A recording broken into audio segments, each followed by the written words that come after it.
Good morning. Hey, happy Monday. Monday. If you say good morning.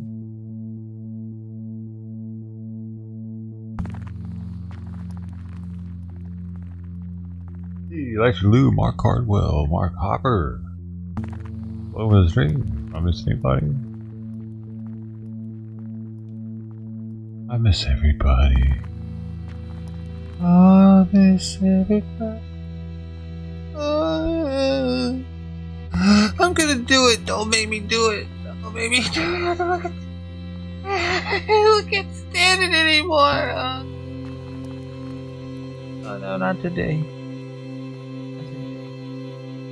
One day at a time.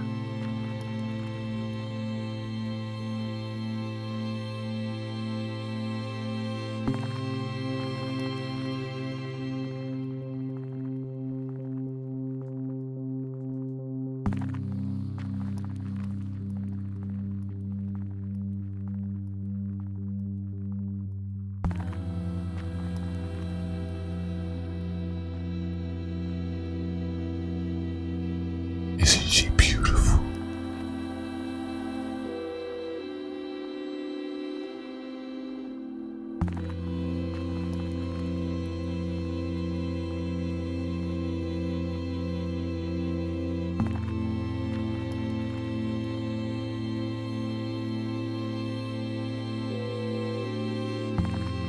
Okay, I'll be back.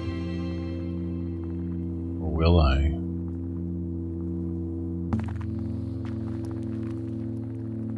You never know.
saw Tux before I went out there.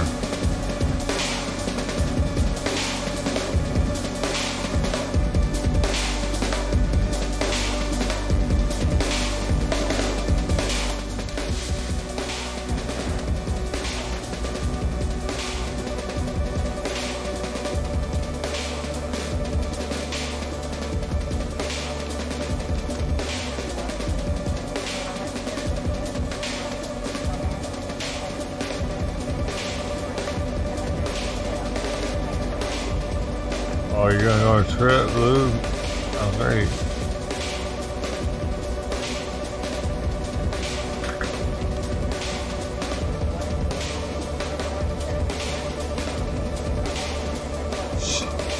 It was hot in here, now it's chilly all of a sudden. Hot in here last night.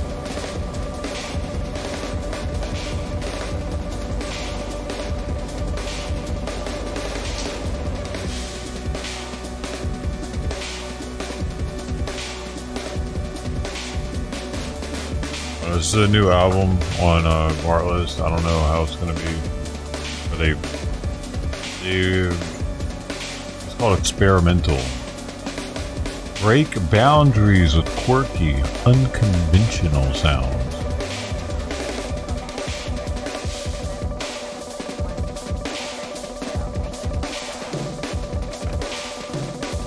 Oh, really? You get married when you're out there?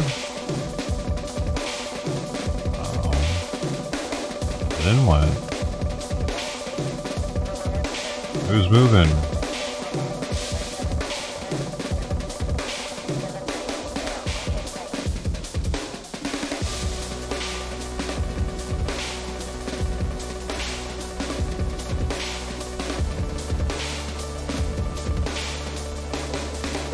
Trump welcomes LA Dodgers to White House. Yeah. Employee of 30 years gets caught arrested at work. Was that one any good, Lou? The Walmart employee?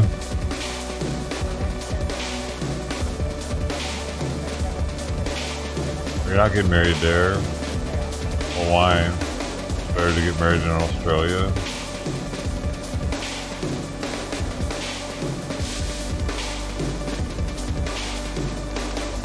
Strawberry has a new, Sprite has a new line of sodas. Dude, she's too pregnant. I don't know what to do for this cat, man.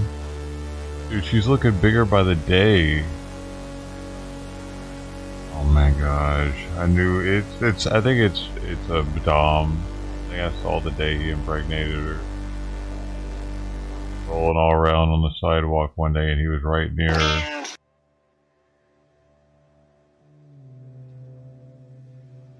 And I don't know what to do, dude, because I thought Dom was gonna show up first today. So I'm at a loss, dude, because I can't get her to come up to me. Wherever she's going, I feel like somebody else can touch her. I feel like somebody else is taking these kittens and giving them away or something. I'm feeding their cat. I don't know how. Blow dart a tracker onto it or something.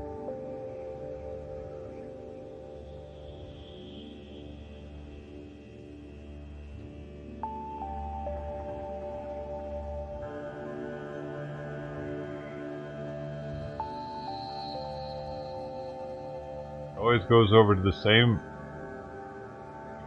patio. I don't know. I feel weird going over and they're like, "Hey, is this your cat?" For one, because if they're like, "Yeah, oh yeah, that's so and so," I'm like, that's when I'm gonna. I don't know, dude. I don't want to go off on my neighbors. The last ones, they weren't taking care of their cat. They're like, "Hold up, you're telling me this is your cat?" Being completely taken advantage of by all the male cats out here? I don't know what to believe, though. I don't know what it's actually on its own somewhere else taking care of these kittens.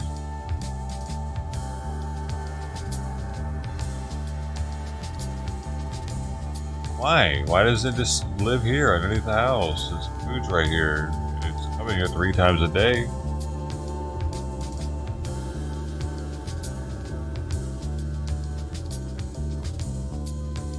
Unless something else is going on over there where they're humans that they are more comfortable with than me.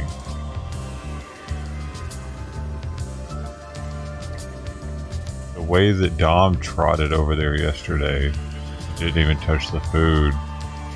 The way that he's trotted from over there this morning, I don't know where he went. Can't tell if he went into the house. I was paying attention.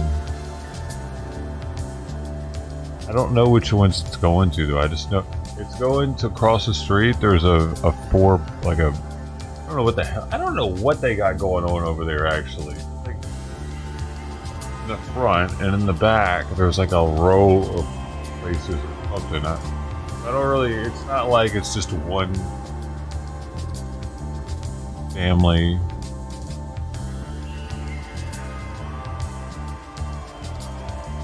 Over there though, I need backup. Damn it! I need fucking like even the fucking frontier internet salesman people have one other dude with them oftentimes to go over to some random person's house and bug them. I'm not a big fan of that unsolicited knocking on people's doors.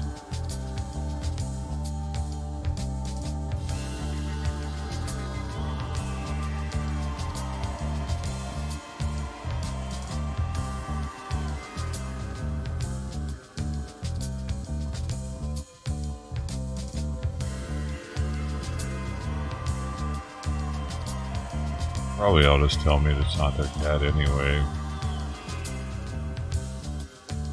You liar. No.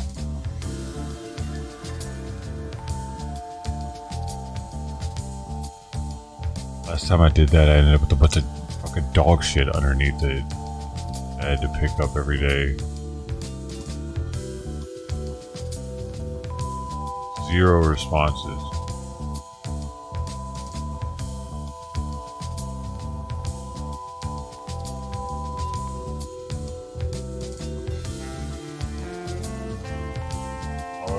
Around.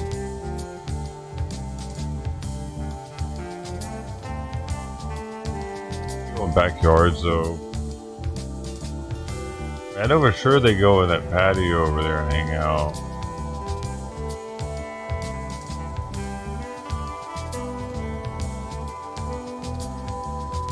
Here's the thing. Here's the fucking real issue here.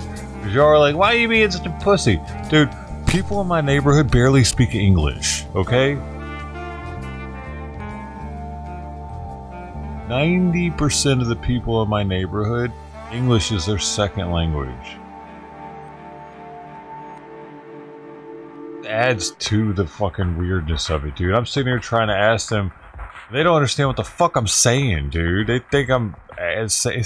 Even my own neighbor, when I was asking her about her cat and if it was missing or not, and she didn't understand really, because she's a first-generation American, actually. Even though she grew up here all her life, there was still a little bit of like a difference of understanding of what I was trying to ask and what she was receiving. The ones that they're not even... They didn't even grow up here. I got a bunch of those here. So, it's fucking weird, man. Lost in translation shit alongside with the situation makes it... Like the other day when I was like trying to ask my neighbor, did you just like... Did you scare off that cat intentionally when... Crossback, which hasn't been around in a while, unfortunately. I hope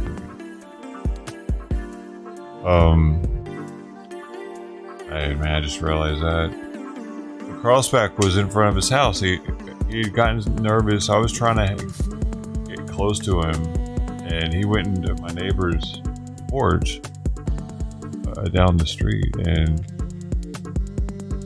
right when he was on his porch, the neighbor opened the door and like made a noise real loud, like he was like trying to scare the cat or something. So I asked him, like, were you trying to scare the cat? He's injured, man. He's got a broken paw. I don't understand what the fuck I was saying, man.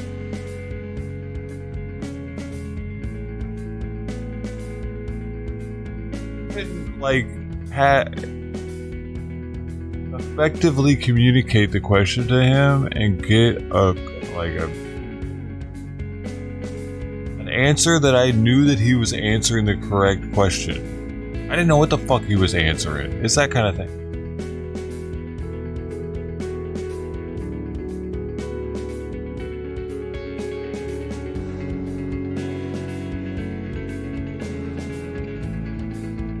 I could just go over there and I knew that I would be knocking on the door and talking to somebody that knew exactly what I was gonna say. I wasn't gonna have to get them to go get their kid to come translate or something.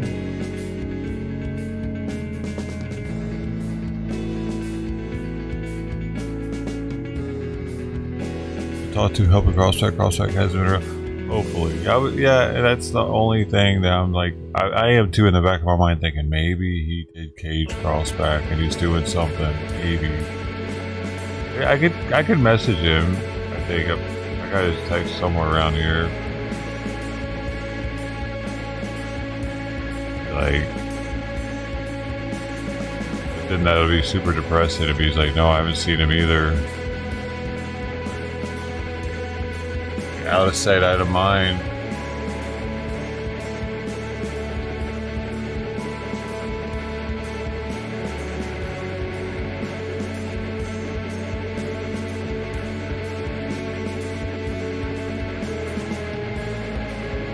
It has been some days though,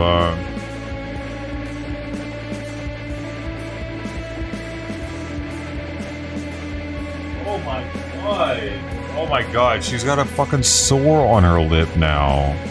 I can't just be one. Dude. Oh, I gotta take a picture of it and show you guys. It looks like she's got fucking cat herpes.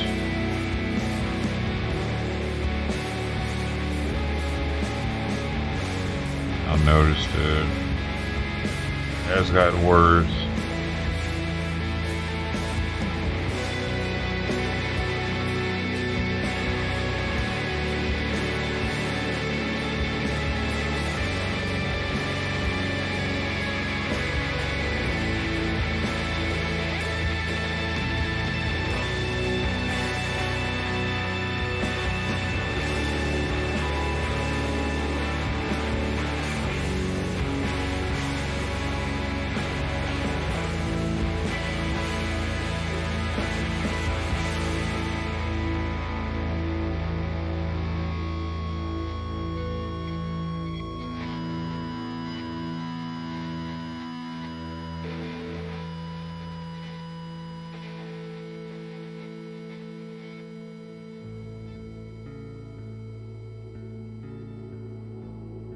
What the fuck, man? It's like a zit right there or something.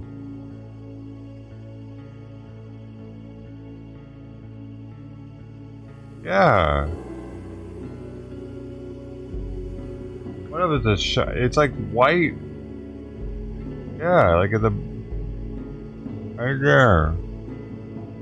Not that shiny part. I think that's like shiny, but like right at the bottom of it, you can say it's like got a white bump there.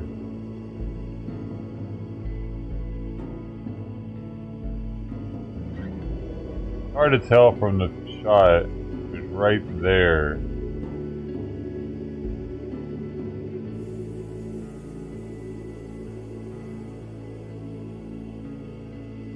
There.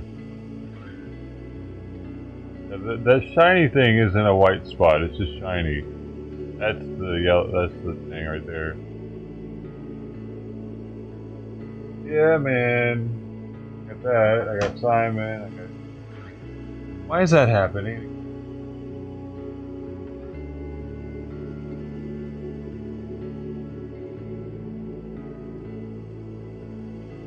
Top that looks white, it's just really shiny. It's not an emergency. Keep an eye on it. It'll clear in a few days, couple days.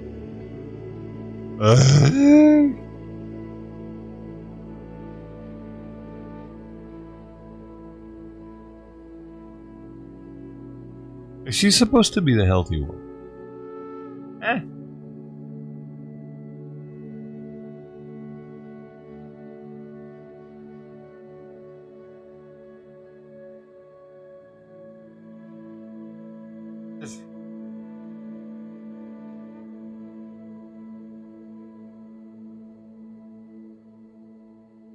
You got this rash going on. You can't.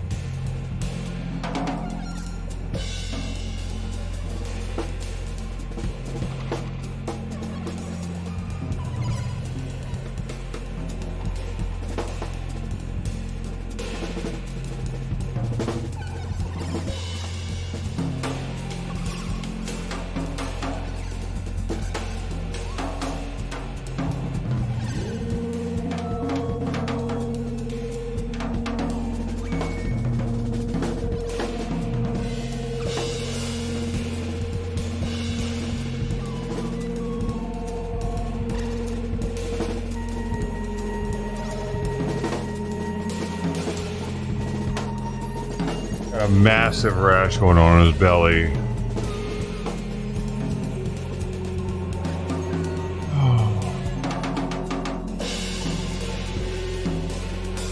Oh, D-Live be popping off. Already? D-Live. D-Live. Thrust. Oh, the D-Live's out there. They do that usually on the hour. I'm 16 minutes early, 44 minutes late. I forgot. Well, mistake, you know, I'm on 7 different platforms. Not everyone does that.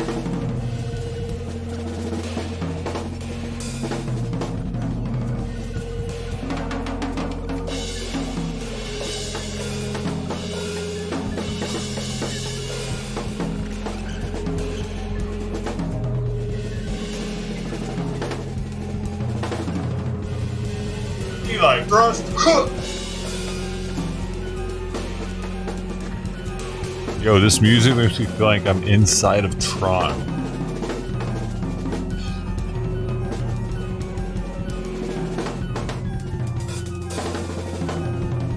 I am a video game.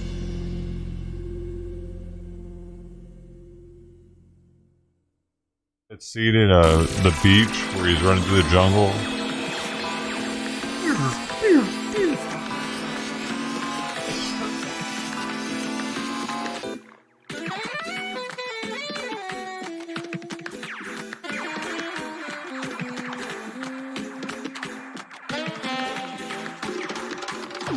Hey, what y'all think of the thumbnail? Is it fucking amateur enough? Amateur hour enough?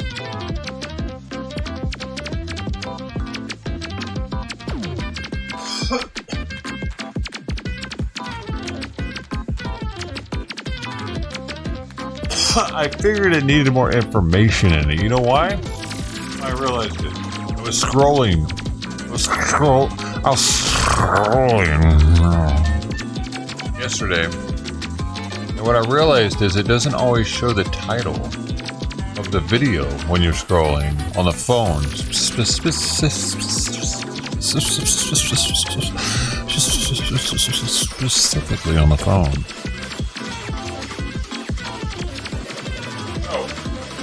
Now they see on the thumbnail without the title that they're smoking. There's some Long Beach action. There's some cats. I might add some other shit on there. Who knows?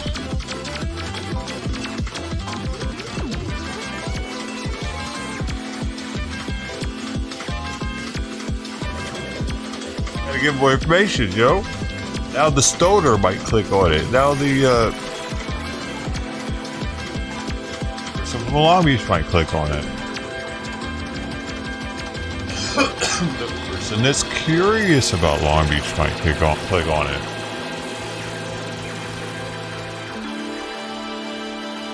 person that's curious about hanging with some Trumpers that are also cat lovers. I click on it. What else could I add? What else could I add? Could I put my dick on there? Huh? That's only, well, for the OnlyFans stream I could. When I'm dual streaming. You know, when I do the camera underneath, the one up top. OnlyFans gets the special show, of course.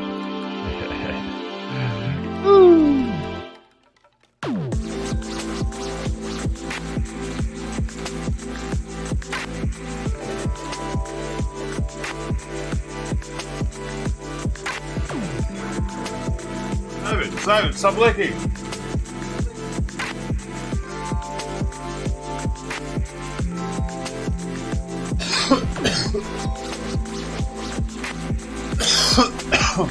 Dude, I even gave him the fish oil, 1 milliliter. 1 milliliter fish oil. Double in the tree. You were dreaming. What are you talking about?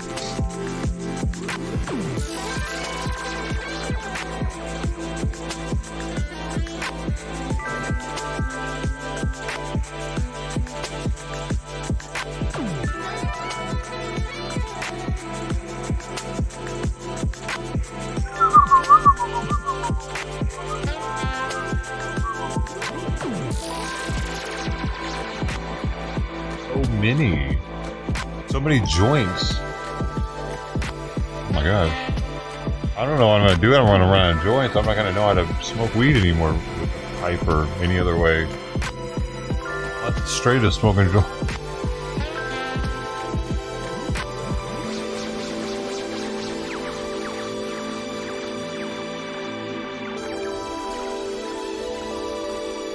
I'm sitting in my house with the essence.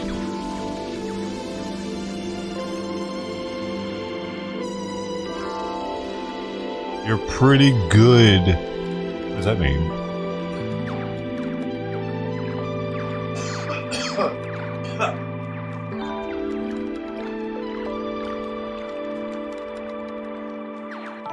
Are you talking shit, son?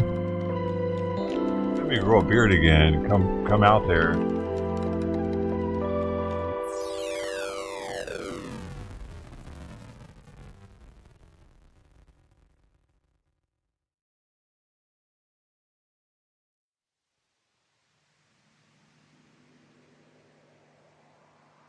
Why would I be dreaming of it? Did I say that?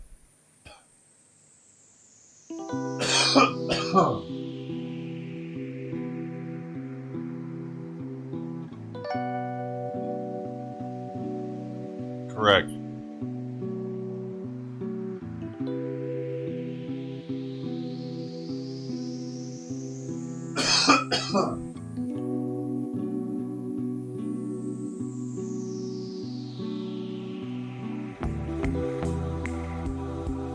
Got a little sugar cane in my front yard. It's like a parasite now. Won't stop growing. I cut it, comes back. I cut it, comes back.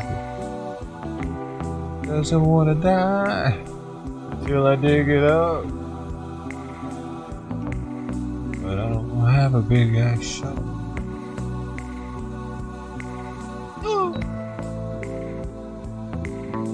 I'm looking forward to that.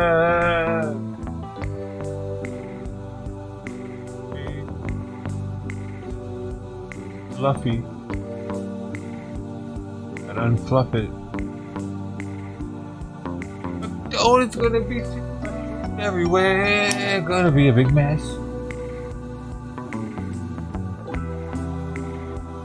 I'm already dropping fruit. Why is it dropping fruit right now? My tree's a little retarded. It's not guava season. Fruits that are dropping like months after they're supposed to. Weird. That happening. He had a little premature ejaculation. It must have went into like some sort of, like the weather must have gotten warm for a little while or something during the winter maybe? Allowed it to flower again? Oh man, that's true. That's one other day and I was really kind of pissed off about it because I had to come back in and rinse off the bottom of my shoe so I didn't smear it all on the carpet in the car.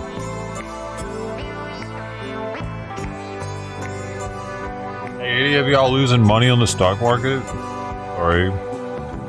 What's happening? Maybe we should sell. Buy back later. Dude, I'm looking at Tesla stock though. What are you thinking? Is it low enough yet? Maybe we'll go to 150.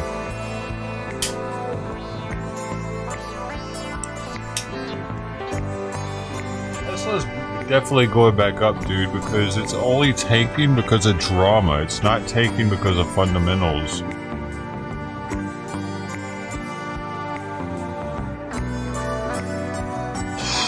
All the fundamentals are still there. They're tanking it intentionally. Shit, I bet Elon even shorted some. He probably shorted it. Thing is, these Dems, they're smart enough. They're smart enough to know it'll rebound, and they'll probably fucking long it eventually too. That's why it's gonna pump. They're not gonna just lose all their money. They're not gonna be like, no, I'm gonna keep shorting it. No, they're gonna make their short money, and then the Dems that sold it, like fuck you, Elon, they're gonna turn right back around because if they're savvy investors, they know that shit's gonna bounce back. Especially when he's no longer working at the White House. You know, remind me when it happens, when the official statement comes out. I'm surprised it's not already bouncing back a little bit with the rumor that he's not going to be working there anymore.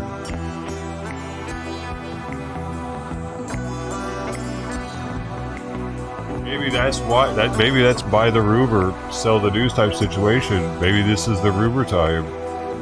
Even though it's not even really a rumor, what's going to happen, but it isn't like happening yet. Oh, the rumor is. Oh wait, I guess it's like kind of like the rumor still. It's not definite the date, so it's still kind of like a rumor situation right now.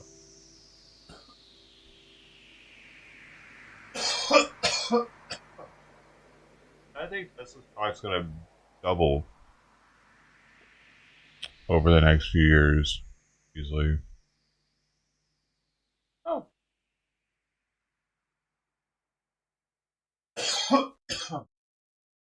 Let's give him a good cough, ladies and gentlemen. You have? Oh, you have them both? What did you buy at? Price you buy at?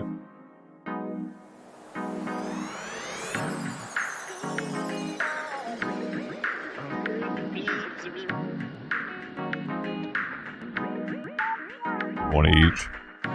Dude, I wouldn't be able to give it like one Tesla right now if I sold all my GME. It's pretty much worthless.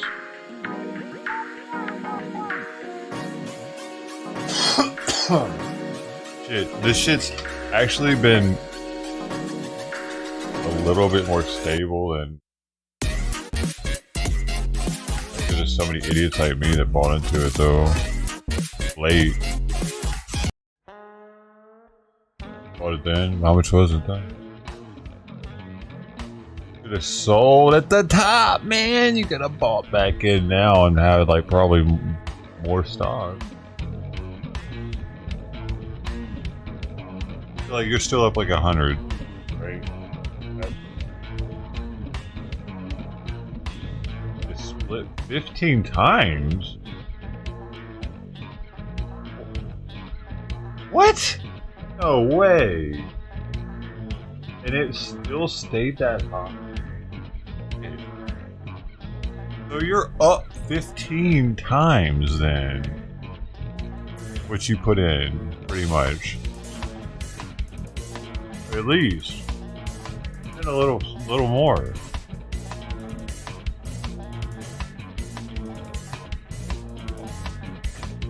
Awesome, man.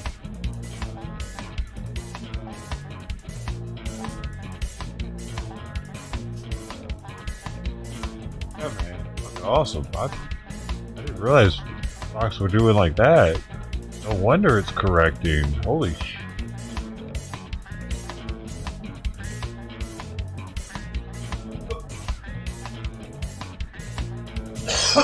Dude, people really thought that shit was gonna last forever?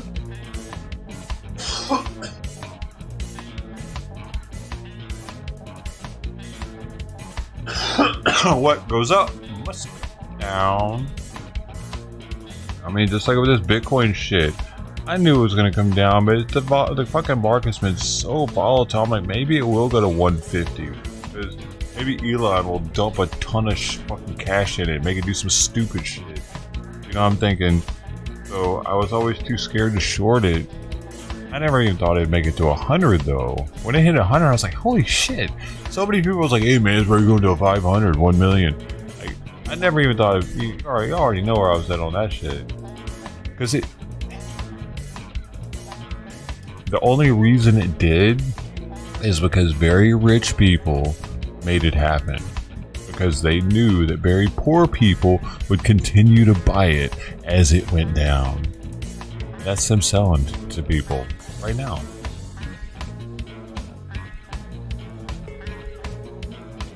A lot of fucking idiot. Who do you think's buying? Who do you think bought at 90,000, and 89,000, 88,000, 87,000, 86,000, 85,000? It's like at 79 now. Who's buying at all these prices as it's going down? I think it's the rich people. Rich people are selling right now. Idiots are buying Bitcoin right now. But at the same time, they could make a very small amount, but probably going to be a bag holder for the next 3 years.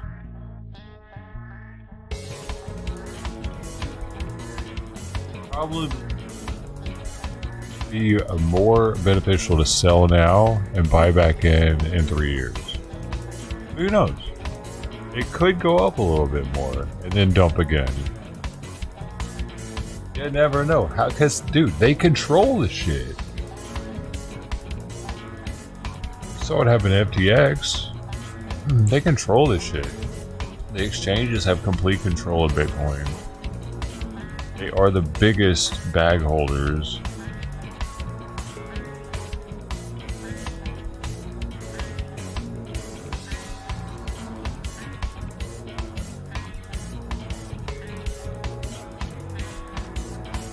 What are you saying over here? Twitch is talking. Twitch is talking. The market is crazy. All markets, yeah, I guess pretty much all markets are crazy though. But, silver hasn't pumped the way it should have apparently though.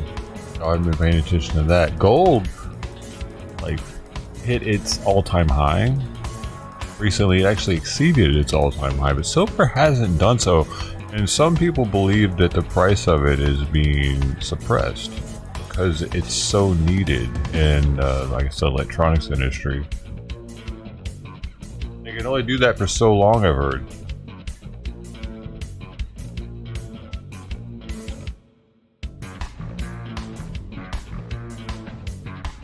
The gold's a standard, but it's pumped so much lately that it's probably gonna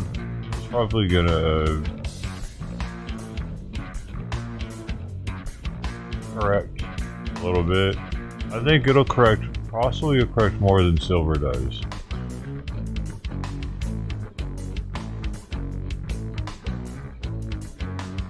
Silver and copper. Copper ain't worth shit though.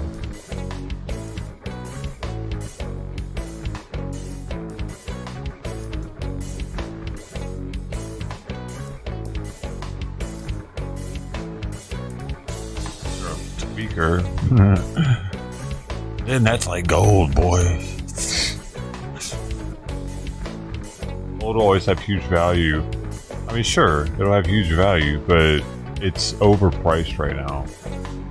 In comparison to silver. And in comparison to silver, particularly.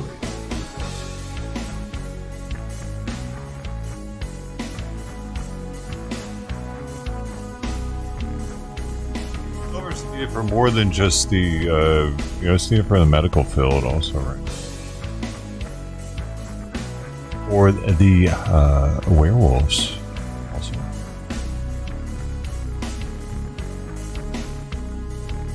I don't have either. I don't have either. I've just been kind of paying attention to things and what people that do have it are saying.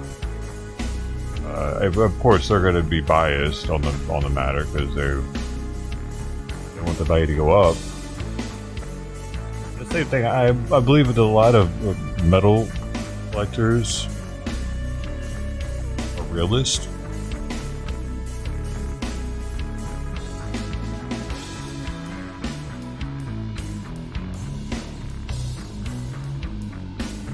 I mean, what's more real than metal? Bitcoiners aren't so much realists. They're extremely progressive and forward thinking and groundbreaking and trendsetting. Metal shit's been here forever. Metal was here before us, man.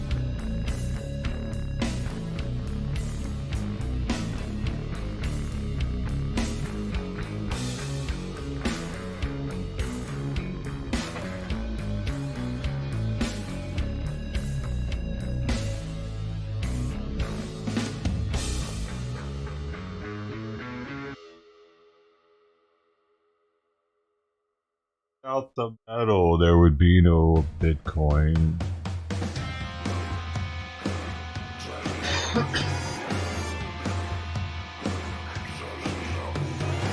Stones.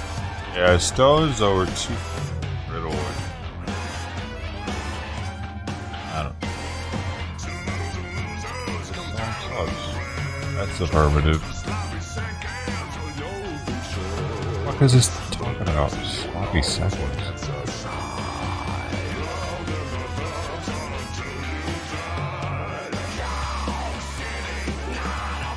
I don't know.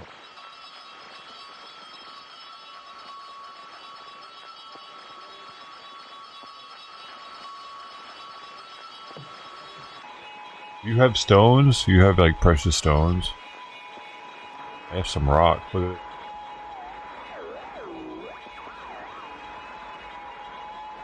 Fuck it.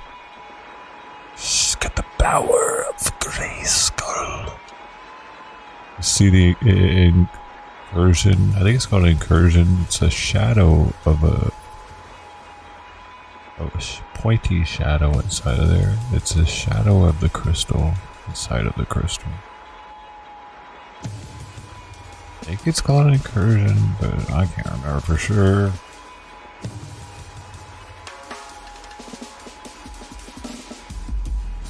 Rocks, man.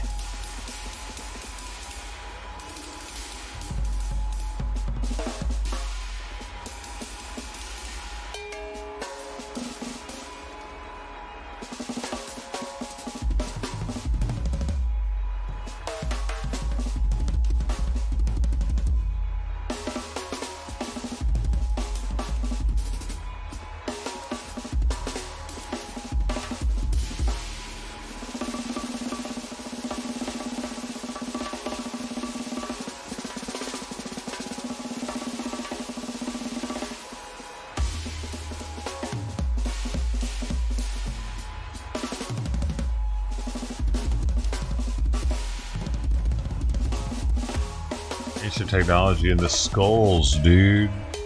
Say that crystals can store memory. There's a Japanese study on it.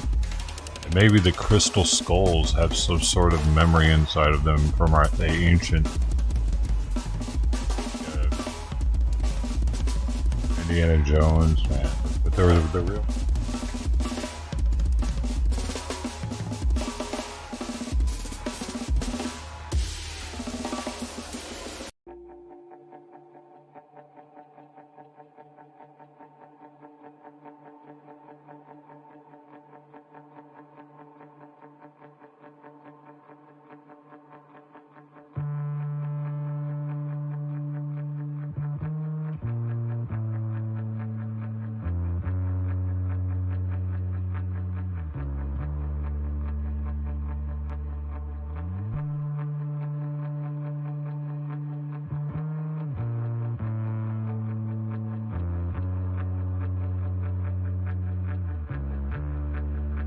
Fluffy.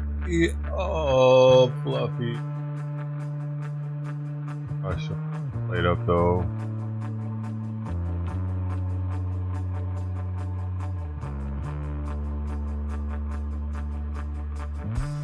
I wonder if Fluffy's paid.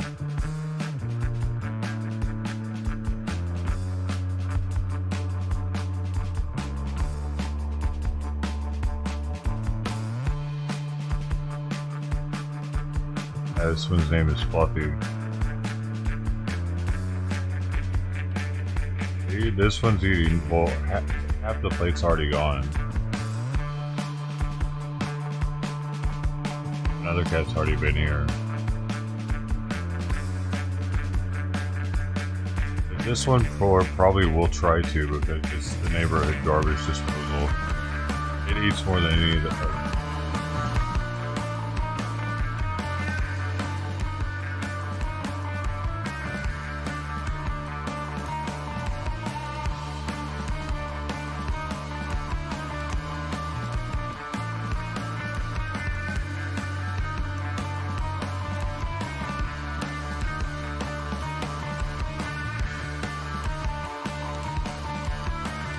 Dawn might be asleep under the house. Oh, she's thirsty too.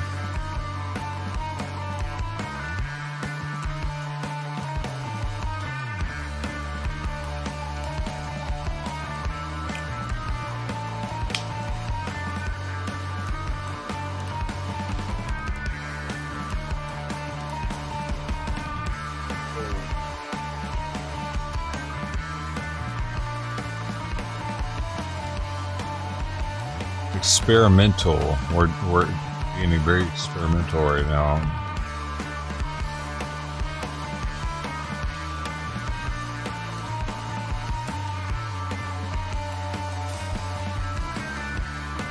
Oh shit, Pepe's here.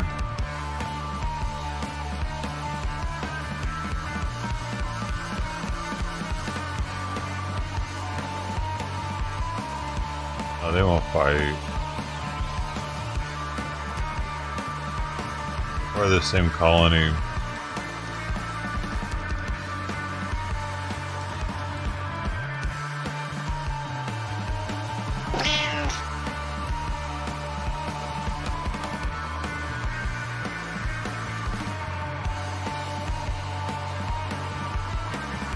Oh, here his girlfriend comes though. She might want to fight with her.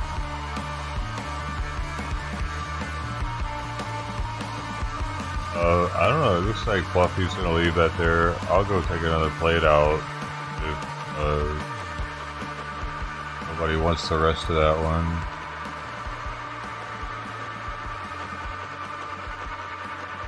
He probably ate a bunch of dry food somewhere else and they didn't have any fresh water, possibly, or he could have issues, medical issues, causing her to be thirsty, but she's oftentimes really thirsty. But there's not that much fresh water out there for these cats. I could imagine. I put a fresh bowl out every day. And some cats are very particular. If you don't change it out every day, they won't even drink it. They'll dehydrate themselves. Yeah, me too, Sister P. Oh, so you gonna finish it up or not?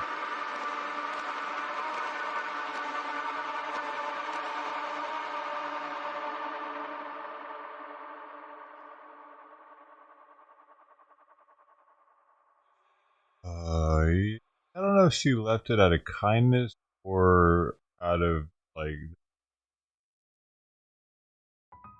I want you getting stared down while eating, or maybe even already for house feeding, dry food. I guess the neighborhood definitely feeds cats because they don't come by every day. He might be leaving that there for Penelope.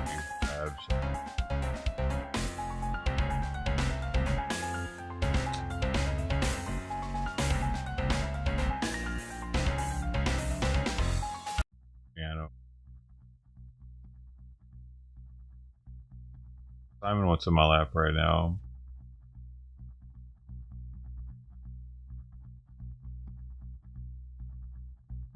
Thanks, Sister D.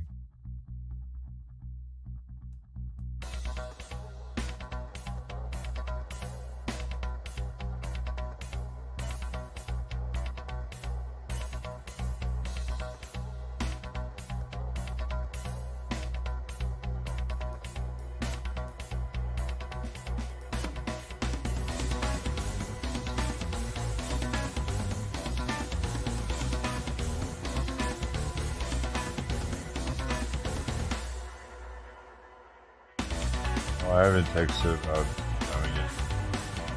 There he goes. Ah! Ah!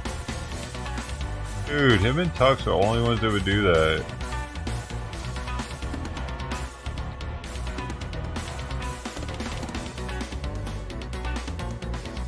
We must be full. I guess. Dude, this shit sounds like Primus.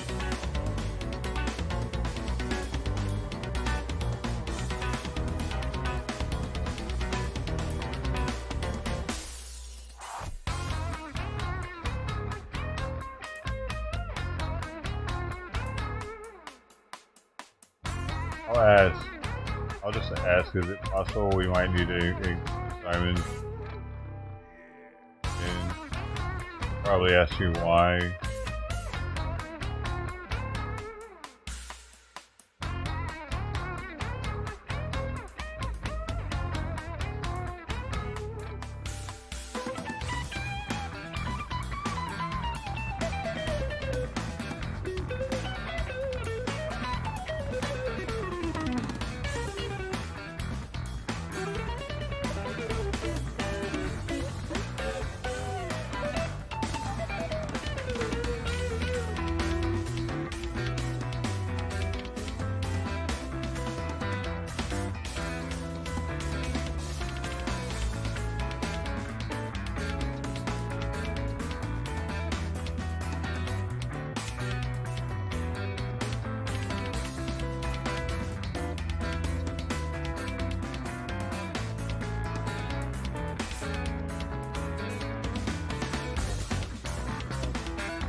Oh yeah, I gotta even mix with that.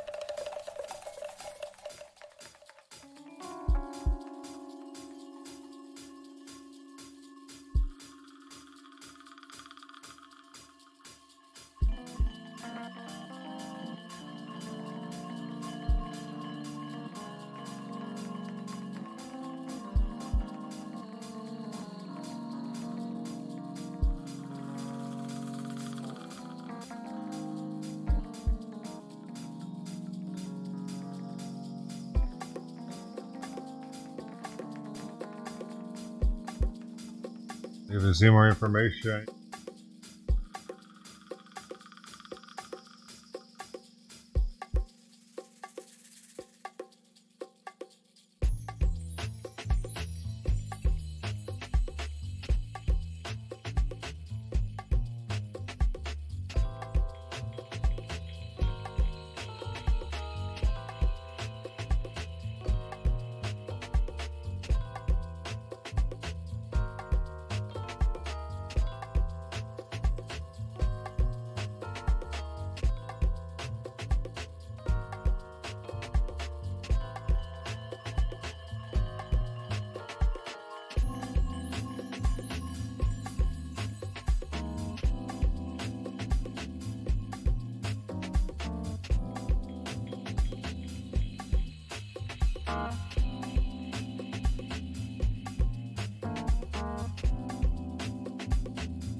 I did not put a picture of Sweetie. That's some old picture of Chong looking at a cat.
Diamonds isn't even on there.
picture of his.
Experimental.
Is it coffee time?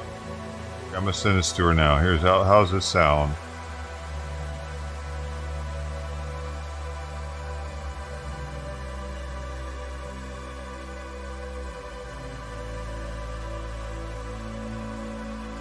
Good morning, doctor. I'll put her name. Might Simon need med adjustment again? He has a good appetite, right? He has a good appetite, but pees many times a day, small amounts, and has an itchy, crusty rash on the belly and bald patch on balls over grooming. Giving 1 milliliter daily fish oil with half a pill of both pumobendin and methimazole twice a day. Weight 12.1 pounds. He's eating twice as much as twice as much and is much more active than before having the methimazole dose. He is still able to sleep in my lap and get proper rest every day. Coat is nice, poops are solid. Could the over-grooming and hyperactivity be the only symptom of hyperthyroidism? Maybe it's something else.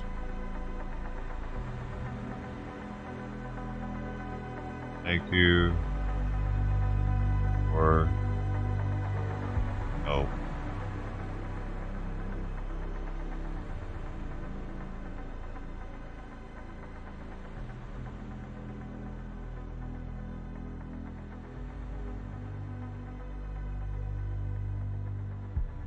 You're the best.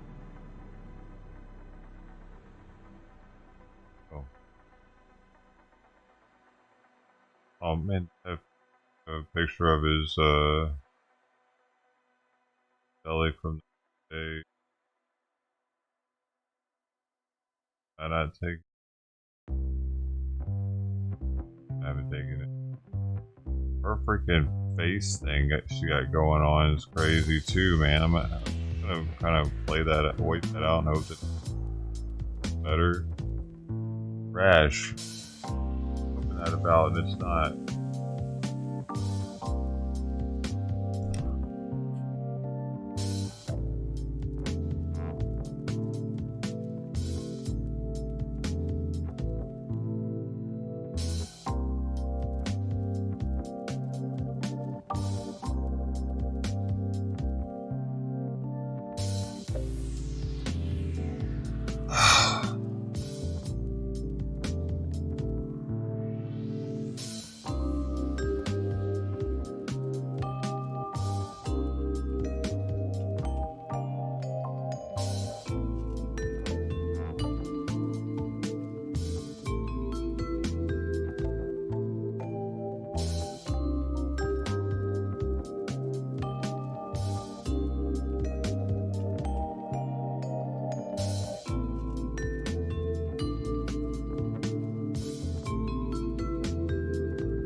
There.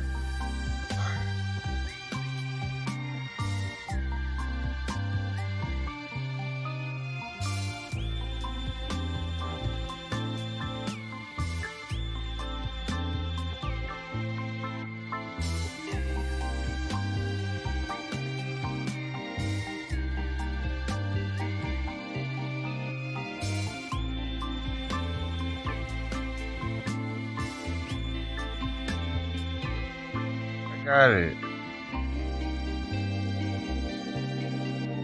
I got this one of his balls. See how his hair's picked off his balls right there? That's not normal. And one of his belly. Very good.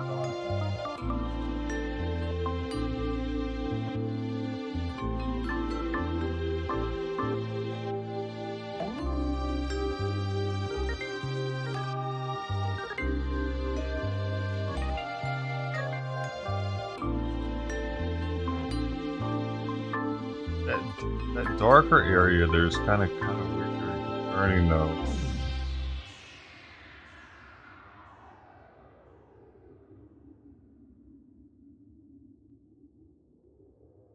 I actually thought that.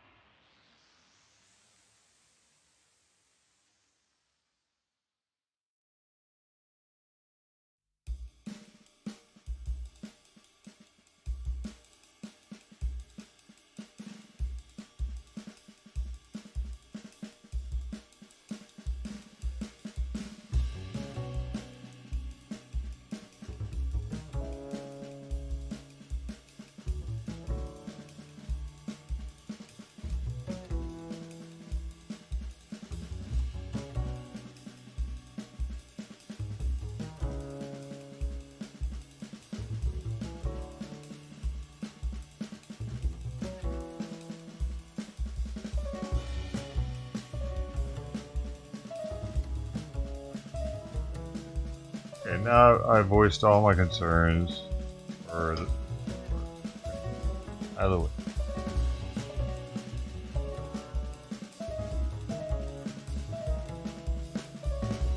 Gotta go through the camera. Hobby. I'm figuring it out. I'm gonna shove it down.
Dude, I think they experimented with this sound back in the 70s, baby.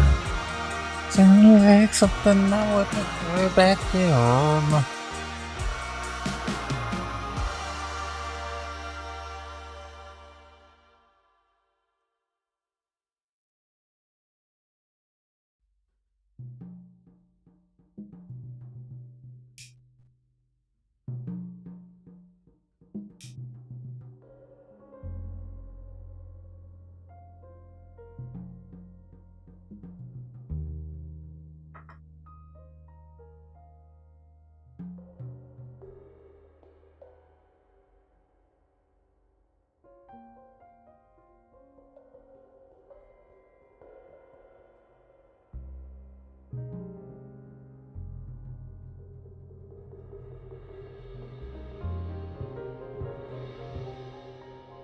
Dude, back in the day, remember they had a little air, ashtray. I don't know if they were filters inside of them, but they were like ashtray fans. They were, must have had some sort of filter inside of them. For ashtrays, they had a little inlet with a feller that would suck in the smoke at the ashtray. What would it smoke it into? Some carbon filter or something?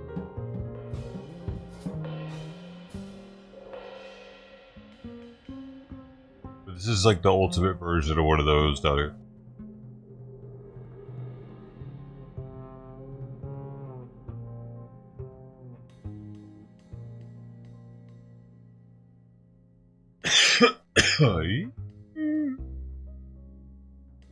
Remember what they... You remember the little sandbag ones?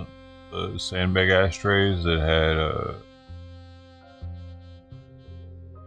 I feel like a sandbag underneath it. Or a beanbag. Oh, what are you doing, kitty?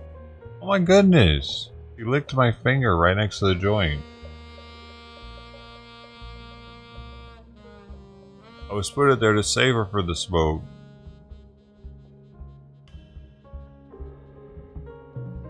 See, that's why I got the cat with Cheech on there. I just need to replace that with her head, huh? What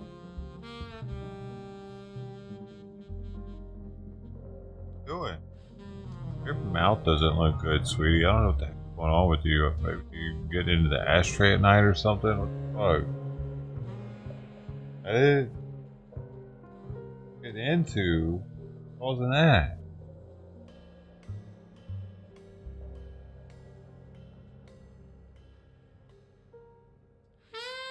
Another mystery.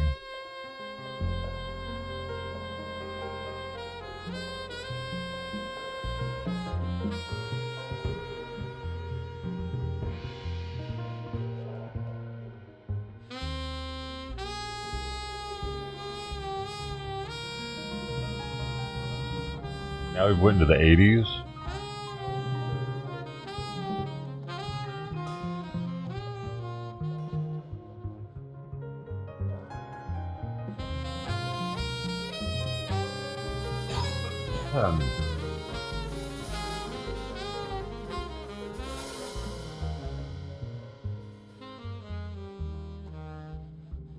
Where? We see Simon at. He was at the gate?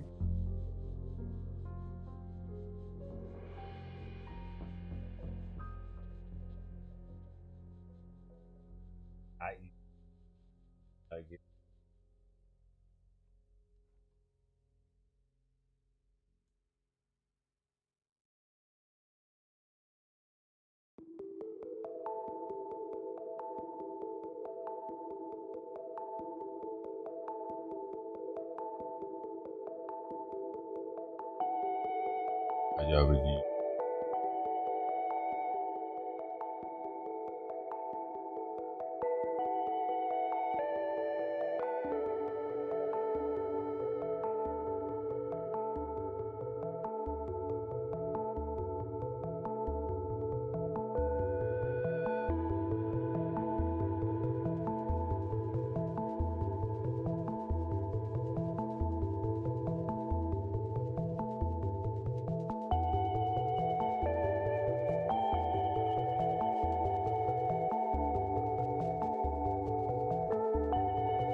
What?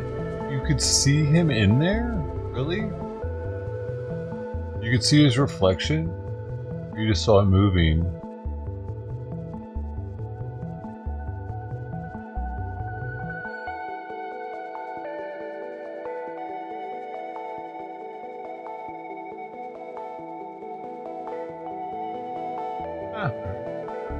Heck, that's funny. I did leave the door open. I don't know, maybe it'll make him scratch less.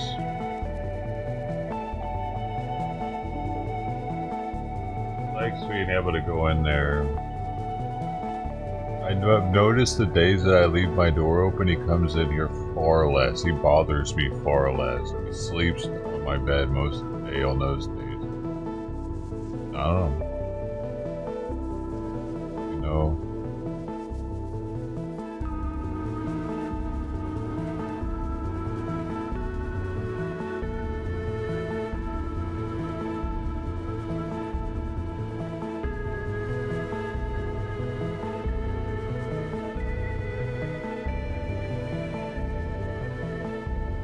I'm kind of curious, is it if it, in them fighting that's causing her mouth to do that? Need them to kind of chill out. Him coming in here a lot makes it so they're always fighting.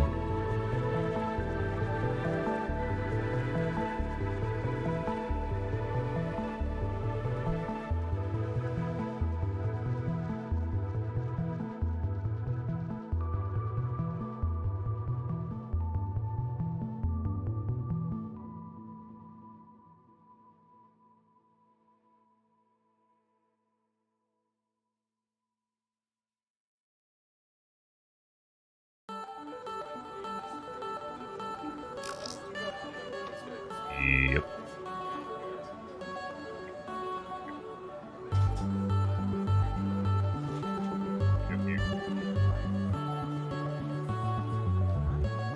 What? Yahoo!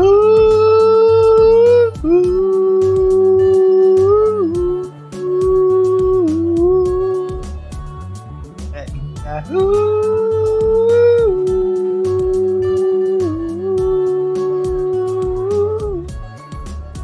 We mean with Trump.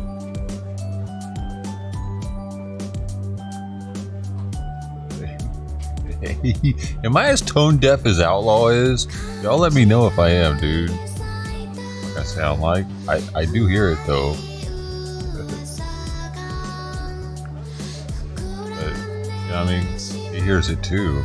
I could be like him.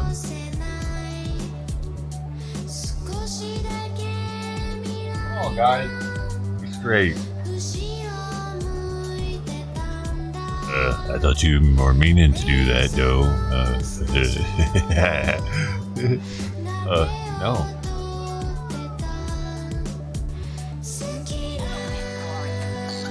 Are you gonna ban me? Wait, why would I ban you like him? Dude, does my thumbnail look like I have blackface on it? Just... Oh my fucking god.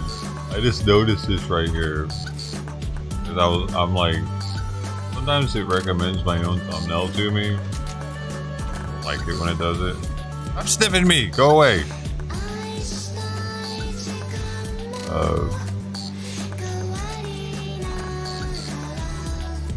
It recommends my own thumbnail to me every now and then, which I don't like, because I don't like looking at the amount of people watching. I just like ignoring the fuck out of that.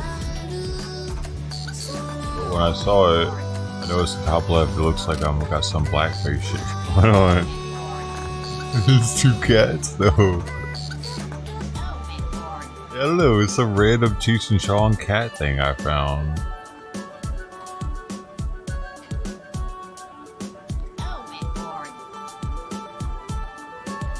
Blackface cats. Oh, it's cultural and bestiality appropriation. I don't know. Beastie, animal kingdom appropriation.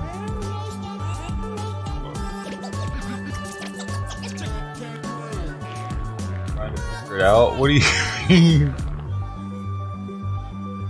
This cat.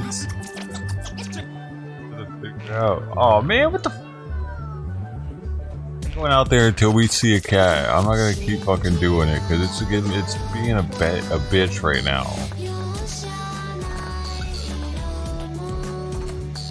Plus, this song bothers me. That's too experimental. I can't even get a rocket to get to the moon yet. Come on, bro. Okay, I can. Fucking.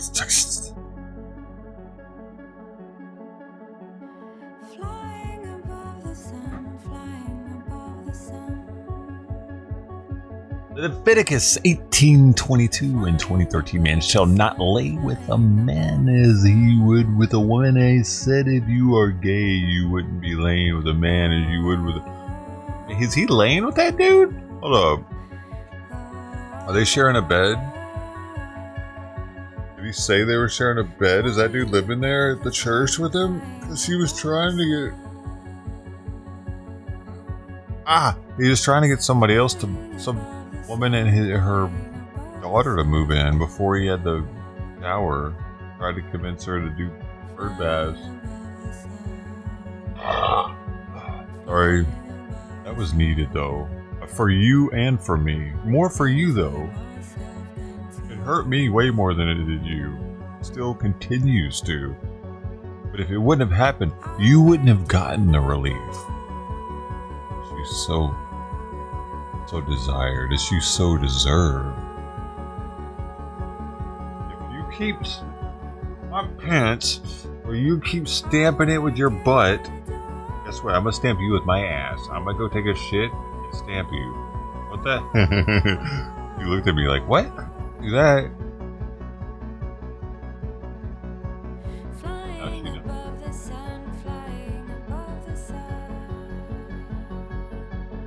Lay with a man as you as a woman. Oh boy, unless you're bi. What is your point, Lou? Is he pro-bisexual people or something? For a church? Is he like a pro-gay pastor? He's trying to, probably, I don't know, he's trying to get everyone he can up in there. Those are the two outlaws of the world. Jesus would accept everybody. But the thing that gets me though, yeah, sure, Jesus would accept everybody. There being gay priests and shit though is weird. That is going a little, I don't know, man. Maybe going a little too far. Like that one that gave Trump a bunch of shit that one day, out of nowhere, about immigration.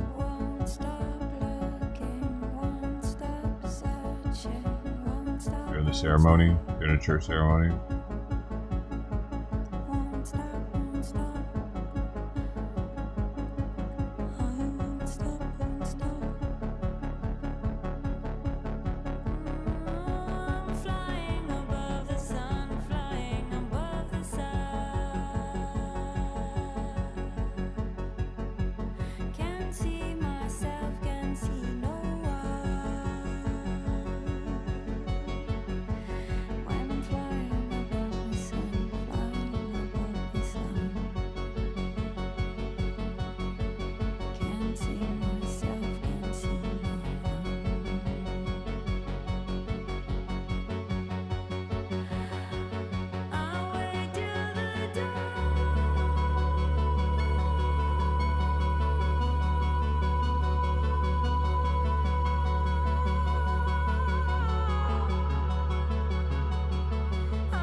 Dude.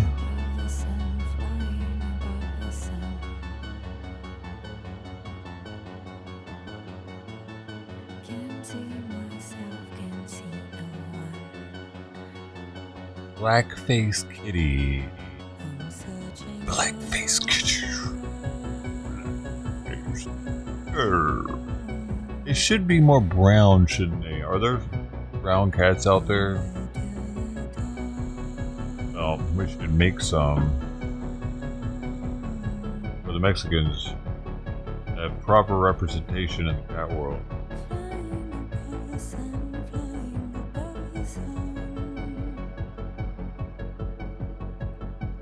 It's only right.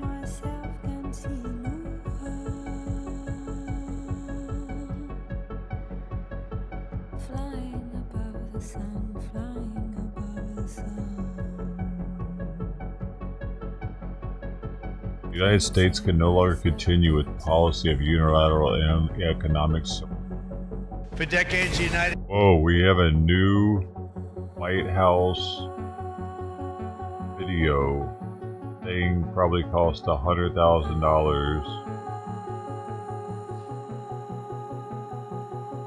See how good it is.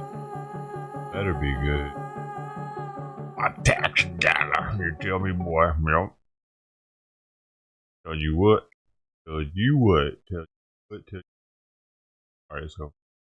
Oh, no, we're not ready. We need to get full. We need to get full on in it. Gotta get in it. Well, let's get up.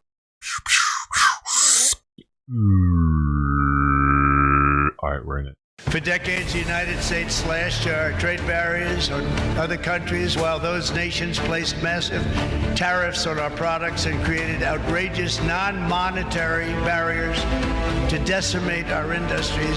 They manipulated their currencies, subsidized their exports, stole our intellectual property, imposed exorbitant VAT taxes to disadvantage our products, adopted unfair rules and technical standards, and created filthy pollution havens. This all happened with no response from the United States of America. But those days are over. But such horrendous imbalances have devastated our industrial base and put our national security at risk. In the face of unrelenting economic warfare, the United States can no longer continue with a policy of unilateral economic surrender. But we have to take care of our people, and we're going to take care of our people first.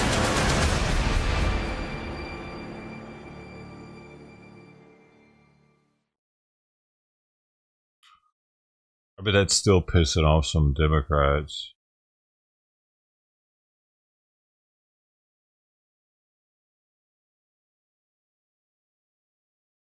Gold. On. What do you mean? Porto. Hey, good morning, man.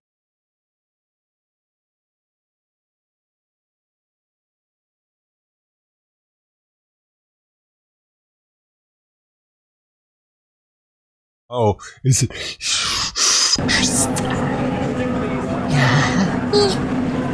No, it's not happening yet.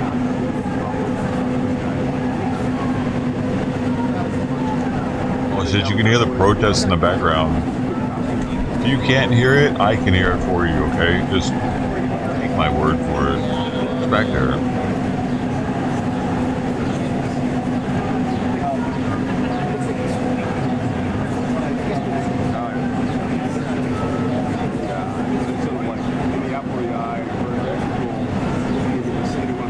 Somebody's edited. Somebody's edited. Probably on TikTok. Oh no, there it is. Whoa! That's not real life. Okay. About that. Not right now. Bullshit. Look at. White House surrounded, tens of thousands protest Trump Musk layoffs. I hover over it and it looked like that. Poor people watching.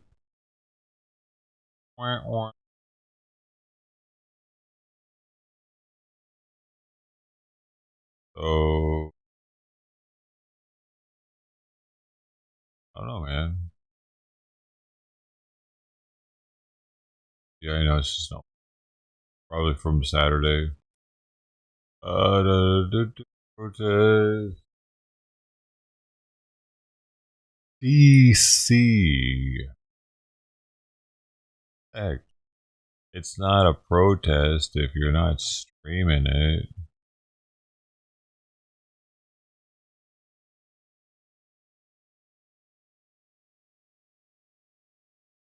Is it?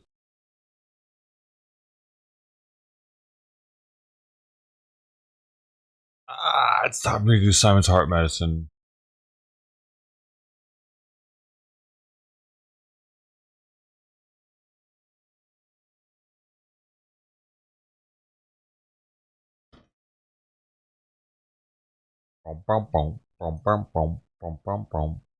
Under international humanitarian law, I'll be right back. and any such attacks, wherever they occur, must end immediately. We reiterate the Secretary General's call for a durable ceasefire and our support for meaningful efforts toward a just, lasting, and comprehensive peace that fully upholds Ukraine's sovereignty, independence, and territorial integrity in line with the UN Charter, international law, and relevant United Nations resolution.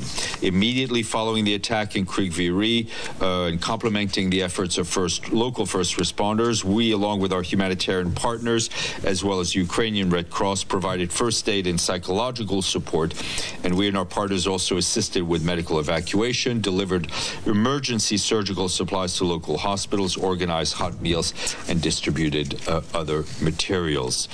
Update on Julie Bishop, our special envoy for Myanmar. Julie Bishop is currently visiting Malaysia today and met with government interlocutors there, including the special envoy of ASEAN chair on Myanmar, Othman Hashim. Malaysia, as the 2025 ASEAN chair, is a key partner of the UN's efforts to support a Myanmar-led political solution to the crisis and to respond to humanitarian needs following the March 28th earthquake. We expect Ms. Bishop to travel to Myanmar tomorrow. And on the ground, we estimate that more than 17 million people are living in areas impacted by the two earthquakes that hit the country on March 28th.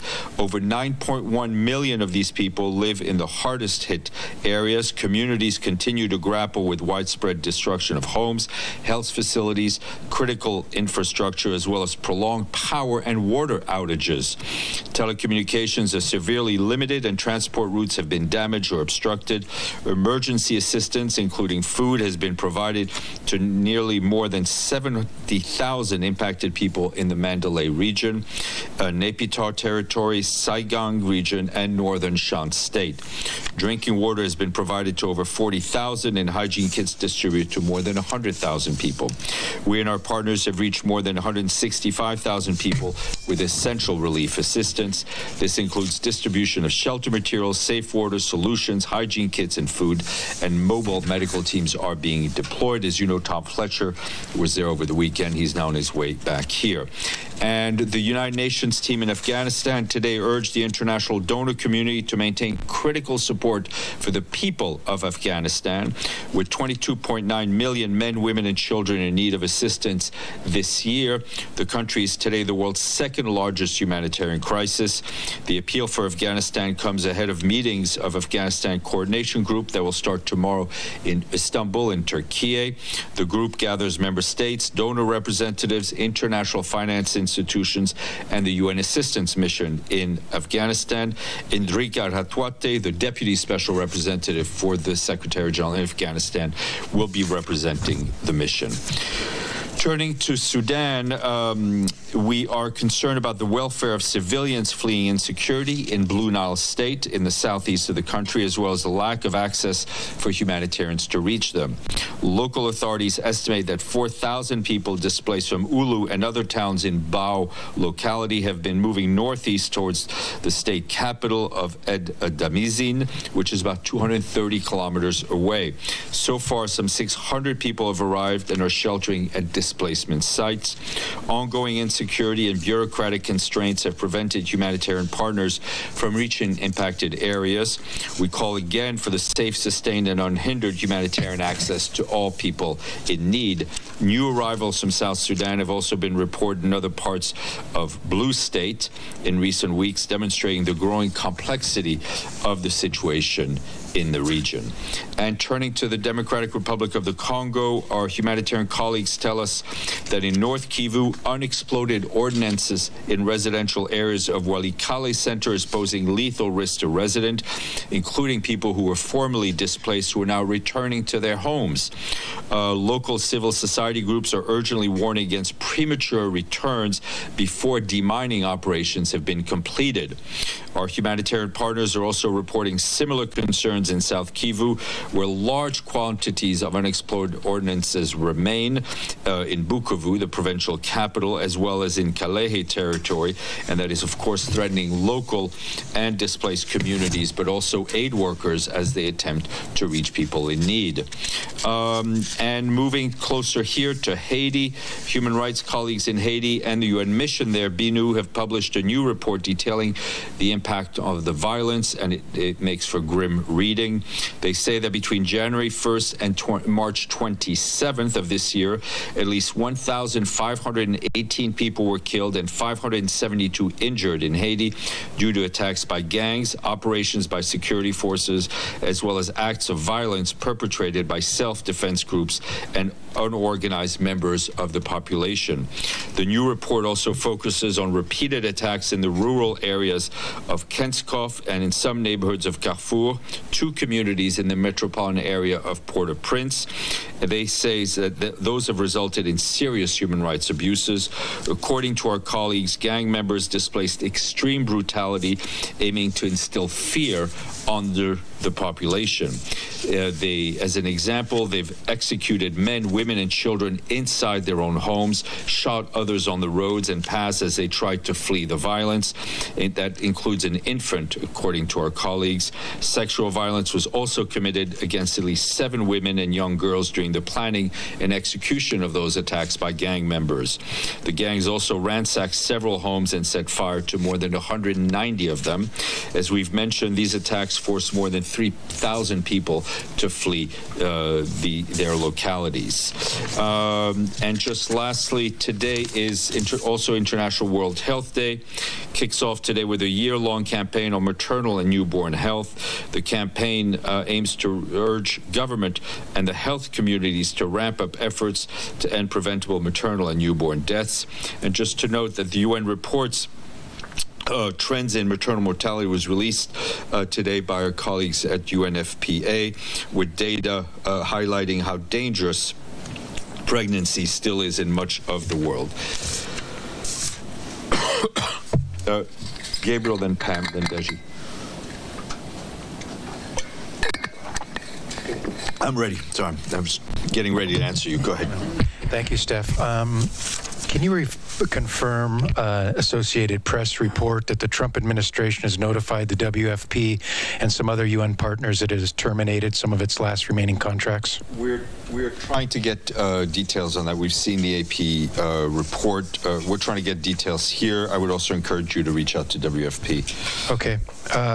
Moving on from that one, on Gaza, has the SG seen the video that was leaked on late Friday of the emergency workers that were killed? Yeah, he's very much aware of the video, and I think, like anyone who has seen it, is just shocked by those images. And would he support an independent commission of inquiry? As he's called for, is independent, transparent, and effective investigation into what happened. Do you think that at this point, the Secretary, I'll rephrase that, does the Secretary General have confidence that what the IDF says is accurate, or given the fact that they have clearly lied in this instance that involves one of your employees, the credibility of the IDF is what for the SG now? I think in this case it was clear then, when presented with facts on video, they changed their narrative. Pam. Thanks, Steph. As follow-up to Gabe's first question, there were reports on the weekend that the DOJ, the U.S., is looking to evaluate cuts to the UN's Department of Global Communications. I'm not. Did you get anything from them? From who? From the U.S. on. No, I mean, there is no. We've not received any any communications from the U.S. mission or from the Department of Government Efficiency in Washington on the Department of Global Communications. Okay, and on these other agencies, are they letting you know what's under evaluation? WFP, UNICEF? Yeah, I mean, as I said, I just saw the AP story not long ago. I've asked our humanitarian colleagues to check it. I would also encourage you to check with the agencies directly. All right, and on a totally separate front, just following up on the Black Sea grain, anything to report? No. Thank you. Deji, then Sinan. Yep. First, there's reports that today polio vaccine has been prevented to enter Gaza. Well, I mean, there's been no vaccine, no food, no fuel, no supplies have gone in at all for over a month. And I'm not aware of any exception for polio vaccines. Okay. Sinan. Thank you, Monsieur. I have a question on Syria. Different sources are suggesting that the United States downgraded the legal status of Syrian mission to United Nations, and that indicating the USA no longer recognizes Syrian government. So the question is that right? Do you have any information on that? Yes. So first of all, I think a couple of points, because we've seen those reports. A couple of points need to be clear. The status of the Syrian Arab Republic in the United Nations remains unchanged. It continues to be a member state of the United Nations. The issue of membership is guided by the charter, and the issue of recognition is one of governments. The decision made by the host country to change the visas for members of the permanent mission of the Syrian Arab Republic to the UN does not impact Syria's standing, the Syrian Arab Republic's standing within the UN. It does not affect the participation of permanent members within the work of the UN. They are accredited to the United Nations, and they must be continued to allow to do their work and their functions in connection with their work with the UN. I have one more, if you don't mind. According to some news stories, Iran's armed forces have been placed on high alert by order of Supreme Leader of Ayatollah. And I mean, in response to USA President Donald Trump's recent threats against Tehran. So I wonder, I mean, this looks like a sharp escalation. How concerned is Secretary General about this escalation? We're obviously concerned by the growing tensions in the Gulf. All right, everyone. As you can see, we do have Benjamin Netanyahu at the White House right now, a meeting with President Trump, just coming out of the vehicle there. And let's just listen in right here. Mr. President, have you seen the markets today?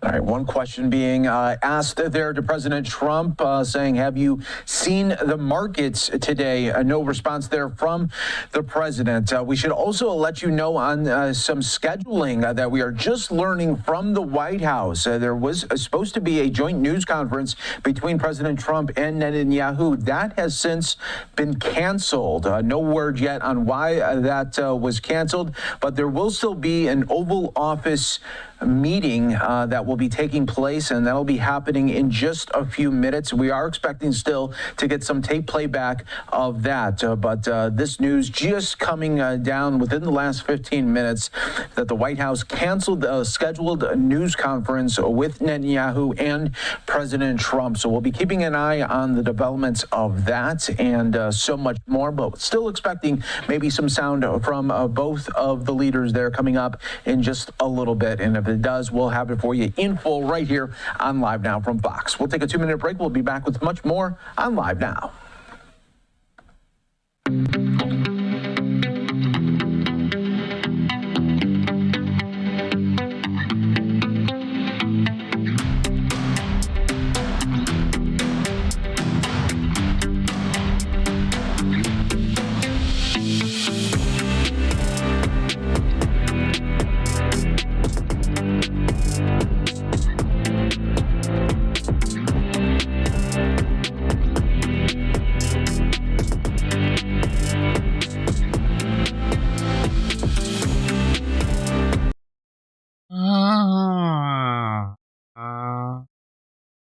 on. Dude, it didn't do it.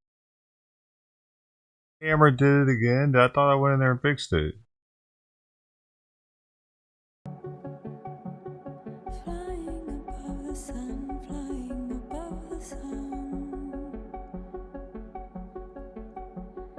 Can't see myself, can't see no one. Flying above the sun, flying above the sun.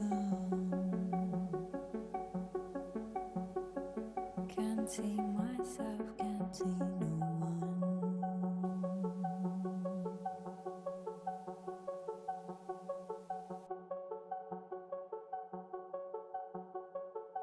Are they canceled?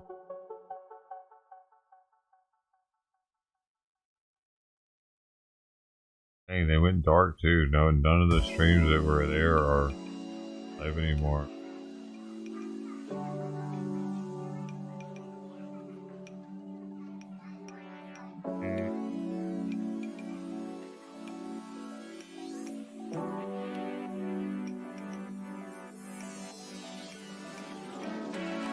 Up there though, kid.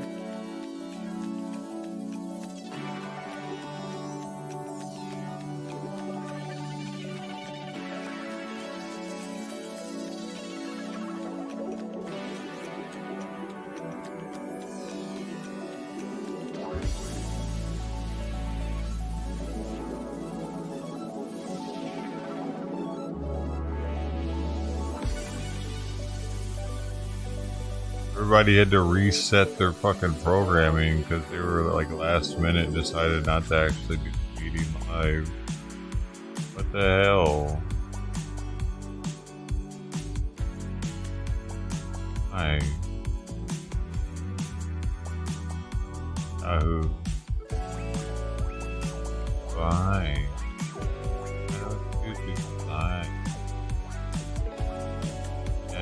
Yahoo. Russell Brand is live. Russell Brand is live. Go ahead, kitty. I got you.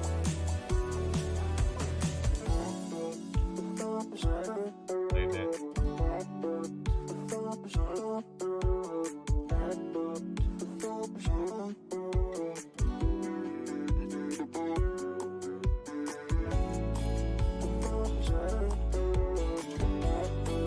I wish her I wouldn't like that.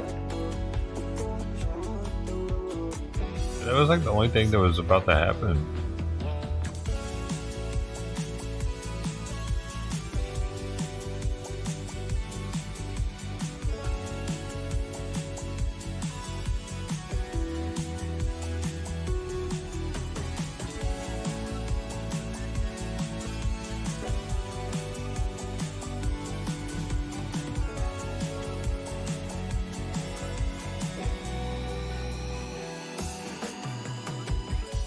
$11:30 at 1 hour. They're gonna do something.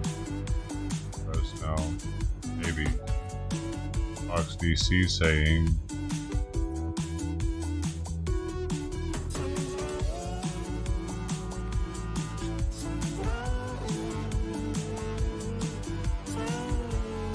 E-cigarette laws in New York are changing. Over public safety and public health. And I'm going to name them here. 10 Days, Evo Brands, Midwest Goods, Miley, Vape, MVH, Puff Bar, PVGT Tools, Safa Goods, and SV3. These are our deadly 10 that we're going to zero in and focus on. They have raked in thousands of dollars while putting our kids on the path to addiction, making them customers and users, and normally these users stay for a lifetime. That's the long-term impact of what we're seeing here. And it's exposing them to unknown long-term health effects. And so our action today builds on our previous lawsuits against distributors and wholesalers whose activities have targeted middle and high school youth. We have already banned flavored e-cigarettes in the city, a successful initiative, but we want to go further. And from the moment we were given the additional authority we needed from the state to shut down illegal smoke shop, we moved extremely quickly to exercise our enforcement. In addition to today's suit, what makes today so excited is that we are announcing a new phase of our successful Operation Padlock to Protect, something that the sheriff has successfully accomplished since last May. We have shut down over 1,300 illegal shops. Wow. Seized over $94 million in illegal products. And last year, New Yorkers have seen a tremendous difference in their neighborhoods during the pandemic. And because of the bad policy framework, as I stated, that was previously put in place under the previous governor and administration, the poor management, these illegal shops sprouted up all over our communities, particularly in black and brown communities. So we don't want illegal shops to open. We saw that these illegal shops were open everywhere, but today the shops are closed everywhere. And our communities are safer, healthier, and more vibrant. Because we have done such a successful job, now it's time to turn the page, and we were clear that we would act like a unified team. There would be rapid enforcement to solve the problem quickly and lawfully. The businesses we sealed were given 1 year to stay sealed by law. Now, we approach the 1 year mark, and since the first business closed, these spaces will be allowed to reopen in an orderly and legal fashion. But they must have learned their lessons. If not, to borrow from Arnold Schwarzenegger, we will be back. We're excited for the new businesses that will sprout and contribute positively to our communities in the very storefronts where those illegal smoke shops once were. And so we want to be clear. We'll be watching, we will be enforcing, and we will close again. There's one thing we don't have a shortage of, and those are padlocks. In fact, just this week, the sheriff sent a clear message with the Joint Task Force responding to a community complaint. These complaints are coming from the community. He responded and resulted in inspection of a shop in the Bronx where we seized over 95 pounds of cannabis and over 382 pounds of flavored vapes. The Sheriff's Task Force is prepared to continue conducting enforcement, and we're asking anyone that sees any of this that takes place, please call 311 and we will act.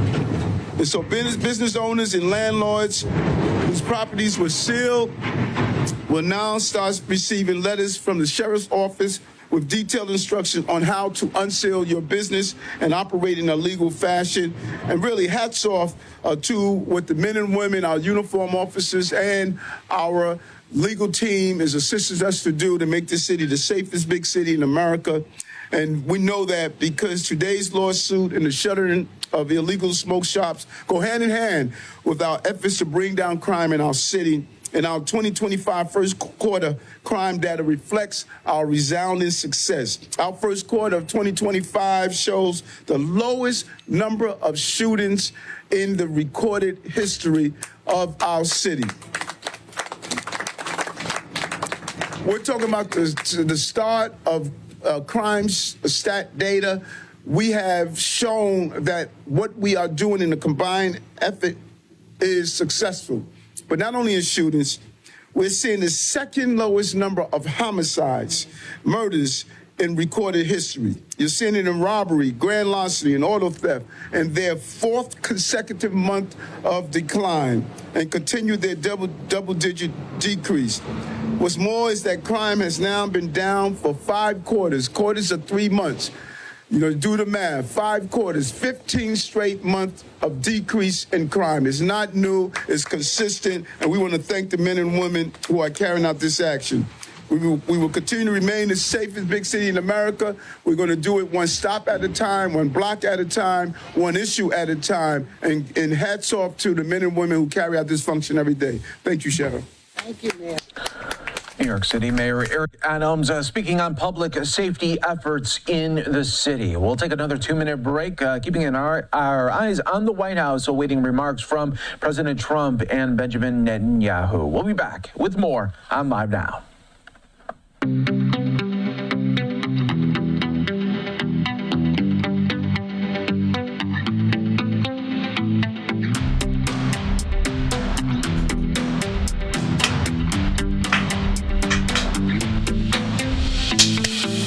Do you really want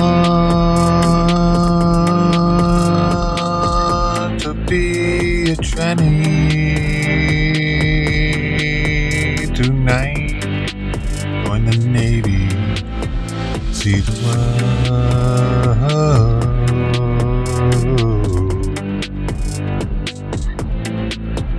see the world.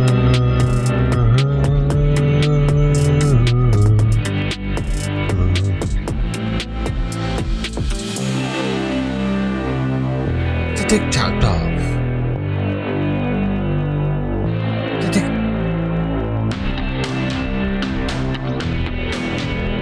chopped off.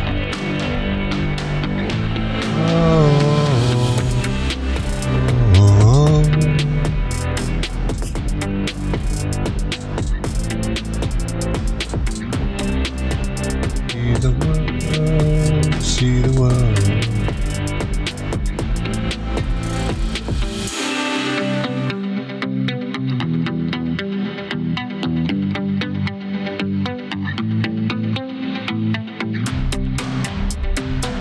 Gosh, it's sore on your lip, girl. Gosh, why you got the sore on your lip?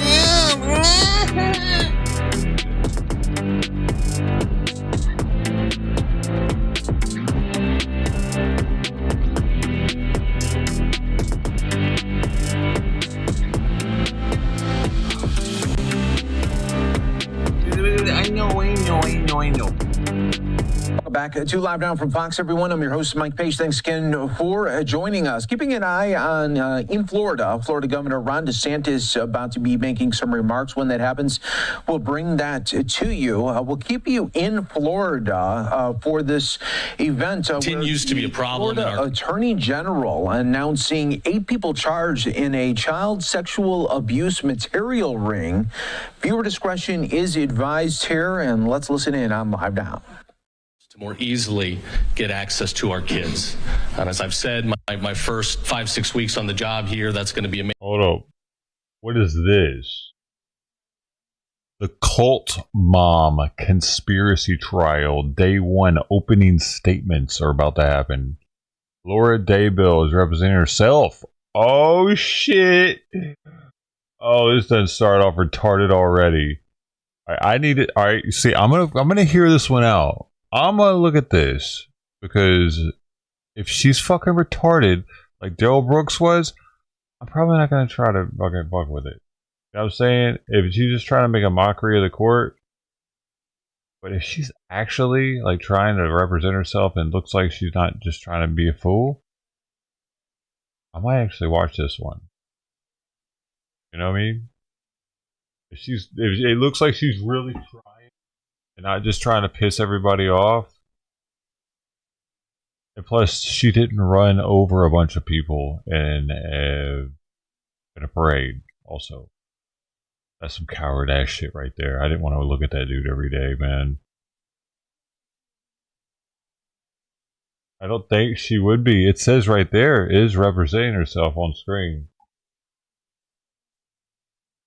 Think she would be? Have you heard of this lady, or are you saying you don't think she will be? I don't know what you're saying there. Your grammar, Lou. Are you drunk right now? Are you fucking drunk, Lou? I know it's your day off. You probably are drunk. So, trial and charges. She conspired to murder her 4th husband. What happened to the other 3? Did they die too? Are they dead? Anyway, so no one's actually dead. This is just a conspire to kill trial. Oh, she's a convicted killer. Oh wait, Convicted killer Lori Vallow Daybell, the so-called doomsday cult. Oh, so she's already been convicted of something. So she's back in court. Did she represent herself the first time?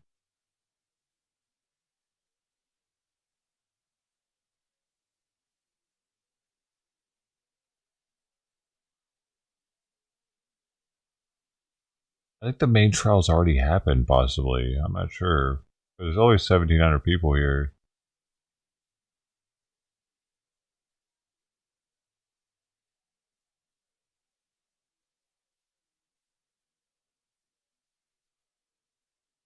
Oh, in 2024, Lori Daybell was sentenced to life in prison in Idaho after being convicted of conspiracy and murder for the deaths of her two youngest children, as well as her husband's first wife. Okay, but and then this one is. Did she? I don't think she represented herself in that one, did she?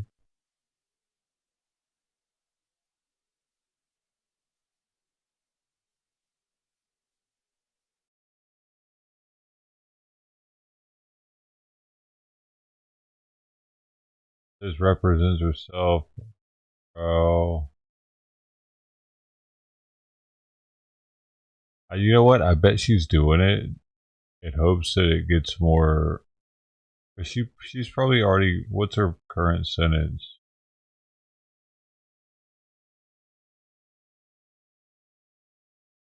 She faces up to life in prison. She hasn't been sentenced for that yet.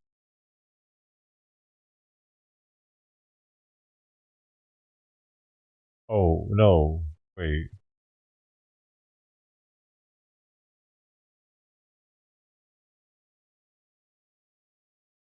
It looks like she already has a multiple life term. Yeah. She was sentenced to life back in 2023. And so I feel like she's only doing this as publicity stunt in hopes to get a sugar daddy to send her money. If she didn't get the death sentence, she could get some dude to marry her and send her money and conjugal visits and shit for the rest of her stay there. I think that's what she's doing. Because she knows there's no skin off her back. Like, she's already in for life. The conspiracy to kill somebody isn't going to give her a death sentence. So she's going to be there for life regardless.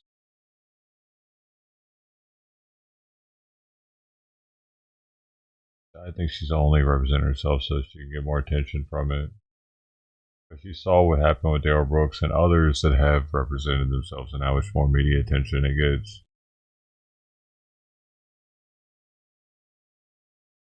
What do y'all think? She has nothing to lose from it. That's the judge. Like, I mean, the judge could say she can't get any funds, but usually that's the case when there are victims involved. They don't want them making money off of like a school shooting or something.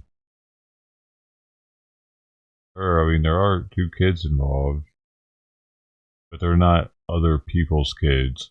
It's when it's other people's kids that it becomes more of a problem.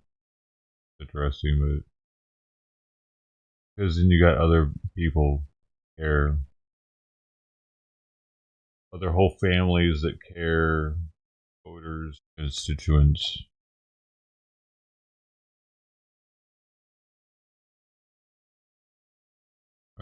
What is this, though? Angry leftists spent the weekend working out their Trump and Musk derangement syndrome in public in a collective therapeutic protest. Oh look, mask wearers, outside, in 2025. Color me shocked. What exactly are these people upset about? He's trying to be king of America. There's no kings in America. Everybody, we're equal. And the fact that he's trying to change what we have known for hundreds of years is pissing me off. Profound. The right wing has been attacking voting rights for quite a while, and we kind of need voting rights if we're going to be a democracy. The hilarious irony of cutting to a flag of a country that canceled their elections and refuses to have them. When he says voting rights, I can only assume he means voter ID, which is supported by a huge majority of the country, by the way. There's something that every single person in America cares about that these people are attacking. A nationwide movement of people. Oh, no big deal. Just another trans protester casually threatening violence. I think it's important, especially as a woman and a person of color, to show up. Yeah, that's nice. You're a woman of color. We get it. But why? Why didn't the news crew interview these penguins? I'm going to guess this is a reference to the tariffs placed on Heard Island, an island of penguins. I'll give them credit for being funny, and I would have loved to have heard from them. We're going to show you some of the demonstrations. Is that what the penguin thing was all about? Cities around the country, including on the National Mall. What is that? Is that the polar bear from the island? So I feel like I'm being an asset just by representing what I feel like most of us are feeling right this moment, which is that liberty is burning. And we're all out here burning in the sun to do something about how we're feeling the country is going. Women's rights are huge. And the fact that most of my adult life, we had Roe versus Wade, and now my daughters and my granddaughters do not have the privileges that I had. Imagine being lip-quivering upset that you might not get to see your grandkids or great-grandkids get aborted. I believe Donald Trump so fucking weird, is man. trying to tear our country That's down. weird. The only thing that makes sense is he is working on the behalf of Putin. Putin! There it is, just when I was starting to think people were finally letting that one go. I haven't seen Roe vs. Wade, the movie with Dustin Hoffman, but isn't it? Does it have more to do with who has custody of the kids, or was she pregnant? Was Meryl Streep pregnant in the movie, and she wanted to have an abortion, and he was like, no, and like that's what caused the whole court case? Anybody know for sure? Which is it? Which one is it? One or the other, or am I completely off? I mean, that's the only thing that makes sense. I mean, the things that he's doing is not trying to make America better. He's ruining our infrastructure, like every department in our government. He's ruining. They're still letting this woman ramble on? All right, well, we're in it till the end. Let's go. And he's right now destroying our economy. He's taken away all of our allies. We're a pariah in the world. And Congress sits back and does nothing. And we have to stand up and take our country back. For me, the moment that I knew something was off was a historical rip in time was not standing up for our allies. With Zelensky, I love him. I wish he was our president. Yikes. I think they're destroying this country, democracy, the world, the economy, you name it. Very, very bad regime. I really don't know what he said at the end of that sentence. I don't think he knows what he said either. I can't believe she just said that about Zelensky, though. Like, they weren't our friends just like 2 decades ago, or 4 years ago, maybe 4 decades ago. Exactly, buddy.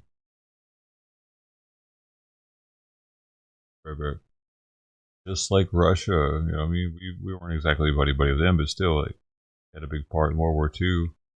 So we haven't always been enemies.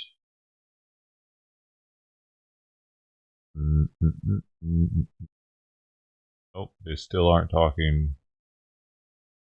Cult mom still not culting.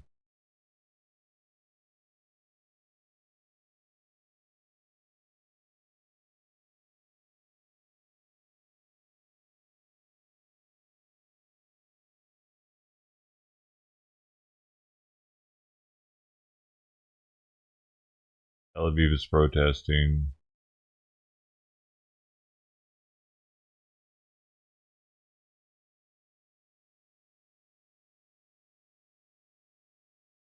What do you call a powerboat that can turn into a submarine and also act as a stealth gunship?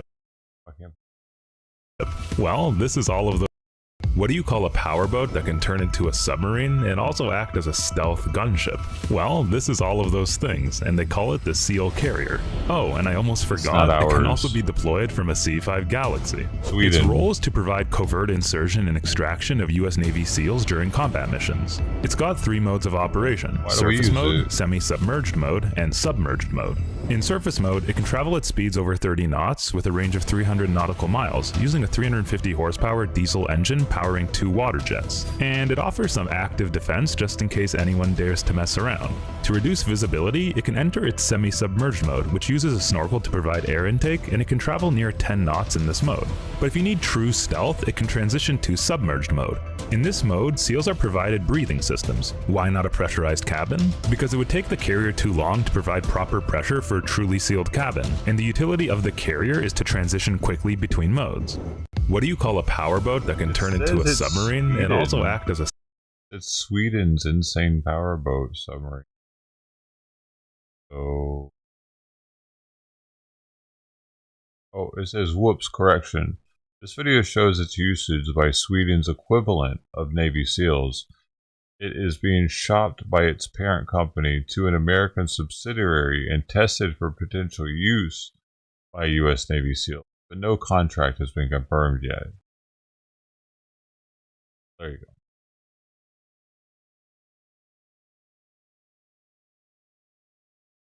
Who was I talking about? Oh, that one. So...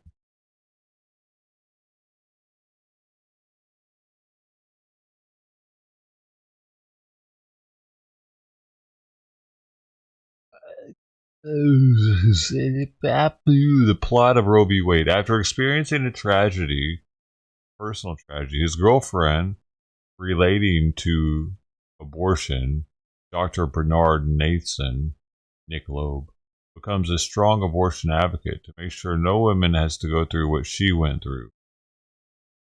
What? All it says. Together with journalist Jamie Kennedy, they fight to legalize abortion across the country. Fight against the anti-abortion lobby headed by Stacey Dash. The decision ends up in a Supreme Court leading to vertical abortion. Is this not the same movie? The same fucking movie? Fuck out of here! 2020, they made a new Roe v. Wade movie? Stupid. One in 2019 too. How many of these have they made? Get the fuck out of here. There's a made-for-TV one. What? Where's the original one? Why is it so hard to find it? Dude, what was it even called?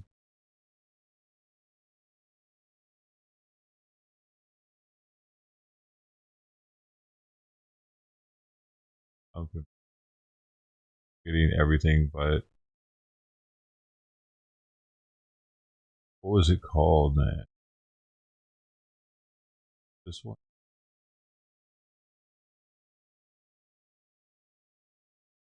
I thought that was a movie, dude, with Meryl Streep. Oh.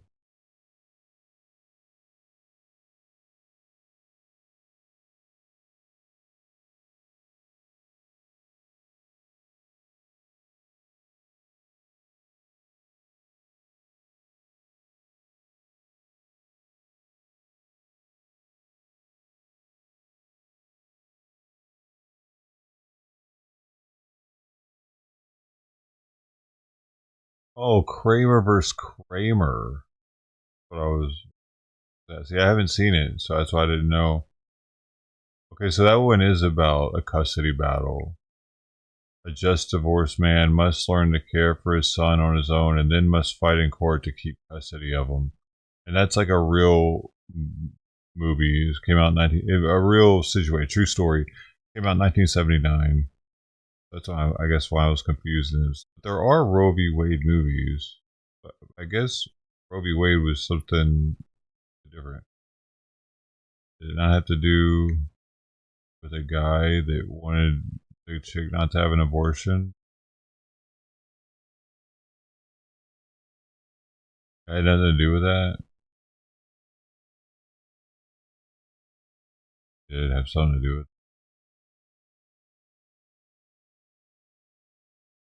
I mean, it did though, because it had to do with people not wanting women to have abortions, and most of those people were probably dudes.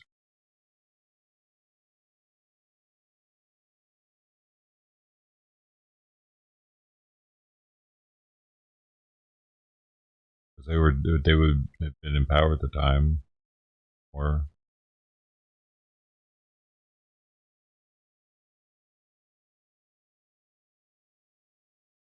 But they have made like 3 different Roe v. Wade movies, but it doesn't have Meryl Streep and a snob.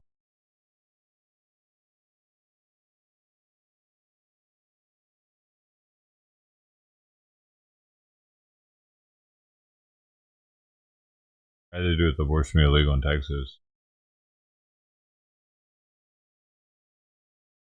Hey, it's crazy. So Texas had the Juneteenth thing, the last state to have slaves, and they were the last state to major holdout with abortion.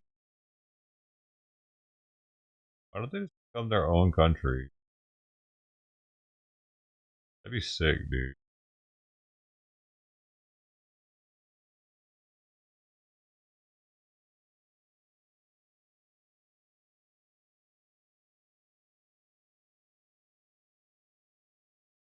Yeah. I get that. I was just the origination of, so get everything that's happened.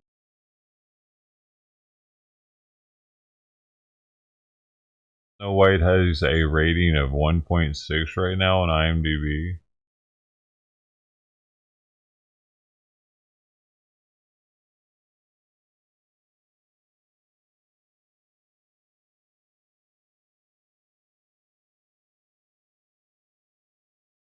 Why does this only last 40 minutes? Ad-free access of our rawest, unedited, and uncensored catches. They arrested this guy fast. And behind-the-scenes phone calls. Join our locals for the low price of just $10 a month. And don't forget to get yourself something new, like our exclusive Air Gordon T-shirt, only on PredatorPoachers.com.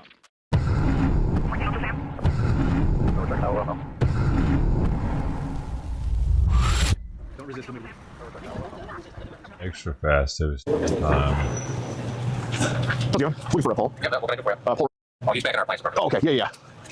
I guess the appliance pole? Oh, the appliance pole? Yeah. Oh, it should be right. Yeah, okay. Oh, gotcha, man. Thanks, bro. Oh, God. Yeah, you can start. How's it going?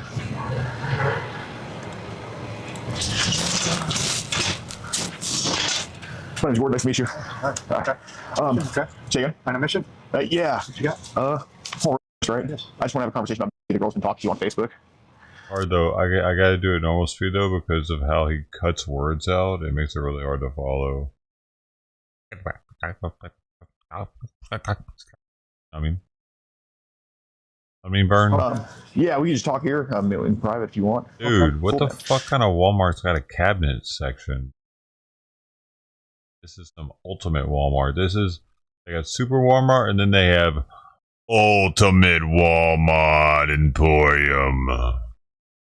We have everything you need here. Welcome. How long have you been working here for? 2 years. Nice, bro. Well, I appreciate what you do. My dad was a manager at Home Depot for the longest time, so I know the struggle and I know the grind with places like this. So I just want to say I appreciate what you do, and I appreciate you keeping the world going with kind of giving people appliances, making sure they can live and all that. So thank you for what you do. They don't. But yeah, no, I know you're a good dude. I know you work hard. So I just want to have a conversation with you about it. That's all. It's not to, antagonize or to put you on blast or anything like that. Home Depot probably actually installs it. But I just want to clear things up. I'm sure you can understand. You kind of know why I'm here to talk to you about. Sure, I know. Yes, I know exactly what you're talking about. Appreciate you, man. Why's that? What's that? Why am I here to talk about? Probably the conversations that we've had. Fair enough. Yeah, I appreciate your honesty. I'm not going to bullshit you. We've talked. Thank you. I appreciate it, man. And that shows me that you're a good employee and that you do the right thing. So, how old is? Last I think she said she was 12. Yeah, absolutely, man. I appreciate your honesty. Are you in relation to her, or I mean, you just? Well, I'll just tell you, you're being honest with me. What? We have a group called Kid Protectors USA. We just make sure that kids don't talk to adults, adults don't talk to kids. It's a two-party thing. You know what I'm saying? 12-year-olds for. But yeah, well, I guess when did y'all start talking to each other? A few months ago. Man, that's Okay, wild. He's fair been enough. talking for months. So yeah, I mean, you said you're not going to bullshit me, and I believe you. So how'd the conversations kind of go with her? At first, it was just friendly. We were just And that's weird. friends. Of course. Did it ever get to a point where it was like a little bit risque at all? A little bit, yeah. Hey man, it's the internet. It happens. How did it get kind of risque? We talked about, she didn't have a boyfriend. I said, okay, we can talk about that. But Why would she have a am I in any trouble boyfriend? here? I mean. Oh, I'm not here for that. A No, 12-year-old has a I'll have boyfriend. conversations with her. Oh yeah, no. Yes. I mean, I just kind of want to figure out like why it happened, if it'll ever happen again. And obviously, I think you do the right thing, so I'm not worried about that. Right. So kind of about her boyfriend, like what do you mean? Yeah, well, she talked about wanting a boyfriend, and none of the boys at school didn't like her. Yeah. Do you have a girlfriend? No. I guess this was a match that kind of made sense then. Yeah. Man, that's Kind of weird. talked, and we liked each other. And I guess I had a nothing wrong with girlfriend when that. I was that age, so. but- not real issue. Yeah, I'll be honest with you. She's not. It's Okay. And you're transparent with me. I'll be transparent with you. It's only fair. Yeah. So, did y'all talk about kind of getting in a relationship together? We did. Yeah. Okay. When's the last time you had a girlfriend? A few years ago. Oh, okay. So this is starting to kind of make some sense When now. I was 11. I get you. Yeah. When were you all supposed to kind of hang out with each other? We never really set a date on that. She was wanting to hook up, but obviously now I know it's not real. So. Right. Yeah. How could they think that's So, real? I gotta ask. I think that, and just be honest, Dude, it's fine. I honestly think that most of these people talk to catfish. They talk to people like this, or they talk to, I don't know, some other pedo that's into pedos or something. Beats off talking to pedos. I don't know. Beats off tricking them. Some weird shit. It's all weird. Or they're just trying to sell them pictures or something. I don't know. Get them to send them money by acting like they're a little kid. Hey, send me $20. I'll send you more pictures. Some shit like that. I think they're usually just getting scammed. Because it's hard for me to imagine there are fucking 12-year-olds trying to hook up with grown men like this. I can see them, like, convincing them to send pictures just for money alone. Like, hey, you send me some pictures, I'll give you $100. And some kid's gonna be like, holy shit, $100? Yeah, I'll send you a picture of my titty. And I can see them trying to do that, and maybe some kid actually doing it. But actually hooking up with them, that's crazy. I don't know about that one. But I could see some kid being like, hey, all I gotta do is send a picture of a titty. He's gonna send me $100 gift card. I didn't realize that was happening until one of them talked about it, though. That's actually happening. Kids out there. Crazy. Because they can send the gift card codes all through, like, digital. And they can, like, send them, like, a small one to start off with, you know, like a $5 one or something, to show them that it's real, that it works. They can go buy a Fortnite skin with it or something, and then, so it's like, this is actually a problem. The pedos are doing this. But, like, I don't, they actually, for them to actually think that some fucking 12-year-old's gonna want to be their girlfriend, that's crazy. I have the messages here. What did y'all talk about kind of doing together? Well, we talked about, doing things. Okay. Was that something that was going to be forced on her, or that you were going to leave up to her to try? To her. Okay. So you were only going to her if she was like wanting to or okay with it? Right. Okay. Well, I appreciate your honesty on that. So you wouldn't have or anything like that? No. Just consensual. Awesome, man. That's awesome. Were any pictures sent? Huh? Did you give them consent to No. No. Yeah, you guys are being recorded right now. Okay. Well, we're in a public place, or there's no expectation of privacy. It's a public place of business, but we're just having a conversation here. That's all. Not here to. Did not give consent. Okay, yeah. I'm the surveyor that just happened to walk by and saw your set. Got it. Well, Paul, do you just want to go talk outside about it, or? No. What did he just Okay, say? that's fine. Well, Give consent. Okay, yeah. I'm the surveyor that just happened to walk by and saw your set. got it. Well, Paul, do you just want to I'm go the talk store outside manager. about That just happened to walk by and saw your set. it, or? Got it. Well, I'm the store manager, and I just happened to walk by and saw your setup. Damn, I'm good. Privacy. It's a public place of business, but we're just having a conversation here. That's all. Not here to. Did not give consent. Okay, yeah. I'm the surveyor that just happened to walk by and saw your set. Got it. Well, Paul, do you just want to go talk outside about it, or? Dang. No. Okay, that's fine. Well, you know, I think I'm giving you a courtesy by just having a talk with you about this. I didn't know this was going on, so. Well, it's for safety. It's just so you're going to be assured I'm not here to blackmail you or try to. I'm at my work business here, so it's. Right. Well, it's not to put you on blast or anything like that. It's not to. You obviously are. Right, but it's not to tell them what's going on. Like, I haven't told anybody here what's going on. I don't intend on doing that, okay? But obviously, you know, I don't want you to turn around and say, well, I threatened you or I like did this to you. Right. But you understand it's just my insurance, right? It's not. Right, but. You know, so I mean, if I were in your position, I would just tell them like, hey, we're just having a talk here. It's fine. And that's, I mean, if it was up to me, but you know, you can do whatever you want. No, I'm cutting ties with this. I'm sorry. I'm at my work business here. You're kind of disrupting my work now, so. Okay. I appreciate that, and I'm going to cut all ties. Right. Well, Paul, I hope you understand that, you know, by me coming here, I'm doing you a courtesy. Okay. Like, do you live alone? Yes. Okay. Well, I didn't want to go to a place where there's neighbors looking or anything like that. I just came here to talk to you. Like, obviously. We come here to where there's people working and stuff, so it's kind of the same scenario, but yeah. Right, but I'm talking in a lower voice. You know, I'm obviously, like, I'm not saying anything about it now, right? So I hope you can understand my side, because I think you're a reasonable guy. I mean, you can understand why this needs to be addressed. Okay. I mean, and it will be addressed. I apologize. Okay. I mean, I appreciate it. I appreciate you bringing it to my attention, and I shouldn't have done it. You're right. Well, right. And sweet boy, come on, y'all. When you're being honest about it, like you are, that's just the type of person that I think you are. Like you're an honest person. You really are. Okay. And I promise you, that camera is not physically picking up what we're saying. It's more so that this didn't happen, right? I'm not here to. Yeah. I'm not here to do that to you, but I'm at work, so it's I get it, but I'm just trying to make an uncomfortable situation as comfortable as possible, right? Okay. Like, you know. So what's your outcome for this? And then what are we looking at? My ideal thing would be a handshake. Okay. And then we, you know, that's, but obviously I'm not going to read all the chats here, but I'm just wondering, like, were there any like pictures sent or anything like that? There were. Which pics? Of me. Right. It's kind of what we do online, but like what kind of pics? Of myself. Okay. Were any like people? No, just pictures of myself. Okay. So I wanted to ask about this. If anybody passes by, I promise you I'm going to be quiet, all right? Okay. Were there any...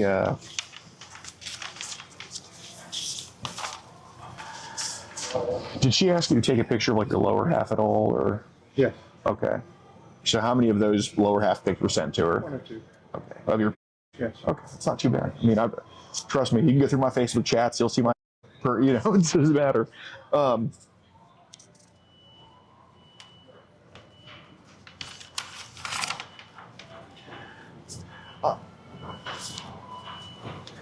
do got to ask though, because you know, some of these messages here, they're pretty risky. I'm not in the business of reading them out loud. It's not to, again, it isn't to shame you. It's you just get through this together. I promise you. But yeah, like I mentioned, I'll put these away for now. We don't. Okay. All right. Well, Paul, do you just want to kind of go outside and talk about it just away from everything? Because again, like obviously, if you want to stay here and the cops come, I mean that's that's totally fine. But you don't have to bring the cops into this. I'll go outside and talk to them. Yeah. Okay. Well, Paul, we can just go outside and talk about it. Well, we can leave, and if you want to just go outside and talk to us for a little bit, we can do that. That's fine. All right. I'm not here to cause any trouble, sir. I'm sorry.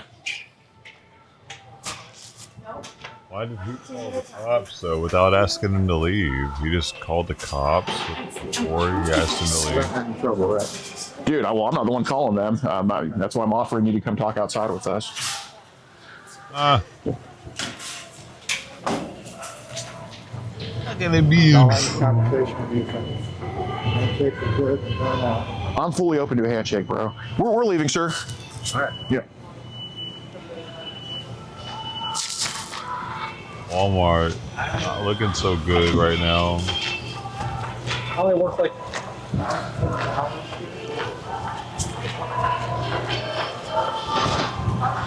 Yeah, man. I mean, we can go, I guess, behind the building, because if they pull up to the front, I don't know. Like, what do you think would be best? I mean, you know this place better than I do.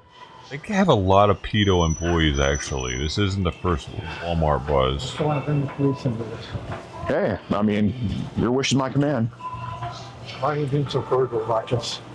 Because I think you're an actual good person, dude. You're not somebody who, like, if I thought this was a situation where they'd be, I obviously wouldn't be talking like this. You know what I'm saying? So. Never mind. Right. I think a slight mistake shouldn't be the end all be all to anything. Yeah. Where do you think's best, man? Where people are walking in? Probably not. Maybe just. Want to ask? What do you want to ask? Well, how about the like little fire thing right there, whatever the hell that is on the wall? What do you want to ask? Kind of just about some more stuff. That's all. Because, you know, it's about just making sure this gets stomped out. Because the best possible thing, this gets fully addressed. It's like 50 years never old. pops up again, right? He's worked there for 30 years. Just be at a distance. I don't want to stick anything in his face. You can even face this way if you want. I just want proof that I'm not trying to hurt you or anything like that.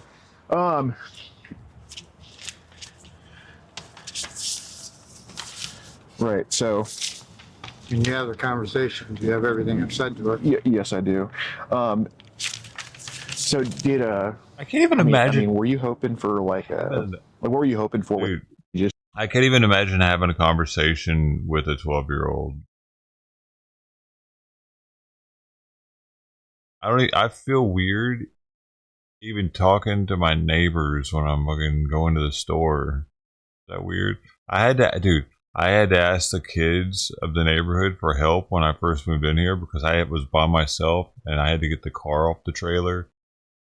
And I needed to make sure I didn't drive it off the ramp. So I asked the kids, I was like, hey man, y'all back me off this ramp? I don't want to drive off of it. I was so uncomfortable talking to them and asking them for help and shit. But like, I can't imagine being just so comfortable to be like, hey kid, how you doing?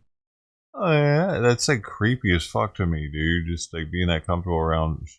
I mean, I guess for a parent, like if you were a parent, you would be that comfortable around kids, probably, right? Hey there, little guy. I'm just not because I'm not a parent. I'm not used to being around kids. I guess they freak me out. They're like gremlins. Just realistically. Sure, let's do friendship at first, and then we started talking about, you know, things. And okay. Were you hoping this would be like a one-time thing, or more of like a see where it goes, or just maybe a see where it goes, see how our friendship goes? But no problem. Did you ever talk about somebody else at all, or anybody else? Well, she did. She had her friend. Okay. Did we talk about doing anything with her friend at all? Did we talk about? Brought into it, yes. Okay. So like a type deal. Yeah. Okay. No, hey man, I wish I could score like that. So yeah, like I told you, man, Mandy is obviously not a real profile, but the reason I'm bringing her up is because there's been some type of pattern over the years with this type of stuff.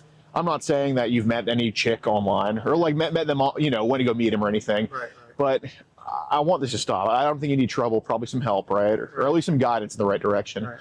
When did this stuff start for you online, like with younger chicks like this? Oh, we can, I'll just be quiet then. Please.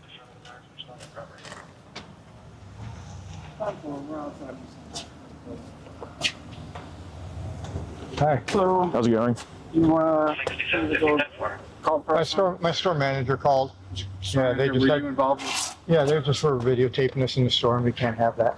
Yeah, we're outside now, but yeah, we came outside. So you're one of the people that was doing the videotape? No, I wasn't videotaping anything. But at the are you with that group of people? At the moment, I don't have anything to say to you, but maybe I'll talk to you in a little bit. It's a yes or no question, man. At the moment, I have nothing to say to you, man. At the moment, I have nothing. I have nothing to say to you right now. So that'd be a so it's a no then. I don't have anything. Yes or no I don't have anything to say to you. Forget about it. So my basic question for you, and for your store manager, who is he over by the door over there? Yeah. The one poking his head out? Yeah. Okay. No, that's somebody else. No. Yeah, sure. If you want to go talk to them. I mean, if you could get him on the radio real quick. Basically, what I need to know is if you guys want him to leave, and if you're willing to sign complaints on that. No. Like that's what I got. Yeah, no. I mean, we can go off the property if you want. Because it's my understanding that they've already been asked to leave, and they're still here. Well, we're out of the store. That was my Still on the mistake. property. Oh, Paul, do you want to leave the property then? We can leave the property. That's no problem. I was not aware. I thought they just meant leave the store, but we can leave the property. No problem. I'm just having a conversation with these guys, so. Okay. And I didn't realize. Conversation's fine. I mean, I have no issues with Yeah, conversation. yeah, officer, we can leave right really, now. Like, there's no expectation of privacy in the store. I mean, it's just if it's since it is a private business. Right, yeah. It has to leave, and you seem to know all about that. Yeah, we can absolutely go off the property, officer, if you think that's best. For my side of this, I just got to know whoever it is, just so that I can document who I spoke to and who essentially was referenced in this call. You know what I mean? I mean, are we suspected of a crime or? Well, you were asked to leave. You didn't leave. So we did leave. Point, so we can. No, I'm offering to leave the property. If you want to get technical about it, you did not, because you are still here. So that is where I have. Wow. I'm well within my means to identify everybody that I'm talking to. Okay. Now I understand you're not doing anything wrong. Right. Per se, like the video recording or just having a conversation. Right. Yeah. No. We're happy You're to. not doing anything wrong, right. per se. Right. Well, exactly. We're happy to leave the property, sir. But I mean, you know, right when I walked out, you were kind of coming at me with a little bit of hostility there, and I admit I answered in kind. For that, I do apologize. Right. Right. But well, we're happy to walk off the property. If you're up for it, man, it's up to you. just it's not actually my fault. You guys just hang out for 2 minutes until my partner's getting okay. Because I just happen to be the first person to get here. That looks like, nope, that's not him either. Well, I mean, Paul, I'm willing to walk off the property with you, and just I don't want to cause any trouble here. It's not what I'm here for. Well, but I mean, at this point, there's really no trouble being caused, right? Like nobody's getting hurt. So we're free to go, or you guys are just calmly. Yeah, exactly. So can we? What am I detained for then? What am I suspected? What crime am I suspected of? What crime am I suspected of, sir? Well, I've asked for your ID and you haven't given me your ID. Oh, well, here you go. You can take that. Turn it off. It's 750 at Texas. After that, I expect to be fully allowed to leave. I have an ID together.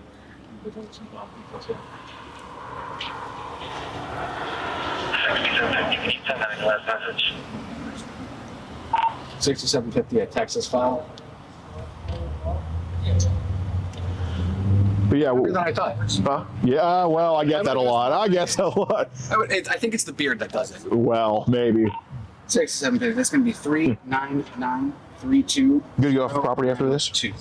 I mean, are we done here? I mean, well, you can be done at any time, but I just want to talk about some more things. But it's totally up to you, man. But yeah. Just for my own curiosity, do you guys have like questions for like how Menards does its business or anything like that, or? No, I'm not. I mean, I don't. This kind of thing. Yeah, no, I don't live here in town. I mean, it's a. That's fair. I mean, you got the Texas driver's license. Right. No, it's all current. Yep. Which is good. Way back in the day, about a solid decade or so ago, I worked for a different Menards, not this one, but I worked for Menards for about 3 years. How old are you now? 33. Okay. So, got it. Yeah. Well, we're both 40 technically. But well, this says you're 20. Well, I mean, we passed this 40. I'm what I'm saying. Like. That's fair. Had me a little concerned there. There's enough of a similarity that I look to like you, just with a shorter beard. Right. You know. 6745. How long have you been growing the beard for? I mean, that looks like it's been growing out for a while now. Well, it's been probably like, oh God, maybe 4 months. 4 months? Yeah, something like that. I would have to guess. But yeah, I mean, like I said, if we're cool to leave, I mean, I'm not here to cause a single shred of trouble for anybody. So.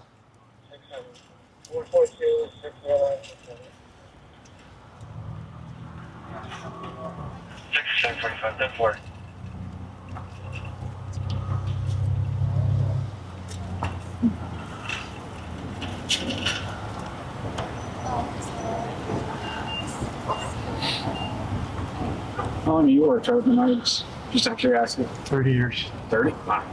28. Close enough. Yeah, they're gonna have a statue of him at some point. It's not a bad gig working on Menards. I'm sure. Nice benefits, pension. I worked at the Crystal Lake store. Okay. I only worked here at 30. So what's the interview about? I mean, that's not something I want to talk about right now, but who knows what we might know in the future? You never know. But I'm fully willing to leave the property. That's not an issue at all. But But yeah, like I said, if you're down to come off the property, Paul, I mean, we're down to just talk. I'm at work. I can't right now. Oh, you can't? I'm at work right now. Okay. Yeah, let's talk.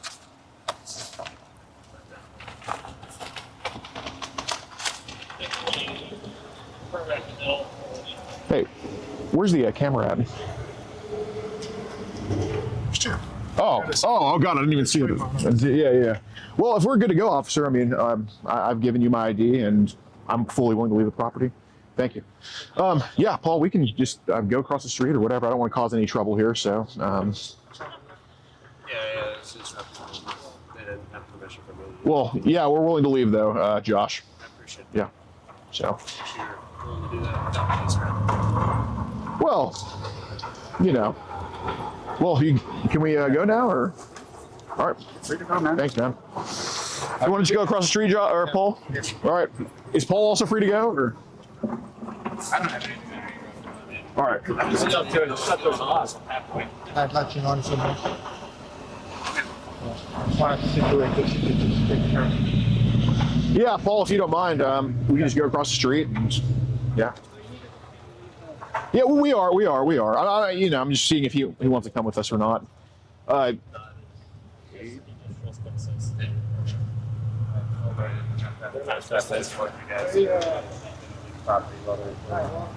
There's a parking lot. Okay.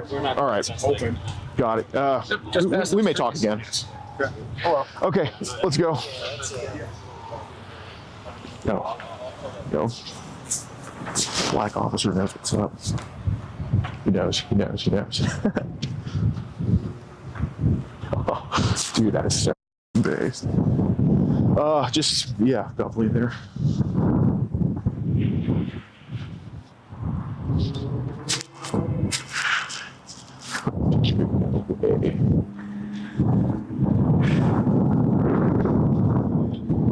Just a little bit more. Well, there's some more stuff.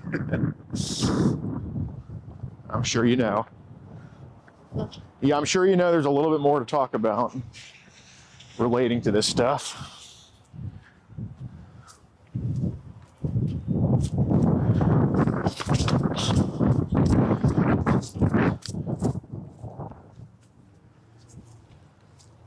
You're good? Yeah. Okay. Are we technically off the property? Yeah. Okay, cool. Yeah, they'll be at a distance, not here to stick anything in your face. Face this way. So, you know, like I said, it was a fake account, kind of put on you because there's been a pattern over the years of kind of this shit happening. I'm sure as you understand. So, you've been very honest. So I don't expect anything less. When did young girls start to hit you up online? No, just young girls in general, like younger ladies under 18. Nothing. Just, okay. Well, how do we come across? well, you probably made a fake account. No. But how did? Oh, she was a suggested person on Facebook. Okay, fair enough. Just added her and then I said hi. Well, let me ask you this: have you had to block people for being underage previously? Yeah. Okay. So when did that start happening? A few months ago. Okay. How many girls have you had to block because of that? A few. Probably 10. Okay. So you see how there's been kind of a pattern of these accounts hitting you up. I only have control of me, but these other 10 girls, I mean, how old, what were their age ranges? They didn't really say.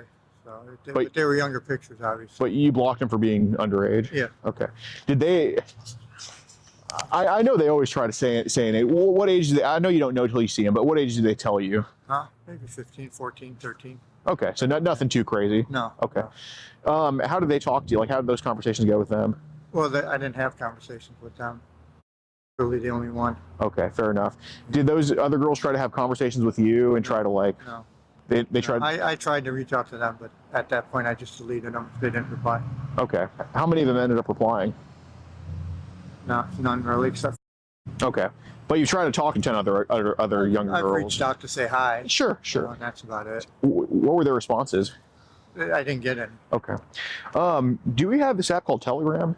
I do. Okay. Yeah. Who got you to get Telegram? Who got you to get Telegram? I did, just one day. Okay. Do you think? Do you know what I'm going to ask about Telegram for? Like, you know what I'm going to get at here? It's probably for sites and stuff. Okay. Well, I don't have an issue with it, but do you know what I'm referring to? Probably job. Right. So, you're an honest guy. I know you're not in the mid, you're not the kingpin of anything. Right. But do you think what you've seen on Telegram has been the most appropriate? No, obviously not. Right. So I'm more concerned about how that stuff's kind of started for you, because basically I think some of these messages were sent because you've seen some up shit and just kind of warped your mind. Like you work too hard, you're too good of a guy to be into this shit. You know what I'm saying? So I'm just gonna ask you this directly. Have we seen a little bit too much child Telegram? There has been some, yeah. Okay. Where do you think it's coming from?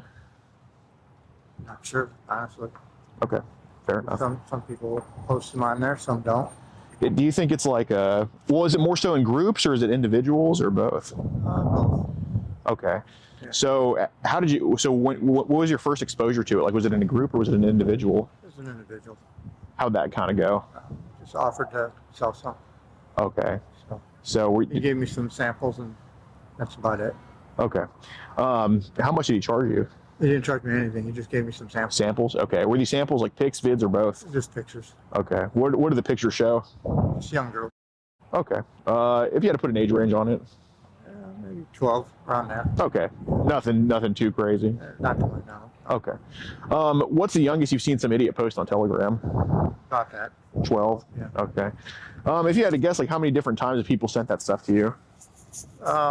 Not much. I mean, a couple times, but I didn't really pay for anything because I wasn't really interested in it. But just the samples? Yeah, just the samples. Okay.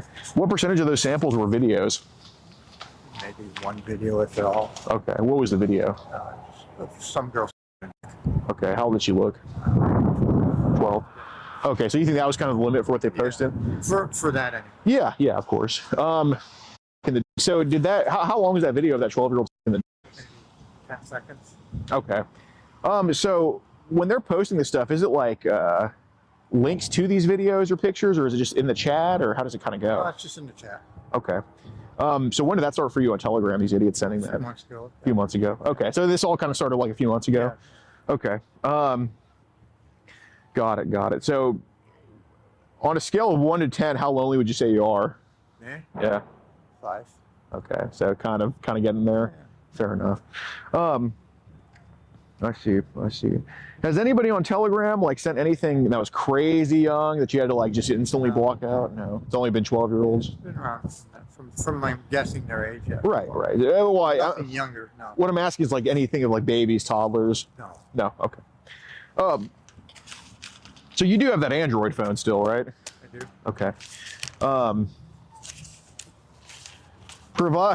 Assuming we did a scan of the phone and what's saved, do you think you have some pictures saved that you probably shouldn't have saved? Probably. Okay. What do we have saved that we probably shouldn't have saved right now? Teen girls. Okay. Teen, like what ages?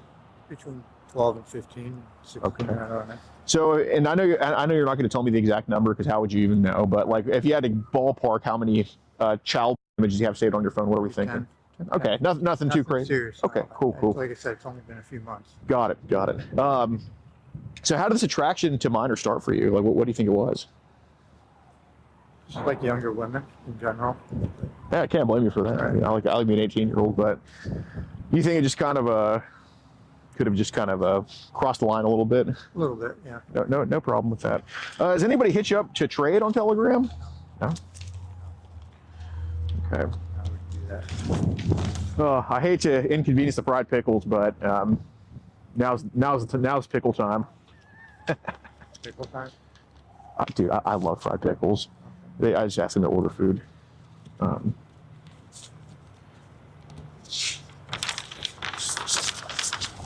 We'll be done here. I got to get back to work. Dude, yeah, man, I'm wrapping up here. I know you want to get the most information, and you want to make sure I don't do this again. Of course, bro. I appreciate that. Yeah. I appreciate not bringing the police into this. Dude, I'm going to have to explain to my boss what's going on. Yes, absolutely, but actions have consequences, right? So, I do got to ask, those people on Telegram that find you, take me through the process of how they find you in the first place, if you could. A lot of times it's through another website like Instagram. Living his life. I love it, man. They find you on Instagram. So how does that go? They just ask to chat, and then I chat, and then they want to talk on Telegram, so we go over to Telegram, and that's when I find out, and then that's when I end it. Right. So these, would it be fair to call them child sellers? Probably. Okay. What do they portray themselves as on Instagram? Because you say you kind of get bamboozled on Telegram. What do they portray themselves as on Instagram? Younger women, teens. Okay. So when they send you these pictures of these kids, or is it saying, hey, these are my photos, or these are like somebody else's? Those are somebody else's. Okay. Got it. Do they ever send those Megalink things? No, I don't have my links. Okay. Have they put Megalinks in the chats? What is that, like a... Like the mega dot whatever things in the chats at all? Or? Oh, I have seen them, but I don't click on those. You don't click on those? Okay. What would the layout of one be like if you were to click on it? I don't know. Okay. So you sure you never clicked on those? Okay. Shoot, excuse me. These Instagram accounts, are any of them American that you know of, or? I would assume most of them are, but you never know in this day and age. Okay, what makes you think they're American? The girls look like Americans. Okay, got it. And with a child that they put in the chat, like, were those mostly white girls, black girls, Hispanics? The ones I have seen, they were Asian. Asian, okay. Got it. Are there any other apps you know of that people try to peddle child pornography on, or? Just Telegram is the biggest one. Okay, have you heard of any other ones with that happening? Okay. All I've used is Telegram. Got it. I guess what compels you to save these photos? Loneliness, I guess, you're right. I mean, any other reason? Okay. So realistically, what do these photos do for you, like hormone-wise? Like, what do they accomplish for you? Obviously, they're a turn on when you see a younger girl. Yeah. Especially when they're only developing, they're fresh. Yeah, I understand. How often are you taking those photos? Once every couple of days, if that. Okay, so it's not like you're in the break room.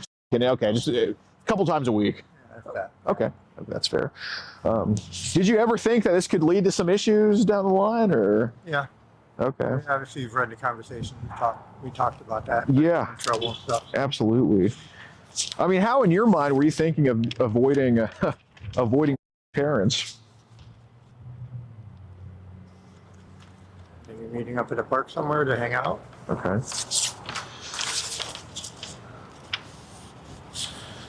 You tell your sister you have a boyfriend. I'm not reading all these, man. You both are very pretty, especially for being 11. Doesn't matter. Would you consider yourself No, but I mean, obviously, this isn't a good example. Yeah, fair enough. Yeah. You got at least you got a sense of humor to kind of joke about it. Have you ever thought to yourself, I may be? Oh. Sometimes. Yeah. Okay. Have you ever thought like, hey, I need some help for this, or? I mean, I've never done anything with a younger person. This is really the closest I've ever been, really. But yeah, because here is like kissing you girls, kissing every inch of your bodies, including your parts, to be respectful. Why'd you want to have fun? Yeah, hey man, I like kissing too. I'm a guy. You never yourself or yourself. I'll guide you and show you how to do it nicely. You two can play with my at the same time. I'll teach both of you. I mean, how excited were you about this? So realistically,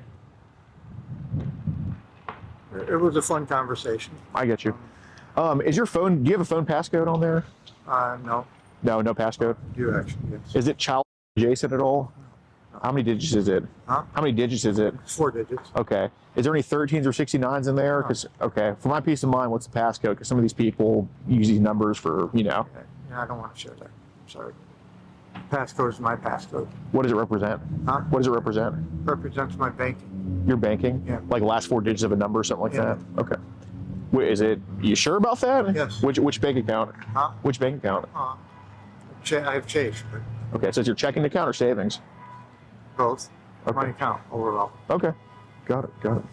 Why you ask that? Well, because some of these, they use certain numbers to basically signify they're into child So just for my peace of mind, I'd like to know what your code is, just so I know how deep we are into it. You know, that's nothing. I'm not going to, you know, take your phone or anything. I'm just asking. Like, I don't know that. So, well, I have no authority to. I'm not a cop, but two of the same numbers, 4 times, or four numbers, 2 of the same numbers. Okay, got it. So basically, we got to delete some child pornography off our phone, and you say you have like 10 images on there of child. Okay. And it's on that phone right there.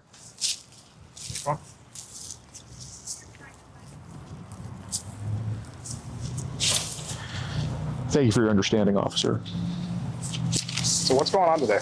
Well, basically, we have a group. We catch online child across the country called Poachers, and we're from Houston, Texas. But we have arrested 47 states, convictions in 40, including here in Illinois. And Paul was messaging who he thought was a 12-year-old girl, and he was very arranged or solicited to meet up multiple times, sent a picture, admitted to all of that. And you know, we were filming inside the store, and he said all that inside the store. But then when we all came, I was hoping he would admit to child pornography, but we didn't get to that point yet. And then after we all left, that's when he admitted to possessing child pornography on his phone. Is that kind of correct, Paul? Okay, and it's on that phone? Okay.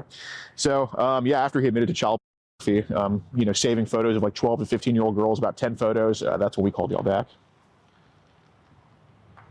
Okay. Well, we got some stuff you gotta do.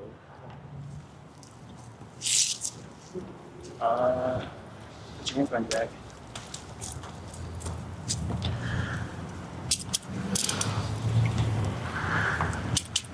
Good. Paul, did you drive here? Here, Chris. Let's do it. All right, what's up, guys? You see Paul, not Rosen, getting cuffed right now. We caught him. He's a manager at Menards here in Fox Lake, Illinois, but not for long. He admitted to us to wanting to have a 12-year-old girl and to possessing child pornography on his phone. So there's an open position at Menards in Fox Lake, and yeah, the 30-year incumbent here is no longer here. So adios, Paul. Full video will be on Locals. Did any of the stuff in the store get recorded? Or? Like stuff in the store? Like oh yeah, okay. Yeah. We talked to him in the store, but are you gonna meet up with us for all that? Yeah, we'll go to the PD and dump everything. Yeah. Alright. Well, we like phone numbers, Mike. Yeah, no, we're full cooperation now, but Yeah, I dealt with this one time in the past, and it went terrible. Yeah, but started deleting everything. Oh yeah, hell no. We want these people prosecuted. Yeah, that's why we were just like very silent, because yeah, I know a DA would be more happy about like child civilian chat logs, so that's why I wanted him to admit to child before we all got involved. But no, we full cooperation. We want to show up to court and all that shit. So you guys are based out of Texas, though? Correct. Yes. If we can, I don't think we need to like take anything. We can download anything. Yeah, 100%. Yeah, absolutely. I'm gonna go check his car. Dude, that was so smooth. Paul.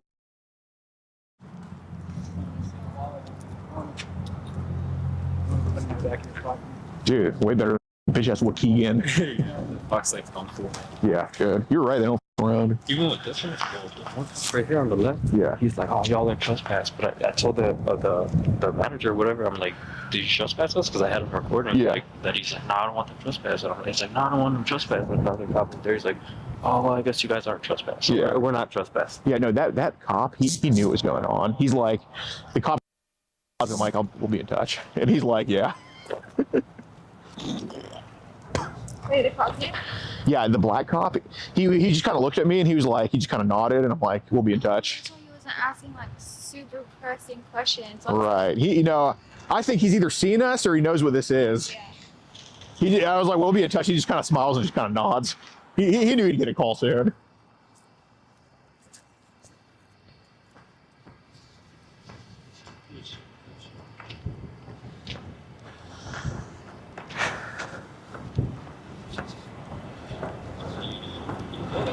Dude, yeah, man. All right, guys, be sure to join Locals in the pinned comment. Over 100 videos, early and uncensored. And yeah, we travel the most, catch the sickest, and you know, create jobs. We have an open Menards position now, so Poacher supports local communities here in Fox Lake, Illinois. So, pinned comment. And you know, he just told me on camera that he was messaging who he thought was a 12-year-old girl, and that he wanted to pictures and all that stuff. What other app did they use? It was all on Facebook. Okay. Yeah, and I have it all in email, our profile, his profile, full chat logs. If you want to get ad-free access of our rawest, unedited, and uncensored catches, exclusive live streams, and behind-the-scenes phone calls, join our locals for the low price of just $10 a month. And don't forget to get yourself something new like our exclusive Air Gordon t-shirt, only on PredatorPoachers.com.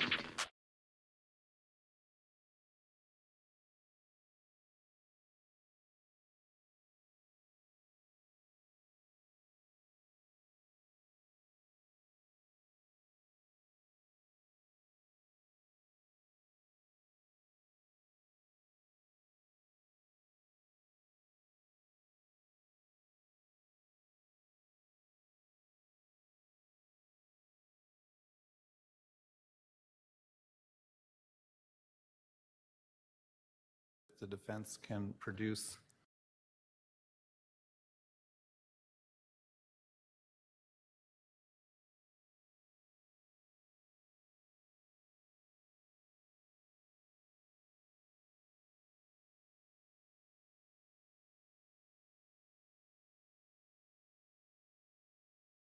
Friday. I did not know that. Hollywood's biggest star, walk of fame, philanthropist, and my friend Jamie Lee Curtis to the stage. Lee Curtis. Jamie Lee Curtis.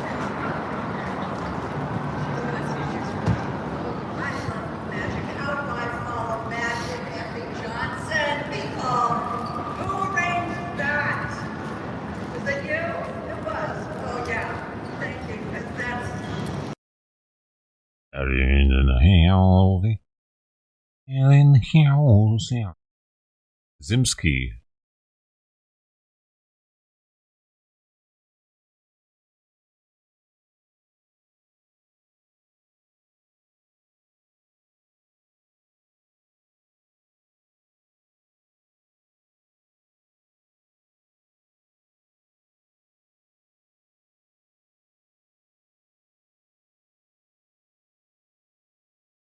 There's another one. He was messaging a subscriber's daughter, but we showed up instead. Oh, that sounds like a good one.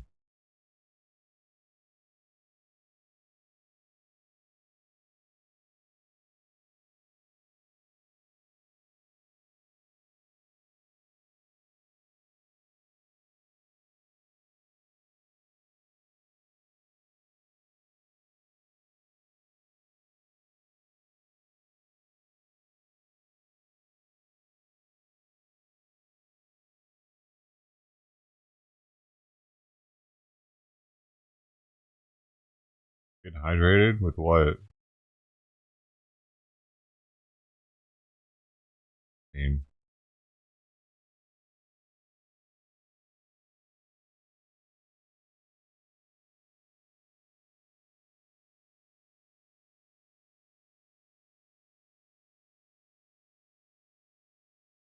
When the jury's not waiting.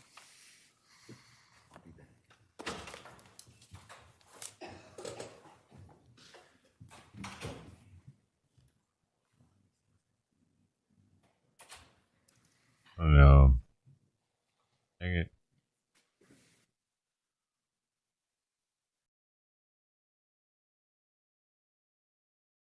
Testified to by a witness who has been sworn in and is answering questions from the witness stand. Therefore, it is important to remember that what is said by both the prosecutor and the defendant in opening statements and later in closing arguments is not evidence.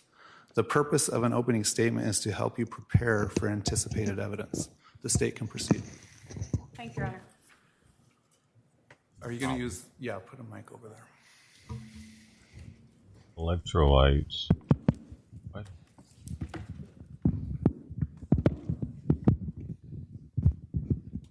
That's what plants crave, dude, not humans. Plants, dude. Rondo. Gotta So put I'm it going in to the need you to stay sprinklers. close to me the next couple days. Mel, too. She can't go to Utah.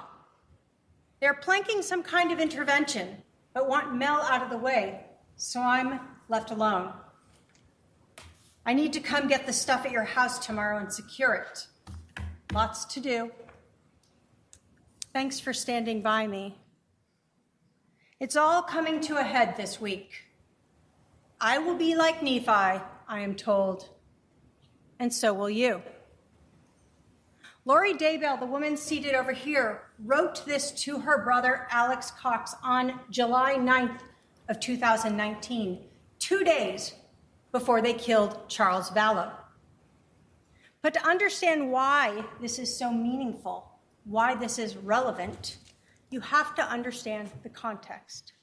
So let's talk about it. In July of 2019, Lori Vallow was married to Charles Vallow. Lori Vallow lived here in Arizona, Chandler. Charles Vallow lived in Texas. In July of 2019, Lori Daybell was Lori Vallow, married to Charles Vallow. In July of 2019, Lori Vallow wanted to be Lori Daybell, wife of Chad Daybell.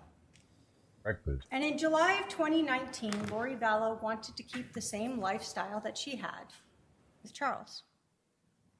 And she could get all of this if Charles was dead. She could marry Chad Daybell and become Lori Daybell. She would get $1 million life insurance policy from Charles Vallow. She would get Social Security for herself and their son, JJ, as a child of a dead spouse. And all of this would be true if Charles Vallow was dead. So what about Nephi? Well, Lori Vallow, Chad Daybell, and Alex Cox all believed that those who disagreed with them were dark, possessed by evil spirits, sometimes called Z's or zombies. Sometimes they had names for these evil spirits, like Ned. Lori, Chad, and Alex used religion, the Church of Jesus Christ of Latter-day Saints, and a story of Nephi, a prophet, who was directed by the Holy Spirit to kill Laban, to obtain brass plates and secure the long-term prosperity of Nephi's descendants. Lori used this religion and the story of Nephi as justification to kill Charles Vallow, just like Nephi killed Laban. On July 9th of 2019, Lori Vallow invoked Nephi when she messaged Alex to provide them with that religious authority to kill Charles. After months of trying to get rid of him, they were finally ready to be like Nephi.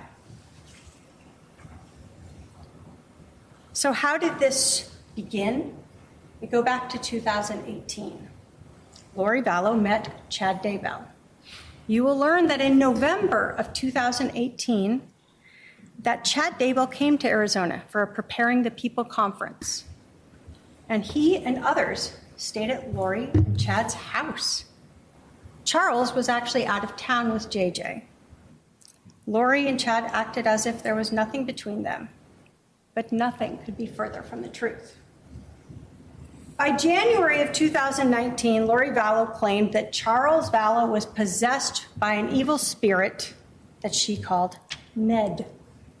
You will see text messages where Lori and Alex refer to him as Ned. During this trial, you're going to hear from some women who initially were close in Lori's circle. These women will tell you they met her through the Preparing the People conference. They are spiritual women within the LDS Church. And initially, they found Lori's spirituality infectious. But the more they listened to Lori, the more they started to find concern with what she was saying. One of them called it red flags. Lori began saying things like she didn't need to repent, that she was beyond that. And you'll hear from these women that that goes against everything that their religion follows. Everyone must repent. You will hear from Serena Sharp that in March of 2019, she attended a girls' weekend with Lori and some other women. They went to the temple, they had lunch, they did volunteer activities, and then Lori asked them to do something a little unusual. She told them that her husband was possessed by an evil spirit, and she referred to that as Ned. She told them that Charles was no longer in his body. She asked them to come together and try to cast out this evil spirit. Serena will tell you that she didn't ask Lori what would happen to Charles if that evil spirit went. She only knew that she had said Charles was already gone. She didn't know if he would come back or his body would just die. Later that month, on March 26th of 2019, Alex Cox texted his sister, Lori Vallow, and said, quote, "Ned is still alive, just confirmed." Lori responded, "It's not Ned. It's a new one. Ned is gone. No one has seen him, right? Just talk to him, question mark." Alex said, "Correct. Charles' body is alive." "What did you learn, question mark?" And Lori responded, "A lot. Still working on it. We'll call you later."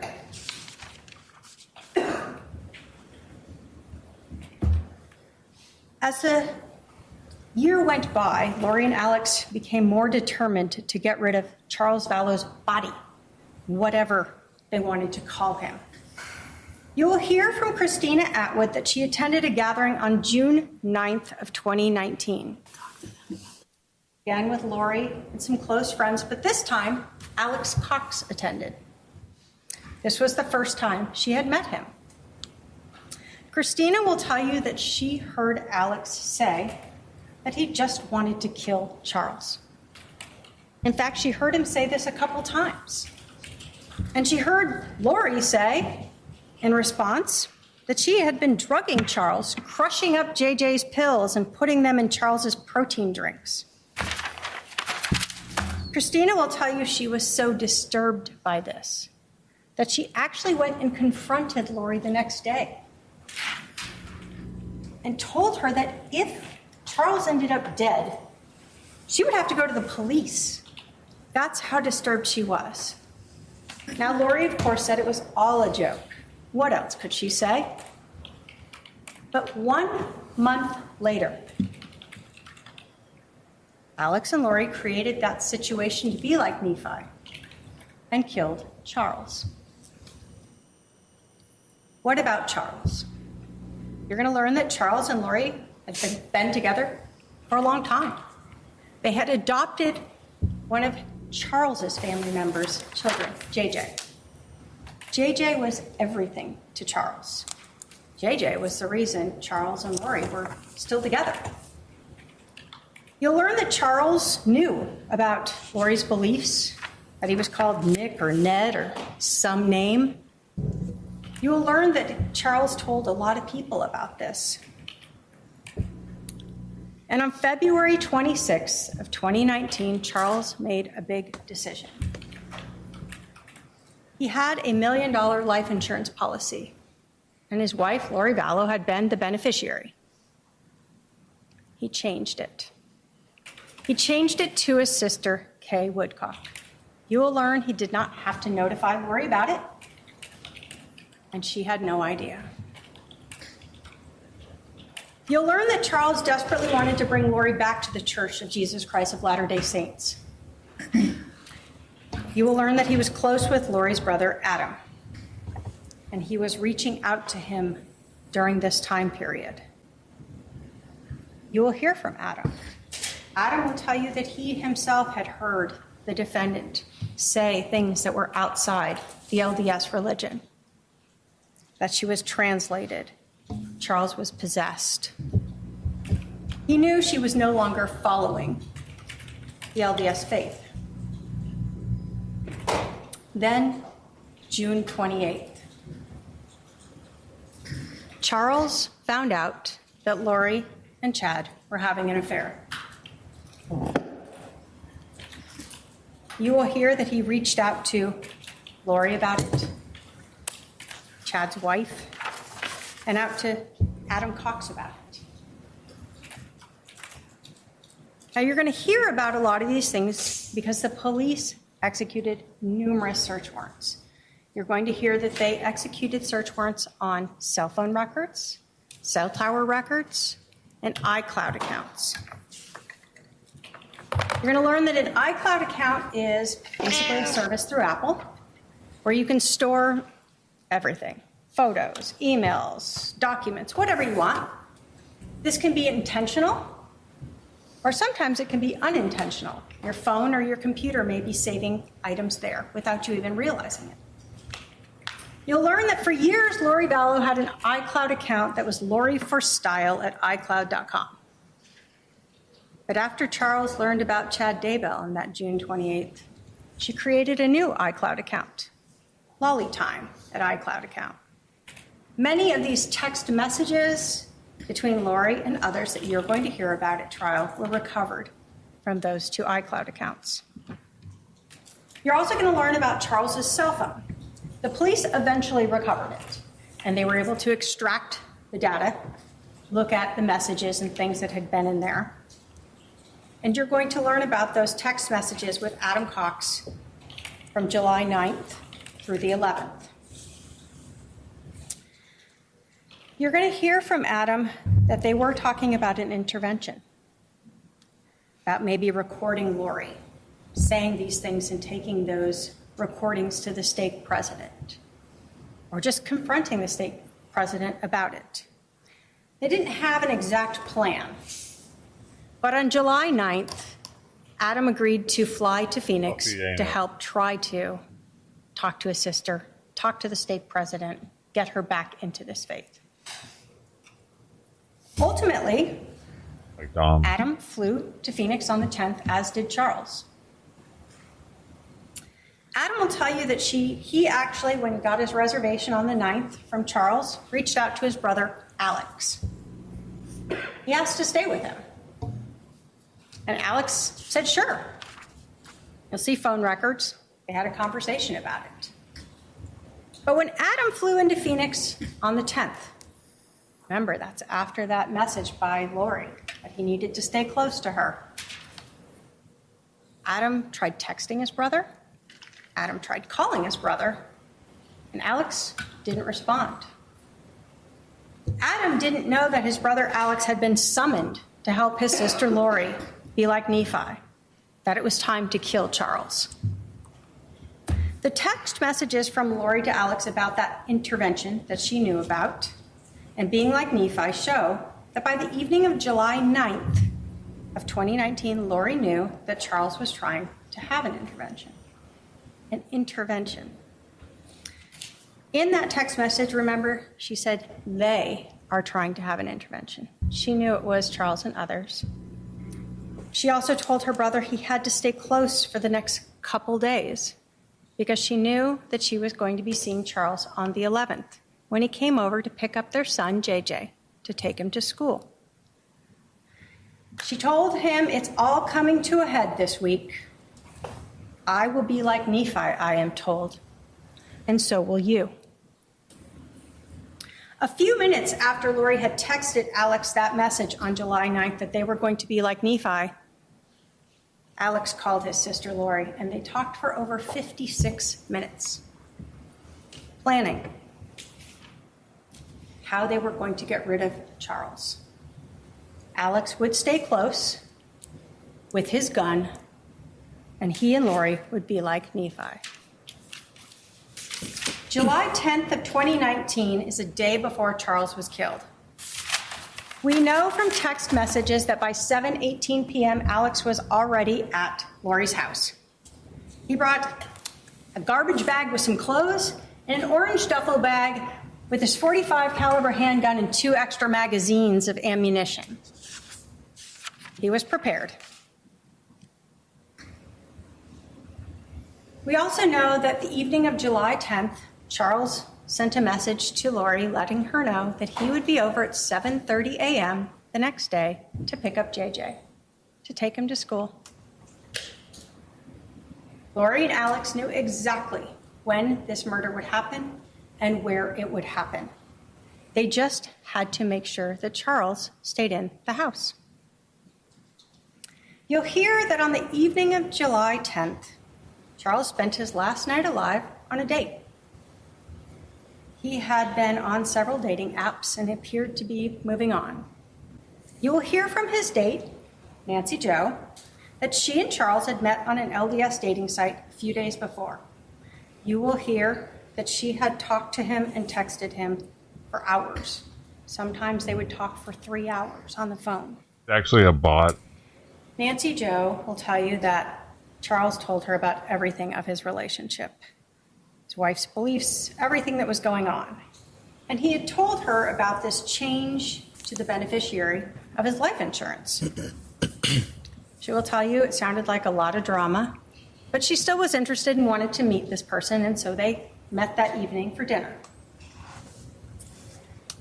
She'll tell you that she understood on the 11th that Charles would be picking up his son, that he was actually going to meet a realtor about finding a place to rent here so he could be closer to JJ, and that he was going to try to get in touch with Adam to meet up. And then they were supposed to meet later in the day. She will also tell you that she actually told Charles, kind of joking, but in a way to end the drama, why don't you just tell Lori that you changed the life insurance policy so she knows it's not her? Nancy Jo will tell you the next day, she texted Charles. She called him, and she actually thought he had ghosted her. She didn't know he was dead until a few months later when she saw something on the news, a photo of him, and actually learned that he had been killed on July 11th. So let's talk about July 11th. That morning, Lori Vallow was up early and she was texting with Chad Daybell. You'll learn that we do not have those text messages. They were not saved in the iCloud, but we have them from the phone records. Alex was already at Lori's house with his gun, and everyone knew that Charles was a punctual person and would be there around 7:30 to pick up JJ so he could get to school. You're going to learn that, like many people, Charles had left his GPS data locating service on his phone. So that means when his phone is moving around, it was constantly documenting with GPS the location of the phone. During this trial, you're actually going to see this data mapped out. You'll be able to see Charles come to the house, and then you're going to see his phone leave with the defendant and what she does all day with it. What we know is that Charles arrived at Lori's house at about 7:35. He texted Adam Cox and told him that Alex, or Al, is here. You'll see from photos that Alex's truck was parked in the driveway. Adam responded, "Really, I wonder why he never called me back." Charles didn't respond to that. Adam then texted, "They're planning something." And Charles responded, "Absolutely." Adam told Charles, "I was supposed to spend the night at his house last night. She probably blocked that." Charles told Adam, "What you do is up to you." Adam then told Charles he was going to reach out to Alex and ask him to come get him and see what Alex would do. And in fact, he did text his brother. You'll learn that Charles read that text message from Adam, but he didn't respond. Adam sent one more text message to Charles at 7:49 a.m. on July 11th. He told him that he and his son were going to go play basketball at 8 p.m. to look for a specific church leader who was usually there and have a conversation with him. Well, probably. Charles Vallow never read that message, but you will learn that Lori and Alex did. Charles went to the front door of 5531 South Four Peaks Place, a house that he had rented for his wife, Lori Vallow, a house that he paid for. Charles would have had to knock on the door, alerting Lori and Alex that he was there. He got JJ, put him out in the car. And then Lori Vallow created the reason to keep Charles from just leaving with JJ. Lori Vallow wanted to stop this intervention. Lori Vallow wanted to stop Charles and Adam from trying to take her Temple Recommend away. Lori Vallow, who wanted to be Lori Daybell, and Lori Vallow, who wanted Charles's money. So Lori took Charles's cell phone, and she refused to give it back. Lori Vallow, or Lori Daybell, whatever name you want to call her by, is why Charles didn't just leave with JJ that morning. Lori Vallow is why Alex was able to shoot Charles. Lori Vallow is why Charles is dead. So I want to tell you a little bit about the scene, this house, so you can understand what's happening here. When you walk in the front door, there's a big room. It was empty, no furniture. There were mirrors on 2 of the walls, windows on a 3rd wall, and the 4th wall had doorways going into the kitchen and a hallway off to the bedrooms. This is where Charles Vallow was killed. This is where Alex Cox shot him 2 times. The first shot to Charles Vallow was to his chest. It exited out his back. Charles Vallow fell to the ground. He put his left hand to this wound, and blood transferred onto it. You will hear from the medical examiner that this shot went through his heart, and that a person can take seconds to up to 2 minutes to die from that type of wound. You will hear that a person can still talk and move after they're shot in the heart. And we know Charles was able to move since he put his dominant left hand on his chest and transferred that blood to his hand. You will see that. As Charles lay on the floor of 5531 South Four Peaks Place, Alex Cox stood at his feet and fired a second shot. That shot entered his abdomen, and it exited his left shoulder. The angle was significantly upward. Dr. Baumgartner, who is the medical examiner, will tell you that this wound was shored. You will learn that shored means that there was something hard behind that wound. So when the bullet exited it, it caused a different tearing pattern than the other wound that exited Charles's back. It is this shored wound, this exit on Charles's left shoulder, that shows us that there was nothing accidental about this second shot. You will learn from the cell phone that at 7:49, Lori left Charles's house, or left her house with Charles's cell phone, his wallet, his rental car, and JJ and Tylee. She drove to Burger King, Walgreens, dropped JJ off at school before she and her daughter Tylee drove back to the house. During this time, while Lori is driving around in Charles's car, his phone, she spoke with her brother Alex twice. The first call was at 7:52 a.m., 3 minutes after she left. The second call was at 8:06 a.m., 17 minutes after she left. You will hear that when Alex and Lori are talking, neither of them had called 911 yet. In fact, you will hear that Alex didn't call 911 until 47 minutes after Lori left. Charles Vallow lay dead on the floor of that house for 47 minutes before he called 911. During this 47 minutes, Alex began staging the scene and making mistakes.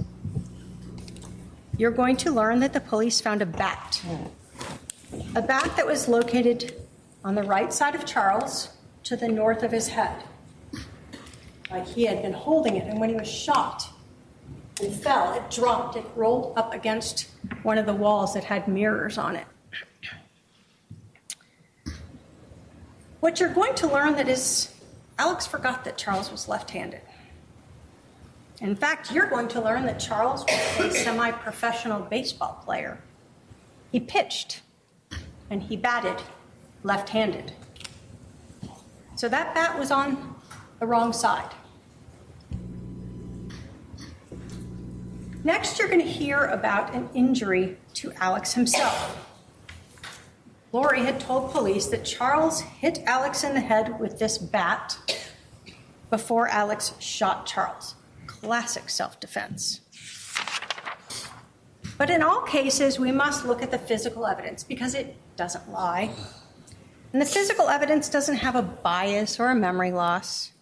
Sometimes it's the lack of physical evidence that doesn't lie. So again, we know that this room where Charles was shot had no furniture, mirrors, 2 walls. You learn that although Lori claimed that Charles hit Alex with that bat and then Alex shot him in self-defense, that Alex's gun had no blood transferred on it. Alex was allegedly struck in the head with a bat by a semi-professional baseball player. Doesn't go unconscious, and he never touches that injury. Pulls out a gun, is able to shoot this man twice, and then he takes the gun down a hallway and puts it into a room. Never apparently touching his head or this wound. And again, Lori says that Alex was hit with the bat in this room by Charles.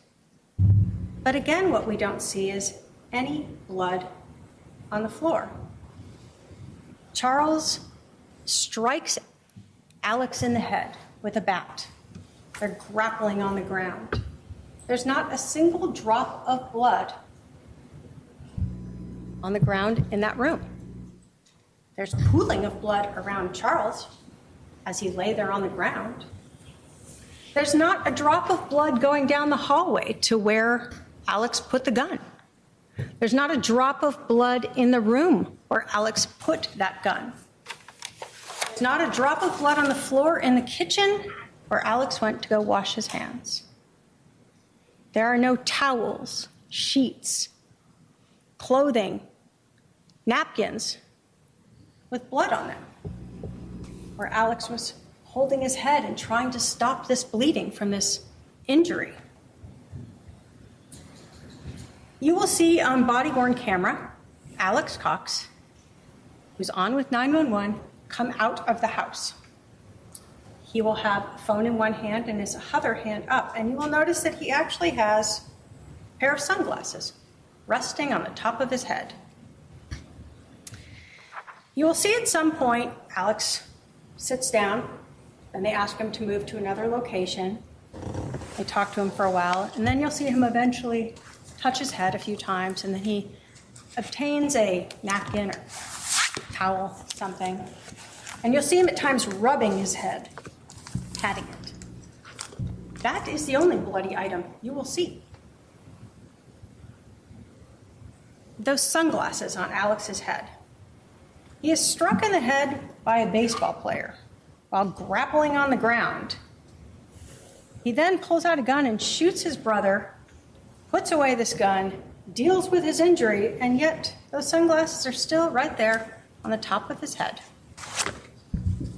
No blood on the floors, no blood on the gun, no damage to the mirrors, bat on the wrong side. the lack of physical evidence to help support this self-defense claim. Next, trajectory. The medical examiner will talk to you about the trajectory through Charles's body. The detectives are going to talk to you about the trajectory through the room. Dr. Baumgartner will tell you that the trajectory of that first shot to Charles, the one that went through his chest, through his heart, and out his back, was front to back and slightly downward. It will be less than an inch downward. The detectives will tell you that the bullet from that shot, actually, as it exited Charles's back, ended up across the room in the baseboard. They pulled it out and recovered it. Both of them will say that this shot is consistent with Charles being standing upright with a person in front of him. The gun could be slightly down, or his hand could cause that little bit of downward angle. Dr. Baumgartner will tell you that that second shot that entered Charles's abdomen and exited his left shoulder, that the trajectory of that shot was front to back and significantly upward, 13 inches upward. Dr. Baumgartner is also the one who will tell you about that shored wound. What you will hear from the detectives, though, is that when they found Charles on the ground, off to the side of his left shoulder was the other bullet on the ground, not embedded. They'll also tell you that when they finally moved Charles, they took his body away, they cleaned up the blood on the ground, and they noticed a defect in the flooring, in the wood, consistent with a bullet striking the ground. That defect was located where Charles's left shoulder had been. You will hear that both Dr. Baumgartner and the detectives found that the trajectory, the wounds, were consistent with Charles laying on the ground, Alex being at his feet when that second shot was fired. The physical evidence does not lie. Charles was on the ground when Alex Cox fired that second shot. The injuries to Charles, the location of the bullet strikes, the trajectory of the injuries both in Charles and in the house all show this was not self-defense. This was a staged murder scene. I told you that Lori Vallow left the house at 7:49 a.m., and we know this because of Charles Vallow's cell phone. The 911 call was placed at 8:36 a.m., 47 minutes later. The police arrived at 5531 South Four Peaks Place at about 8:41 a.m. Lori Vallow and her daughter Tylee returned to the house at 8:48 a.m. When the police first contacted Lori Vallow, they thought she had no idea that her husband was dead, that he'd been shot and killed.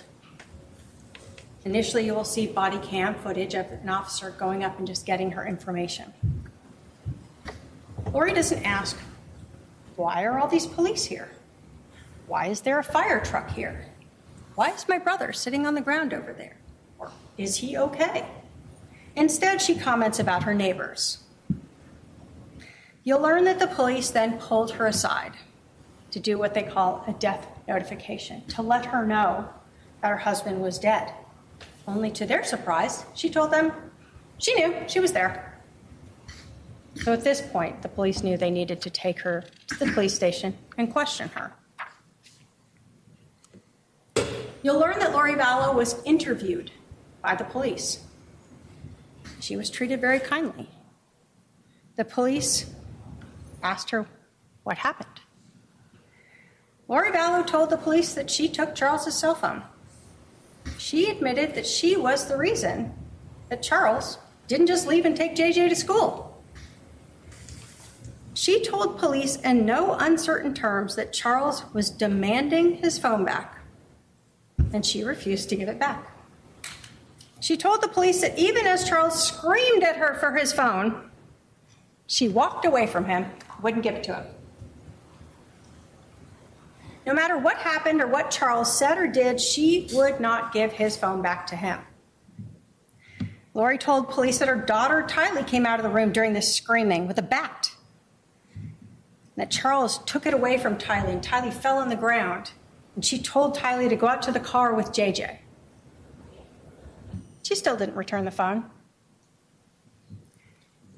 She told police that Alex came out, that he and Charles got into this scuffle with the bat, that Charles hit him in the head with the bat. She still didn't give Charles back the phone. What she did instead was take his phone and go around that wall into the kitchen. Left the situation. Time to let brother Alex be Nephi.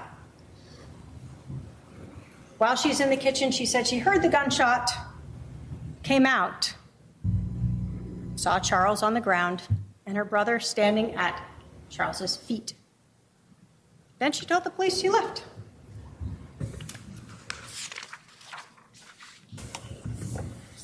You'll learn that the police actually had no idea that Lori still had Charles's phone. Even when they're interviewing her, she still had it.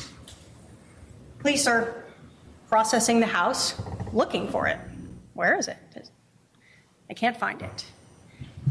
Later in the afternoon, you'll hear that the police actually called Lori and Alex and asked them to come back to the scene. And when Lori arrived, they told her they couldn't find Charles's phone. And she told the detective that she found the phone in the car. Found it in the car. She gave Charles's phone to Detective Enclan and then provided her with Charles's PIN number to get into the phone. You'll learn that after those interviews in the morning, Lori and Alex went back to Alex's house in Santan.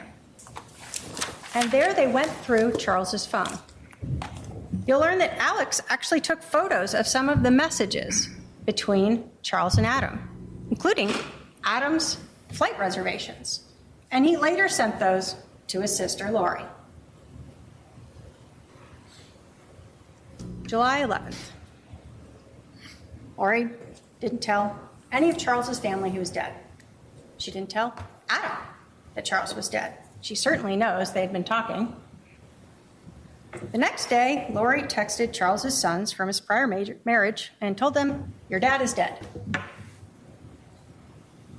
Charles's sons reached out to their Aunt Kay about this, and you'll learn that Kay and her husband had to Google this, see if it was true.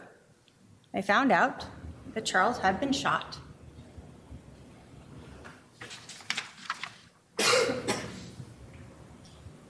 So what about the money? That life insurance policy.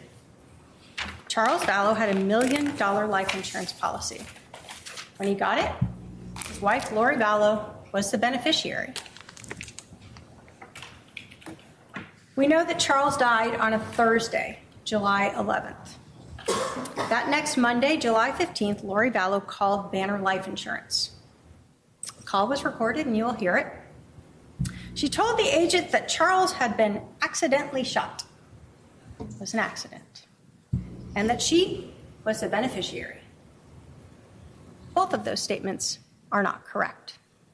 There was nothing accidental about that shooting, and she was not the beneficiary. 3 days later, on July 18th, Lori Vallow learned that she was not the beneficiary. Banner Life Insurance could not and would not tell her who Charles had changed it to. But Lori was angry about it.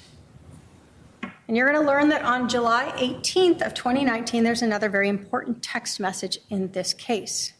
The first one on July 9th between Lori and Alex when they discussed being like Nephi. And on July 18th, 7 days after Lori and Alex killed Charles and Lori learned she is not getting $1 million life insurance policy, she sends a message to Chad Daybell. Quote, "So I talked to the insurance company. He changed it in March. So it was probably Ned before we got rid of him. You can't tell me who, of course, but it's done. I'll still get $4,000 a month from SS. In this text message, Lori tells Chad that it was probably Ned, that evil spirit inhabiting Charles's body, that changed the life insurance policy before they got rid of him, before they killed him. After Lori found out that she was not the beneficiary, she was so angry that she actually went through Charles's laptop, found the beneficiary change form, sent photos of that to Chad, and she also confronted Kay about it. The $1 million she had expected to get was gone, but as Lori told Chad on the 18th, she was still going to get money from the death of Charles. Lori knew already that a month before going to see Social Security, how much money she would get for JJ and for herself as a caregiver as a result of Charles being killed. $4,000 a month. Ladies and gentlemen, the evidence in this case is going to show you that Lori Vallow, Daybell, conspired with her brother Alex Cox to kill her husband, Charles Vallow. When Charles let Lori know he was coming into town, she quickly got the pieces into place. Alex came to her house with a gun. Lori created the way to keep Charles inside the house so that Alex and she could be like Nephi. To kill Charles Vallow to better at least her life so she could be with Chad and she could live off that life insurance policy. As we go through this trial, you will see photos of Charles's injury, photos of the crime scene, and hear testimony that will prove that this was not self-defense. As we go through this trial, you'll be provided with phone calls, emails, text messages, and hear testimony that lays out the motive for this murder, money, and Chad Daybell. You will see text messages and hear from people who Lori trusted and who were later pushed away, people who really don't want to be part of this trial, but were pulled into it by this defendant and her desire to get rid of Charles to be with Chad. People who heard Lori for months saying Charles was gone, possessed. People who will establish that this murder was premeditated. You will hear text messages from July 9th by Lori to her brother Alex Cox that he had to stay near her, that it was all coming to a head, and she would be like Nephi, and so would he. A justified killing, just like the prophet. And later, the text message to Chad where she told him that Charles changed the life insurance policy before they got rid of Ned. A confession by Lori of how religion and money were twisted to justify Charles's murder. At the end of this trial, the state will come to you and ask you to hold the defendant responsible for the death of Charles Vallow and find her guilty of conspiracy to commit first-degree murder. Thank you.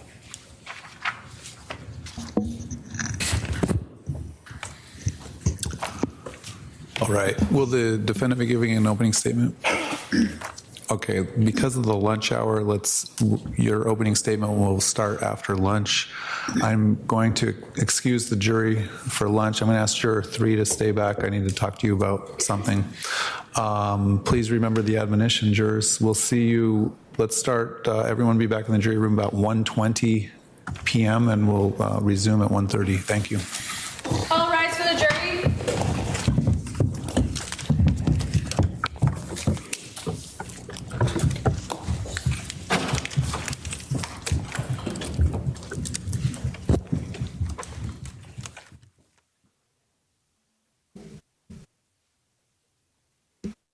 All right, Fox 10 investigator Justin Lum here with Special Projects EP George Obie. You're watching coverage of the Doomsday Murder Trial.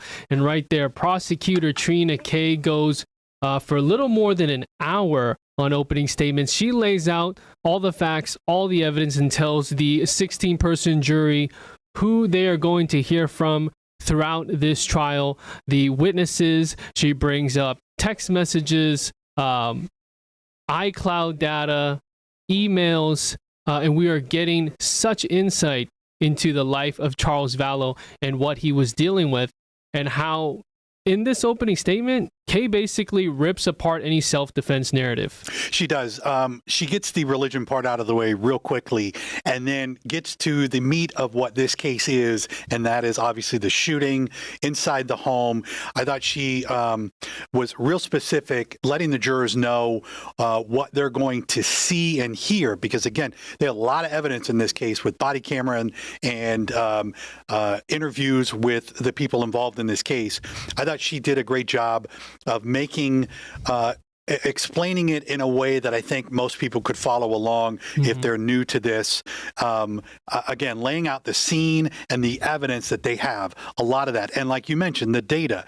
There's a lot of data that text messages and phone calls and all this stuff that'll play out in court. But I thought laying the timeline out, I thought she did a really good job kind of laying it out in a way that even a casual observer of this trial will be able to follow. It's the first time for them hearing all of this. They don't know about light spirits, dark spirits. They don't know who Alex Cox is. They've just been introduced to Lori Vallow Daybell's late brother. So we've got a panel ready to go. But before we get to our legal experts, I want you guys to take a listen to Trina Kay's setup of July 11th, 2019. Robert, let's take bite one.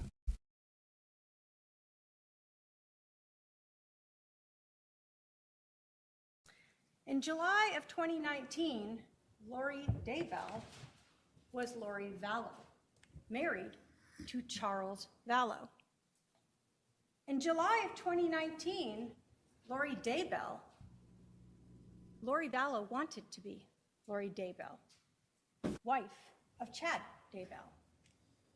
Can I hear it? In July of 2019, Lori Vallow wanted to keep the same lifestyle that she had with Charles. And she could get all of this if Charles was dead. She could marry Chad Daybell and become Lori Daybell. She would get a $1 million life insurance Charles Vallow was dead. from Charles Vallow. She would get Social Security for herself and their son, JJ, as a child of a dead spouse. And all of this would be true if Charles Vallow was dead.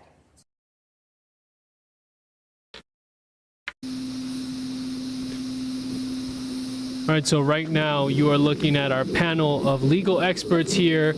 I want to welcome everyone here. Thank you for being here with us. First off, we have Rachel Smith, special prosecutor on the Idaho case against Lori Vallow Daybell, on a very, very important team that helped get a conviction there in 2023. We also have Kirk Nurmi, former defense attorney for Jodi Arias, who has a lot of experience in that very courtroom that we're looking at. We also have Taylor Larson, the former attorney for Charles Vallow, instrumental in getting Charles's voice out there months before he was eventually murdered at that Chandler home in July 2019. And finally, we have Mel McDonald, a wealth of experience in the courtroom, a retired judge in the Superior Court, as well as a prosecutor for the County Attorney's Office, and also a former U.S. attorney in the District of Arizona. Thank you guys for joining us. First off, I'm going to start with Rachel. How do you think Trina Kay did starting off with opening statements in such a complex case? Trina Kay did a great job. It was clear, it was concise, it was exactly what it kept the case focused on the physical evidence, the forensic evidence, and the information that she needed to include about the relationship and connection between Alex, Chad, and Lori. It really focused this case on what it needed to be about Arizona, about Charles Vallow, and about the how and why he died. Thanks, Rachel. And Kirk, like I said, you've been a part of high-profile cases and, specifically the Arias case. We have a lot of public interest here, but you've talked to us just about the differences. What stands out to you about the Vallow Daybell case that you've now been discussing and following for the past 4 or 5 years?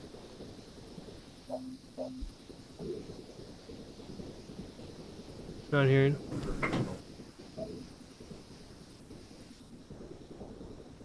All right, looks like Kirk can hear us, but we can't hear him right now. We're going to get that figured out.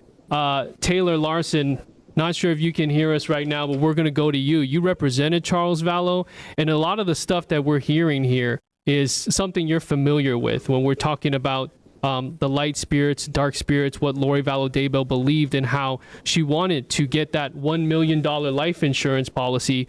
Talk to us and give us that insight into what Charles was going through back in 2019. Yeah, it's kind of interesting, Justin, to see it all, come through in the courtroom setting now. Here we are. We've been waiting 6 years for this. At least I have, being one of the first persons to hear through, all those crazy things that Lori was alleging, and of course the life insurance policy being the big cookie, if you will, and being able to see Trina establish that and kind of set the table for discussing the changing of the beneficiary, and Lori's reaction, as we saw in the trial in Idaho, when she was clearly disappointed and told Chad that we didn't get him in time. And take me through what was happening when Charles said, my policy's been hacked into, basically. Someone's messing with the PIN. I need to do something about this. She was originally the primary beneficiary. Right. And, if going back on the timeline of when we entered the case and we filed for divorce, we filed for temporary orders, it wasn't until a few weeks after we had started the case, just because there was so much going on. Once we get into a divorce case, we have to go through disclosure and discovery before we can, strategize and come up with things to really protect. And, we didn't find out about the life insurance policy until a few weeks after we had filed. And that was when we told Charles, if you really believe that she's going to murder you, which we put in our filings, then you need to change the beneficiary. And so when he contacted the life insurance company, he was trying to change it, and he said that they had already changed the PIN or the password. Someone had called and changed it. He told me in an email that he suspected that it was Lori and Alex under his voice, and that they were going to investigate it. And it wasn't only until a few weeks after that they were able to clear it and have it changed to, now we know they changed it to Kay, his sister. That's right. And Mel McDonald, you have presided over cases, you have prosecuted cases.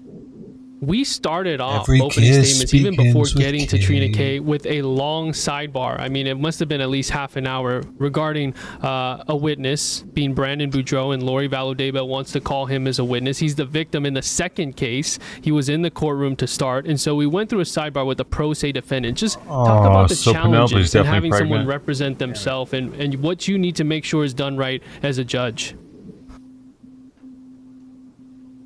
Okay. No audio on that side. Oh, Mel, I think your mic is muted. We're going to get that. Yeah, you can hear me, but if your mic is muted, go ahead and unmute it. Can you hear me now? Let's go, Mel. Good job. Yeah, okay. I got to figure out my computer.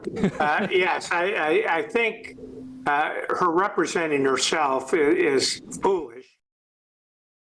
Nothing would surprise me. I thought that the prosecutor did a masterful job of taking these bits and pieces and creating a trail that I think will be most persuasive in helping the jury understand the diabolical actions that were a part of this entire conspiracy that resulted in this tragic death.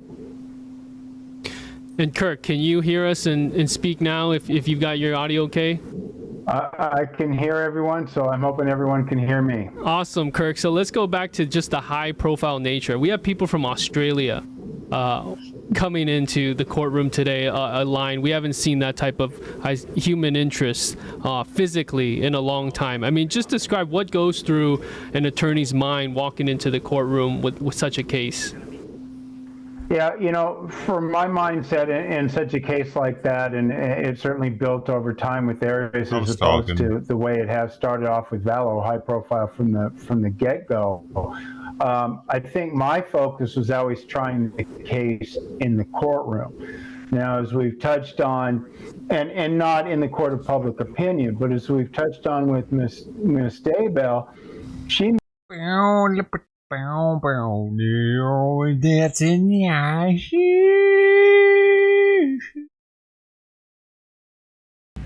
People of Israel do, and I think the Jewish people do as well. We just saw your representative in the Department of Justice fighting anti-Semitism. Why is it this? Why? Standing up Like, for Israel what? in international forums.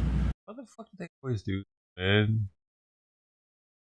Why don't I, dude? I always had to search for one that goes back to where it first started.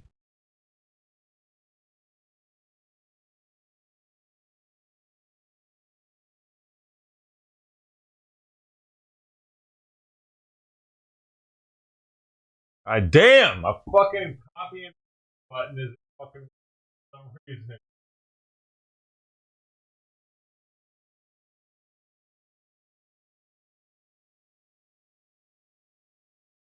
If there's a little. You start on time.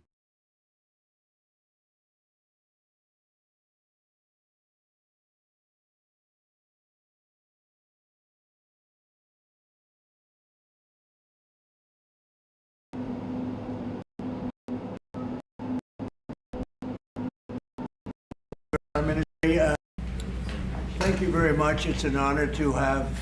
Yeah, I think this one gets it. Thank you very much. It's an honor to have a very, very special person. I've dealt with him for a long time, Benjamin Netanyahu, Prime Minister of Israel. And we had lunch together. We had meetings together, along with his very capable staff. And I think we've come up to some pretty good solutions and conclusions.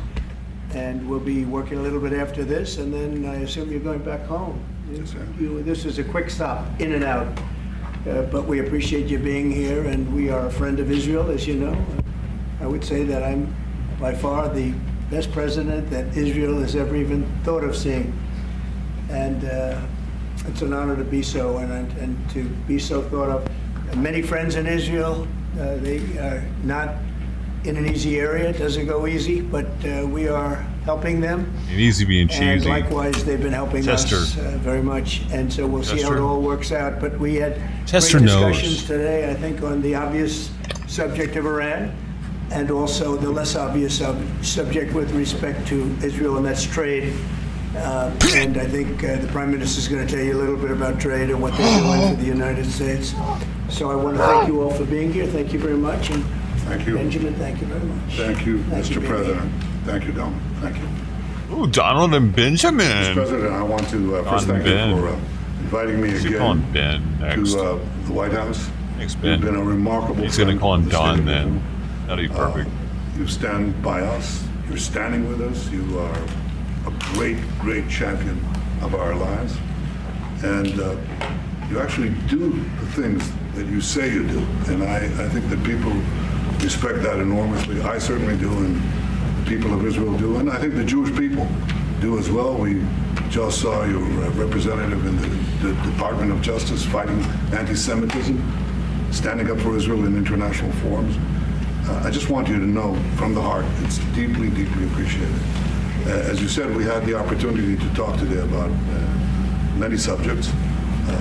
First, if I can mention tariffs, it's a subject of some interest today. I can tell you that I said to the President a very simple thing. We will eliminate the trade deficit with the United States. We intend to do it very quickly. We think it's the right thing to do. And we're going to also eliminate trade barriers, a variety of trade barriers that have been put up unnecessarily. And I think Israel can serve as a model for many countries who ought to do the same. I recognize the position of the United States. It says, you know, we're allowing other countries to put tariffs on us, but we don't put tariffs on them. And, you know, I'm a free trade champion, and free trade has to be fair trade. And I think that's basically the position that you have put forward, Mr. President. We are going to eliminate the tariffs, and rapidly. I had the opportunity to speak to Secretary Lutnick yesterday. We talked about how we could effect this quickly, and I hope to bring the solution very quickly. We're not talking about intentions. We're not talking about just words. We're talking about results. And those results are going to come back. That's the first. Thank you very much. It's very nice. Thank you. Thank you. Mr. President, what about the hostages here? Well, What about the hostages? Let him finish. Didn't finish. I'm going to begin. We spoke about not only the hostages, but about Gaza. The hostages obviously is a human story of just unbearable agony. I speak to the families. I spoke to them yesterday. Spoke to another one when I was in Hungary before I came here. I speak to them every day. They're in agony. The hostages are in agony, and we want to get them all out. Steve Witkoff, President Trump's very able representative, helped us get a deal that got 25 out. We're working now on another deal that we hope will succeed. And we're committed to getting all the hostages out, but also eliminating the evil tyranny of Hamas in Gaza and enabling the people of Gaza to freely make a choice to go wherever they want. I mean, they should have that choice. And the president put forward a vision, a bold vision, which we discussed as well, including the countries that might be amenable and are amenable to accepting Palestinians of their free choice if they choose to go there. And I think that's the second thing that we discussed. But the hostages came right on top. We also discussed the situation in Syria. We've had neighborly relations with Turkey that have deteriorated, and we don't want to see Syria being used by anyone, including Turkey, as a base for attack in Israel. Turkey is a country that has a great relationship with the United States. The president has a relationship with the leader of Turkey. We discussed how we can avoid this conflict in a variety of ways, and I think we can't have a better interlocutor than the President of the United States for this purpose. And of course, we also discussed Iran. Look, we're both united in the goal that Iran does not ever get nuclear weapons. If it could be done diplomatically in a full way, the way it was done in Libya, I think that would be a good thing. But whatever happens, we have to make sure that Iran does not have nuclear weapons. That's the end of my speech. Mr. President, We're having direct talks with. Wait. We're having direct talks with Iran, and they've started. It'll go on Saturday. We have a very big meeting, and we'll see what can happen. And I think everybody agrees that doing a deal would be preferable to doing the obvious. And the obvious is not something that I want to be involved with, or frankly, that Israel wants to be involved with if they can avoid it. So we're going to see if we can avoid it. But it's getting to be very dangerous territory. And hopefully those talks will be successful. And I think it would be in Iran's best interest if they are successful. We hope that's going to happen. And we had just a lot of good talks on a lot of things. I appreciate very much what you said about the tariffs. We've been ripped off and taken advantage of by many countries over the years, and can't do it anymore. Just can't do it anymore. Can't be the stupid people anymore. And it's all because of the people that sat in the seat right here. Not your seat, but this seat. They allowed things to happen to our country that they shouldn't have allowed to happen on trade and other things, many other things. I mean, look at what's happened with our last president, where he allowed millions of people to come into our country with an open border. Who would want an open border? How stupid was that? But he allowed millions and millions of people, and of the millions, and I think it was 21 million people, but let's say 3 of them were serious criminals, serious murderers and drug dealers and gang members and people from jails. All the jails emptied out right into our country, right along the open border on Mexico, generally the Mexico. They came in from Canada too, by the way, a lot. But generally speaking, on the southern border. And what a shame it is that we are now working very hard to get them out, get the criminals out, get the murderers out, the drug dealers, the mentally insane, get them out. They dropped the mentally insane in our country. Hookers. And this was all done by the Biden administration. It's a disgrace. Get them out of that we have here. to work so hard. And then we have How many judges loose that try to protect these vaginas people. got in? But they didn't protect us when the people were being let in. But to get them out is never easy with these people. Everybody So, measles. I think we're doing a great job. The border is the best it's ever been. It's even as strong as it was. I had a great, solid border. I think it might even be tougher right now. Did you know cavities are an People are coming STD? into our country, but they're coming in legally. We have a legal process, and we have that moving along properly because we need people to come into our country, but we want people that can love our country. And Jerry. Serious. You don't get cavities until you get the bacteria that causes cavities. You have to get it from somebody else. Carry on. Our country. So that's where we are. And with that, any questions? Mr. President, the European Union back into the markets today, and would you be open to a pause in tariffs to allow for negotiations? Well, we're not looking at that. We have many, many countries that are coming to negotiate deals with us, and they're going to be fair deals. And in certain cases, they're going to be paying substantial tariffs. There'll be fair deals. As you know, I spoke this morning with the Prime Minister of Japan, and we had a very good conversation. They're coming. And I said, one thing, you're going to have to open up your country because we sold no cars, like 0 cars in Japan, and they sold millions of cars into our country. They don't really take our agriculture, a little bit of it just to keep us slightly happy, but they don't take what they're supposed to be taking. So we have a great relationship with Japan. We're going to keep it that way, but they're coming in to meet, and other countries are coming in. With China, as you know, against my statement, they put a 34% tariff on above what their ridiculous tariffs were already. And I said, if that tariff isn't removed by tomorrow at 12 o'clock, we're putting a 50% tariff on above the tariffs that we put on. So they've gone for years. They've become a rich country because of people, again, that were in the White House that allowed this to happen. Hundreds of billions of dollars a year they'd make on us on trade, and it shouldn't be that way. And I have a great relationship with President Xi. I hope it's going to stay that way. I have great respect for China, but they can't do this. We're going to have one shot at this, and no other president's going to do this, what I'm doing. And I'll tell you what, it's an honor to do it because we have been just destroyed, what they've done to our system. You know, we have $36 trillion of debt for a reason. And the reason is that people allowed it to get that way. So we'll be talking to China. We'll be talking to a lot of different countries.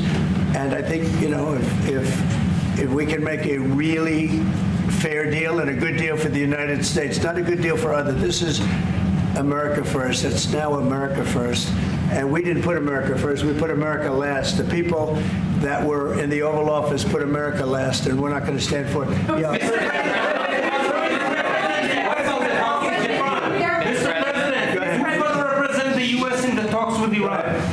Two questions. Do you expect any of these deals to be made before April 9th? And secondly, there have been some mixed messages from your administration. You're talking about negotiations, and yet others in your administration are saying that these tariffs are actually permanent.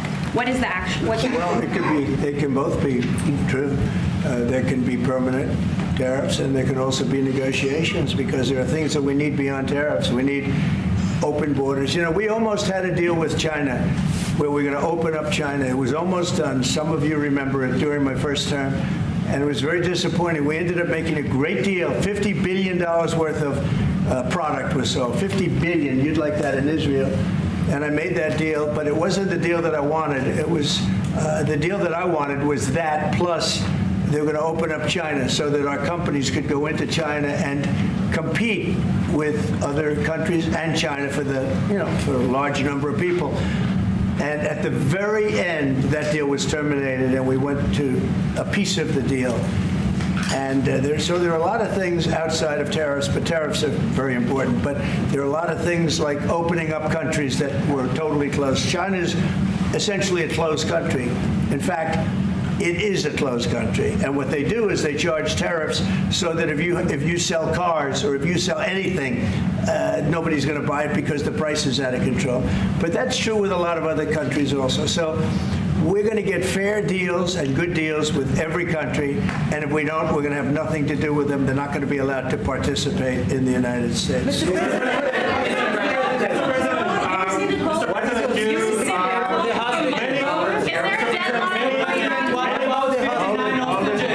Mr. President, plenty of time. This gentleman is all day long. chance. Many of Palestinian Americans who voted for you and not for Biden because you've promised them to end the war in Gaza.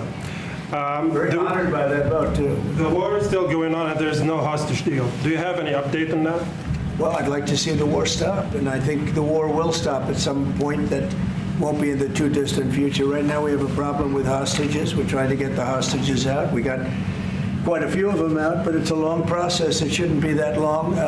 We have a big problem that we've done. I think I'll ask Pete to maybe talk about it for a second, because a lot of people are asking. The Houthis, we've been very tough and very successful militarily. We've really damaged them badly. These were people shooting down ships and other things, by the way, flying objects like airplanes. And we've put a major hurt on the Houthis, which nobody's been able to do. We've really hit them hard, and they know it, and they don't know what to do. And it's every night, night after night.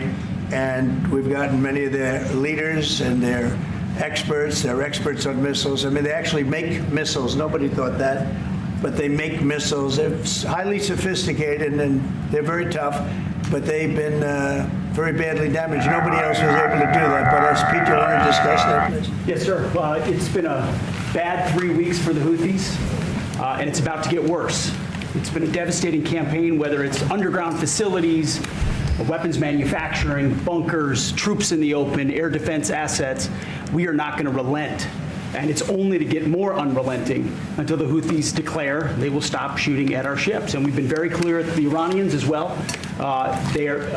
They should not continue to provide support to the Houthis, and that message has been made very clear. So we have a lot more options and a lot more pressure to apply, and we know, because we see the reports, how devastating this campaign has been in them, and we will not relent. We have a great military. There's no military like our military, and despite Biden having given a lot, but nevertheless a pretty small piece, but it was a lot of our military away in Afghanistan, one of the dumbest situations, I think, and maybe the most embarrassing situation we've ever been involved in, that short period of time in Afghanistan. What a disgrace that was, but left a lot of our military behind, left you see them in their annual parades where they're parading trucks that are armor-plated and different things that they kept, but it's many billions of dollars we left behind. But despite that, we have a tremendous military. That was a very small portion because we rebuilt the military during my first term, and we have great things happening with our military. We also essentially approved a budget, which is in the facility, you'll like to hear this, of $1 trillion, $1 trillion, and nobody's seen anything like it. We have to build our military, and we're very cost conscious, but the military is something that we have to build, and we have to be strong because you got a lot of bad forces out there now. So we're going to be approving a budget, and I'm proud to say, actually, the biggest one we've ever done for the military. We're cutting other things that were under DOGE, but under a lot of other. When you look at a woman getting $2 billion for environmental, and it had nothing to do with environmental, and they had $100 in the bank, and they give her $2 billion. Many of those cases, all that stuff is going to be cut out. But we are getting a very, very powerful military. We have things under order now, the likes of which we've never had before. We've never had the kind of aircraft, the kind of missiles, anything that we have ordered. And it's in many ways too bad that we have to do it, because hopefully we're not going to have to use it. But the military is very, very powerful, and it's going to remain that way. How do you...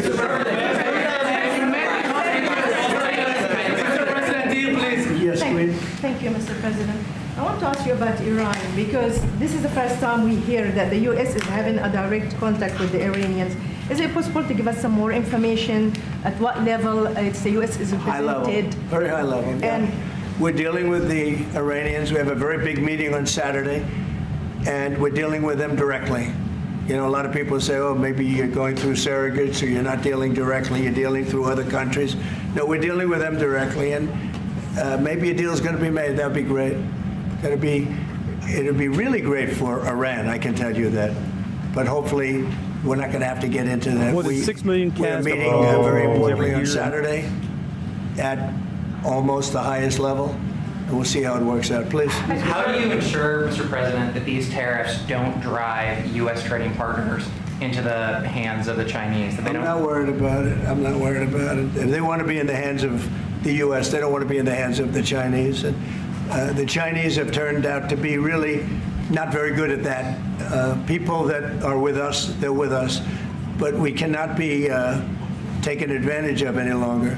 I used to watch these deals for years. I've been talking about it for years. I've been talking about it for 35 years, how our country is being ripped off. I mean, 30 years ago it was Japan, then it was something else, then it was another group, then it was China. China's doing the best job of it, frankly. And it's just not going to happen. Not going to happen. Mr. President, you said it may take... has said that they have offered 0 for 0 tariffs on cars and industrial goods. Is that not enough? Well, the EU, no, it's not. The EU has been very tough over the years. I always say it was formed to really do damage to the United States in trade. That's the reason it was formed. It was formed with all of the countries from Europe, I guess most of them, not all of them, but most of them. And they formed together to create a little bit of a monopoly situation, to create a unified force against the United States for trade. So they have NATO, which is largely the same countries, and they took advantage of us dollar-wise and militarily until I got there. I was able to get $600 billion from NATO, where they paid NATO because most of these nations weren't even paying. We were paying for NATO, so we're paying them to guard them militarily, and they're screwing us on trade. So that's not a good combination.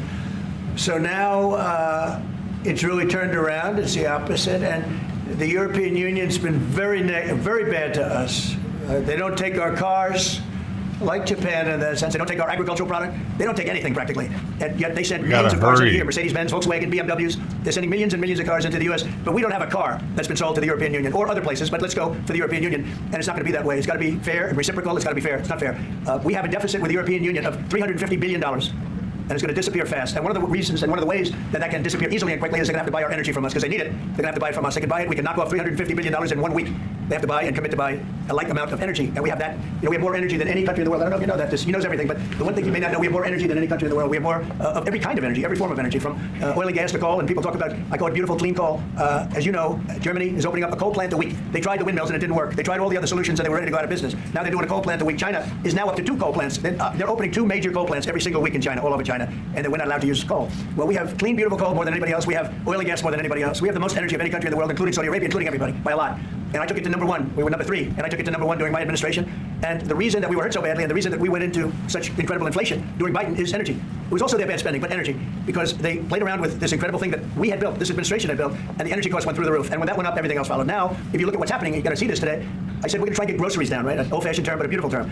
Eggs. So when I got in, the press went absolutely crazy the first week. They said, eggs have quadrupled in price. I said, I just got here. Tell me about it. And Brooke Rollins and our team did a great job, and eggs are down now 79%, and they're all over the place. And this was a problem that somebody else would have taken a long time to cure.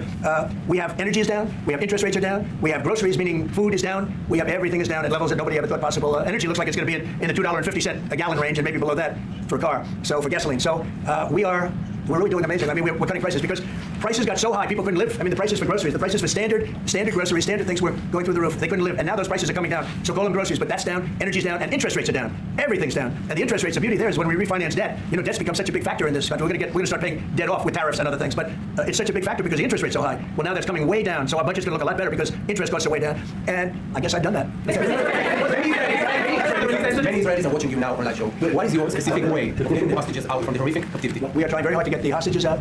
We're looking at another ceasefire. We'll see what happens. But we want to get the hostages out. The Israeli people want the hostages out more than anything. They want the hostages out. This man is working very hard with us to do that. I mean, I don't know. I hope he's being appreciated because he's been a great leader. He's working very, very hard on the hostages and many other things. And there are plenty of things you have to work on. It's a tough place in the world. You have a good partner. Yeah, you do have a good partner. So do we. We're working very hard on the hostages. If you're going to negotiate the new deal with Iran, can you elaborate how it's going to be more effective than the JCPOA? Well, I can't really say that, but I think it'll be different and maybe a lot stronger. But they were so happy when we made that first deal because we did get a lot out. I had people right in this office, this beautiful Oval Office. They came in 10 people hostages, you know that. And I said to them, so how was it? And the stories they told me, I mean, as an example, I said to them, was there any sign of love? You were there. 10 people. It's only 10, but it's pretty representative. Did the Hamas show any signs of like help or liking you? Did they wink at you? Did they give you a piece of bread extra? Did they give you a meal on the side, like you think of doing, like what happened in Germany, what happened elsewhere? People would try and help people that were in unbelievable distress. They said no. I said all of them. I said, did they ever wink at you like you'll be okay? You're gonna be okay? No, they didn't do that. They'd slap us. The hatred is unbelievable. And the lives, they lived in a pipe, not really a tunnel, it was a pipe. And they always thought they were suffocating, they were gonna suffocate. And then they'd open up the pipe and it was like 3.5 feet high. This isn't, we hear tunnels bad, but pipes are worse. And the stories I heard were incredible. But I just said, was there any sign of potential love or affection? And there were none whatsoever. It was amazing to me. There was nothing like, here, take this as a little extra meal or something. They lived like hell. I don't know. They were amazing to me because they seemed to be pretty normal. They weren't scarred, but I guarantee underneath they have to be scarred. And one was there for 356 days, another was there for about 180 days, a long time. These are people that have been really, really horribly treated. I've never seen anything like it, actually. I was very surprised to hear the answer. Thank you, Mr. President. Are there 2 or 3 countries that on your list that you feel are farther along in getting their tariffs lowered? I think there are many that want to get rid of tariffs right now. European Union, as badly as they've treated us, they've brought their car tariffs essentially off. I guess they brought it down to 2.5 in a year, maybe to nothing. But it's not only tariffs, it's non-monetary tariffs. It's tariffs where they put things on that make it impossible for you to sell a car. It's not a money thing. They make it so difficult, the standards and the tests. They drop a bowling ball on the top of your car from 20 feet up in the air, and if there's a little dent, they say, no, I'm sorry, your car doesn't qualify. When the same car from Germany or anything would dent likewise, unless you can have an army tank, it's going to dent. So they come up with rules and regulations that are just designed for one reason, that you can't sell your product in those countries, and we're not going to let that happen. Those are called non-monetary barriers. They make barriers that are so tough that it's impossible to qualify. So tariffs are a big part of it, but there's another big part of it, and that's barriers. They also do something else. They manipulate their currency, and they drive it down. They want to have low currencies. It sounds better to have a high currency, a strong dollar or whatever, but they bring their currency down, and when it competes with our currency, it's very hard to sell a tractor. It's very hard to sell product because their currency is low and ours is much higher relatively, and so it makes it very hard. I speak to a lot of companies that do business, tractor companies, and they say it's so hard to sell because what they've done is they've lowered the yen or they've lowered the yuan or they've lowered their currency, so then it's very hard to compete. We don't want that either. So we have a lot of things that we're talking about, but we're going to fix it properly, and it's going to be fair to everybody. And in the end, I think we're going to have a world that does a lot better. But they have to respect the United States. And nobody but me would do this. Nobody but me would do this. It would be nice to serve a nice, easy term, but we have an opportunity to change the fabric of our country. We have an opportunity to reset the table on trade. We lose billions of dollars. We lose close to $2 trillion a year on trade. We lose $1 trillion a year to China. $1 trillion. We lose hundreds of billions of dollars a year on trade to China. We lose hundreds of billions of dollars overall, probably close to $2 trillion. Why would we do that? Number one, why would we do that? And then you have to say, is it sustainable? Then you hear about all of the people that say, well, deficits, and we have a deficit with the country. If the country has a big surplus with us, like China has a massive surplus that they take and they spend on their military. Well, we don't want that. I don't want them to take $500, $600 billion a year and spend it on their military. I don't want them spending money on their military. And I shouldn't have to spend money. We shouldn't have to spend it either. Because, hopefully, and I said this to President Xi, hopefully it's money that we're never going to use. In other words, because we're not going to use those incredible weapons that we have and that they have. We don't want that. So it's going to be very interesting. It's the only chance our country will have to reset the table. Because no other president would be willing to do what I'm doing or to even go through it. Now, I don't mind going through it because I see a beautiful picture at the end. But we are making tremendous progress with a lot of countries. And the countries that really took advantage of us are now saying, please negotiate. You know why? Because they're getting beaten badly because of what's happening. They're getting beaten badly. They're being devalued as countries. But it's the only chance we're going to have to reset the table on trade. And when we do, we're going to come out unbelievably well. We're going to have a strong country economically again. And we're going to have those factories that are empty all over the United States. We've lost 90,000 plants and factories. Think of this. 90,000. You wouldn't think it's possible. 90,000 plants and factories since NAFTA, which was, by the way, the worst trade deal ever developed, ever had by any country anywhere, NAFTA. And I terminated NAFTA. Everybody said it would be impossible. And I terminated it through Congress. We terminated it. You had to get it through Congress. It was a trap. It was a horrible thing. We got it done. And we went to the USMCA, which was much better. The problem is they cheat. They cheat like crazy. Canada cheats. Mexico cheats. Just one of those things. But we are resetting a table, and we're going to have great trade, and we're going to have a very strong country. Our country is going to be at a level that has maybe never been, or maybe, our country was the strongest, believe it or not, from 1870 to 1913. You know why? It was all tariff-based. We had no income tax. Then in 1913, some genius came up with the idea of let's charge the people of our country, not foreign countries that are ripping off our country. And the country was never, relatively, it was never that kind of wealth. We had so much wealth, we didn't know what to do with our money. We had meetings, we had committees, and these committees worked tirelessly to study one subject. We have so much money. What are we going to do with it? Who are we going to give it to? And I hope we're going to be in that position again. Do you plan to reduce the tariffs that your government put on Israeli goods, 70%? On Israeli goods, 70%. Well, we're talking about a whole new trade. Maybe not. Maybe not. Don't forget, we help Israel a lot. We give Israel $4 billion a year. That's a lot. Congratulations, by the way. But we give Israel billions of dollars a year. Billions. It's one of the highest of, and we give a lot of countries money. You wouldn't believe if I said we give Afghanistan a lot of money, didn't it? Because that was a Biden deal, another Biden deal. Not only did he embarrass us with that, but they give them billions of dollars, Afghanistan, right? So, but no, we take good care of our friends, and we don't take care of our enemies. We're not taking care of our enemies anymore. That was a perfect gift I randomly did. Do you think that's the way to He was bragging about something, and it was a... Well, you know how I feel about the Gaza Strip. I think it's an incredible piece of important real estate, and I think it's something that we would be involved in, but having a peace force like the United States there, controlling and owning the Gaza Strip would be a good thing. Because right now, all it is for years and years, all I hear about is killing and Hamas and problems. And if you take the people, the Palestinians, and move them around to different countries, and you have plenty of countries that will do that, and you really have a freedom zone. You call it the freedom zone, a free zone, a zone where people aren't going to be killed every day. That's a hell of a place. It's a, you know what I call it, a great location. I want a kill-free zone. And when they have good living, real living, where Hamas and all of the problems they have, the level of death on the Gaza Strip is just incredible. And I've said it. I don't understand why Israel ever gave it up. No Israel, murder zone. So I zone. can say it. He wouldn't give it up. I know him very well. There's no way. They took oceanfront Not allowed property to and they gave murder it to people there. for peace. How did that work out? Not good. Is the immigration, Mr. President, is the immigration plan still on the agenda? Which immigration? From Gaza. All it is a concept that I had that I think is good. And now people are copying it. You know, if you want to tell people are talking about the Trump plan. Gee, why do we do that? Would you like to answer that question? I think what the president talked about is first of all to give people a choice. You know, Gaza was closed in. Every other place, including in arenas of battle, I mean, whether it's Ukraine or Syria or any other place, people could leave. Gaza was the only place where they locked them in. They didn't lock them in. They're locked in. And what is wrong with giving people a choice? Now, we've been talking about some countries. Move to the ocean somewhere. They're saying, you know, if Gazans want to leave, we want to take them in. An island. This is the right thing to do. If you give, you know, it's going to take years to rebuild Gaza. In the meantime, people can have an option. The president has a vision. Countries are responding to that vision. We're working on it. I hope we'll have good news for you. Where's Trash Island People really do currently love that vision. located? It's a long-term vision, but so importantly is to have that be a Out safe there somewhere. field. Because you're right smack in the middle of the Middle East. You're right along Israel. It should have never, ever been given away. Shouldn't have been given away by Israel. I don't know why they did it. I mean, I do know why, because they were promised peace, but that didn't work out too well, because it's one of the most dangerous pieces of land anywhere in the world. Gaza is one of the most dangerous places in the world. So they gave it away for a good intention, and it didn't work out that way. And, a lot of people like my concept, but, you know, there are other concepts that I like too. And there's some concepts I don't like. You know what? I don't like the way it is now, because right now it's a dangerous death trap, Gaza. Yeah. Thank you, sir. Can you talk a little bit about your potential meeting with Vladimir Putin? Do you still plan to meet with him? Could that happen in Saudi Arabia? And maybe you could elaborate as well a little bit on not providing tariffs on Russia, sir. So the reason we're not talking about tariffs with Russia is because we're not doing business essentially with Russia, because they're in a war. And I'm not happy about what's going on with the bombing, because they're bombing like crazy right now. They're bombing. I don't know what's happening there. That's not a good situation. So we're meeting with Russia. We're meeting with Ukraine, and we're getting sort of close. But I'm not happy with all the bombing that's going on the last week or so. Horrible. It's a horrible thing. It's a horrible thing. Can countries negotiate to get below 10%? In terms of tariffs? Yes. Look, we've been ripped off and taken advantage of for 40, 50, 60 years. And the reason we got ripped off and the way they did it was tariffs. They would charge tariffs, massive numbers of dollars. And when you look at China, when I took over, it was at $507 billion they were making. I call it making. A lot of people say, oh, it doesn't mean anything, having a surplus. It means a lot, in my opinion. It's almost like a profit or loss statement. And when I took over, it was $507 billion that China would. This is originally, first term. And we were very, very tough on them because they were taking that money and they were building a military with it. Then when Biden came in, he let them get away with murder. He had no idea. I'll tell you what, that man had no idea what was happening, whether it was the border or China or anything else. He had no idea what was going on. And they went wild. China went wild. And the money they make is ridiculous, okay? It's just not going to happen. And hopefully we'll get along with China. If we do, that's great. And if we don't, that's okay too. But we can't let that continue, because that's an abuse. They abused the poor people that sat in the seat. That poor Biden, he was abused by them. They took advantage of him, and I'm surprised. You know, they have smart people. They were radical left lunatics, but they're smart. I'm surprised they'd allow that to take, you know, to happen. But we are going to bring great trade, and we're going to be fair to other countries. And I will say this, virtually every country wants to negotiate. If I didn't do what I did over the last couple of weeks, you wouldn't have anybody wants to negotiate. We would have gone to these countries, you want to talk, and they were, well, we don't want to talk. Now they're coming to us. They're offering things, like even Bibi, this is unrelated, because it's a different kind of relationship, but he started off our conversation today that he's cutting all of the tariffs, he's cutting everything, he's going to get down to a free base, he's going to do things that, in all fairness, other countries, if they said that, would have never even thought about doing it. Now they're offering things to us that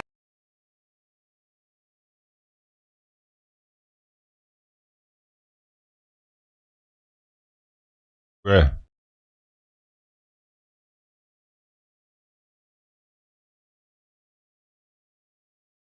This is unrelated because it's a different kind of relationship, but he started off our conversation today that he's cutting all of the tariffs, he's cutting everything, he's going to get down to a free base, he's going to do things that, in all fairness, other countries, if they said that, would have never even thought about doing it. Now they're offering things to us that we would have never even thought of asking them for, because they're experiencing a lot of hurt. And the hurt is that they've taken advantage of us, and we finally fought back. Tariffs will make this country very rich. We're rich anyway, but we're rich in a certain way. We have $36 trillion in debt. I want to get rid of it, and we can do it quickly with proper deals. So when countries don't allow us to sell our product, but we allow them to sell their product, when they charge us massive amounts of money for the privilege of going into their country, those days are over. Okay. Sure. Me? Yeah. Thank you, Mr. President. On Iran, 2 questions, please. First, if you can give us more details about where the meeting on Saturday is going to take place. I can just tell you there's a major meeting going on between us and Iran, and that'll take place on Saturday, and it's at the top level. And second question about this. A lot of people think that those talks are not going to lead anywhere because the Iranians will never give up. I think that's a possibility. If diplomacy fails, is the United States, under your leadership, ready to take military action to destroy the Iranian nuclear program and remove this threat?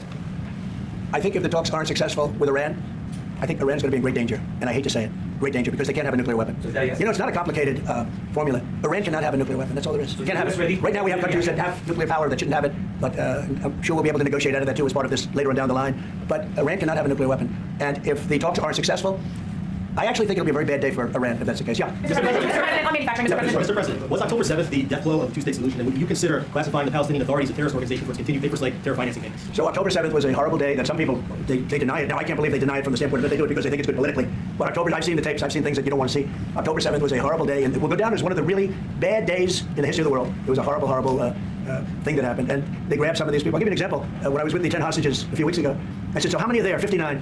I said, oh, so 59, so we can get 59. They sort of knew the territory pretty good. And I said, how are they doing? They said, well, only 24 are living, the rest are dead. And these are young people largely. Young people don't die. You know, young people have an amazing ability to live. They can live through horrible things, but these are young people. And when they said that, 24 are living and the rest are dead. And you know, I've had parents come up, Israeli parents largely. We have some Americans, and I guess we have one left. Alex, we have the one left. But I've had Israeli parents come up to me at events and say, my son is there. I said, well, how's he doing? Well, he's dead. But would you do me the biggest favor ever? Could you bring his body back home? They talked about a young dead boy and a young dead girl like they were living. And that could have something to do with religion. That could have something to do with, I guess maybe any parent would be, but I was surprised. And they said, sir, my son is dead. It is just as important to bring that body back home. I asked that question as if he were alive. So you have a lot of them dead, and we'll be able to bring them back. But it's a horrible thing that's happened. These are largely young people. Some old ones too, frankly. And those people have lived in hell. When they came up, the second group that came out, they looked like they just got out of a concentration camp. They look exactly like the pictures that I see from the 1940s, the concentration camps.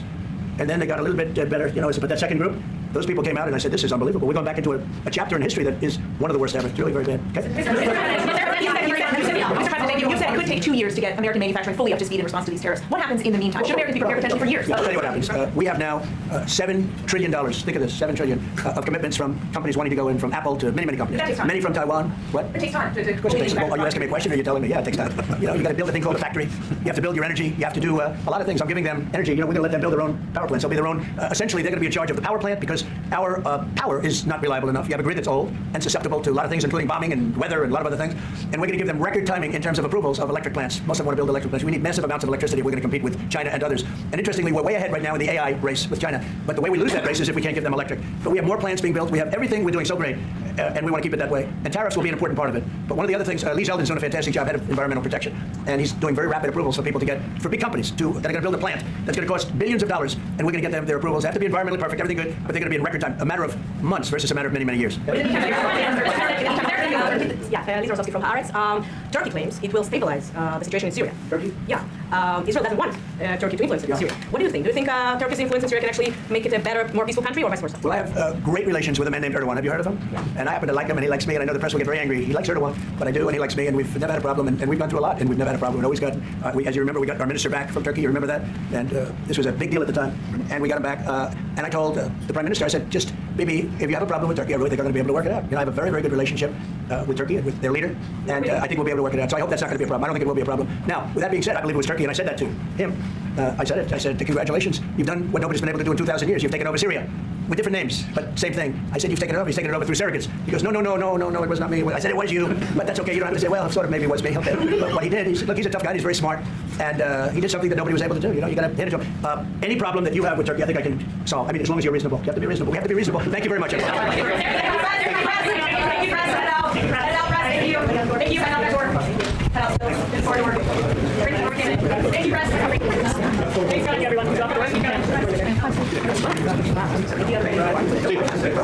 trying to get a question.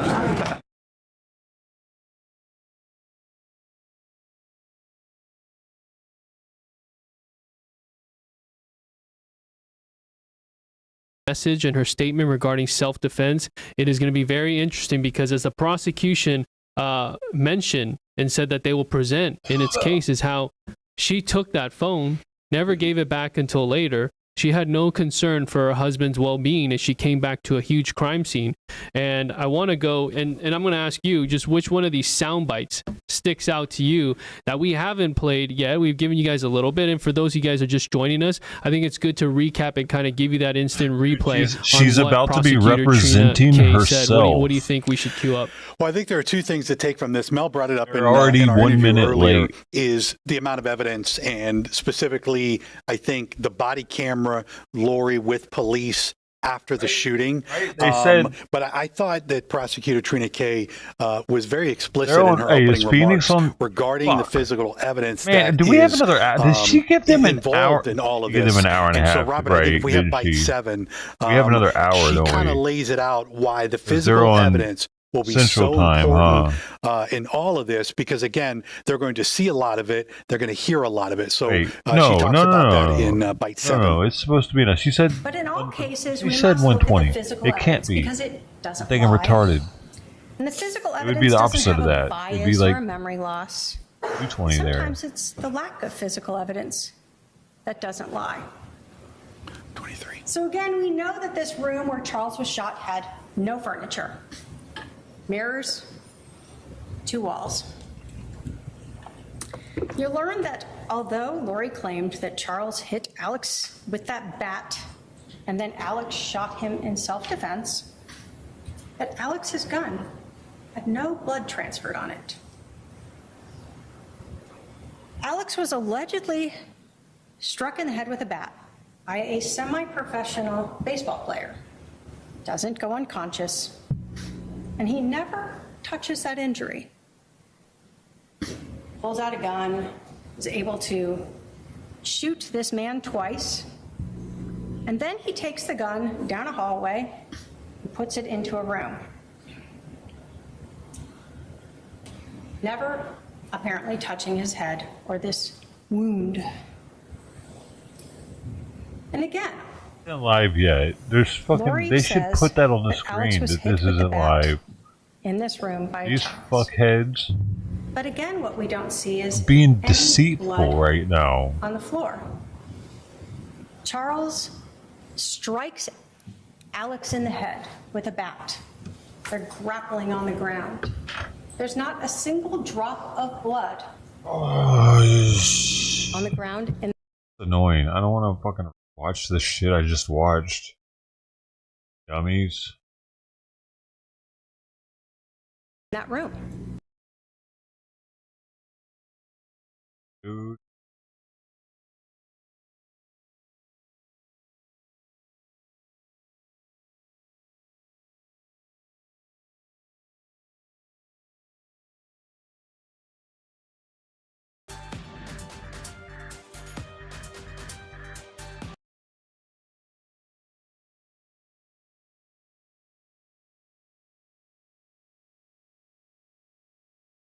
There.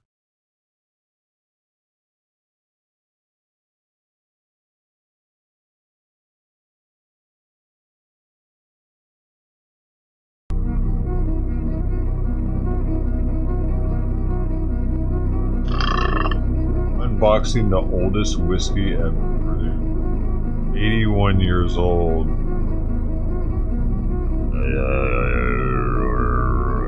Which are the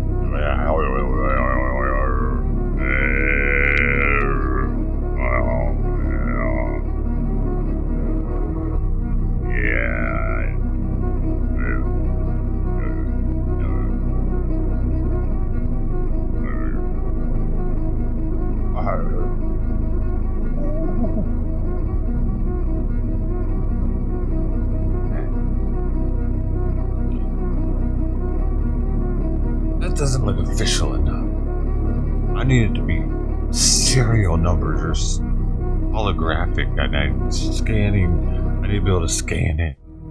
I need to be able to press it up against my phone and it goes somewhere and everything. All that, motherfucker. That's probably like a $500,000 bottle of blood. You know what I mean? It didn't do enough. What I'm saying. I've had a weed cartridge do more than that. When I verify it.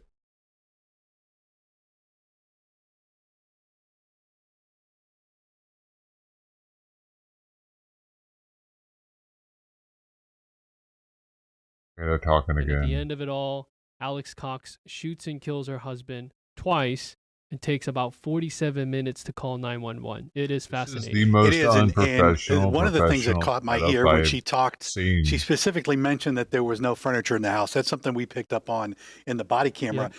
That's also a thing that came up at the home in Idaho. The apartment, there wasn't a whole lot. In fact, there was one point where the cops went into the closet and noticed there weren't many clothes either.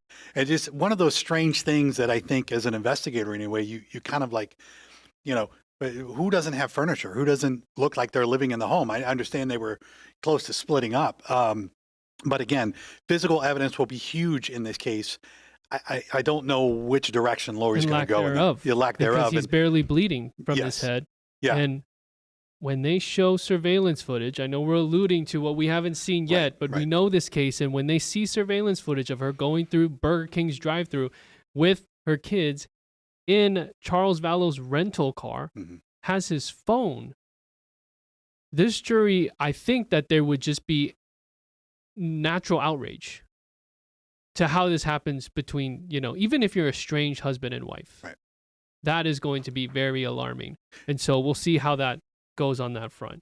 1:27 here right now, Pacific time. We're going to put ourselves into a quick break. 2 p.m. is when we foresee that the feed comes back up for you all as Lori Vallow Daybell starts her, said 1:20. her first opening statements, because we have 2 trials. For the first time, she will do that and address the 16-person jury. You guys are watching live stream coverage of the Doomsday Murder Trial. We will see you in a little bit.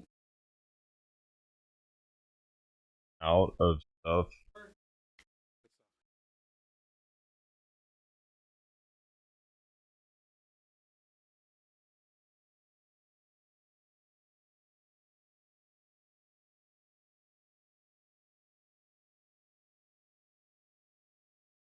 What do you think's on the swing set? They're in recess. Got it. Whee! Want to get on next?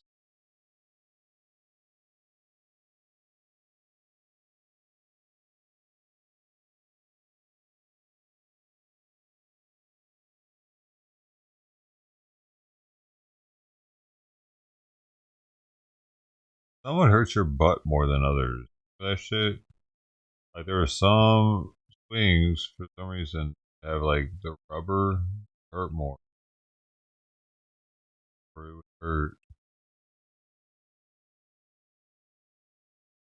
Why the hell do we have swings? They get people like, do they get kids to do a lot more exercise than they would have?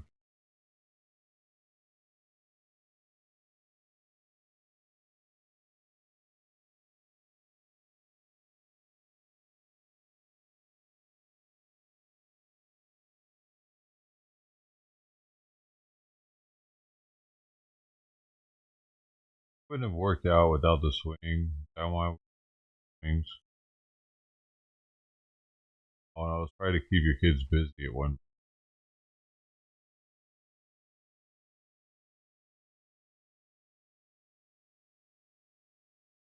Go out there and play on the swing. Leave me alone.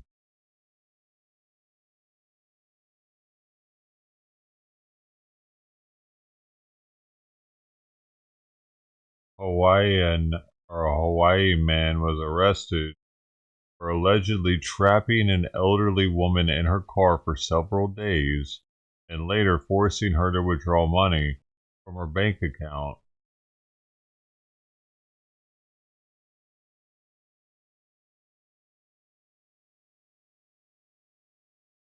I mean, though, can you blame him, though? Because Hawaii is really expensive.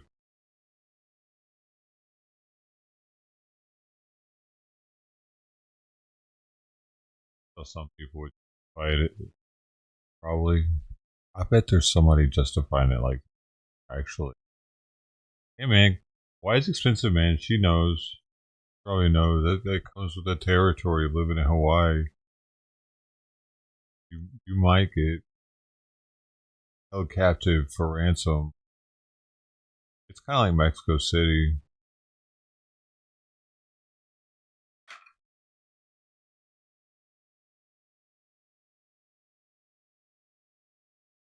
Lori Valley Daybell Vallow.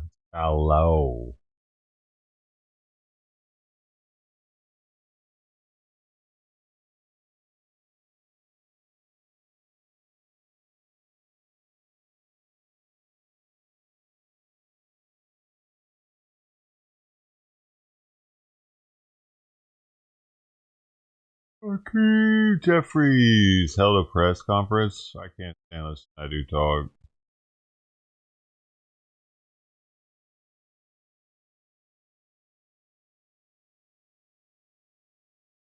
But we do have time.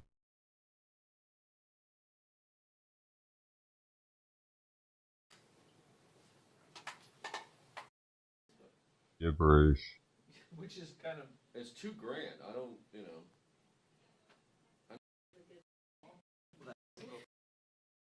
Okay, at least they didn't talk for the entire 50-something minutes.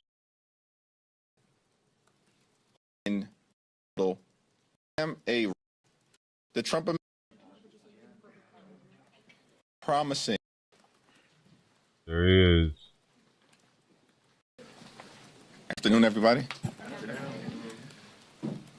Donald Trump and extreme MAGA Republicans spent all of last year promising to lower the high cost of living in America, while at the same period of time running away from Project 2025 and pretending as if it didn't exist. They consistently lied to the American people. And now the American people are feeling the consequences of this extreme administration, the Trump administration, this extreme president, Donald Trump, and these extreme MAGA Republicans who are temporarily in the majority in the House of Representatives. This year, Republicans have done nothing, not a single thing, to lower the high cost of living in the United States of America. The cost of living is too high. Housing costs are too high. Grocery costs are too high. Insurance costs are too high. Utility costs are too high. Childcare costs are too high. America is too expensive. America's and Democrats too high. remain committed to driving down the high cost of living in the United States of America. Instead of costs going down, which Donald Trump promised would happen on day one of his presidency, costs aren't going down, they're going up. Inflation is going up. Donald Trump and Republicans are actually crashing the economy in real time. You can't make this up. They are intentionally inflicting pain on the American people. This Trump tax, these reckless tariffs, will cost the American people thousands of dollars a year. It's the largest tax increase on the American people since 1968. This is what Donald Trump's presidency and Republicans in control of the House and the Senate are delivering to America. Not lower costs, not a more prosperous economy, not the golden age in America, economic disaster. And at the same period of time, these MAGA extremists are trying to jam a reckless budget down the throats of the American people, take away health care from the American people, strip away veterans' benefits from the American people, and hurt nutritional assistance and literally take food out of the mouths of babies in America. Why? Because they want to pass massive tax breaks for their billionaire donors and puppet masters like Elon Musk. This is Republican policy in America, and it's a complete and total disaster. Questions? Mr. Leader, good afternoon. Thank you. Jamison Greer, the new trade representative, will testify before the Senate and House committees in the next couple of days. What would be your question to Greer about these tariffs? The Trump tariffs, which are a tax on the American people, are so reckless, so unstrategic, so lacking in any sophistication, that the only conclusion that one can draw is that Donald Trump and Republicans are intentionally tanking the economy. Is it because, as Donald Trump has indicated, that during tough economic times, the rich get richer, and it's a buying opportunity? Those are Trump's words. Can you confirm? But what's your question to him? I just asked it. If Democrats were in power, would you fully repeal these tariffs? Democrats were in control of the House of Representatives at this particular point in time. We would use every legislative tool available to us to protect the American people from this kind of economic harm. Every single legislative tool. Tariffs, when properly utilized, have a role to play in trying to make sure that you have a competitive environment for our workers and our businesses. That's not what's going on right now. This is a reckless economic sledgehammer that Donald Trump and compliant Republicans in the Congress are taking to the economy, and the American people are being hurt. Enough. There's no rational explanation for any of this, except perhaps that there's some scheme that Donald Trump has publicly alluded to, which is that the rich get richer when the economy collapses because there are buying opportunities. There's no rational basis otherwise to explain the economic carnage that Donald Trump is visiting on the American people, and House Democrats, partnering with Senate Democrats, will continue to stand up against these extreme economic policies. Thanks. Thank you, Mr. Leader. There's a bipartisan push in the Senate to reclaim some congressional power over tariff and trade policy. Don Bacon has introduced a bill over in the House. Speaker Johnson apparently will not bring this bill to the floor. Donald Trump's administration, the White House, put out a statement of administration policy today saying that he would veto the bill even if it passed the Senate. Do you think that it's still worth pursuing these legislative vehicles to try to restore Congress's role in trade and tariff policy? Yes. At the end of the day, the Constitution is very clear that tariffs and tax policy, the ability to raise revenue, that authority is vested in the Congress for a reason, because the Congress is most closely associated, particularly the House, with the American people. And what we've witnessed under complete Republican control of government is a willingness to simply bend the knee to Donald Trump, no matter how much pain he is inflicting on the American people or how much damage Trump is doing to the American way of life. At the end of the day, House Democrats are going to continue to press our case because the American people are listening, paying close attention, and as special election after special election after special election have demonstrated since late January, responding. Republicans will either start acting like a separate and co-equal branch of government and work with Democrats in a bipartisan way to push back against Trump's failed economic policies, or continue to suffer the political consequences that have been visited upon them with record speed during the last several weeks. All right, this is on another topic, if it's okay. It seems over the weekend Speaker Johnson reached an agreement with Congresswoman Luna on this concept or procedure called pairing to allow new parents to vote by proxy. Is that a procedure that you support? I haven't had the opportunity to fully evaluate this proposal and or talk with Representative Pedersen or Representative Sarah Jacobs, who have been the leaders of this effort on our side.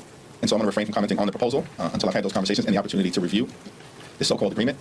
The question has to be raised. What is the Republican problem with allowing expectant mothers or new mothers to vote on behalf of their constituents? This seems like a very strange hill for them to die on legislatively. House Republican leaders were already embarrassed last week. And the floor of the House of Representatives was, as a result, shut down. Because Republicans scurried off a sinking ship last week. Because it shuts down open dialogue. They're supposed to be a house of the people to have open dialogue with one another, to argue things out. And when they're doing this shit proxy, that doesn't work. This shit was never supposed to happen. Women weren't in our government when this shit was created, dude. Dudes didn't get pregnant and shit. The women were at home getting pregnant, taking care of why do they have to even be there, dude? Can we just make it men only again? And it's strange because clearly a majority of members of the House, Democrats and Republicans, have already expressed through the discharge petition and last week's rule vote that it is inherently reasonable to allow new mothers and expectant mothers to vote. This is not a Republican or Democratic thing. It's an American thing. But this they're voting. Then they're voting blindly. They're voting without being there for the argument. Is the argument against the proxy voting shit, actually. I can see the argument. I've heard Mike Johnson talk about it. Trump flood the zone approach is designed to create this appearance of inevitability. Nothing was ever inevitable. As if Democrats were going to roll over and allow it all to happen. The exact opposite has occurred. We will never roll over in Congress. We're not rolling over in the courts. And we certainly aren't rolling over in campaign after campaign after campaign across the country where the extremists are losing. And on all of these things, that level of forceful and principled opposition to policies that are hurting the American people, directly or indirectly, in the case of this proxy issue, will continue. Leader Jeffries, just slightly off topic, but I want to get your thoughts on, as long as If nothing else, about these measles outbreaks. Just don't get fucking pregnant for 2 years, or 4 years, or however long you're in office. If you want to be in office, don't get pregnant. You know, it wasn't just within the past 100 years, I don't know the exact day, but I could look it up. There was an article. England is looking for police women, and it's like groundbreaking at the time. We weren't even doing that shit yet. But in the advertisement, it says that they, for one, need to be attractive, and two, they are not allowed to have children. They're not even allowed to have a relationship, I don't think. I forget what all the stipulations were, but there were tons of stipulations. But not having kids was one of them, dude, for a fucking reason. It makes a lot of sense, dude. It gets in the way of the job. Also going to get in the way of, like, trying to figure out, like, which way you want to vote on certain situations when you're taking care of a kid. Newborn, isn't it? Fuck.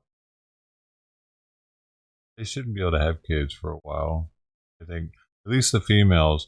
The dudes, dude, their chick can take care of the female at home, so they don't really have to do nearly as much. But as for the female, she's going to probably want to breastfeed and all that shit.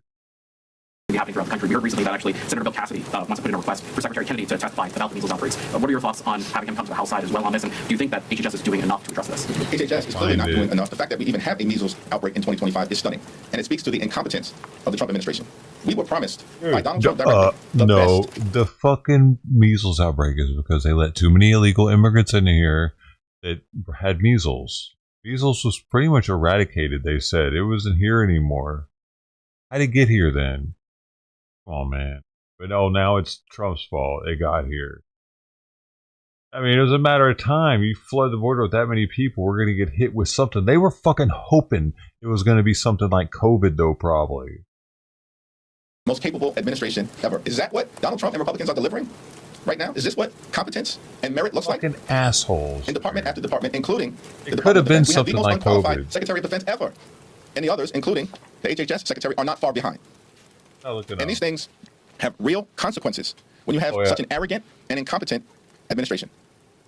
We believe in merit as Democrats. We believe in merit. Merit should be based on what you know, not who you know. Or whether Donald Trump likes the way that you look. Or a view that you're not going to stand up to any outrageous or extreme idea that Donald Trump presents. So you put sycophants into the cabinet. And now the American people are paying the price, both in terms of the economy and as it relates to their health. And unfortunately, things aren't going to get better. They're likely to get worse. So do you think you should come testify? Yes. Thank you, Mr. Leader. We are just coming up to the 2-week district court period. I know you had mentioned that you wanted to see the DC Dude, the post this week. Any updates that you can share on that? Have Republicans? The person that posted the thing about the police women, hefty girls wanted for police force, must be fairly good looking. London Metropolitan Police, 1930s. They deleted their post. Sorry, this post was deleted by the person who originally posted it. I can probably find it. Like the ad. to the 2-week report period. I know you had mentioned that I don't think it said tall. It said hefty. Intelligent, hefty, and good looking. And also somehow unmarried and never to marry. Spinsters. As a spinster. to see the DC emergency funding bill brought up at some point this week. Do you have any updates that you can share on that? Have Republicans talked to you or talked to any Democrats about when that bill will be introduced? I understand that President Trump has clearly and forcefully expressed his support for the emergency DC funding bill, has bipartisan support in the Senate, and will pass the House. What's the problem? Like, House Republican leaders fall in line when it comes to doing the most extreme things, like the largest Medicaid cut in American history. Donald Trump says jump, they say how high. Doesn't matter how much pain is going to be inflicted on the American people. So it's strange to us that the Speaker and the Republican leadership refuse to put the DC emergency funding bill on the floor, which will pass even after Donald Trump says, get it done. It's evidence that you've just got some mean-spirited, cruel people in the House Republican Conference, who apparently are the ones, including the so-called Freedom Caucus, who are blocking Republican leadership from bringing this bill to the floor. Thank you, Leader. The SAVE Act is expected to be voted on this week. We're probably expecting a couple, not a lot, but at least a couple of Democrats to support it. What do you think that's going to say? Let's speak for itself. The SAVE Act is a voter suppression bill, and there will be strong Democratic opposition to it, just like there is unified Democratic opposition in the lawsuit that was filed against Donald Trump related to his unconstitutional and unlawful voter suppression executive order. Thank you, Mr. Leader. Multiple blue state governors have had contact with their counterparts from foreign nations, specifically Canada, trying to have some relief for their states when it comes to tariffs and trade wars. Do you think that's an effective strategy for the short term or long term? I think the governors are always going to try to do what is in the best interest of their state. I haven't followed those communications closely, but what I will say is that this can all end if House Republicans and Senate Republicans decided to do their job. Congress can step in and end the pain that is being inflicted on the American people by Donald Trump, these out-of-control tariffs, and the massive tax increase. Picture they put next to it too, the ad. Last week, Donald Trump called his tariff announcements Liberation Day. It wasn't Liberation Day, it was Recession Day, because Donald Trump and the Republicans are marching the American economy toward a recession. And it appears to be intentional, which should shock the conscience of the American people. And it's just another reason why it's our expectation that all across the country, despite all of the doom and gloom predictions from some in this town, Democrats are winning special elections, not losing. Yes. Oh, thank you, Leader. Last week, Governor Abbott responded to Democratic concerns about him not calling the Texas 18 special election. You said that you would consider litigation. Have you given any direction as to how you would go about that? Would that go through the D-Trip? Any details on how that would come forward? We're in close communication with the people on the ground in Houston who are impacted, and it's my expectation that an announcement will be forthcoming. The Republicans are on the run on the economy, they're on the run on healthcare, they're on the run in the courts, they're on the run electorally, and they're on the run legislatively, which is why Governor Abbott is conspiring with House Republicans to rig the system and not call a special election. The Honorable Sylvester Turner unexpectedly passed away over a month ago on March 5th. His homegoing service was on March 15th. Greg Abbott is intentionally disenfranchising hundreds of thousands of people in Houston by not calling a special election because he is conspiring to rig the system with House Republican leaders and Donald Trump. Plain and simple. That's what's happening. There is no explanation. Why is it occurring? Because Republican policies and proposals are unpopular. They are struggling to govern. We were told they had a mandate. A mandate for economic chaos doesn't exist. A mandate to cut Medicaid, the largest cut in American history, doesn't exist. A mandate to dismantle Social Security as we know it doesn't exist. A mandate to fire thousands of veterans doesn't exist. We were told that Republicans had a massive electoral mandate. It didn't exist. It was a joke when it was said. And Democrats never bought it. Which is why you've seen principled opposition every single step of the way. Every hour, every day, every week, every month, it will continue. And so as a result of that, the fact that they know that Democrats are standing up to their extremism and foolishness and efforts to hurt the American people, and they are struggling to produce the votes, as this current Republican budget resolution debate shows, they're going to suppress the ability of the people of Houston to actually elect someone. They are rigging the system in real time. They can't win otherwise. They can't win otherwise. So that seat is going to eventually get filled, and the courts will likely have to step in. And the American people are going to continue to express themselves. And we're going to see it in New Jersey, and we're going to see it in Virginia in November. The courts will continue to aggressively push back to stop these extreme executive orders and unconstitutional actions that are being taken. And House Democrats and Senate Democrats are going to continue to work together to make the case to the American people that we are defending their interests, and Republicans are actively trying to harm them. Thank you, everyone. Thank you. Get out of my face.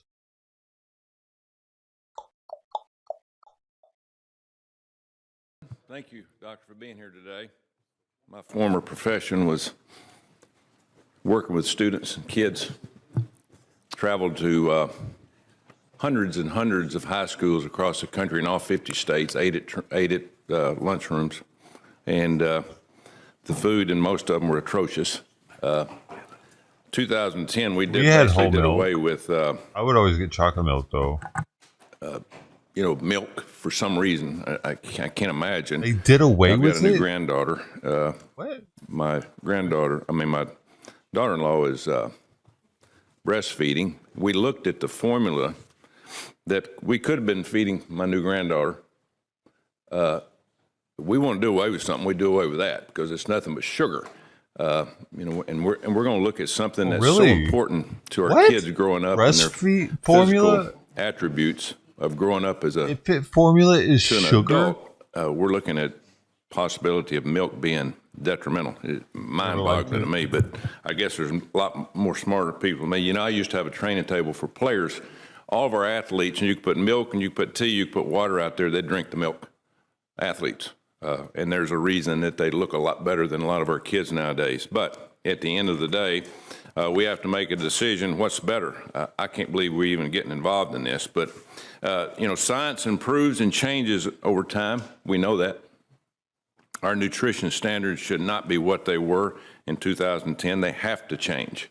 Have to change. As nutrition science data has changed, can you discuss the 2005 Dietary Guidelines Advisory Committee's conclusions on dairy consumption's effect on children? And just to clarify, just to make sure I heard you correctly, you were referencing the 2025 Dietary Guidelines Advisory Committee? Yes, ma'am. Thank you. The 2025 Dietary Guidelines Advisory Committee did an extensive review. They are convened as an external advisory committee, and the 2025 committee had 20 members.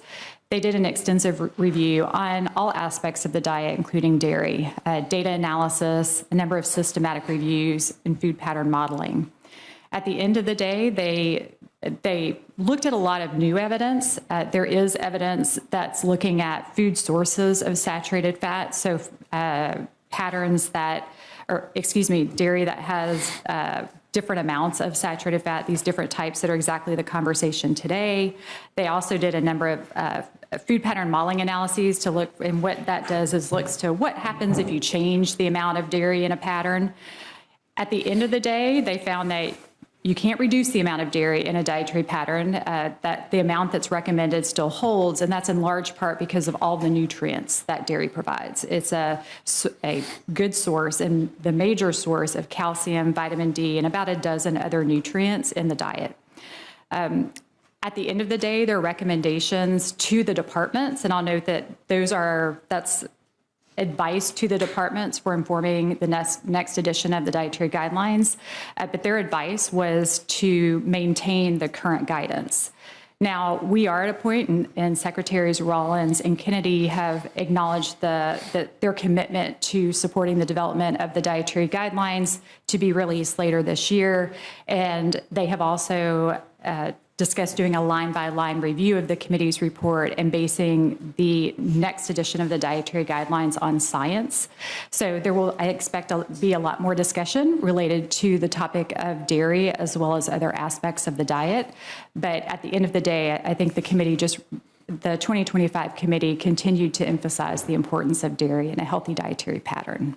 So at the end of the day, don't you agree that any milk, 2%, whole milk, is much better for our kids growing up than soda? Yes.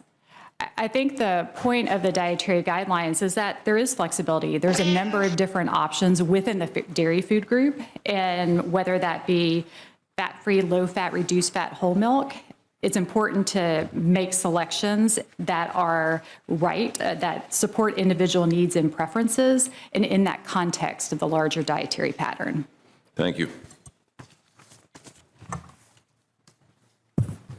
Senator Bennett.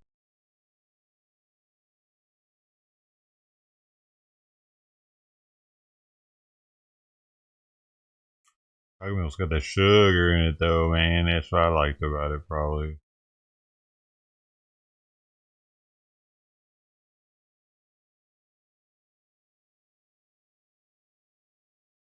I used to, and then in high school, we had a vending machine that had, I think it had sodas in it, but I'd always get Yoo-Hoo. It's not even chocolate milk, it's just chocolate drink. It doesn't even make sense. Why does that exist? It's for people that are lactose intolerant or something, I think. But they had commercials on TV.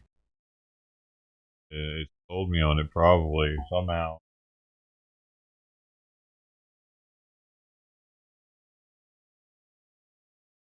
See what the U commercial was looking like back in my day. Mine was sold on the Yoo-hoo. Okay, I'm gonna break up with Billy and go out with you, but you have to tell him.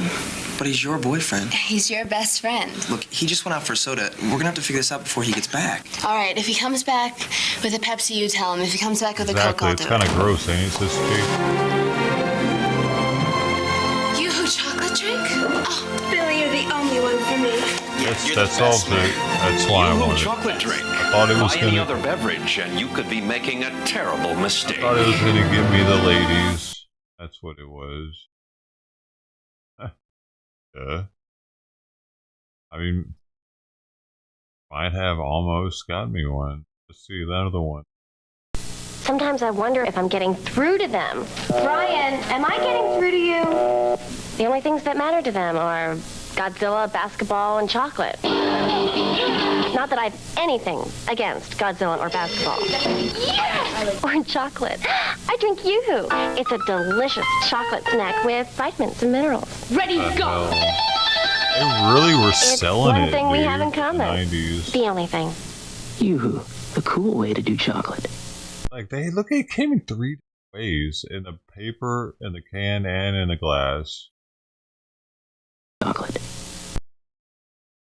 That popular. Let's see. Right here. Oh, that's stupid. That's Yahoo. 1979. No. I don't care about that. 1990.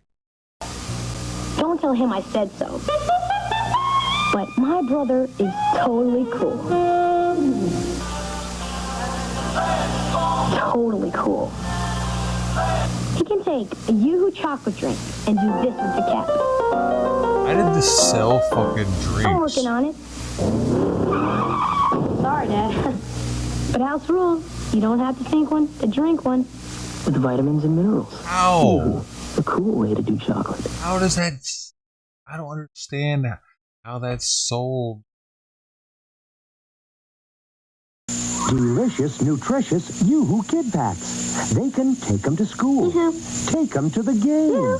Our commercials are so cheesy, Take them to grandma's. Yoo-hoo Kid Packs are delicious and nutritious with vitamins A, B2, C, D, niacin, calcium, phosphorus, and potassium. Take them to camp. Take them to the park.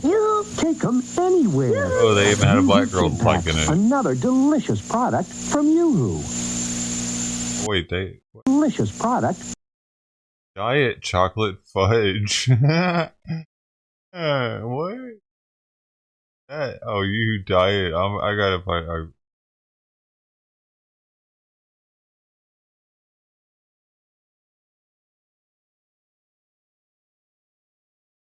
I need to know what the ingredients were of the Yoo-hoo diet. But Yoo-hoo regular is water, high fructose corn syrup, whey chocolate, or whey cocoa, or whey. It's got whey in it. So they kind of make it like milk. Cocoa, non-fat dry milk. Oh, look at this. So they do milk. It is milk. It's fucking, what the fuck? It is fucking milk, dude. But sugar in it with corn syrup. With artificial and natural flavors. Then they add some sodium caseinate, a little more corn syrup, solids, whatever the hell that is. What is a corn syrup solid?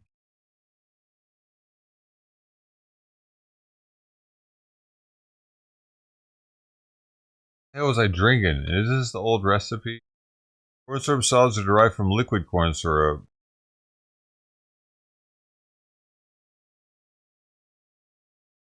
The corn syrup is dehydrated until only a small percentage of water remains.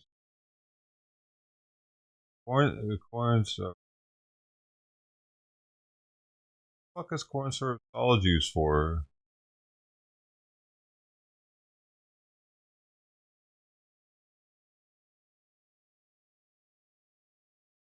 Oh, I see. Why don't they just use sugar? Why? I don't get it. Why do they use corn syrup solids instead of sugar? Cheaper? Okay, calcium phosphate, dipotassium phosphate, palm oil, guar gum, xanthan gum, mono and diglycerides, salt, spice, soy sauce. No, I'm just kidding. Soy. So the last ingredient, soy. They put just a little bit of soy just to soyify you. That's how you get your soyification, pineal gland. Where's the diet? The diet one's not on here. I typed in diet specifically. Yoo-hoo diet ingredient. I'm gonna have to type in Yoo-hoo. I know what to type in actually. Is chocolate fudge and maybe that'll work if I type in that. I'll try.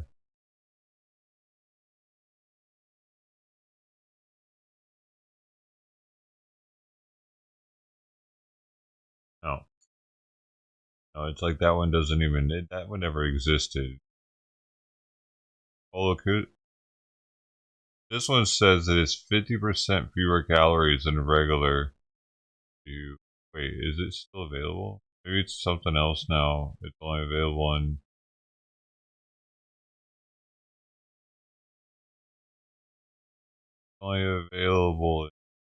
in town. Happening, man. Where the fuck is it? Just give me the item.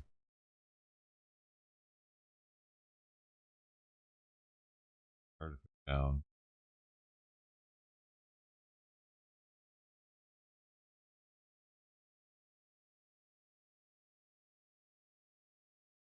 And it had for syrup too.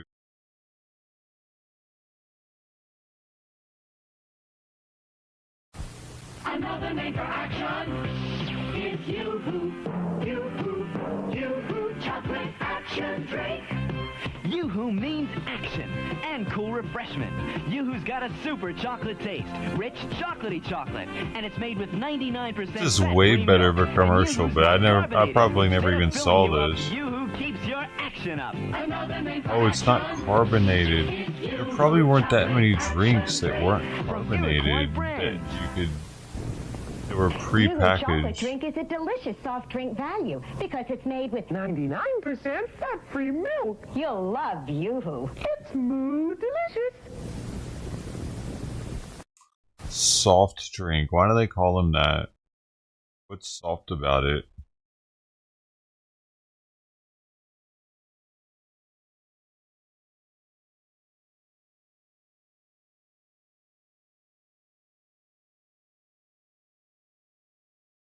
A soft drink is a non-alcoholic, usually carbonated beverage that typically contains water, sweeteners, and flavorings. Pop soda.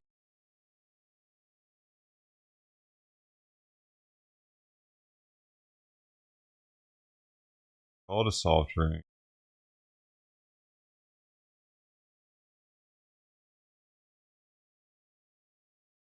I know.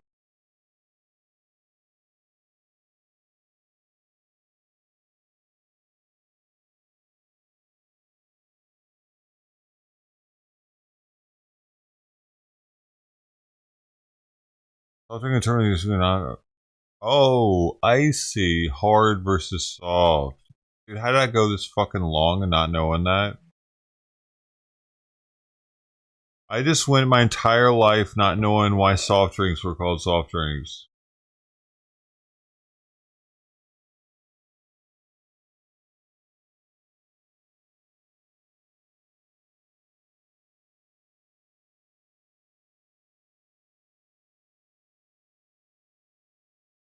Of alcohol and all.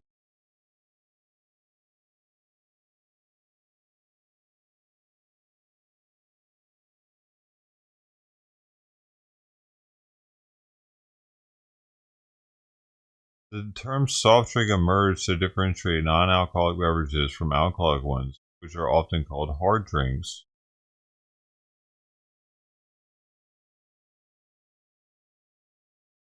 The soft in soft drink is not about the drink's texture or taste, but rather about the absence of alcohol. The term soft drink gained popularity, especially during periods like Prohibition in the United States, when it was important to clearly distinguish between alcoholic and non-alcoholic beverages. Prohibition did it, apparently.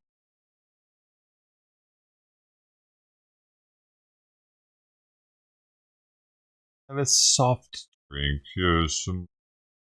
What kind of soft drinks do you have? Like I would just say what non-alcoholic beverages do you have, because I didn't know any better. But I would think that if I ask for soft drinks, they're just gonna give me a list of their sodas or their carbonated beverages. Because I think a lot of people think of soft drink as carbonated beverage because it feels kind of soft on your tongue because of the bubbles. I'm not the only retarded person out here. I know it. Man, I can't believe I went this long without knowing that. Shop for another company. No time. Find it. It just came. With her opening statement.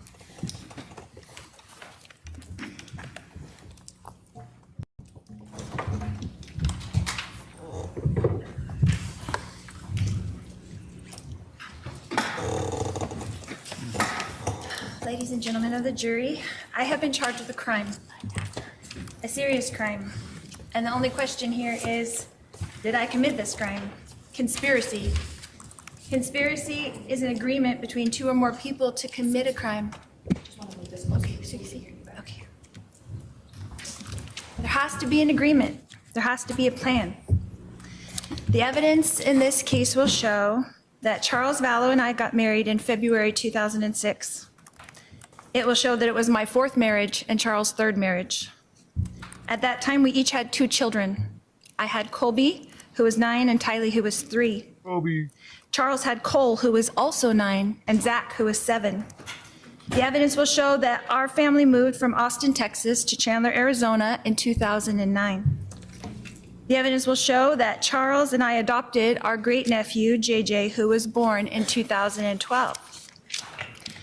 It will also show that Charles and I were married for over 13 years and were raising 5 children. The evidence will show that I was a licensed cosmetologist and worked as a hairstylist for 20 years while we lived in Austin, Texas. The evidence will show that Charles was a licensed life insurance salesman and worked as an independent contractor, selling life insurance policies and annuities, and owned his own business. The evidence will show that Charles and I purchased life insurance policies early in our marriage, and Charles had them issued to the maximum amount possible to each of us. The evidence will show that Charles was 17 years older than me, and that because of Charles' age and an issue that he had with high blood pressure, the maximum amount of life insurance that could be approved for Charles was $1 million. The maximum amount of life insurance that I could be approved for because of my age and my health was $2 million. The evidence will show that throughout our 13-year marriage, that we always had life insurance policies. When a 10-year policy lapsed, Charles would shop for another company who would approve us for the maximum amount of life insurance. The evidence will show that this was Charles' job. This is what he did. I helped him in this business, and this is what he did. The evidence will show that in 2016, Charles repurchased a new $2 million life insurance policy on me, and he was the sole beneficiary. The evidence will show that Charles and I had a happy marriage for 13 years, that he was, in fact, a baseball player, and that he played high school, college ball, and AAA ball, and that he was, in fact, a left-handed pitcher, a southpaw, they call him, but he was a right-handed batter, as could be attested to by anybody who knew Charles well and his high school baseball coach, Greg Davis. The evidence will show that Tylee was, and in 2014, our family moved from Chandler, Arizona to Kauai, Hawaii. We lived there for 3.5 years and returned to Chandler in 2017. The evidence will show that Tylee was 3 years old when Charles and I got married, and that when she became a teenager, the relationship between Tylee and her stepfather, Charles, became so difficult that Tylee and Charles had to seek a therapist, a family therapist, to stop them from fighting. The evidence will show that together, Charles and Tylee met with this therapist after we moved back to the mainland in 2017. The evidence will show that in April of 2018, Tylee's biological father passed away from a heart attack. And at that time, Charles called Social Security and made an appointment at the Social Security I'm office. going to object to hearsay. Sustain. It will show that we did get Social Security for Tylee for her deceased father until she was 18 years old, and she was 15 years old at the time. The evidence will show that Charles and Tylee's fighting increased greatly in January of 2019 when Charles and I temporarily separated. The evidence will show that several people witnessed these terrible arguments between Tylee and Charles that increased to physical in 2019.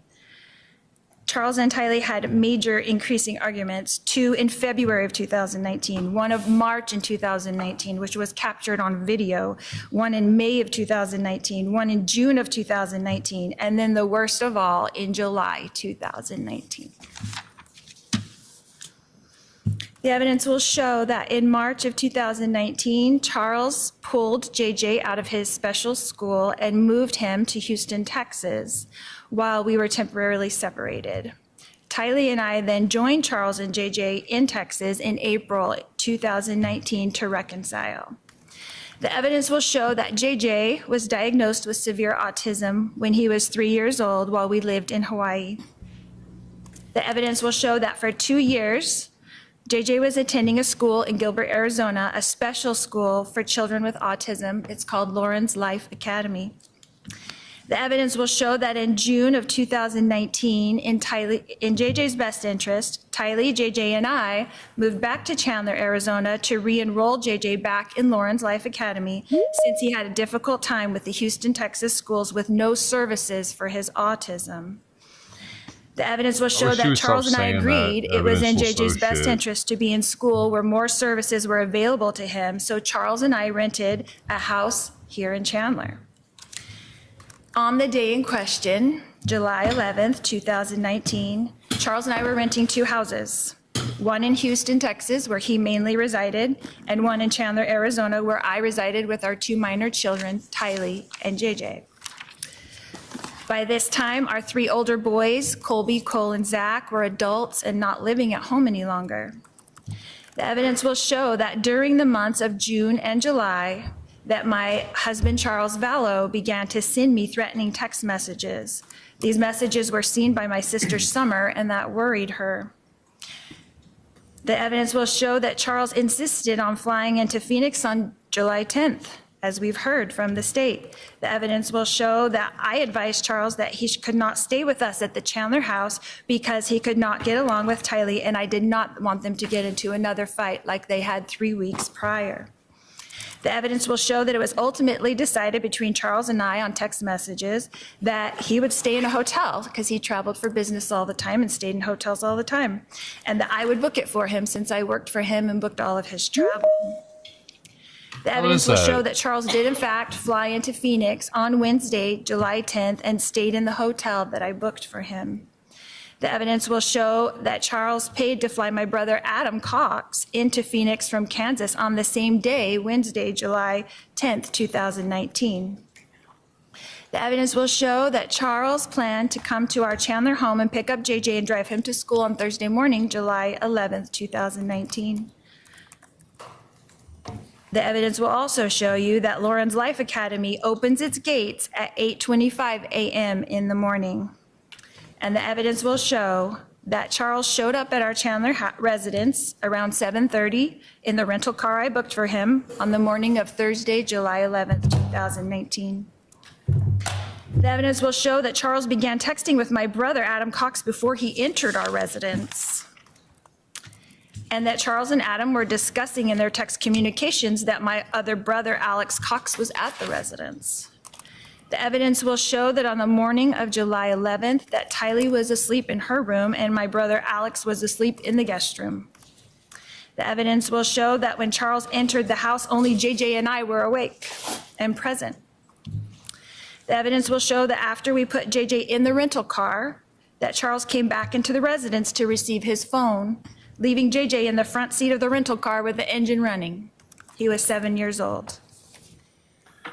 The evidence will show that Charles began to scream at me when I refused to hand him his phone. The evidence will show that Charles' screaming woke up Tylee and Alex. The evidence will show that Tylee came out of her room with a bat to protect me, her mother, from her stepfather, Charles Valley. The evidence will show that Tylee and Charles fought over the bat, and that after a struggle over the bat, Tylee fell onto the ground, and Charles lifted up the bat to hit Tylee with the bat. The evidence will show that Alex then intervened to protect Tylee from being hit with the bat. He did not have a gun. He was not wearing a shirt. He was pulling up his jeans because he just woke up and came into the room where he heard the screaming.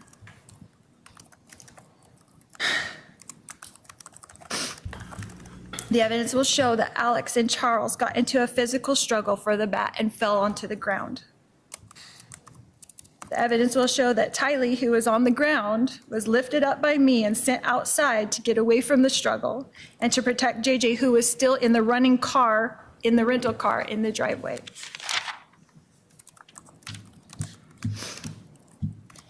The evidence will show that after this struggle on the ground between Charles and Alex, that Charles prevailed with the bat and began to come towards me with the bat as I ran away from him into the kitchen.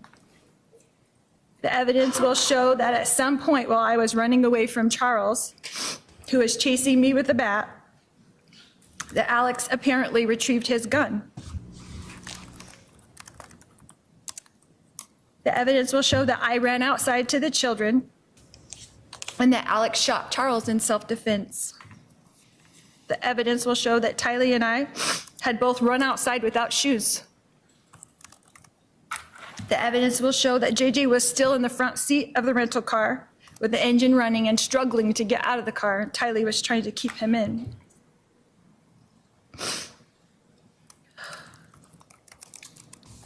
The evidence will show that Tylee and I got into the rental car with JJ and drove away.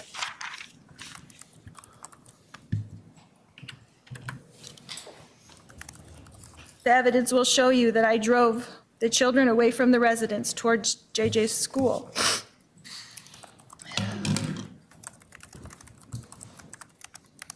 Can I grab a tissue?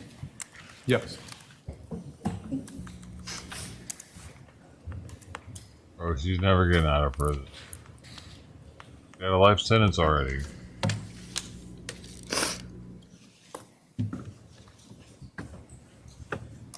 The evidence will show that I drove the children through the Burger King drive-thru that Charles had promised JJ. The evidence will show that we continued to drive towards JJ's school and that the gate was not yet open at JJ's school. So we drove a block west of the school to a Walgreens where I ran in to purchase flip-flops for Tylee and myself so that we could walk JJ into school on the hot pavement.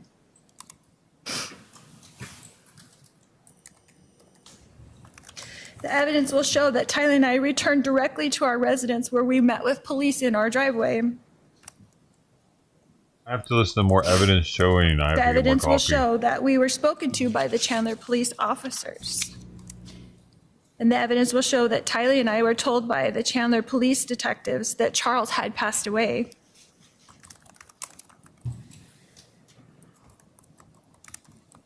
The evidence will show that we were put into a police van and driven to the Chandler Police Department. The evidence will show that Alex was taken by police in a police car to the Chandler Police Department, and that we were all three separated into interrogation rooms and we were each interviewed. The evidence will show that next, Tylee and I were brought back together into a room at the Chandler Police Department and were introduced to a victim's advocate who was very kind to us. The evidence will show that after speaking to the victim's advocate, that Tylee, Alex and myself, were put back into the police van and driven back to our residence. We were directed by the Chandler detectives to take the rental car and return later to the residence after we picked up JJ from school. The evidence will show that we did as instructed by the Chandler detectives. The evidence will show that we drove to Alex's residence where we attended to the wound on the back of his head. The evidence will show that Alex was then contacted by the Chandler detectives to return to the residence so that Alex could walk them through the events that occurred with the detectives at the residence. The evidence will show that Alex, Tylee, and I did return to the residence as instructed. And the evidence will show that Alex entered into the residence with Detective Moffett, but that Tylee and I were met by Detective Inkland in the front yard. The evidence will show that at the time, Detective Inkland asked Tylee and myself if we had Charles' cell phone. Tylee retrieved Charles' cell phone from the rental car and gave it to Detective Inkland at 3:11 p.m. on July 11th, 2019. And at that time, Charles' phone was placed in the custody of Chandler police detectives. The evidence will show that Detective Inkland asked us if we knew the passcode on Charles' phone, which Tylee proceeded to give to Detective Inkland. The evidence will show that Tylee and I left the residence to pick up JJ from school, while Alex remained at the residence with the detectives. The evidence will show that by the time Tylee, JJ, and I returned to the residence, that all police, EMS, CSI, and detectives were gone from the residence and only Alex remained. The evidence will show that the next day, I contacted Chandler Police to inform them that Charles' belongings were still at the hotel. I asked the detective if I should go get them, and I was told that they would take care of it. The evidence will show that I asked the detectives, what should we do next? And they directed us that they would contact us in about 3 weeks after their supervisor passed off their reports and Alex could go to the police station and retrieve his gun. The evidence will show that the last thing I heard from Chandler Police Department until June of 2021, 2 years later, when I received a grand jury indictment from them for this alleged crime. The evidence will show that Chandler Police treated this incident as self-defense. And object to that? The objection sustained. The jury should disregard that last statement. The evidence will show you that my brother, Alex Cox, passed away on December 12th, 2019, almost exactly 5 months to the day after Charles, my husband, passed away. The evidence will show that Alex passed away from a blood clot in his lung. Objection, again. I'll sustain the objection. It's not relevant for this matter. The evidence will show you that I am the only person being charged with this crime. I would object to the relevance of that. Sustained. As the state has mentioned, they're alleging that insurance money was my motive. Social Security was my motive. Spouses having insurance policies is not a crime. Collecting Social Security is not a crime. Self-defense is not a crime. A family tragedy is not a crime. It's a tragedy. Thank you. All right, the state can call its first witness. Thank you. If I may go get him.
All right, sir, you're going to come up right here.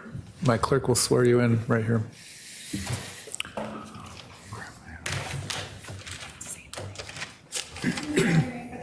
W-I-E-R-Z-B-I-C-K-I. And your first name? I-R-W-I. Thank you. You do solemnly swear the testimony you're about to give will be the truth, the whole truth, and nothing but the truth, so help you God. Yes, sir. All right, you're going to have a seat up here.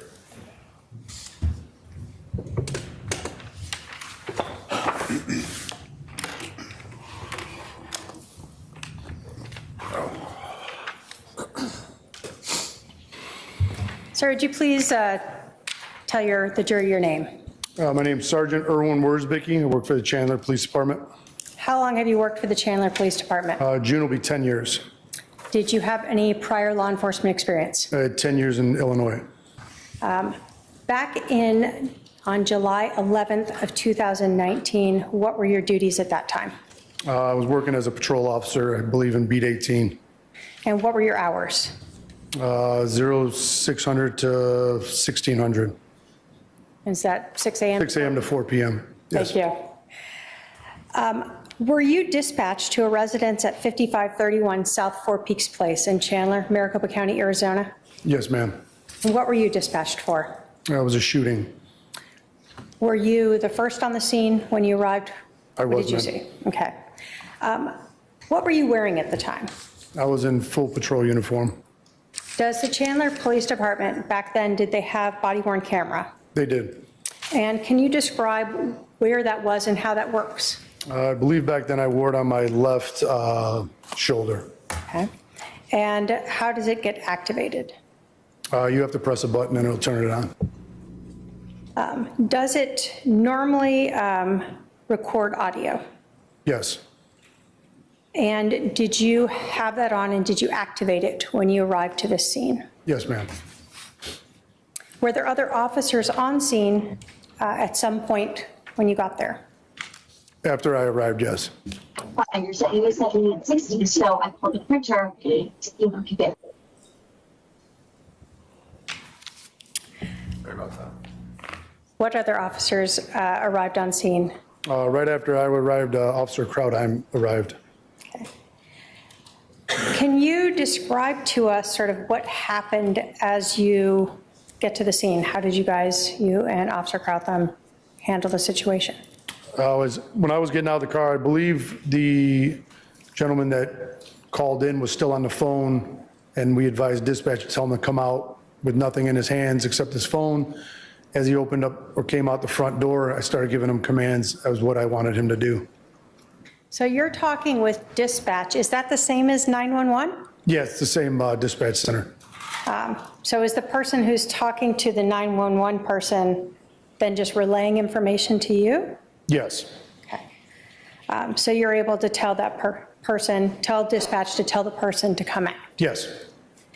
Did you and Officer Krautheim have someone come out? Yes. Can you describe for us the person's demeanor as they're first exiting? He was very nonchalant, very compliant with us. Okay. You said he still had his phone? Yes. Do you recall if his other hand was up? I do not recall. Okay. Do you recall where he came out of from the house? He came out the front door. Okay. When he exited the house, what did you guys have him do? I gave him commands to come towards us and then have a seat on the curb. Okay. So there's just two of you officers still at this point? Yes. What did you do at this point?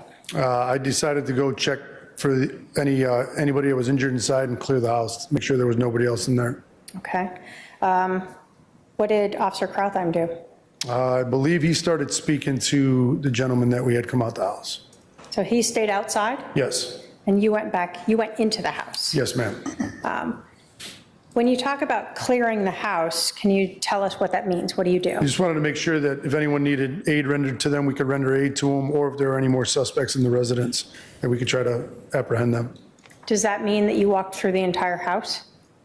I believe so, yes. Okay. And all that's when your body cam is on? Yes, ma'am. When you first entered that house, can you describe for us what you saw when you walked in that front door? Yeah, initially when I walked in, it opened up into like a day room or something like that, and just off to the right, I saw somebody laying on the ground, motionless. Did you notice anything about that room? It was empty. So no furniture? No furniture, yeah, it was just an empty room. The person that you saw to the right, male or female? Male. And can you describe how you saw him laying on the ground? Yeah, he was laying on his back, I believe with both of his hands to his side, motionless. And then I went over to him to check his pulse. Is that standard for police to check the welfare of any potential victims? Yes. When you checked the pulse, did you find one? No. Did you notice anything else about this victim? Yeah, I noticed that there were 2 apparent gunshot wounds to his chest area, and there was blood pooling in like his kind of like neck collar area. Did he appear to still be alive to you? No. As part of your job, both with your prior experience in Illinois and your experience here in Arizona, have you seen deceased people before? Yes, ma'am. Did you think this person was dead? Yes, ma'am. If you didn't think he was dead, are police trained to do CPR? Yes, ma'am. We're all certified to. Would you have done that if you believed that would have helped him? Absolutely. So even though a person appears deceased to you, is fire still called out to check on them? Yes. Why is that? They go through their own process and procedures, and I believe they usually give the official time of death. Okay. Did you notice anything else in that room where that male was lying? I can't think of anything right now, no. Do you recall seeing any projectiles on the ground near the victim? Objection, leading. A yes or no question. I believe I did, yes. Okay. When you walked in the house after you saw this male on the ground, did you continue through the house? Yes, ma'am. And was that to clear it? Yes. And will paramedics or fire come in if you haven't cleared the house yet? Usually no. So they want to make sure it's okay as well? Yes. After you cleared the house, did you, or as you were clearing the house, did you ever locate any weapons? Yes, I believe we located a firearm in one of the back bedrooms. Okay. Did you touch that in any way? I don't recall. Okay. After you cleared the house, did fire enter? Yes, ma'am. And what did fire do? They began to try to render aid to the victim. By the time fire came in, were other officers now on scene? Yes. Were you still wearing and recording with your body cam? Yes, ma'am.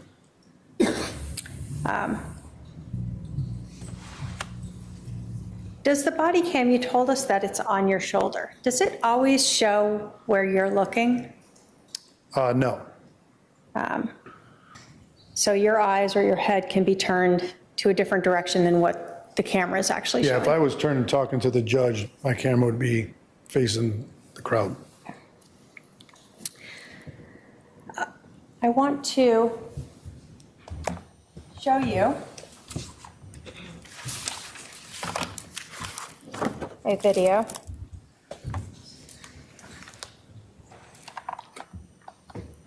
And if I can have my paralegal bring that up and have him identify it.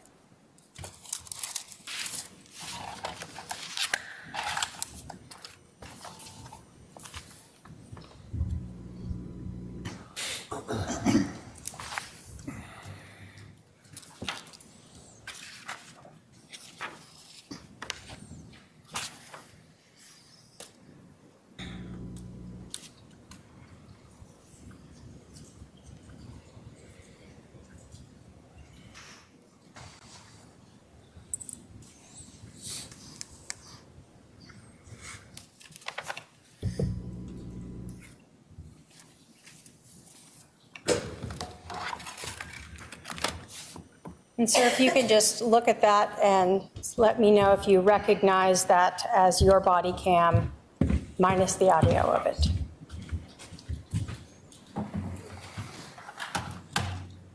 Yeah, that's my body cam. Do you recognize that as you in it? Yes, ma'am. And you have previously watched that? Yes, ma'am. Try to stop licking.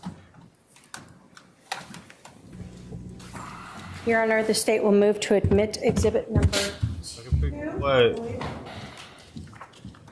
exhibit number 2 into evidence. Any objection?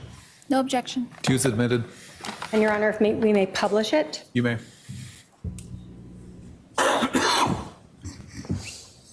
Already.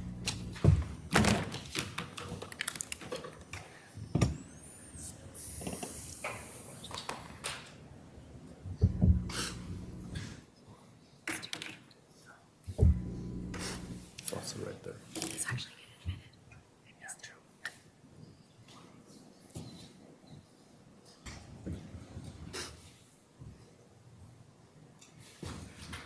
So this is the house you're walking up to,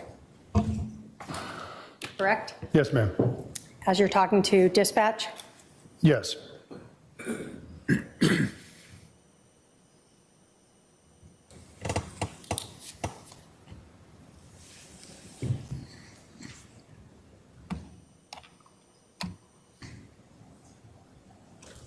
And this is the individual that is coming out that you asked dispatch to have come out? Yes, ma'am. And is that Officer Krautheim in the back? It is.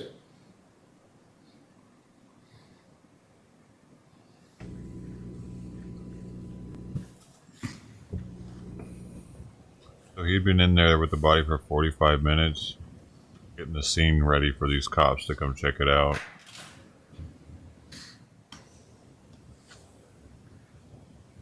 Are you announcing? Yes, ma'am. Is that standard? Yes. That where you checked to see if this male had a pulse? Yes, ma'am.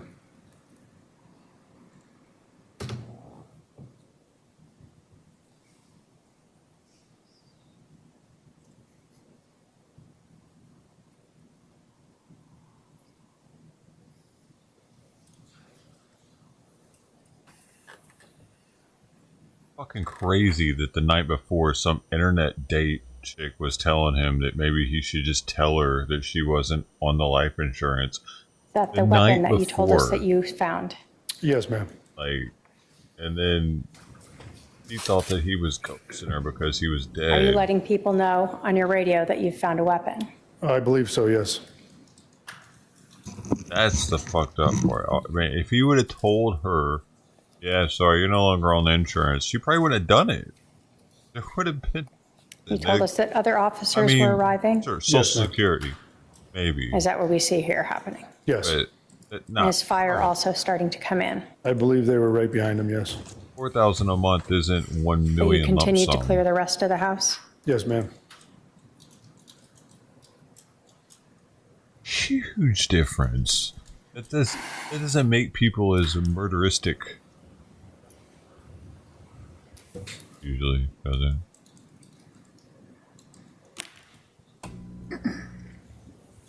So what do we see there? It appears that the fire is rendering aid to the victim, or attempting to. Church of Latter-day Saints dating Were website, you by the way. walking around trying to find identification for the individual on the ground? Yes, ma'am. They're the only ones that don't have bots nowadays. The church Were you able dating to ever sites. find an identification for him? I was not. So no wallet laying around? No. No ID in his pocket? I didn't check his pockets, but no, I don't think fire found one. So you're kind of talking with them to let them know who this is as well? Yes, Because they're documenting it? yes.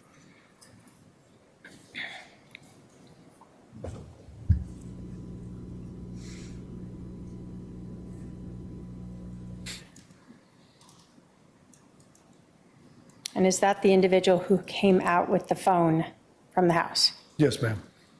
One that dispatch and 911 told to come out? Yes.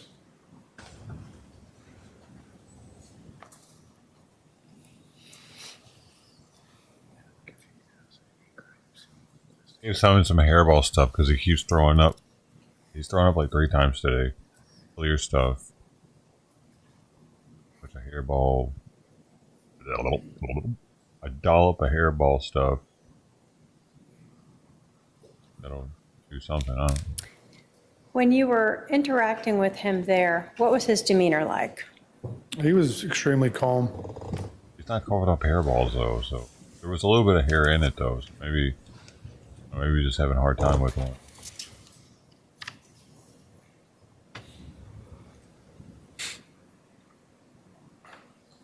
He's still eating. And pooping. And peeing. Running.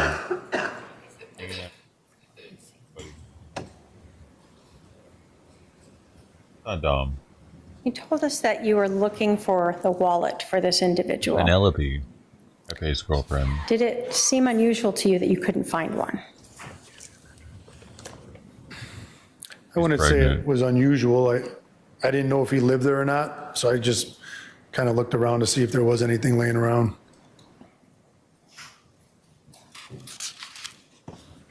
She's eating somewhere else, but she needs the calories she's getting because she's pregnant. That's why she comes by here. She can come by all day yesterday. But she's definitely eating somewhere else.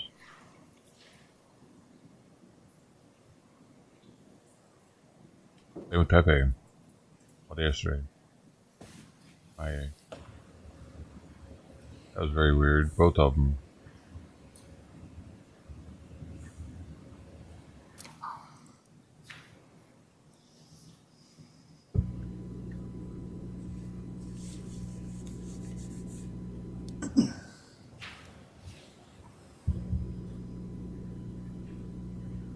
Is this you still trying to see if there's anything in the residence that might be related to that individual? I think I was just giving Officer Cohen a recap of what I already went and looked through. Why is the audio redacted anyway?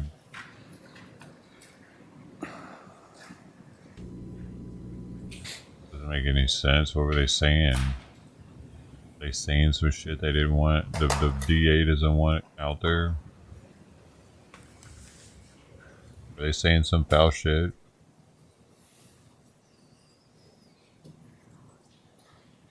Got the Easter colors on, pastel.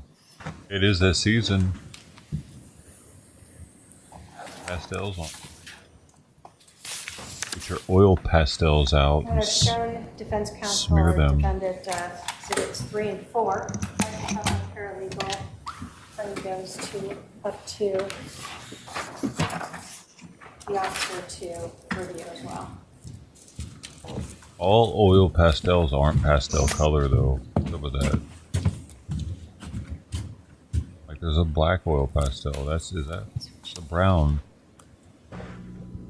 Do you recognize those as sort of screenshots of 2 different views during your body cam footage? Yes. State will move to admit exhibits 3 and 4. Any objection? No objection. 3 and 4 admitted. And if I may publish them.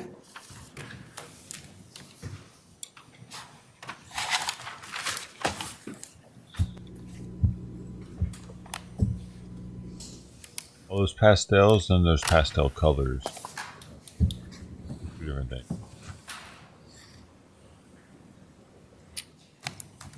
So in this photo, when you were looking at it, were you able to see here's where you are checking to see the pulse of this individual? Yes, ma'am. And did this also reflect what you had talked about of the blood pooling that had run towards his neck area? Yes. Yes, they give a soft, muted light quality, which gives them Exhibit 4. a calming, gentle feel. Is this sort of when we first see you walk back in and we see fire working on the individual? Yes.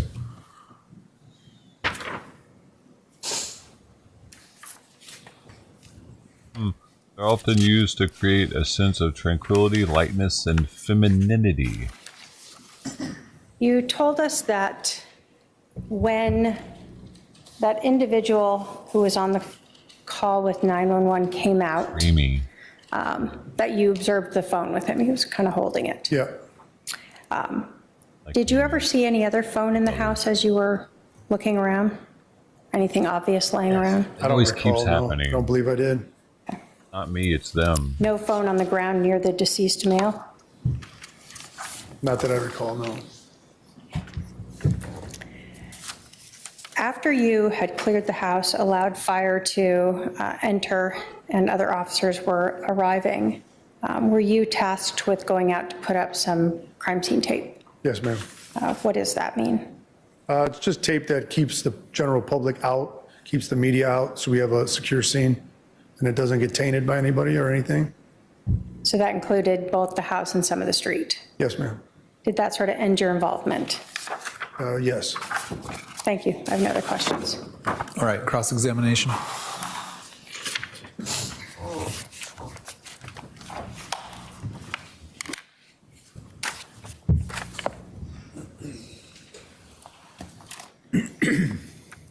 It's Sergeant. Where's Vicky? Is that correct? Yes, ma'am. I like to get that right. Okay. You said that the individual exiting the house was nonchalant. Is that correct? I don't know if I used those words, but he seemed very calm, yes. Very calm. Yes. Is that the same thing to you as nonchalant? I wouldn't use that word, so I would say he looked very calm and unbothered. But you said nonchalant a minute ago. I don't recall saying that. Okay. Does everyone act the same in a stressful situation that you've experienced? No? Are you qualified to give someone a psychological evaluation? No. No. You put your hand on my husband's neck for checking for a pulse, is that correct? Yes, ma'am. That's what you did when you first came in? Yes. Did you perform CPR? No. No. Why not? Because it was apparent to me that he was deceased. And that's not your protocol? To what? To perform CPR until fire comes in? Not if it's going to make it even worse because they had apparent gunshot wounds to the chest. And what do you mean by that? Well, if I start pumping on his chest, it's going to start spewing blood out of his chest even at a more rapid pace.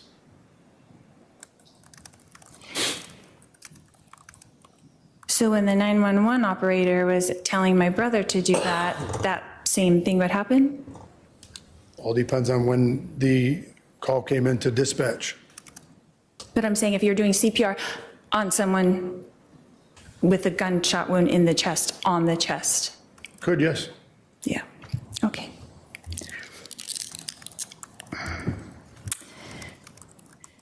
And you said something else. You said fire gives official time of death. Is that correct? Yes. Okay. And what was that time of death? Do you know? I do not recall. And you cleared the house before fire came in. Is that correct? Yes, ma'am. Okay. And you were looking for some kind of identification? When Yes. I cleared the house, Yes. I was looking for other potential victims and/or suspects. Okay. But you were told on the phone that no one else was in the house but Alex. Is that correct? I don't recall if I was told that or not. Okay. Do you have any crime scene investigation experience? Just my 20 years of experience as a police officer.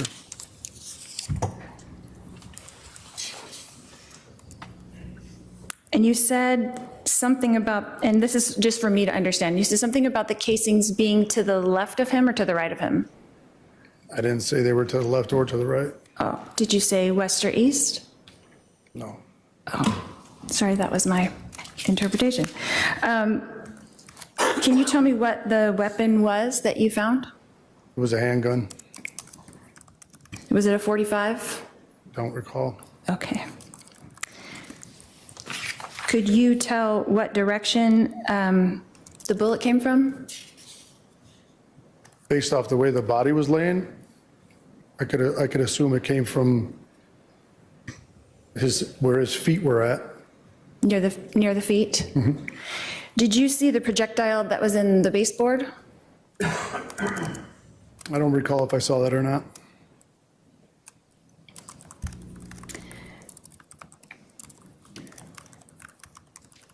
You said he did not appear alive, that you already thought that he was deceased. Is that correct, when you entered into the house? Yes. And what time was that? I believe I was dispatched to the call at 8:41. So I mean, if I was going to make a guess on what time I walked into the house, I would say I was probably at the residence within 10 minutes. So around 8:51, perhaps? Possibly, yes. Okay. And then when fire took over, is that the normal protocol for fire to take over and do the CPR? Yes. And so you didn't do CPR, but they did do the CPR. Is that correct? Yes. On top of the gunshot wound? Yes. Is that normal protocol? I don't know what their protocol is. Okay. I'm just asking because I wouldn't think to do that either. And then you said that you went outside to put up the crime scene tape. Is that correct? Yes, ma'am. So after you cleared the house, you left and went to the front yard? Yes. And then you were there for how long at the residence before you left? I couldn't give you a time. Did you stay for a while, or was that the end of your job there? I don't recall. It was a long time ago. I have no idea how long I was actually on scene for. And who is your direct supervisor? I believe that day was Sergeant Nocella. I'm sorry, what was the last name? Nocella. Okay. And what contact did you have with Detective Moffett that day?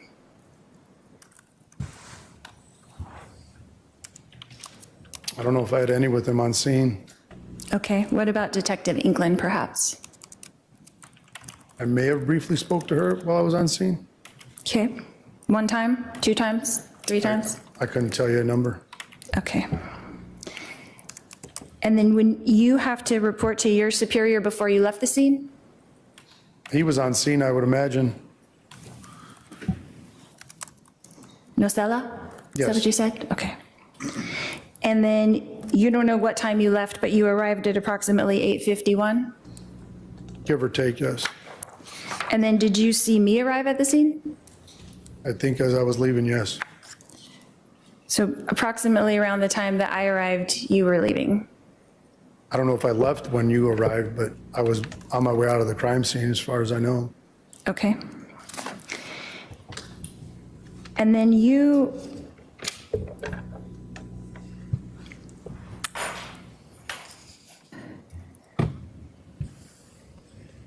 said something about 2 wounds. Is that correct? Yes. And how did you see the 2 wounds through the shirt?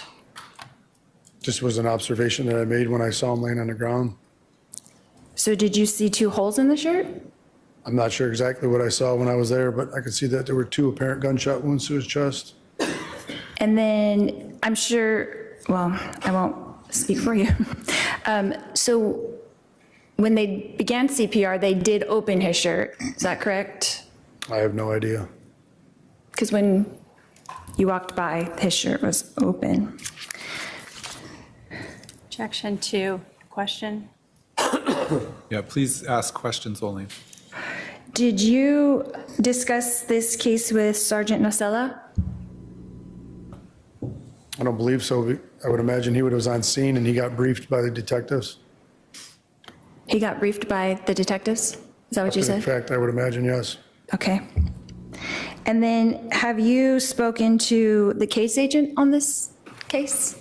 How many times would you say?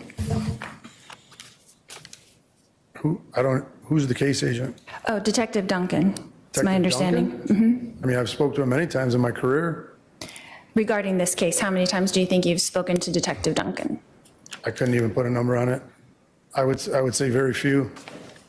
Very few? Like, how many would you guess? I would say maybe 5 times. 5 times. Thank you. And would that be in-person kind of discussions, or? Yeah, I wouldn't even say they were discussions, probably just in passing. Okay. So how many times have you emailed with Detective Duncan concerning this case? Objection to relevance. Overruled, you can answer if you know. I have no idea. What about text messages? No idea. Phone calls? Ma'am, I have no idea. Okay. And your report that you wrote about this, about how long after the incident did you make your report? I was done by the end of my work shift at 4 o'clock. And then did you ever make any revisions to that report? I don't believe so.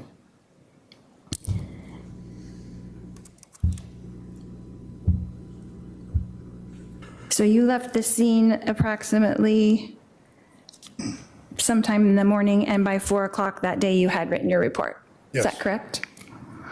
And you've never changed anything on your report? Not that I recall, ma'am. And the report is exactly as you left it when did you review it for this testimony today? Yes. And it was exactly the same as when you wrote it at 4 p.m. on July 11th?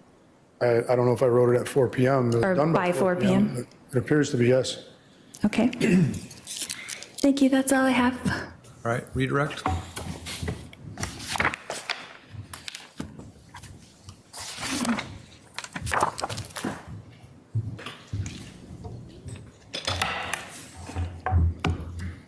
Sergeant, you were asked about the shooter's demeanor. Were you just telling us what you observed? Yes. What did you observe? I just observed him very calm and collected after just shooting somebody. And that's both seeing him come out as well as having some interaction with him on the curb? Yes, ma'am.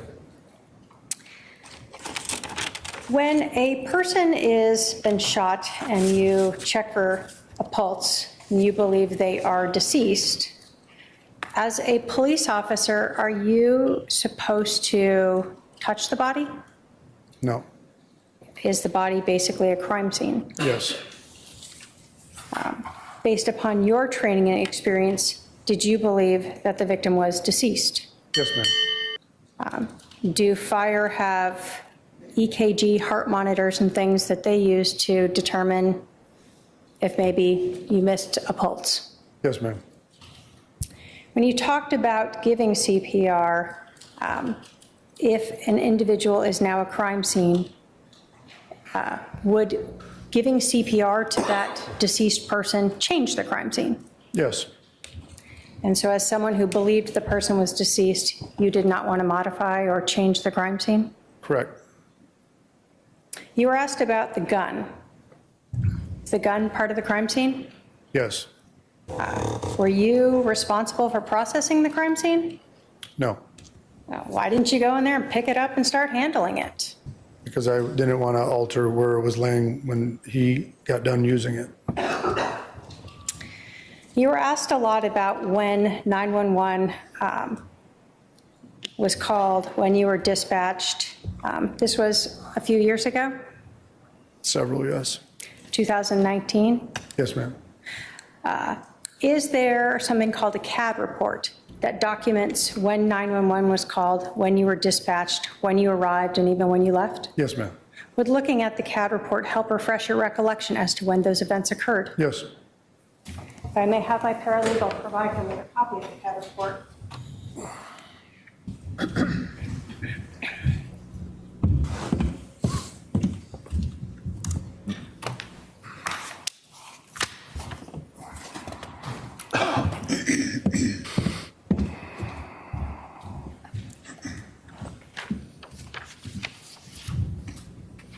You want me to?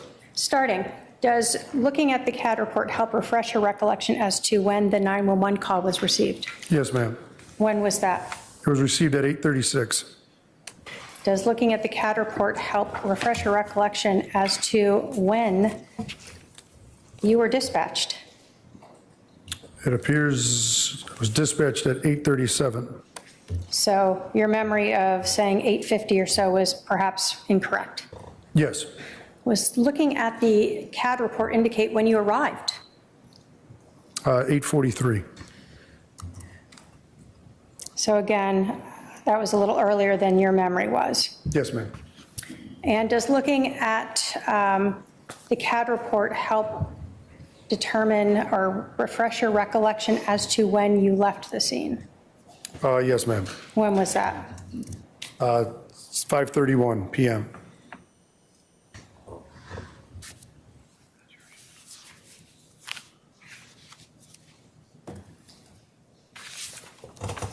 As a police officer who is one of the first on scene, do you provide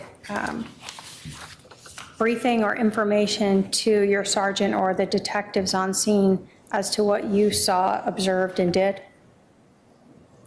If they ask me directly, yes, somebody will brief them that's on scene. But you have to provide somebody that information to then provide to the detectives? Yes. Why is it done that way? Because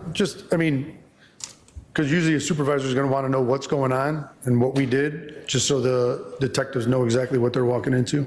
So for instance, if you had had to move the gun, they would want to know that, right? Yes. Or if you had moved the body, they would want to know that too, right? Yes. And if you had found any evidence, would they want to know that as well? Absolutely. And so is that what you would have to do that day when you are speaking to sergeant or detectives? Yes. I have no other questions, Your Honor. Does any member of the jury have a question for this witness? If so, please write it on the provided form. I'm not seeing any questions come down. You can step down, sir. All right, state can call its next witness. Thank you. And if I may go get.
Will be the truth, the whole truth, and nothing but the truth, so help you God. All right, go ahead and have a seat over here to my left.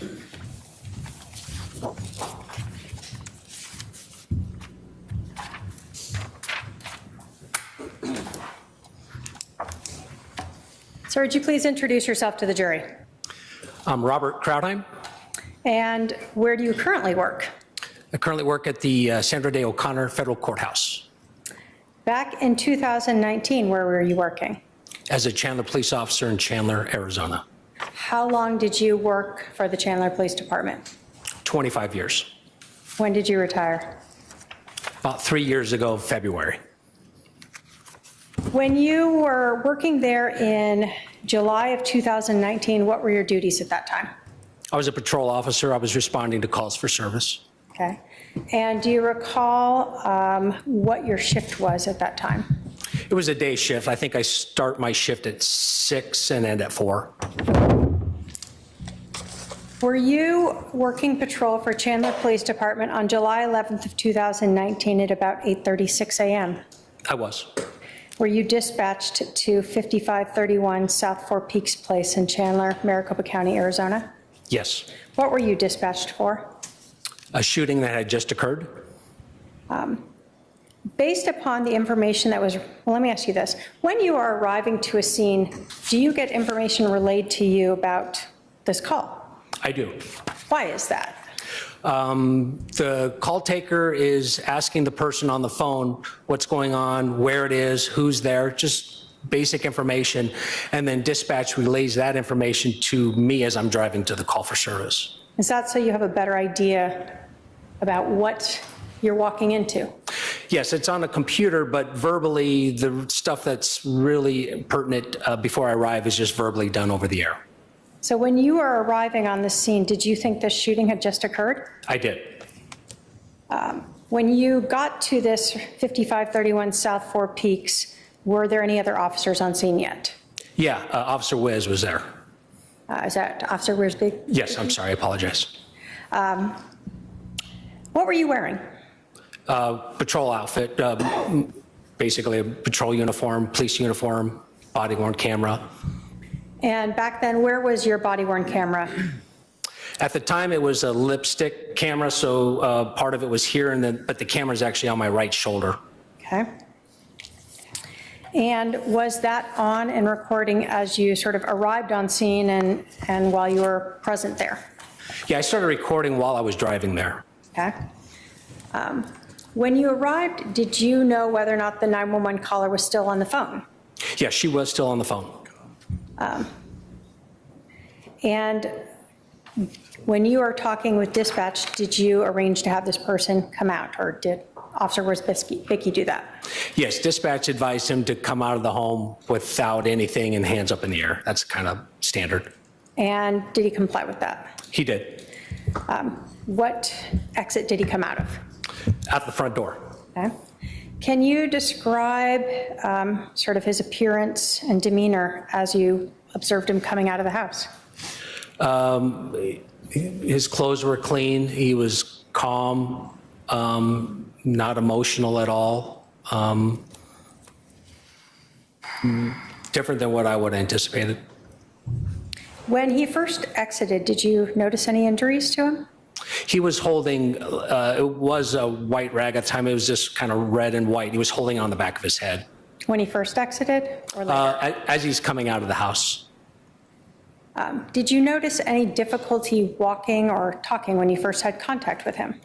No. Any difficulty sitting or standing? No. Did you learn the name of this person? I did. What was his name? Alex Cox. Did you observe him sweating at all when he first came out? No. Any type of jitters? No. Any uneven or broken voice as he's talking to you? No. At some point, did you notice an injury to him? I did. And where was it? On the back of his head, towards his right side. And what did you see?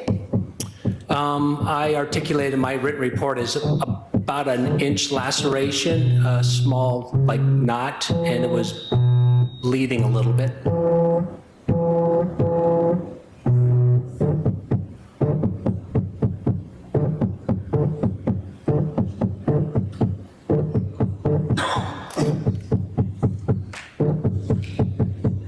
If we can fix that.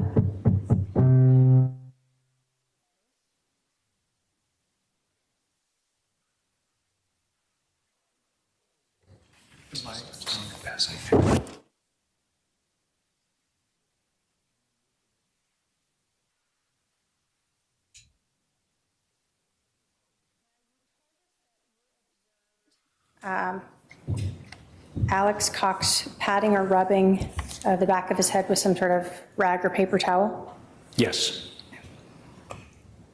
Without going into what was said, did you talk with him? I did. Did you offer him medical treatment? I did. Did he ask for medical treatment? He did not. Was there anything about his talking with you or actions that made you concerned that You thought you should override that. Yes. Let me make sure you understood. Was there anything about what you observed with Alex Cox talking or his ability to move that made you think you should override his decision to not get treatment, and you thought, oh, he better get treatment, he's so bad off? Oh, zero, none. At some point while you were talking with Alex Cox, did you see a female and a teenager show up at the scene? I did. And did you eventually go speak with those two? I did. Where did you speak with them? Just on the other side of the street. They had parked right across from the house. Did you speak with the adult female? I did. Did you ask for a driver's license to identify her? I did. And who was that person? Lori Vallow. Do you see Lori Vallow in the courtroom today? I do. Can you point her out and tell us what she is wearing for the record? She's at the defense table wearing a white shirt underneath looks like a black jacket. Your Honor, may the record reflect the witness has identified the defendant. Shall. When you went to speak with Lori Vallow, did you know that the deceased person in the house was her husband? I did. Okay. When you went to speak with Lori Vallow, did you ask her whether or not the individual inside her husband lived there? I did not ask her that. Can you describe for us Lori Vallow's demeanor as you were interacting with her? Calm, nonchalant, just kind of a matter of fact, just talking to me as I'm talking to you now. When you went to speak with Lori Vallow, can you tell us approximately how many police cars were parked around there? Well, I don't know either myself. I know there was at least mine and Officer Wiz's. There's a fire truck there. I think there was an ambulance there, and I think there may have been another police car. I can't remember, but there was a lot of emergency vehicles just near the home itself. And was her brother Alex Cox sitting sort of in view of her? Literally across the street, like the desk of the prosecutor would be her car. This is the street, and I had Alex seated right on the sidewalk. When she first arrived, did she actually walk up to where you were with Alex Cox? Yes, she did. And you asked her to go back to the other side of the street? I did. Did she ever ask you how her brother was doing? No. Did she ever ask you if her brother needed medical attention from being hit by a bat? No. Did she ever ask you why there were so many police cars around the neighborhood? No. Did she ask you why there was a fire truck parked in front of her house? No. So other than gathering basic information, did you really talk to her about anything else? No. And were you wearing that body-worn camera when you had contact with her? I did.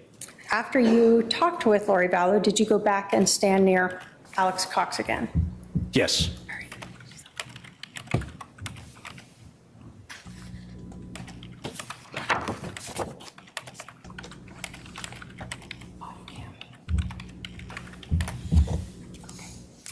If I can have my paralegal go up and show him exhibit number 1.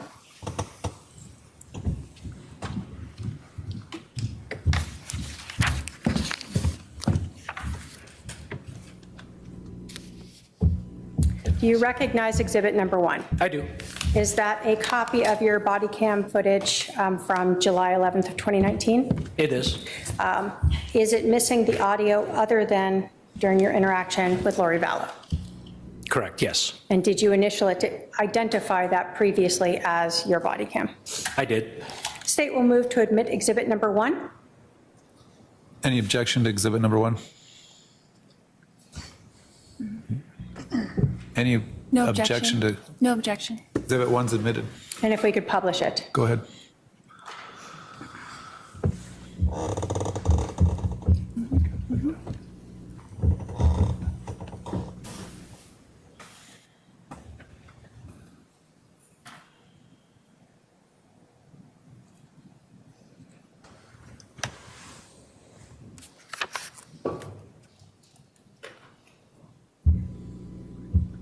So is this you responding to the scene? Correct. And was your camera flipped upside down initially? Well, the camera wasn't, the orientation of the software was. So that's why we see the axon and stuff in the bottom corner upside down? That is correct. So this was a gated community? It was.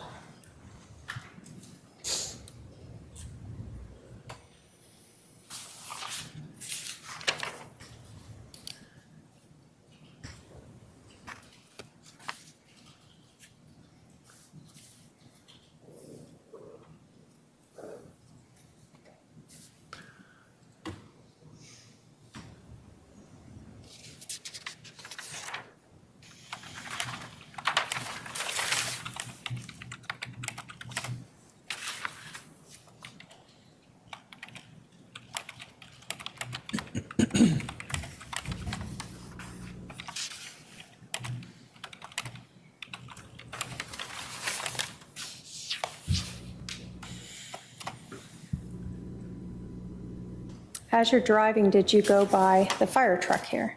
I did. And is it standard for fire to stage a little ways away from the scene when it's a shooting? Yes. Why is that? So they could respond quickly. Do they want you to clear the residence first before they show up? Yeah, it needs to be safe for the firemen. We had to make sure there was no one else in the house that was armed or in the area. And as you're arriving, is the person, the shooter, still inside the house? I can't recollect. I think he was at the door right now or just coming out to the door. Why did you pull your weapon? I was just told somebody killed somebody, so yeah, for my safety, I wanted to make sure I rendered him safe before I put my gun away. It was a threat to me. So when he came out, he had both his hands up in the air? Mm-hmm. So at that point, nothing touching his head yet, no? Correct. Now, did you stay out with him while Officer Worsbicky went inside? I did.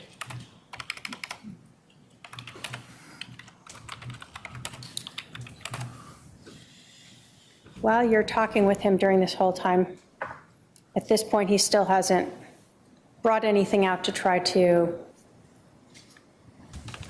place on his injury? Correct.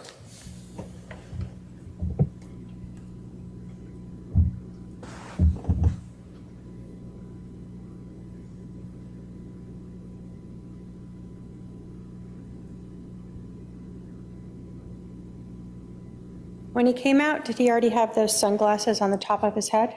He did.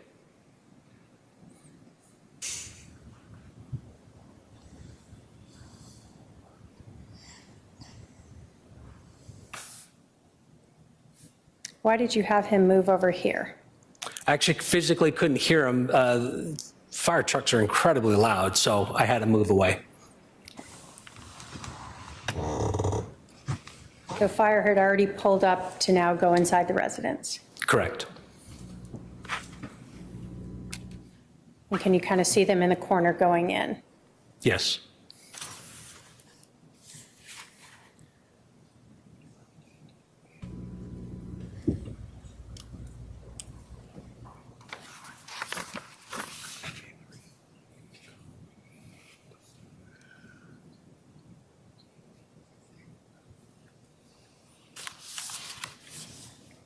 Did you learn whose truck that was in the driveway? I don't recollect right now whose truck it is. I think it's his, but I'm not sure.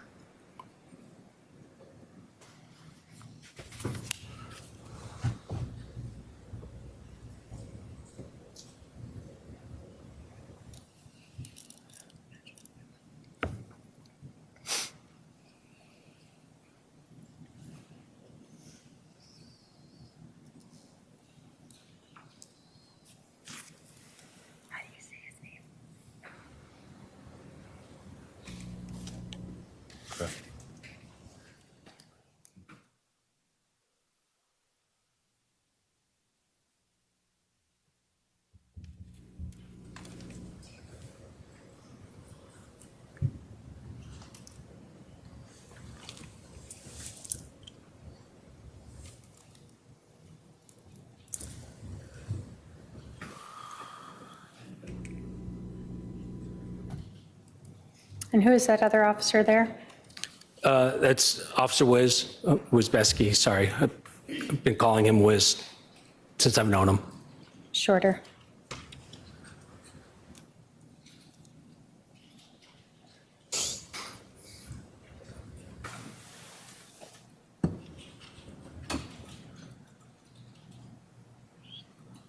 Were you initially trying to control the scene yourself, sort of helping to tell people where to go and what to do? Oh, absolutely.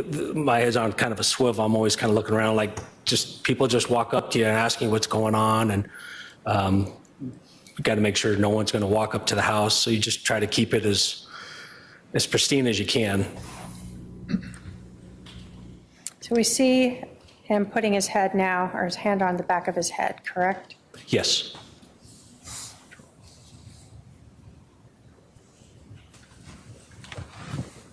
And you indicated there's a fire truck there. You asked him if he wanted any medical attention, I did. and he declined it. He refused.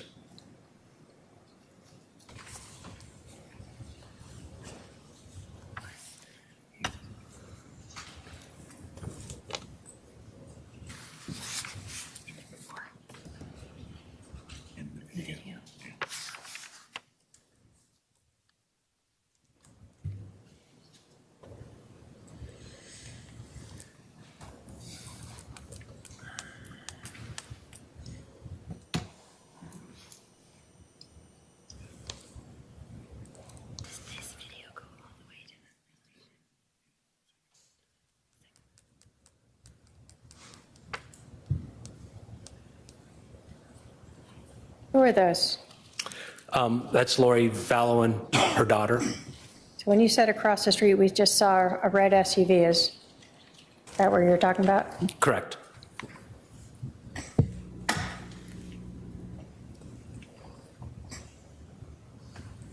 So at this point, did you know the name of the individual inside the residence? Yes. And who was that? Charles Vallow. And did you at this point understand who that woman was that walked up? Yes. And who did you believe she was? His wife.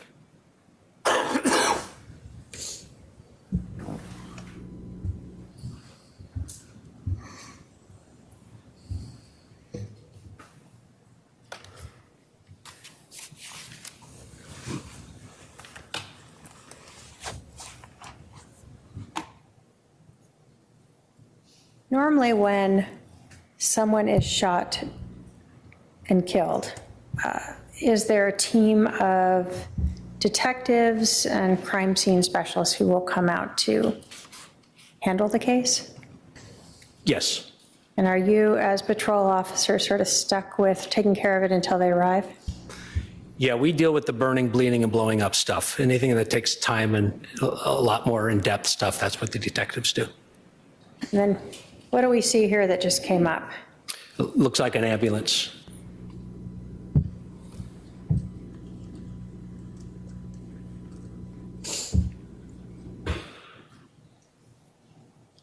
You told us that you understood when you were arriving that this shooting had just happened.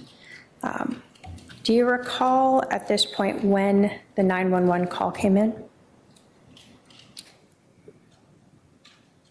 No, I don't remember specifics on the time. I think at 8:39 I was dispatched to it. And I would imagine the call for service came in a minute or two before that. And approximately, do you recall how long it took you to get to the scene? Probably 4 or 5 minutes.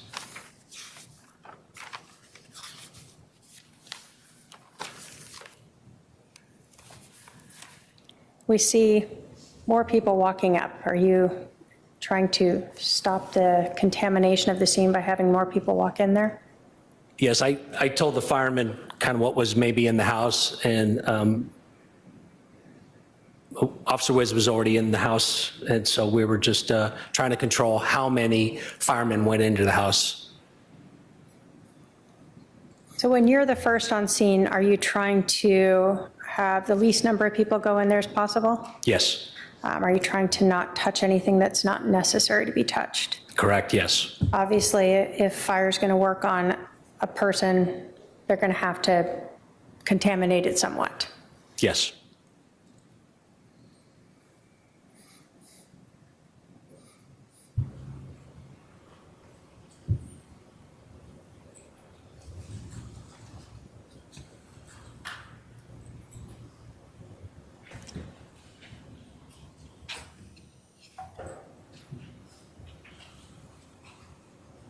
Is that when we sort of see fire now leaving?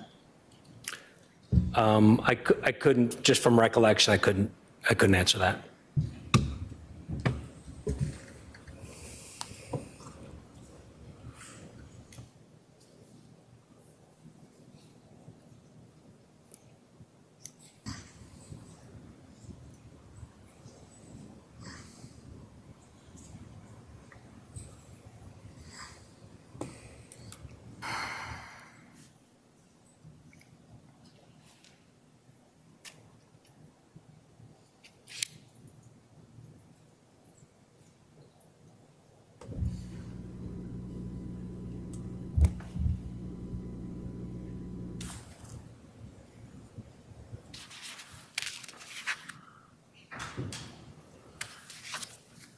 We see something in Officer Wozbecki's hand. Is that the crime scene tape?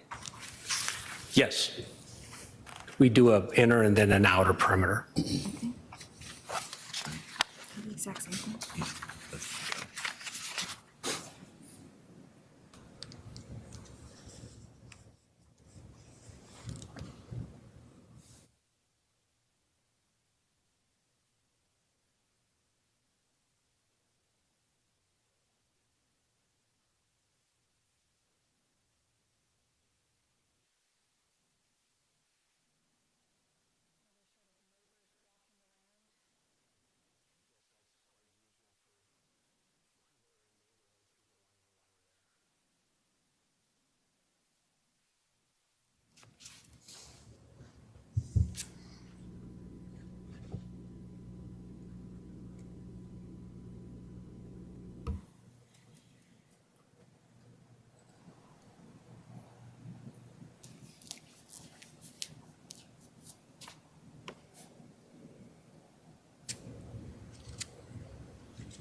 Is it normal for a patrol officer to have to stay with the individual who is the shooter and ensure that no one else is contacting them?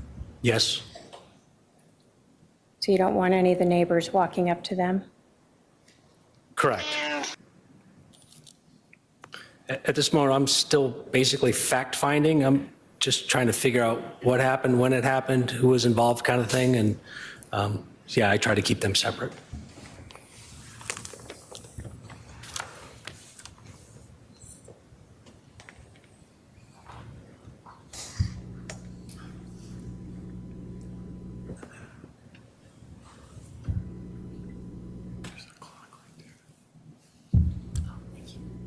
At some point, do sergeants and others start arriving on scene? Yes, that's my Sergeant Nacella. When you have a scene like this where detectives are going to be called out, do all the different patrol officers provide their information that could be relevant to one person who can then brief the detectives? Yes, I briefed my supervisor to let him know from my point of view what I know and what I was told. And then at some point, I think he would disseminate that to the detectives. Okay. So is this you kind of telling him at this point what you've learned? Yes. And can we also see what the body camera looks like on the shoulder there? Yes, he has the same type.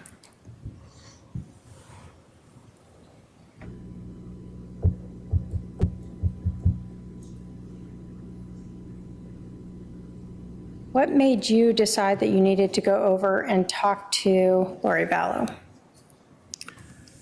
Again, it's fact-finding, really. It's who are you? And when I say who, I always like to identify them by their Arizona driver's license, because although my name is Robert, I go by Rob. So I don't want to assume her name is just Lori. It could be something specifically or longer. So I usually ask people for identification. And that's so you can put that into your report appropriately. Correct. So we saw the ambulance leave. That means they didn't transport him. Correct. Did you learn that you actually couldn't cordon off this area the way you had initially thought because there was only one way out?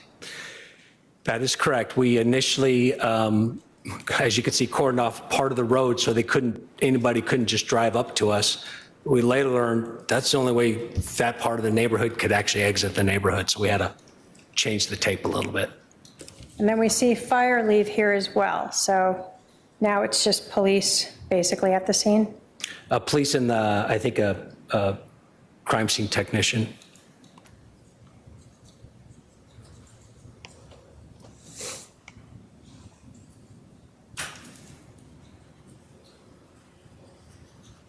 And are you still the only person responsible for making sure that no one is talking with Alex Cox? I am. Okay.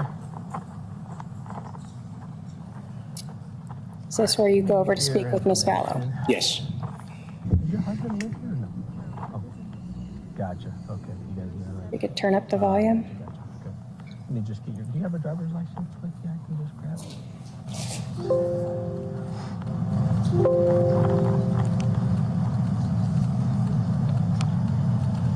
Thank you.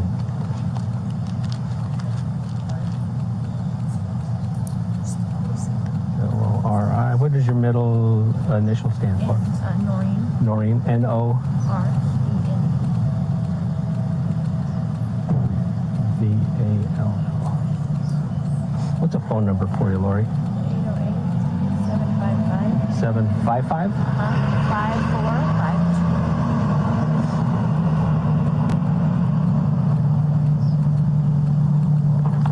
You know, not in Santan, this is your home? Right, Gotcha. right. Okay.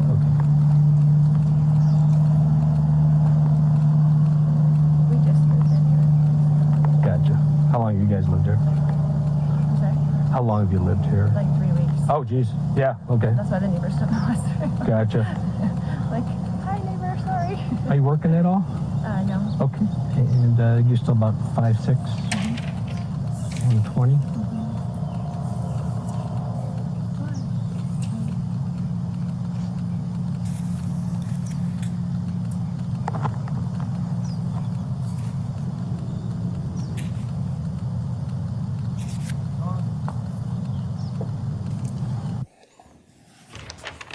Did you also get biographical information from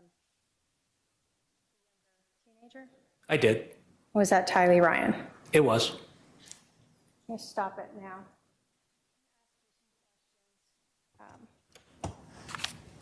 After you had talked with Alex Cox and Lori Vallow, did you go brief some of the detectives about what you had learned? I did. Did you tell the detectives that Lori Vallow did not know that her husband Charles was dead? I told them that I did not advise her of such. Okay. Did you believe that she did not know that her husband was dead? I did. Why did you believe that? Well, I was under the understanding that this just happened. She just arrived back on scene, and I did not advise her of what happened in the house. When you spoke with Alex Cox, did he provide additional information that made you believe that she was not present when the shooting happened? Yes.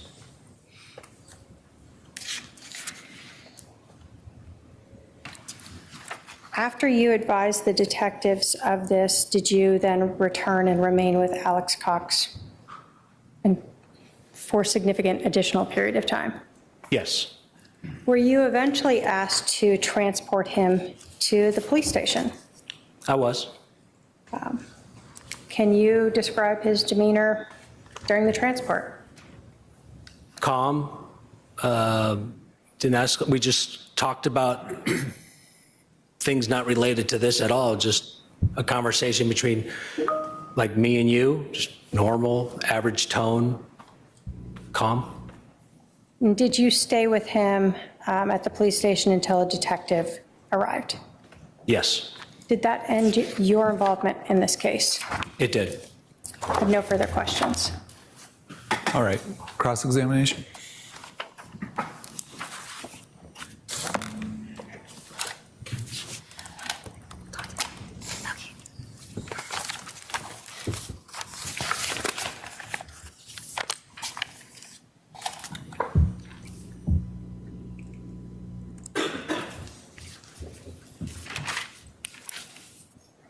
Can you pronounce your last name for me? I don't want to get it wrong.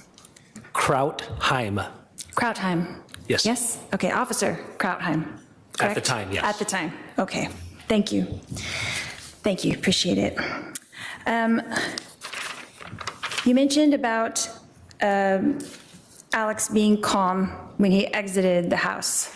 Is that correct? Yes, And then he's also, you were advised that he had told the 911 operator that he composed himself and then called 911. Is that correct? I don't remember the compose himself, but I think he did. But you stated in your report that Alex was very calm throughout the entire time talking with him, correct? Yes, Okay. And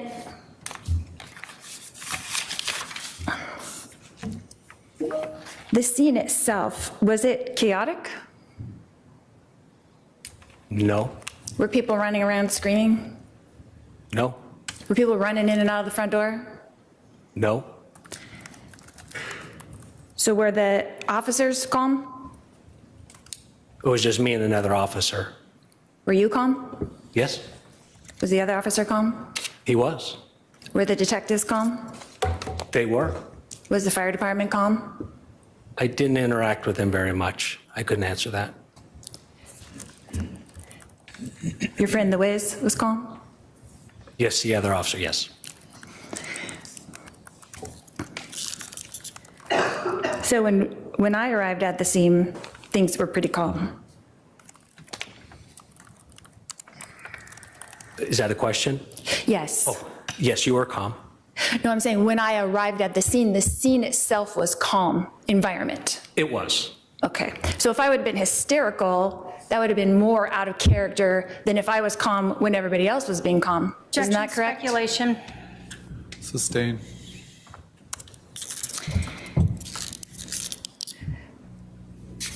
So you said that Alex was calm and was holding a towel in his right hand and holding it up to the back of his head. Is that correct? He did. And you said, oh, sorry, it's in my other note. Just now that his head had a 1-inch laceration. Is that correct? Yes, That's like a cut down his head. 1 It inch? is. Okay. And you said a small knot. I did. Is that correct? Okay. And so, and that it was bleeding a little. Is that correct? Yes, Okay. And so a small knot is what you declared it, but would you not call it a goose egg? tomato, tomato. Okay. Did Alex ask for medical treatment?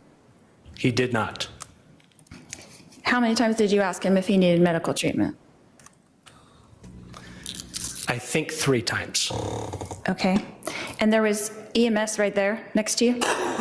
Yes, So an EMS person could have just come over and checked the back of his head pretty easily, yeah? yes, Yes. But no one asked anybody to do that? Correct? Okay. And he didn't seem disoriented to you at all? no, So you didn't think he needed any kind of medical attention at the time? no. And he didn't ask for any at the time? Correct, he did not. And you didn't supply any at the time? Correct. Okay. But EMT was right there, next to you. Yes. Okay.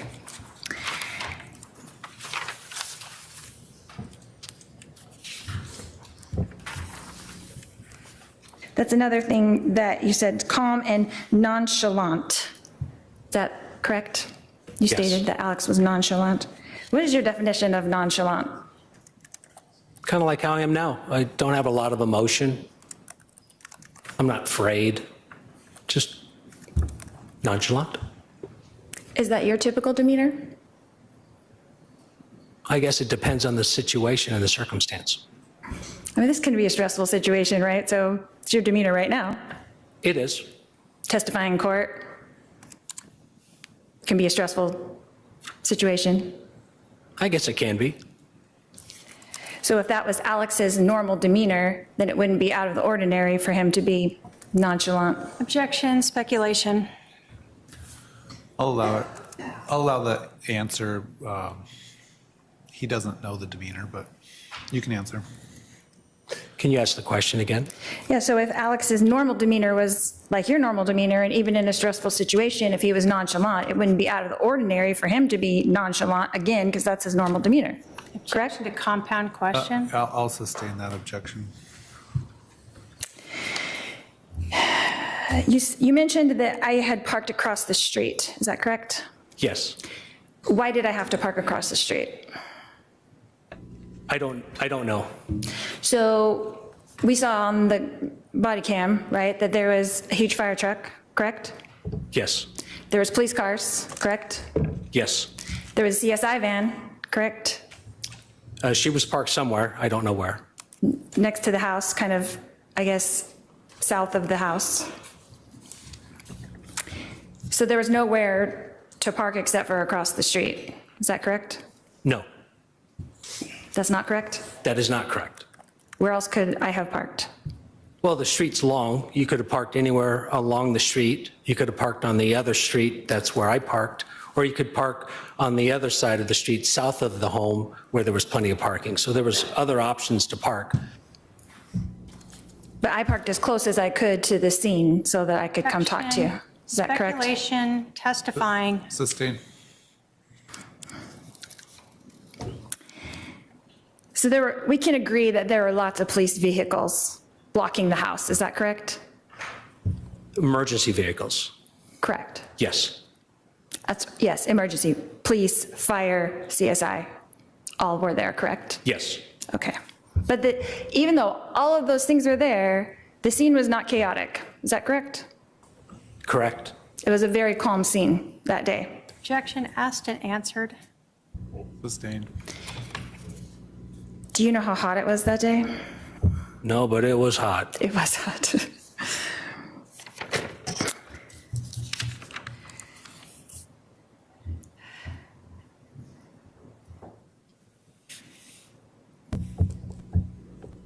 Oh, that's what I was going to ask you. What was the extent of your duties that day? I know that you had arrived on the scene. You said dispatched was about 8:39 a.m. Is that correct? Yes. And then it took you about 4 to 5 minutes to arrive. Yes. And then you were the first on the scene. No. No. Who was the first on the scene? Do you know? Wiz was. Oh, that's correct. And then who arrived? How long after he arrived did you arrive? Do you know? Oh, I was like seconds. Okay. Maybe 10, 15 seconds. And then you were right there when Alex came out of the house? I was. And you were with him basically that whole time till he Yes. got into the police car? Yes, And then did you drive him to the station? I did. So you were in the car with him the whole time? Yes. So you really never didn't have eyes on Alex from the time he came out of the house till the time he got to the police station? Correct. Okay. And did you have a conversation on the way to the police station? I did. You did. And that's the second body cam we didn't watch, is that correct? That has your name on it? Yeah, there's another body-worn camera we haven't seen. Right, from the police car, I'm saying. Yes, me driving. You driving, but it comes from the car, not from the shoulder body cam, is that correct? No, it comes from my body-worn Oh, it was still on your shoulder? Yes. Okay. And in that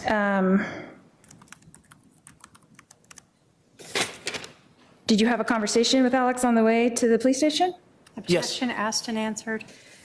And did he express? Hold on. When Sorry? there's an objection. I'm sorry. Wait for the ruling. I'll sustain the objection, but the answer will stand nonetheless. Go ahead. Next question. Did he express to you that he kind of fell out of it because he hit? Say. Sustain.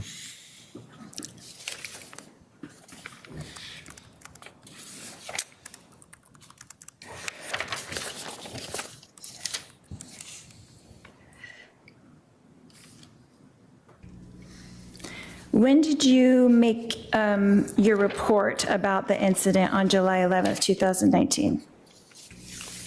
I think what was the end of my workday that day, but I stopped and started it numerous times throughout the day. So did you finish it that day, or it still took a few days? No, I finished at the end of my shift, By the end of your shift, which was what time that day? 4 o'clock. Okay. And did you make any revisions to that later on? No, So this is the only report that you made in regards to the day of July 11th, 2019? it is.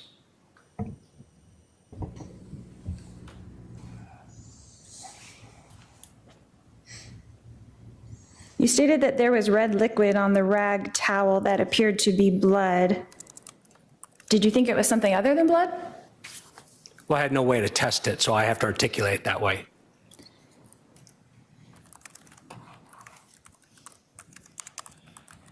So he was bleeding from the back of the head He was. on the right-hand side?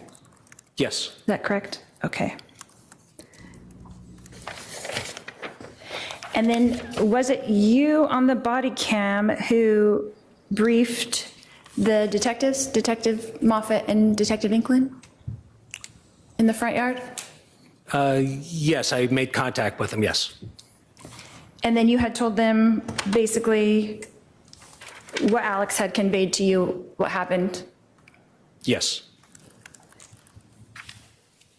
And then what do they do with that information? Do they just put it into a report?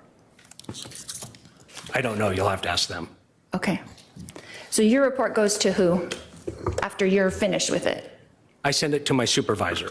And who was that at the time? Do you remember? That was Bill Nacella. Oh, the same one? Sergeant, Okay. yes. Okay. And then, did you speak to the case agent on this case regarding this incident on July 11th? I did at the time. That's when I walked up to them at the front door area. Okay. And was Detective Moffett the case agent at that time? Yes. Okay. And now it's Detective Duncan, as far as you know? As far as I know, I don't know for sure, but that's what I've been told. Okay. And how long do you think that you were at the residence? What was the whole time before you guys left to go to the police station? Do you remember? Do you recall? No, I do not. It would be in my CAD history on when I transported him from the home to the PD, so I'd have to look at that, and I don't know, 40 minutes, half hour, 40 minutes, something like that. Now, someone on the video, and I don't remember who it was, but put a phone into a evidence bag. Was that you? I don't recollect that. Okay.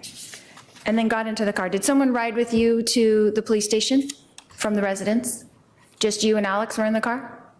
Yes, No other officers? correct.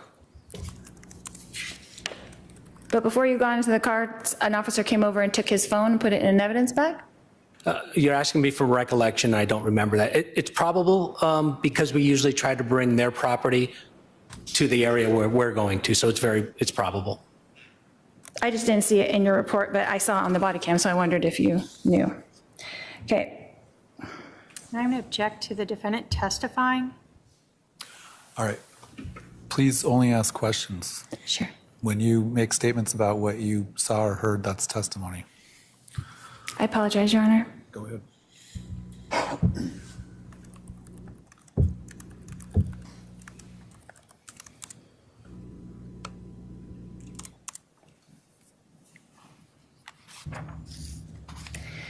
So it says in your report that you were asked by Detective Moffett to transport Alex to the police station not handcuffed. Is that correct? Yes. And to the downstairs interview room. I'm assuming that's at Chandler Police Department? It is. Correct? Okay.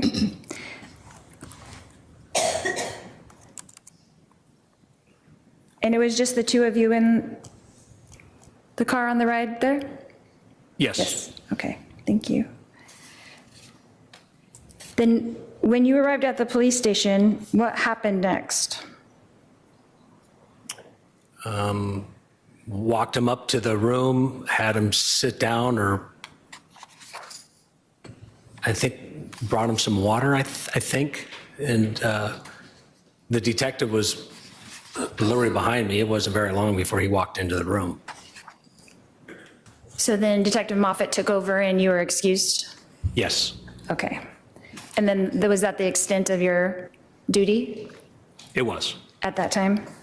And did you leave the police station after that? Yes. Did you stay and observe the interview? No.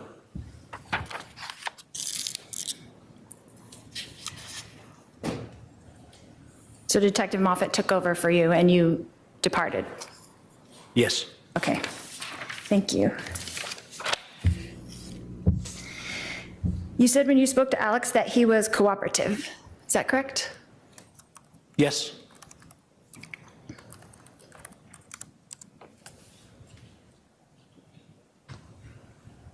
Is it possible he could have been in shock? Objection, speculation. Sustained.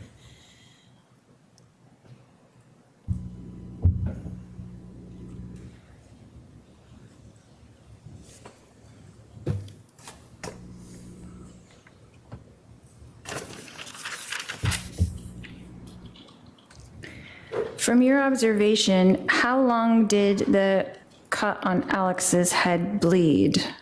I mean, you were with him for that 40 minutes, and how long do you think it was bleeding?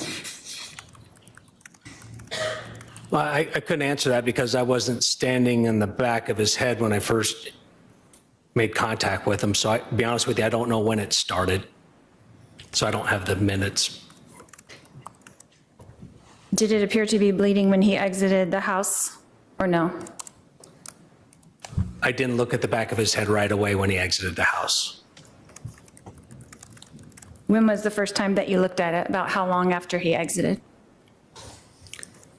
I can't answer time-wise, but it was during the time I had him seated at the sidewalk when I was talking to him. Okay. Before he moved over or after? Oh, after he moved over. Okay.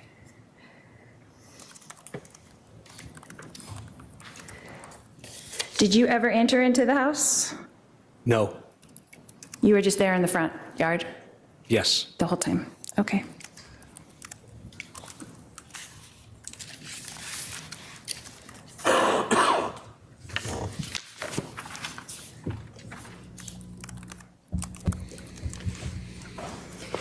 When you talked to the two detectives in the front yard and gave them your synopsis of what had happened, you said they got into a domestic fight consisted. Objection. I'm sorry. I'm going to sustain the objection. What was the legal objection? Hearsay. Hearsay. Oh, I was just reading his report. Okay. Then objection, no question.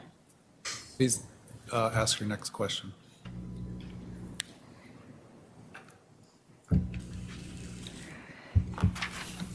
You said in your report that at one point Alex's niece grabbed the bat. Objection. Hold on. Hearsay. That's Improper hearsay. question.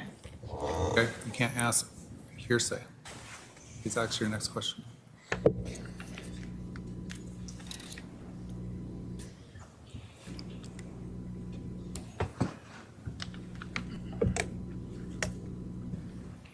Did Alex tell you that he got hit in the head with the bat? Objection, Your Honor. Hearsay prior ruling. Yeah, it's sustained.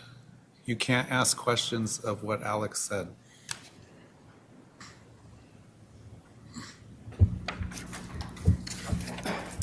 So you observed that he had this bump on his head, but you didn't know how he got it.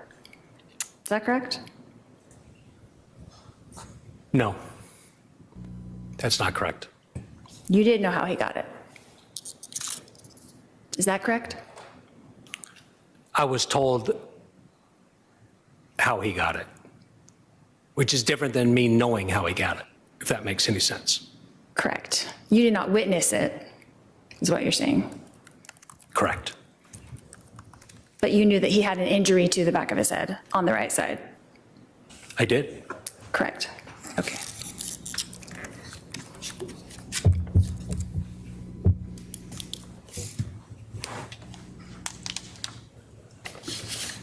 And how did you obtain that information, Your Honor? You can't answer if it calls for hearsay.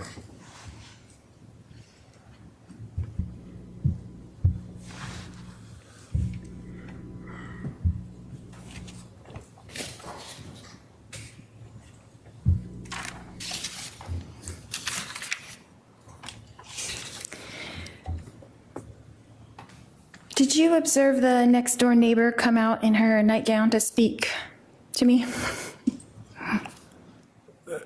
I did. And then there was another neighbor on the other side that came out that you told him to go back into his house? Is that I don't know if he was correct? a neighbor, but it was just some guy, yeah. I assumed he was a neighbor.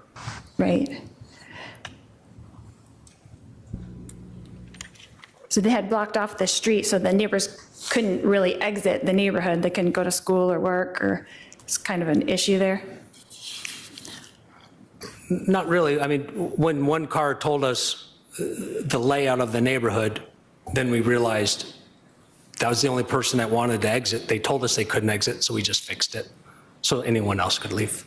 Right, but they were trying to come up to me to find out what was happening. Objection, Okay. speculation, hearsay. I'll sustain the objection. Let's take our afternoon break for the staff and the jurors. We're going to take a 15-minute stretch restroom break. Please remember the admonition. All rise for the jury.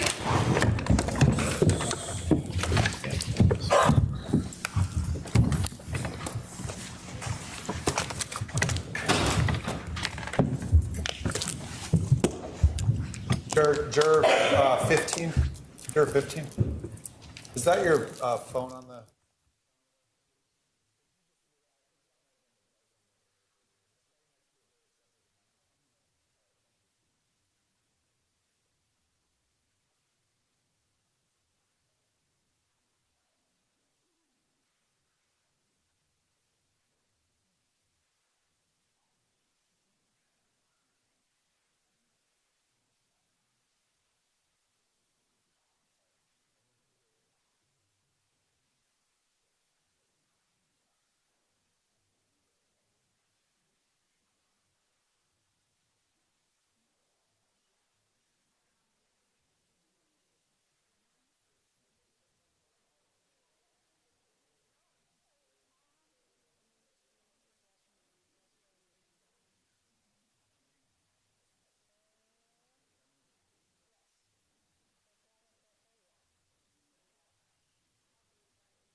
Just a couple more things. You mentioned that you briefed the detectives. Is that correct? Yes. And what did you tell them in that briefing? Objection, hearsay. Sustained.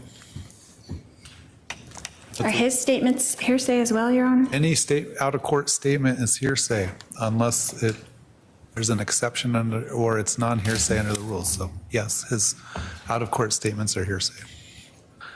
Go ahead.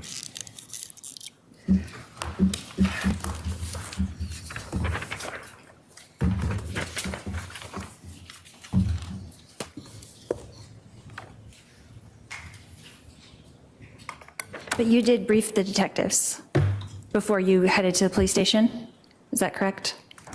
I did. And who was there? Do you remember? Nate Moffett, Cassie, I think my Is that sergeant. Detective Inklin? I'm sorry. I don't want to interrupt you. No. Oh. And just off recollection, I think there was another one, but off of recollection, I don't remember. And that was about how long before you left to go to the police station?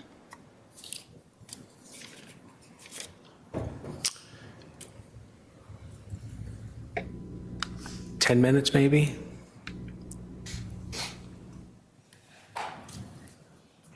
And how long do you think you were speaking with them?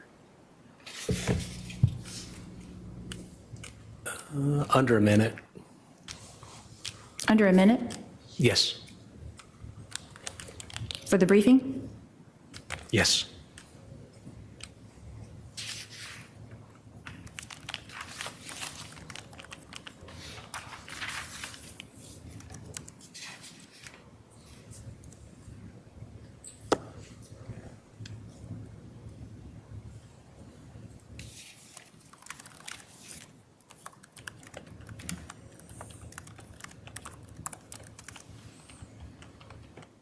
Did you meet with the prosecutor to go over your testimony today?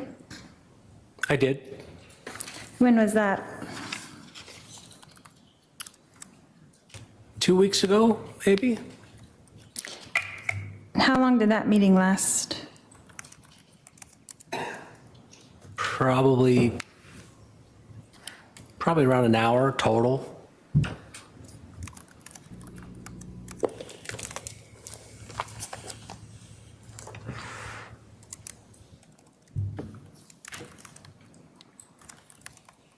Did you review this report before you came to testify today as well? I did.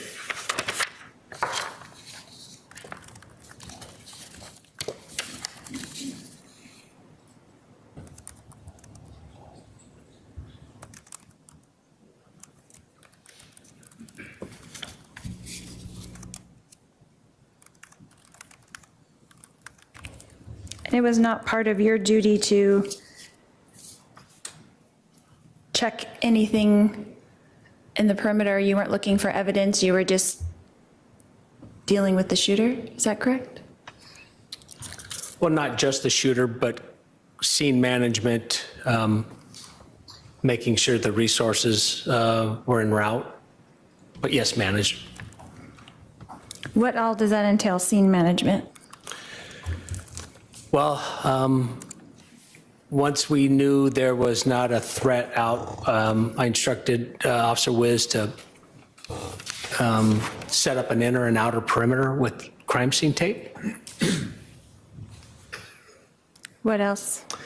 Make sure I had a supervisor en route,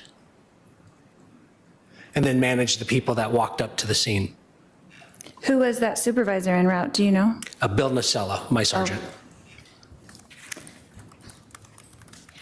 How many people do you think came up to you at that scene? Well, not up to me, but I instructed one gentleman that was walking on the sidewalk towards us, he needed to just leave the area. This didn't concern him. And then you and your daughter walked up to me, and I just asked you to go back to your car.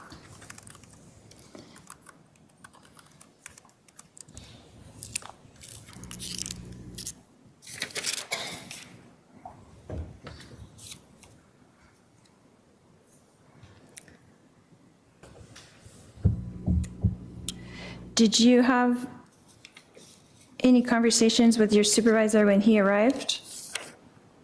I did. When was that?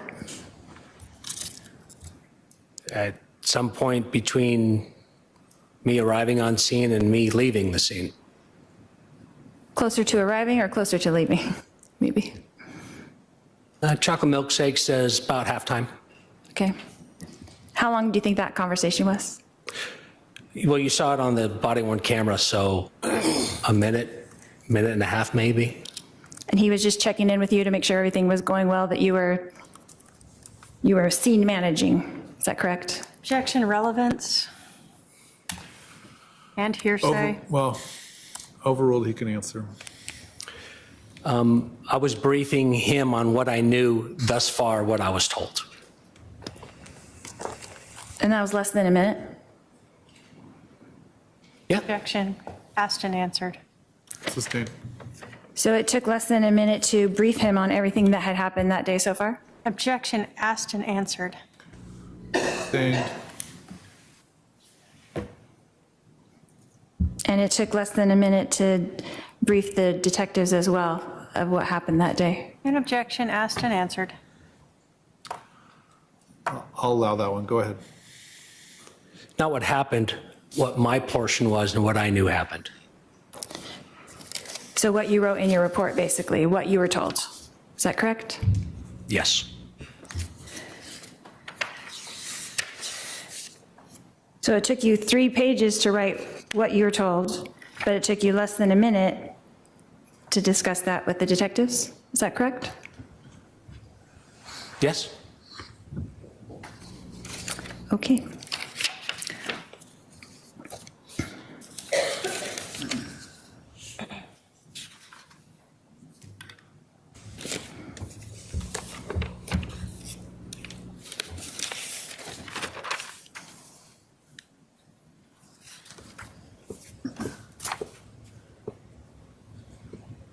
How long was that transport from the residence to the Chandler Police Department?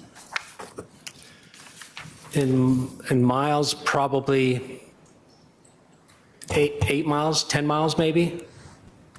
How long do you think that took around? 10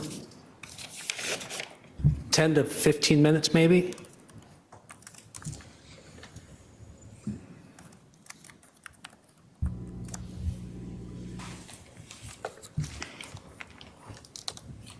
And then where did you enter into the police station? Is there a garage or something? I don't recollect where I parked. There's various areas you can park at the police department to access the area that I access, so I'm unable to answer. I don't know where I parked. Okay, and you were able to walk Alex into the police station, is that correct? Yes. And he was unhandcuffed, is that correct? Correct. And then you took him into an interrogation room, is that correct? Yes. And then Detective Moffett took over? Yes. Okay. Just wanted to be clear. Okay.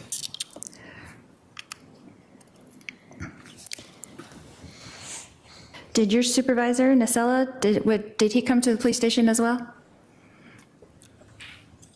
Not with me, nor did I talk to him. He might have, but I don't know. You didn't see him there? Correct. Okay.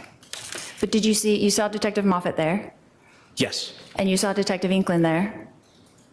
I don't remember Inkland. I just remember Moffett relieved me. Okay.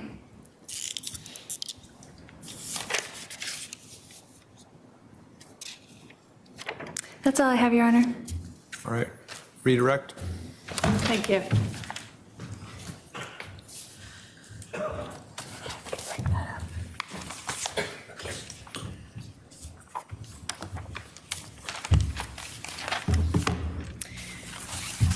At the beginning of cross-examination, you were asked about Alex Cox's demeanor. Do you recall that?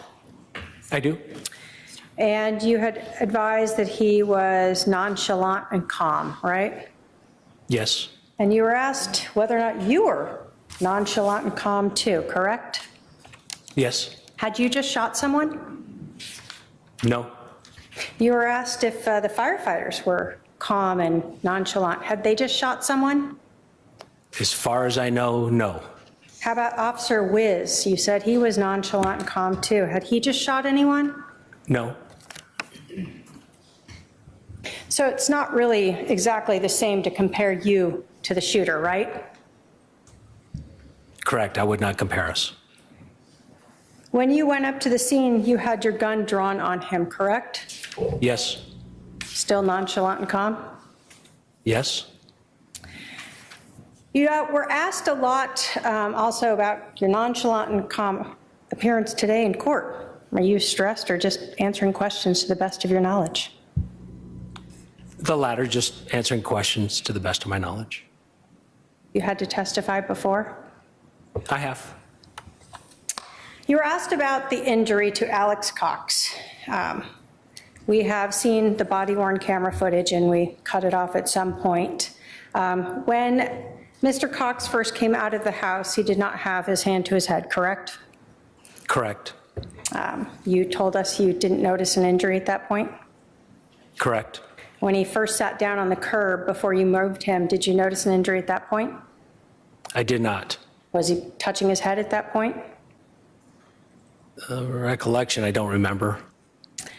At some point in the video that we watched, did we see Alex Cox touch his head? Yes. When you were watching him, did you at times see him rubbing his head? Yes. The towel or paper towel or whatever that was in his hand, was that the only item you ever saw him using to rub or touch his head? Yes. Was it soaked or saturated in blood? No. Can we see it on the body cam that it's mostly white? Yes.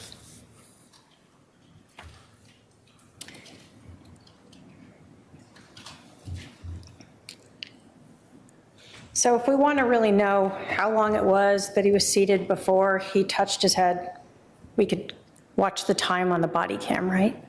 Yes. You were asked if you met with the prosecutor previously. When we met, did you have to watch that entire body cam? Yes. And is that when you actually initialed it, exhibit number 1 there, so that you would recognize it in court? Yes. You were asked about when you arrived and when you later transported Alex Cox to the precinct. Would looking at the CAD report help refresh your recollection as to when you had at least taken him to the precinct? Yes. If I could have my paralegal bring up the CAD report. Go ahead.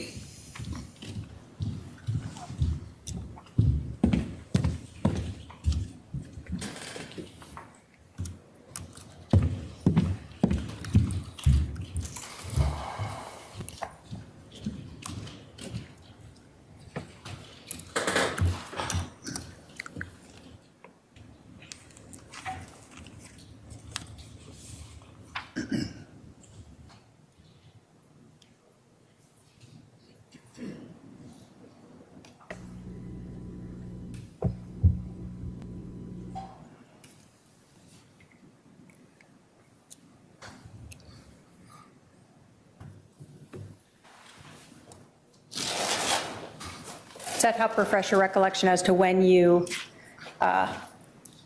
arrived back at the precinct with Alex Cox? It does. And when was that?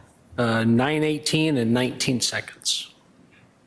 And so the 911 call was at 8:36 a.m.? That's when I received it. It could have come into the dispatch a few minutes earlier. And you said you arrived, and we saw you on the body cam right after Officer Where's Biggie, who got here around, or got there around 8:41? Yes.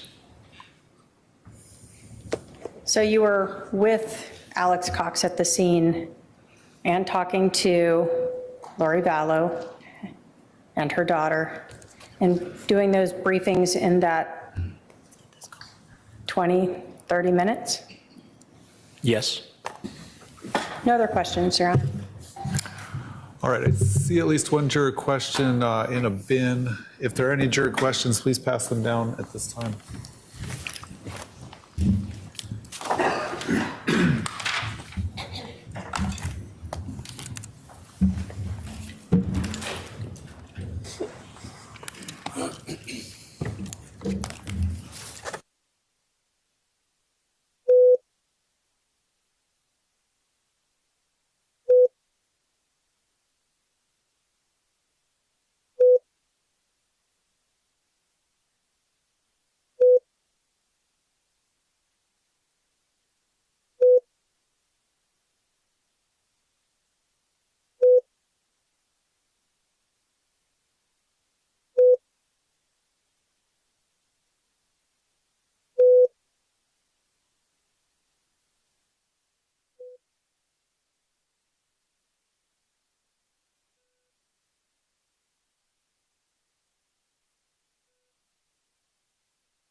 Go ahead, the state has a follow-up question. Just one question, and I don't know if the CAD will help you answer that. Do you know when you were finished with this call? What time it was when you were finished or released from this call and able to go back out? It was probably 5 minutes after, maybe 10, probably 10 minutes. I probably used the restroom, to be honest with you, and got something to drink at the station, water. So maybe 10 or 15 minutes after the detective came in the room is when I hit the 10-8 button and I went and took other calls for service. Okay, so you were done with this call before the end of your shift? Oh, yes. Okay, you didn't go back to the scene to help with scene security or anything like that? No. No other questions? Did the defendant have any follow-up? No, we're fine, Your Honor. All right, this witness can step down. You want to hand me that? Thank you. All right. You can call your next witness.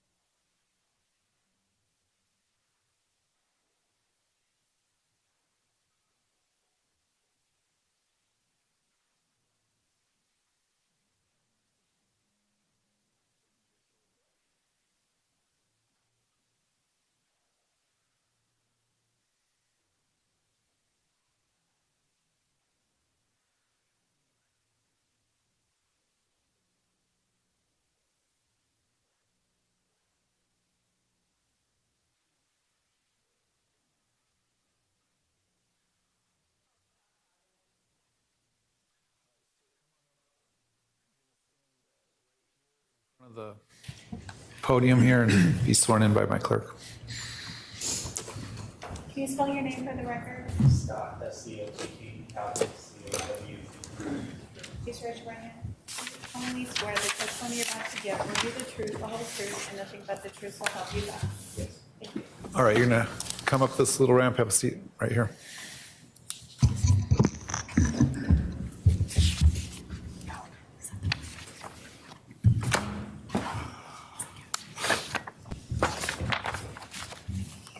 Sir, would you please introduce yourself to the jury? My name is Scott Cowden, And where do you work? Chandler Fire Department. How long have you worked there? Almost 26 years. And talk to you a little bit about what firefighters do. Do you just respond to fires, or are you also responsible for something else? No, the majority of our job is going to be EMS medical calls. What kind of training do you have to work as a firefighter and deal with medical calls? When you're hired, you're going to go through an academy that will certify you as a state firefighter. Typically, you're going to already be certified as an EMT. And then during the course of your career, I went to paramedic school and graduated from that in probably 2007. Can you tell us what the difference is between a paramedic and an EMT? EMT would just be kind of the more basic kind of entry level position.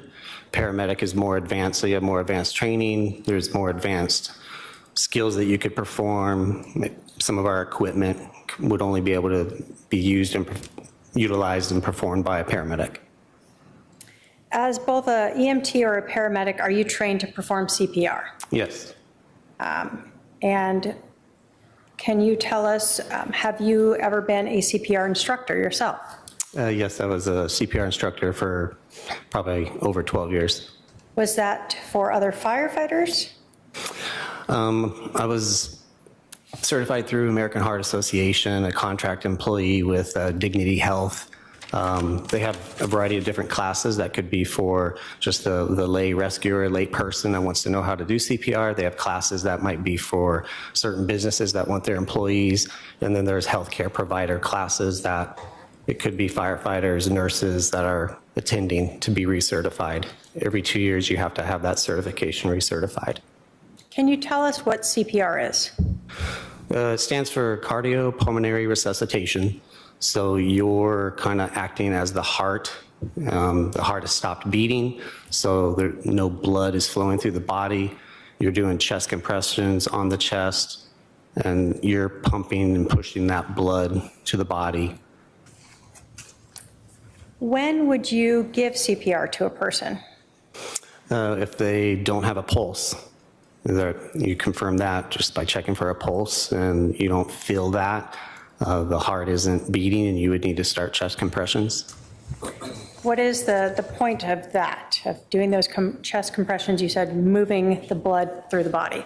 Why? You're trying to, give them a chance, increase their chance of survival. I don't know what maybe the latest numbers and statistics might say, but in the past I've seen it say that if somebody's starts CPR within the first few minutes, it can double or triple their chances of surviving. When you are called to a scene, are you guys being given updates by the 911 operator to your dispatch so you know what to expect? Yeah, so you get dispatched and you already have an idea of the type of call, and then en route we call it PTI, and that will come across the computer screen. And so now you have more information of what you're kind of walking into, so you can kind of game plan it a little bit more. If somebody calls 911 and doesn't know how to do CPR, what happens?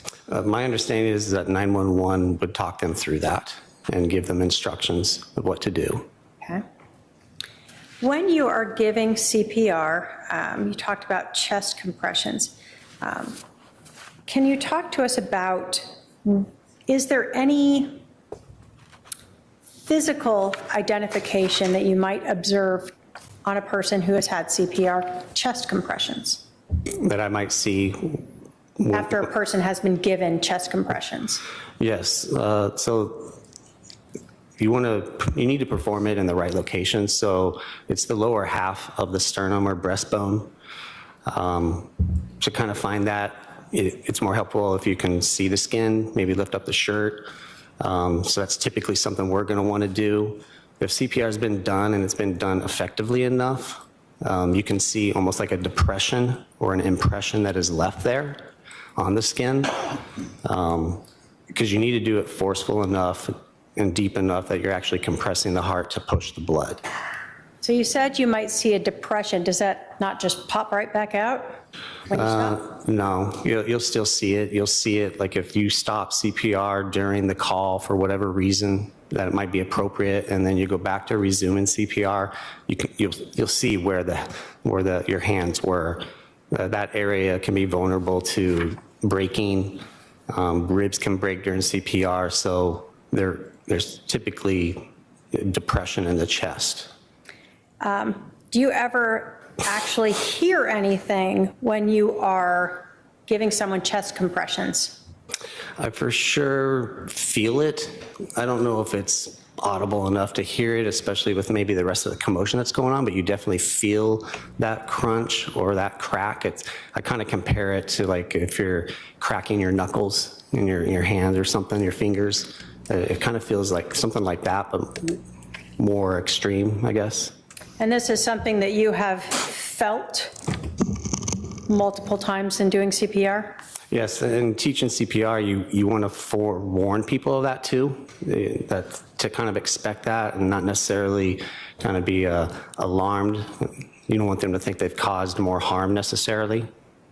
Does that crack or crunch occur each time you restart CPR in the same patient? No, it's typically just the first couple of times. Have you previously performed CPR on a person who was shot? I'm sure I probably have.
but it was empty with no furniture anywhere in the room.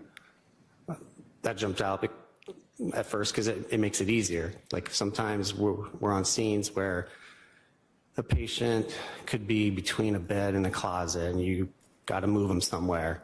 So those thoughts are already kind of in your mind that you may have to move a patient. I mean, just have better access. Makes you think that that was not a challenge. Increased likelihood of survival until we can, starting CPR is still appropriate to do, and then we can utilize some of our rest of our equipment. We can put an EKG machine on. We can actually see what the heart is doing. We can look at the rhythm. We wouldn't want to call a patient before taking some additional steps. Okay. Who performed CPR? I did. And I'll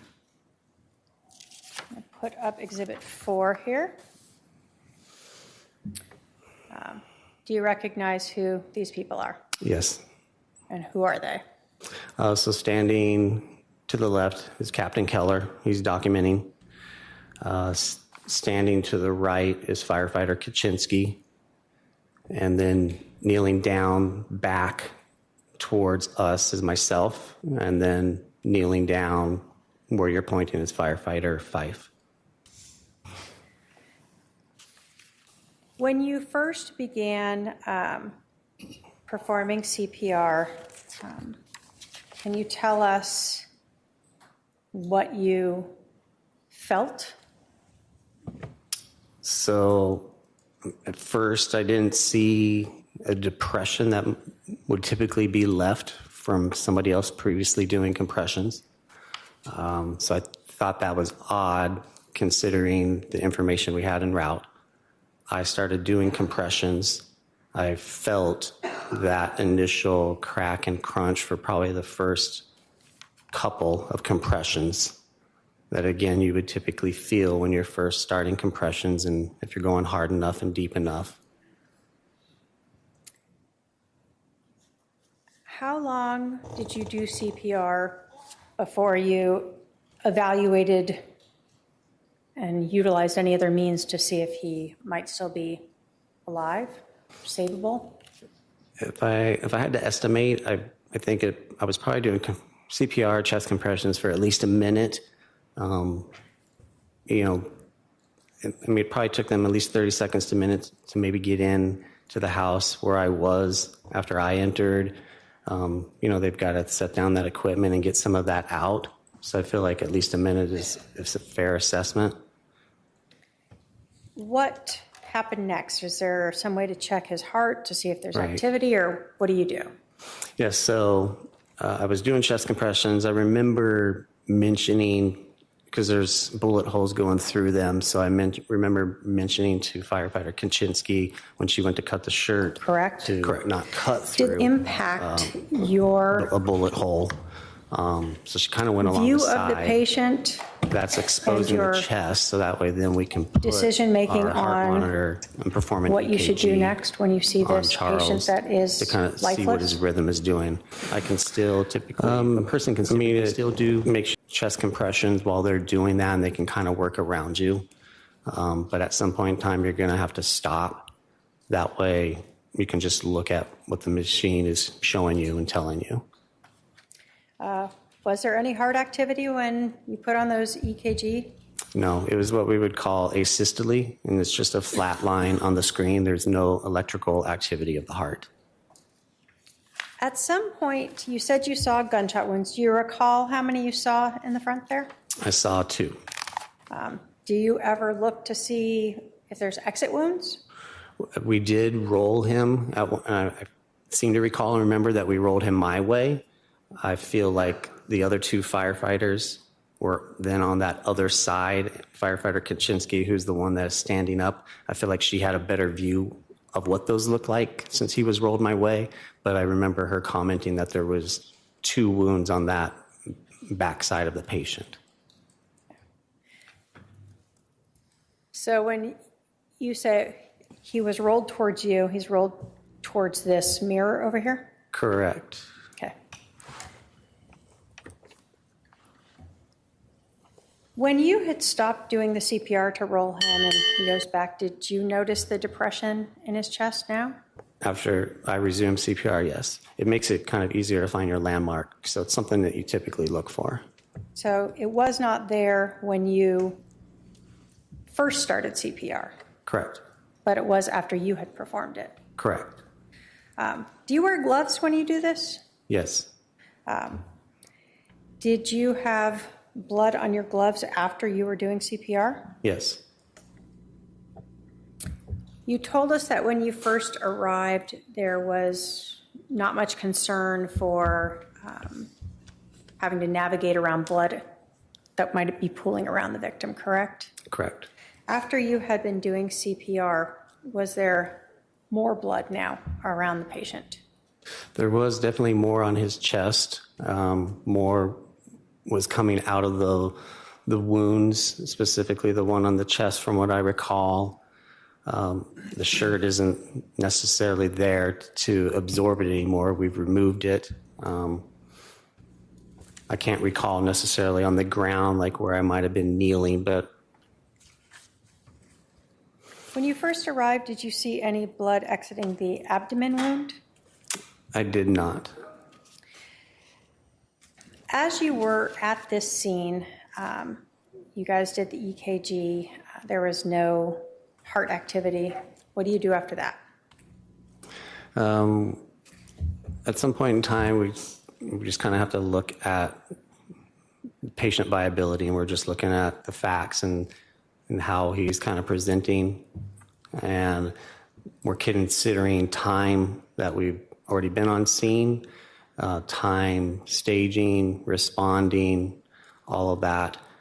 And we ultimately, we do have offlines that we follow for different types of medical calls. And we felt that he fell into that category of not being viable and that we could call him on scene. Now, you talked about you were not staged very far away, correct? Correct. Were you staged very long before you pulled up? I felt like we might have been there for at least a couple of minutes. Okay. When the patient was rolled, did anyone notice anything about, or did you notice anything about his skin that made you also question perhaps how long it had been since he had been shot? Yes, it was pointed out because I didn't have a good view of that backside, the skin color, some modeling. There's changes in the skin color that are starting to occur from, blood hasn't been circulating, maybe been circulating as effectively as compared to when the heart is beating. You've got 2 injuries to the thoracic torso of the body, so to speak, the chest and abdomen. Those are going to hit internal organs and cause internal bleeding. And so that blood is starting to kind of what we would call dependent lividity, and it's just gravity. It's just kind of starting to go towards the backside, and the color changes are occurring. So as the heart stops, the blood starts to just pool. Yes, it's just stagnant and not being moved, and then those injuries inside, he's going to be bleeding internally. And so some of that pooling causes color changes to the skin? Yes. That were observed. Yes. Was there anything about this victim, about Charles, that made you think that CPR may not have been performed on him prior to you arriving?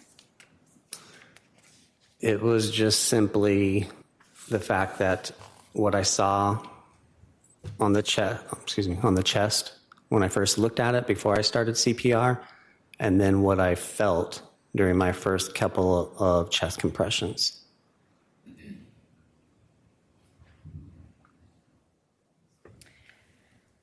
After you guys rolled him, saw the modeling and the lividity, was any further CPR performed? From what I recall, yes. Okay. When did you call this then? Say that again? When did you call it? When did you stop performing CPR? So I don't remember with 100% certainty if I feel like, from what I recall, I'm performing chest compressions. the shirt's going to be cut off. We're exposing the patient, rolling, looking for more wounds and injuries, confirming what we see on the back, pointing that out to Captain Keller so he can document it, rolling back down, resuming CPR, monitors going on, stopping again to look at what the monitor's saying, resuming again to then have a brief discussion based on, okay, what we found, what are we thinking, where does he kind of fall? Ultimately, did you guys terminate any treatment at about 8:48 a.m.? If that's what's on the documentation, I would agree with that. I know we responded in the morning. It was our shift starts at 8 a.m. This was our first call. I don't remember if you said earlier what time we were dispatched or not, or just established the date. If my paralegal could approach with the charting, would looking at the charting help you refresh your recollection as to when you guys ended any life-saving means?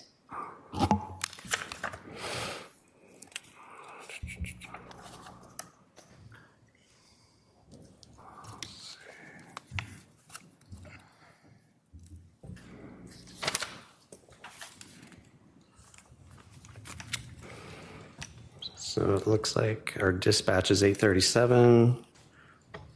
Looks like we might have made patient contact at 8:45.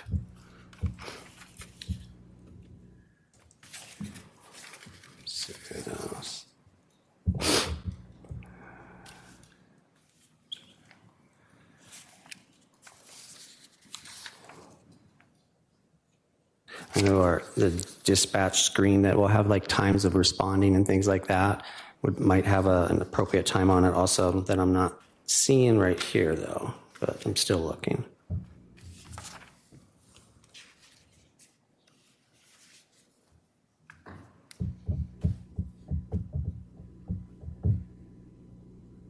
So I see our first monitored rhythm as the asystole, like I said, that date time, I see a time of 8:48. So that might have been when we called him. I can see the obvious signs of death that Captain Keller used as the reason for discontinuing ROSC, return of spontaneous circulation, no. So that would probably be the appropriate time. After, well,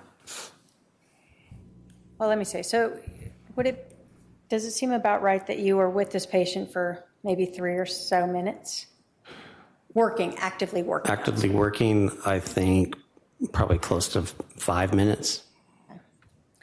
And once he's called, what do you do at the scene? What do you do with all your equipment? So once he's called, it's kind of a PD scene now. And so we're gonna leave the body. We're gonna gather up what we can, our equipment. Sometimes there's some stuff we might need to leave behind that's necessary to leave on the patient. So like the EKG monitors that are stuck on him, you leave those on him? Yeah, we can disconnect those, exactly, and bring the cables with us. Okay. When you told us when you arrived that you noticed a individual with a police officer near the driveway. Correct.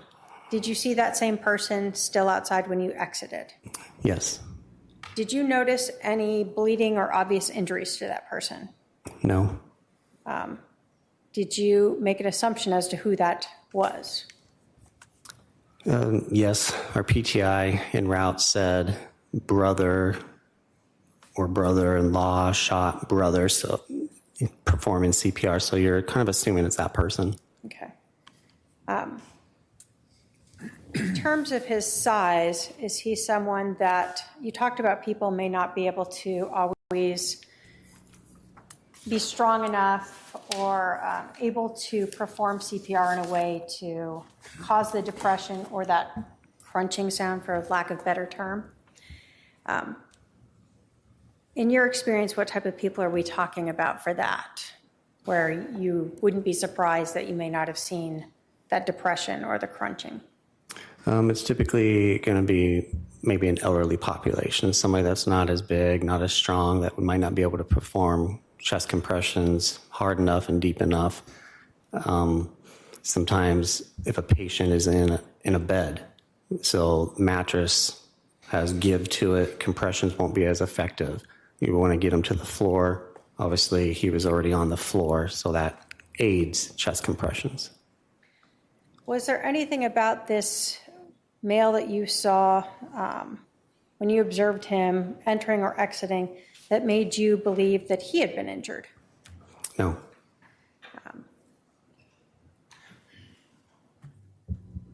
Based upon your training and experience and what you observed and did in this case, would you agree that the victim, Charles Vallow, was dead before you entered the house? Yes. Based upon your training and experience and what you observed and did in this case, would you agree that it was highly unlikely that anyone had performed CPR on Charles Vallow prior to you doing that? Yes. I have no other questions, Your Honor. All right, cross. You want me to go now, or it's 4:30? I didn't know if you wanted How long do you anticipate your cross-examination? to take a while, Your Honor. All right, we'll break for the evening then. We'll need you back here tomorrow morning at 10:30. 10:30? Yes. All right, we'll release the jury at this time for the evening. We'll resume tomorrow at 10:30 a.m. Please remember the admonition. All rise for the jury.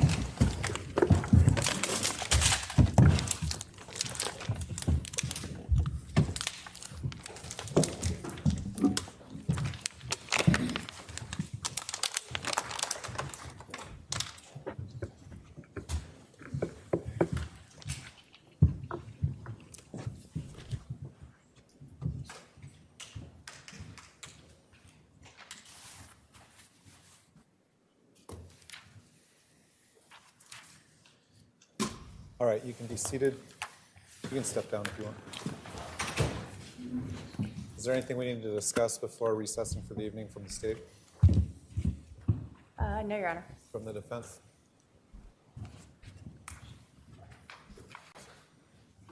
Is there anything we need to discuss before we recess? No, Your Honor. All right, we'll see you tomorrow at 10:30. All right, a busy day in court for everyone, including Lori Vallow Daybell, representing herself officially as her own attorney for the first time. This will be the first of two trials. Fox 10 investigator Justin Lum here, joined by Special Projects EP George Obie. You have been watching with us all day, and we thank you. We appreciate it. A busy day again. So 3 witnesses so far, and tomorrow we're going to continue into cross-examination. Lori Vallow Daybell is going to get to cross on this witness from Chandler Fire. So here's what we know. We have 2 police witnesses, one being Officer Krautheim, who's now retired, and the first being, let's call him the Wiz for now. His last name is hard, but he's a sergeant with Chandler PD. And so we are taken through the perspective of Chandler PD arriving on scene to the shooting of Charles Vallow and a 911 call by an Alex Cox, who they believed did CPR. But we find that not to be true, because here we have Chandler Fire saying that as he was doing compressions for the first time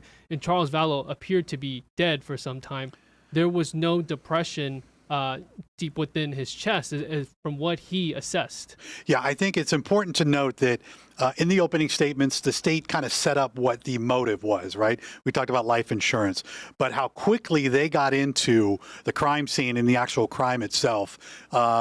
We heard a lot, obviously, about the demeanor of both Alex, right, and Lori when they got to the scene. I mean, we got into the meat of this case real quick. Right away. We know that there are 10 witnesses from Chandler PD, and it looks like Trina Kay, prosecutor on this case, she has been very thorough, and she's going for the law enforcement first right now.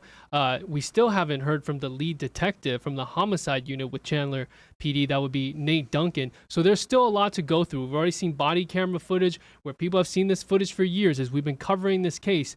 That demeanor, almost cold-like. People would say that if that is your husband inside that home who has just been shot and you do not ask about his well-being or his welfare and you're laughing and smiling, this is the first time the jury has seen this. 15 people are there getting this for the first time. Well, and it's important to remember, too, she was at the house before the shooting, right? And then almost an hour later, she comes back, right? And so the detectives, both detectives this morning, kind of explained they're talking to a woman who just realized there was a fight going on. Now she's been informed that her brother just shot and killed her husband. And so this is going to be a common theme about her mindset. And I think what the state's going to do is set up, more of the motive when you try and get into her head and how this all transpired. This is the first time we've seen her get emotional in court. Yeah. And we just talked about how she was unemotional during this whole scene. Mm-hmm. She comes back to the scene. She's not emotional. She's in the interview room with detectives. She has high energy. She can be very charming, but she gets emotional during her opening statements. And she is saying here that she was being protected by her daughter, who was a murder victim of hers in Idaho. The jury doesn't know that. Right. But I think a lot of people who are not the jury and have been following this, they may not buy the emotion from Lori Vallow Daybell and her tears and her sniffling. She even asked for tissue in the middle of her opening statements. And she repeats every line, every statement with the evidence will show. She's trying to go through the timeline. I don't know if it was very strong sense of opening statements. And meanwhile, the prosecution went more than an hour talking about all the evidence, overwhelming evidence that the jury will get during this trial. And we should point out too, and we'll talk a lot about this as we go on, there were 16 jurors to start with. Now we're down to 15. We don't know who got excused necessarily, but we do know that most of the jury, majority of them are men. And so again, does that emotion, how far does that carry? You mentioned it. Not a lot of them are going to know about the Idaho case, right? Mm-hmm. But I would imagine most of them have some sort of grasp on it. And only if she decides to testify will they get more information on the convictions. And we don't know what's going on in her head right now if she intends to testify, because she already has alluded to the fact in jury selection that, hey, if the state does not prove its case and you guys as a jury see that and I don't say anything and I don't give my side of the story, will you find me innocent? So, and how would it benefit her? This is a person that does not want to be cross-examined and has not taken accountability for the crime she committed in Idaho. Obviously here she's innocent until proven guilty. But that is something, I mean, you just saw Trina Kay and how she conducts herself. She's been doing this for years and years. Yeah. To put Lori Vallow Daybell on the stand at her own discretion and have her counsel ask the questions, that's fine. But once you get into the crosshairs of the prosecution, that is going to be very interesting. So that's something we have yet to see, but we're already 3 witnesses in. And once we get done with cross-examination, we know that the state has listed 21. So maybe this trial doesn't go as long as we think. And the other thing that we kind of picked up on too is there were a few instances today where the judge had to stop everything and kind of explain to Lori what she could and could not do in cross-examination. We are going to see that more as we get along, in the trial. But one thing we picked up on is, Trina Kay objected several times to some of the questioning. Several times. We didn't hear Lori object to anything at all. Yeah. And that could be the lack of experience. Trina Kay knows when to object. And for the most part, her objections have been sustained. As she says, ask and answers. It seems like Lori Vallow Daybell is basically making that statement.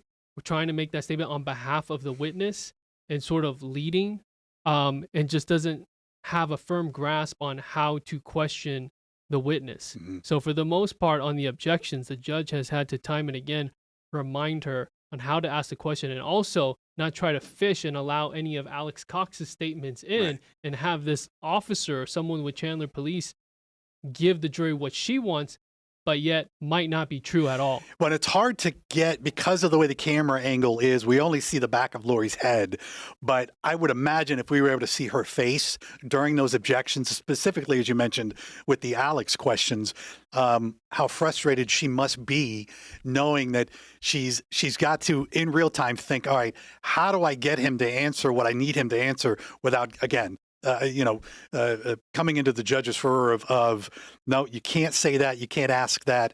I would be interested to see how her co-counsel now, after tonight, briefs her on saying, look, in the future, this is how you need to go about it, and whether we see some of that change for her in her questioning. Will she improve as time goes on with the help of her counsel, who we don't know exactly how much they can coach her or guide her? Right. Like, can they say, hey, maybe this is a time for you to object? Like, are they writing that down? But things are happening so fast. The questioning has been so smooth from the prosecution standpoint. She's not, and I mean Trina K's not running into those roadblocks during direct exam, and Lori Vallow Daybell doesn't know exactly when it's a good time to object. So it seems like things are moving smoothly, besides the long sidebar we had earlier this morning that has to do with Brandon Boudreaux, and that will be interesting to see. Will he be called as a witness for this case, and yet he's the second victim here in this whole Arizona saga and will be the main piece in the second trial? Yeah, yet another new wrinkle in this, and that all happened before opening arguments, right? So that thing had to be decided on. So that's kind of why we got a little late start this morning. This, as the chat pointed out on our YouTube channel, I thought the judge handled himself pretty well.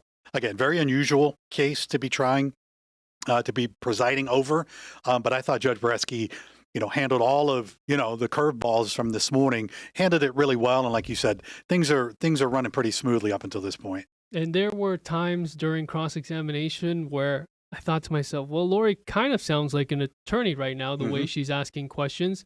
And she obviously had her stumbles. I think she did better and came across more clear than she did even in just simple jury selection and how she was phrasing questions, then last week compared to today.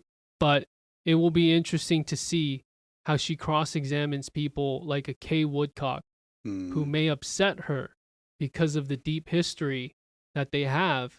And Rachel Smith, the special prosecutor in Idaho, talked about that and how to keep composure and why that's so important. But also for someone like Kay Woodcock too, who you can expect is very, very, very upset, to say the least, with this person who has changed her whole life. And she's going to take the stand at some point and will be key. And she said she was looking forward to this, that this was an opportunity I think Kay would have, loved to have had in any other, circumstance or any other environment. So yes, it'll be interesting to see how that does it. Who knows? Lori may decide that she doesn't have any other questions or have any questions for Kay. That it may just be, Trina, and that's it, and they move on. I mean, it wouldn't be unheard of. I don't know if Lori's co-counsel is going to explain to her, look, you don't want to get into a fight, if you will, a back and forth with one of the witnesses. And I'd love to ask our experts, later on in this trial, how does someone, especially a defendant representing, how do they navigate that?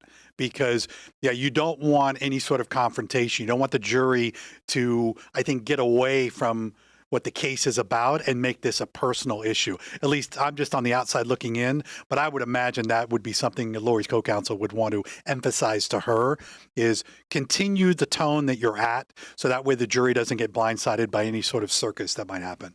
Yeah, the jury just soaked up a lot, and I think that's only police evidence so far. I mean, wait until we actually get into the spiritual elements and the religion and the names of these dark spirits that were used in the text between the inner circle led by Lori Vallow Daybell. I mean, it is going to be a lot, and I would be surprised if she does want to testify.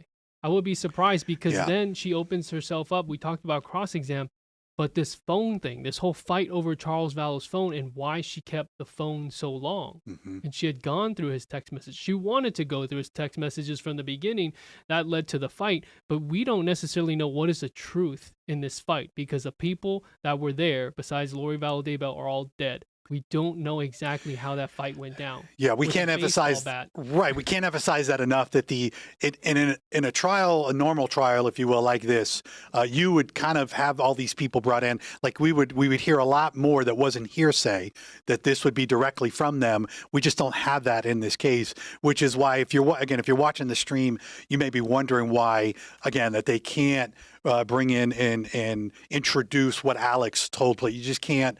The judge made that clear at one point today, and I think that's important for us to keep mentioning that. That's why you won't see a lot of that. You've seen it in the media, you've seen it in our stories, but you won't see it in this case. And last thing before we go, how hard it probably is for Charles Vallow's family members in the gallery to hear Lori Vallow Daybell narrate and describe him as a man who was becoming threatening, sending threatening messages, intimidating, and getting into arguments with Tylee, even physical, she said in 2019. And she is telling the jury basically she was this mom that was getting in between that, and that this all led to self-defense on the day of July 11, 2019. Very, very anxious to see what she does in cross-exam. For those of you watching, make sure you subscribe, hit the bell, and we'll see you for day 2 of the Doomsday Murder Trial.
Oh, wow. President Donald Trump is Dude, planning remember when I was just saying, why don't we have military parades like China and Mexico did? massive military parade on June 14th, marking the Army's 250th anniversary, along with his 79th birthday. The plan first reported by the Washington City paper and confirmed by a senior administration official.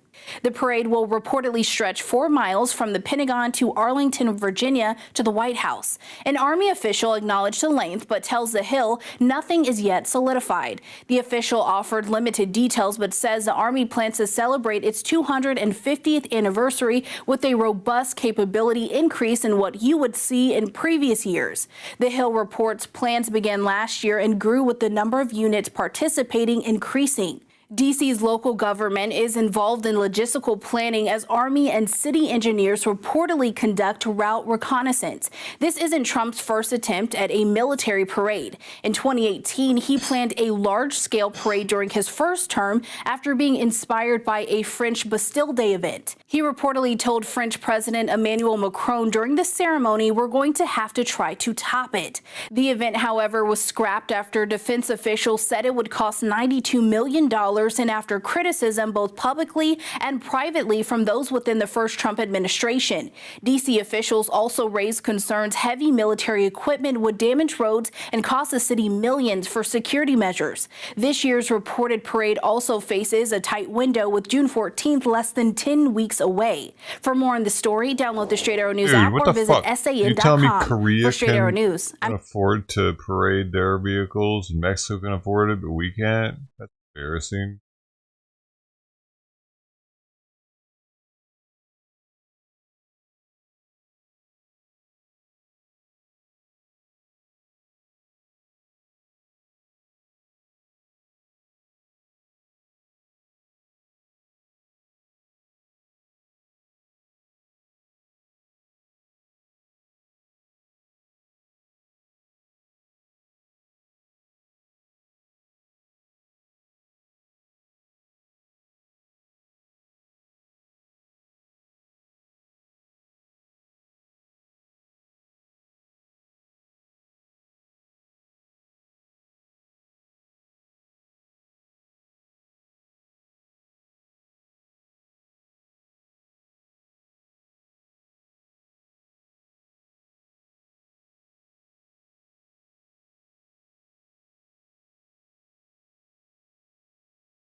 Apparently, Yoo-Hoo, the chocolate drink, is just chocolate syrup mixed with water.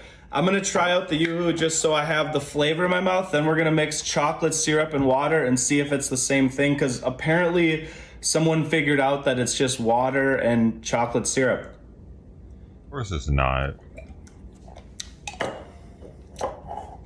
That's actually pretty good. I get the hype around that now. I've actually never had that before, but I get the hype. It tastes pretty good. We're gonna make sure we put a good amount of chocolate syrup in there. Now let's stir this up and see if it tastes like Yoo-Hoo. It looks similar. It has a very similar color. So I'm already feeling promising about this. Let's try out, see if this tastes like Yoo-Hoo. Yeah. What? I mean, this is the exact same thing. Really? It literally is just chocolate water. Apparently, Yoo-Hoo, the chocolate drink, is just... No shit? No way. Huh.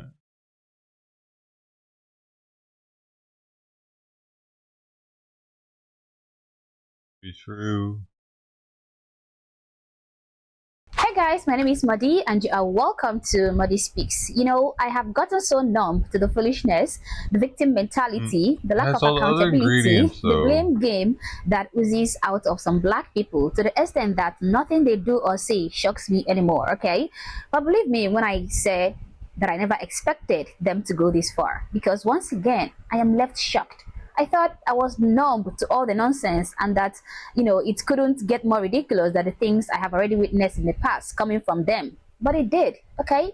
They left me hiding my face in shame again, or at least this so-called gender studies professor managed to do that to me. Now, I've heard several ridiculous claims coming from my kinfolks, proclaiming that perfectly normal things are a form of racism to black people. I've heard things like punctuality being said to be a sign of white supremacy and racism. Politeness is another way for racist white people to flex their racist power on black people. Drinking milk is racist and a form of white supremacy. Saying good morning is racist. White people complimenting black people just screams racism. These beliefs are just so ridiculous and stupid, but a lot of black people, some black people believe these nonsensical ideas, like they legitimately believe these things and they think they are true.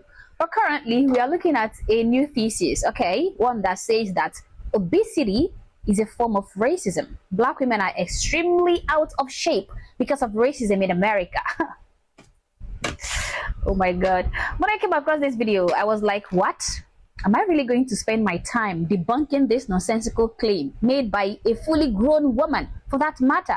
Is this really happening? It is, I guess, and I actually feel like a moron having to even play this sick game of explaining something so basic. But I have to, because there are many gullible individuals who legitimately believe this narrative being pushed by these black women. So let's get into it. I actually want us to hold up a little bit before we do this thing where we start blaming ourselves. Like, I hate when people talk about black women being obese. I hate it. Because it becomes a way to blame us for a set of conditions that we didn't create. Oh, come on now, dog.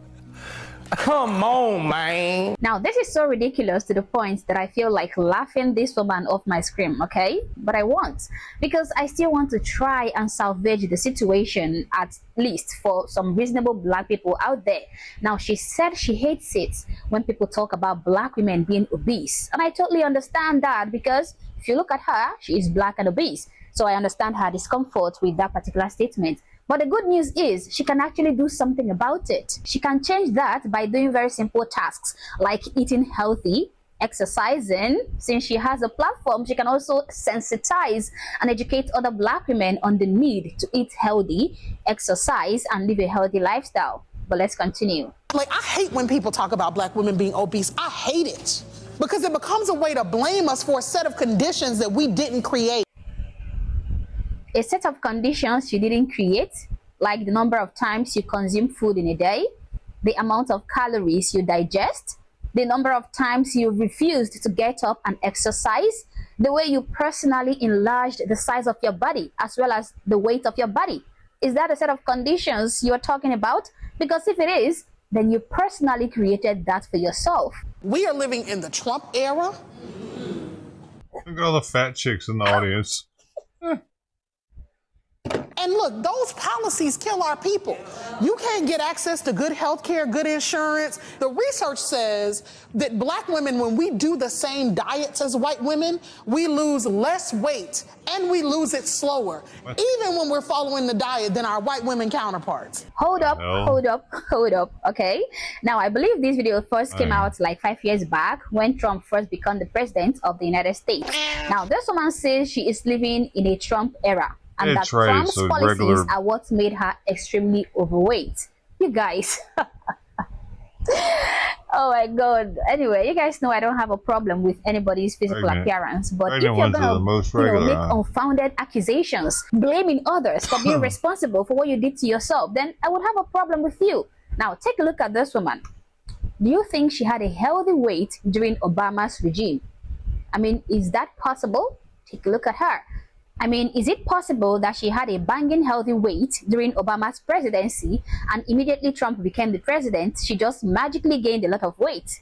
You guys know the answer to that question, okay? Well, I'll let her finish whatever she's saying, then I'll say what needs to be said. And what public health practitioners think is that our stress responses in the body change our metabolism. It's literally that the racism that you're experiencing and the struggle to make ends meet actually means the diet don't work for you the same. Now, to cancel all that noise, the only thing that will make you fat is food. Let me repeat this for those people in the back, because sometimes I hear people say things like, oh, it is not just food that makes you fat. Some people have a health condition that makes them fat even with less food. Some people have obesity in their blood and some other excuses that might sound reasonable, but when you look at them, they are not really true. The only thing that will make you fat is food. For example, if there were to be famine in the society for an extended amount of time, okay, you can't find food anywhere, no matter the amount of fat you think you have in your blood, no matter the health condition you think is causing you obesity, none of it is going to do anything because you are going to lose weight, whether you like it or not. Your body is going to shrink because it is not getting enough calories. Sure, the process will be less comfortable, but the weight will surely go down. So it all comes down to food. Now, it is very idiotic for a full-grown woman, an educated one at that, in fact, a professor, to reach so far as to vehemently say that black women are heavily obese because of the racism they face in America. Now, if we go by that logic, okay, the most obese era of black women should have been the slaves and those who were around during segregation. These women should have been so fat to the extent that they will need a wheelchair to move around. Yet, that was not the case. In fact, it was during that era that we had the healthiest black women with good values, strong families, and commendable physical attributes. Where I come from, obesity is a symbol of status. Every African knows that if you are overweight, then you are definitely from a rich family. In fact, that is the easiest way to know that you are very wealthy. Calories are what makes you fat. More calories than needed means you're gonna add a lot of weight. Plain and simple. You know, it is really hard, very hard to be proud to be black when you have individuals like this woman going off and saying things like this, always comparing themselves to white women or white people. Like white people are the only other race in America. Why didn't she mention Asian women or Hispanic women? Why must it be always white women? Why so obsessed with the white race, so much so that we are so eager to blame them for even the problems we brought down on ourselves? The thing is that all humans have different body systems and different metabolic rates, okay? Some might have fast metabolism that allows them to eat so much and still retain a healthy weight, while some people might have slow metabolism that requires them to eat fewer calories or risk gaining a lot of weight. Why not follow your body system and find what works for you? Eat healthy. And if you're already obese, consult a dietitian, go on a calorie deficit, exercise, be dedicated and consistent, and, you know, exercise self-discipline. Don't quit after a few months and run back to your fast food and then blame Trump and systemic racism for your body weight, okay? Stop disgracing yourselves. Look at those women nodding and agreeing with these idiotic statements she's making. Look at them. She's gonna blame her obesity on racism, but will then run home to stuff her face with all the unhealthy food you can think of. This is just so absurd. It is annoying. Enough. People have already stopped taking us seriously simply because we blame our personally inflicted problems on anything but us, okay? We are becoming insufferable. How we get the nerve and the shamelessness to go up on the TV and say these kind of things is totally beyond me, okay? I just can't deal with this level of lack of accountability. I just can't. But anyway, guys, these are just my thoughts. These are my opinions. I just wanted to say that and be done with it. You can drop your thoughts in the comment section, but do so respectfully. Also, if you're not yet subscribed to the channel, honestly, I don't know what you're waiting for. Subscribe to the channel. Like and share this video to keep people informed, and consider joining my membership or buying me a coffee if you like, as a way of supporting the channel. Thank you for watching this video, and I hope to catch you on the next one. For now, peace.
Go back across the street.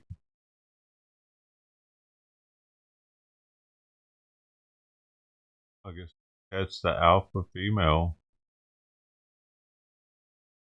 Well, it makes sense though. It lives on this side of the street. Trident comes from the other side of the street. Same with the same. I think it was Tux too. He was more on the side of the street, so that's why they gave it up to him. He would very rarely go over there. Both Dom and Trident are always going over there every day.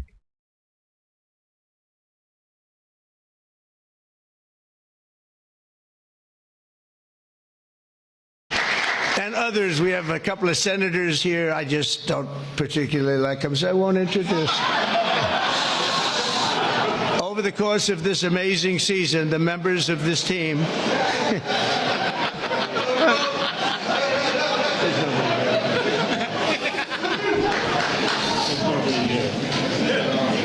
I didn't think it was that big a deal, actually. That's a good-looking group. I see some people oftentimes, like politicians behind me, it's not so pretty. That is a very good-looking group of people. These arms are very strong when I touch them. I'm used to shaking politicians and hitting their armors like Jell-O, and now it's like steel. All these guys having that speed isn't that a great thing? I played baseball, but it was sort of slow. I wasn't fast. These are the best-looking people I've ever seen. It's incredible. Looks like a movie star. He's got a good future, I'm telling you. Boy, oh boy, what an athlete. And 3, 2, 1. You know what you do? And for your family. This is so great to have you. It's a great honor. You're an amazing athlete in person. Have a good time. Take a picture by the Declaration of Independence. That's a good one. 3, 2, 3. White guy. We'll take pictures behind the Resolute desk. It's been there a long time, a lot of presidents, some good, some not so good. But you got a good one now, even though they're trying to impeach the son of a bitch. Can you believe that? All of the incredible coaches and players, and this team, your head coach, I watched him on television. I said, man, that guy's he's all man. He's a big, strong-looking guy. I didn't know if he had laryngitis or was that his real voice. It's true. I think it was a combination of both. It was tough to start with, and then he had a little laryngitis. We got the greatest military. We rebuilt it. We took out those terrorists like your football team would have taken out those terrorists, right? 3 years ago, when LSU needed a head coach, they considered choosing someone younger. You're a pretty young guy, right? Younger. That's discrimination. You could sue them for that. See, nowadays you sue if you hear that. They want younger, let's sue them. It's like he's tired. He's like tireder back then than he is now. He's going to be so rich. Oh. He was on, like... We're looking at money. I don't think they had a doubt about what was going to be happening. I don't think. Did you have a doubt? Not even a little. He's going to be so rich.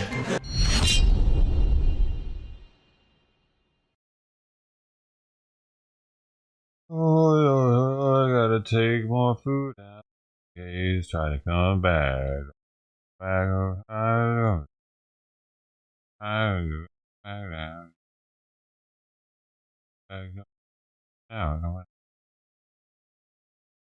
They've been up there all this time too.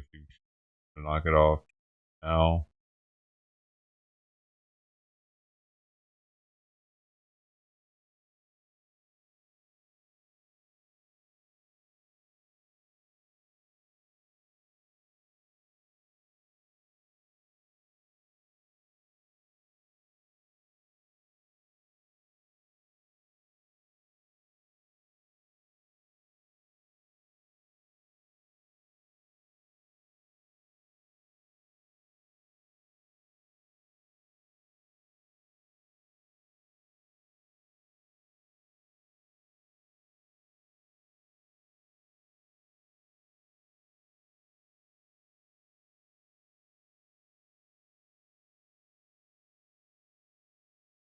Get it.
See.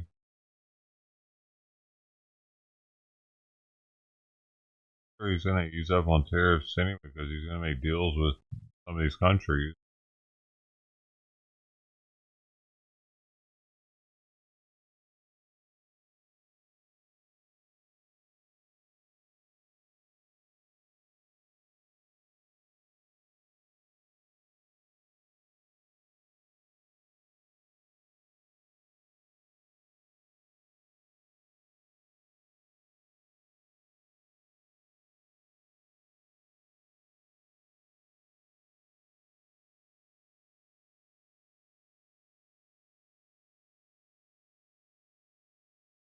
Why does an outlaw give us live stream? Does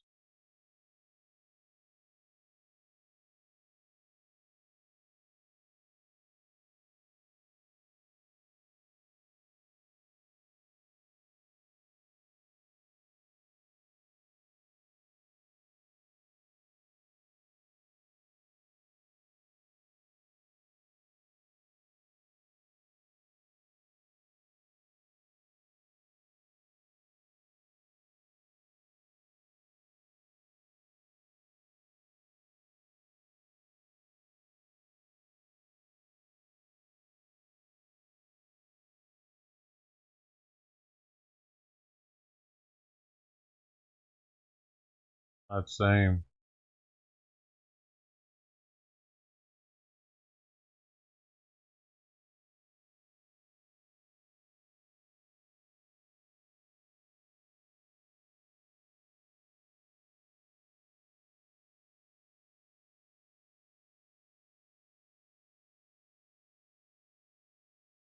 This can make ships invisible to missiles for a few seconds. See, when an anti-ship missile is fired, it may use GPS for general guidance, but it's infrared homing that helps the missile close in on its target. That's where the multi-ammunition soft kill system, or MAS, comes into picture. Not only it has a wide range of motion, but it can automatically detect threats and respond within just 3 seconds. And to make the ship invisible, it makes the surrounding area more visible by launching a variety of decoy targets that blind the missile to the ship. This can make ships invisible to missiles for a few seconds. Oh, we didn't have one of those. We have those now.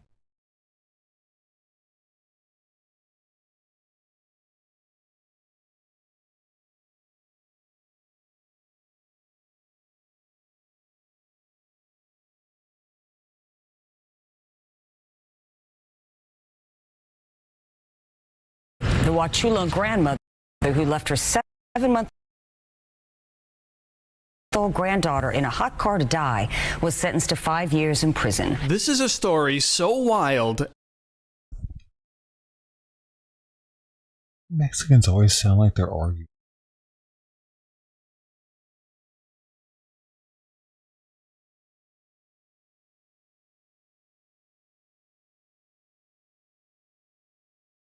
Spanish speaking always sounds like they're arguing. I can never tell if someone's fighting outside.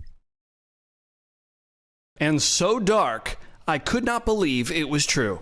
Grandma here left her grandchild in a hot car and the baby died. But 1 year earlier, their son's 16-month-old Ezra had wandered in a car to die. The Wauchula grandmother who left her 7-month-old granddaughter in a hot car to die was sentenced to 5 years in prison. This is a story so wild and so dark, I could not believe it was true. Grandma here left her grandchild in a hot car and the baby died. But 1 year earlier, their son's 16-month-old Ezra had wandered out of his grandparents' Wauchula home and drowned in a pond. His grandmother, Tracy Nick, says she had fallen asleep and he got it out of the house. This grandma has 2 deaths on her hands. How is this possible? Let's listen to some of what went down during sentencing because this is crazy. I love you, and I have always loved you with all my heart. And I tell you that because I can't imagine. How did we miss this one? How I would have acted and reacted had you been taken from me. I cannot imagine that.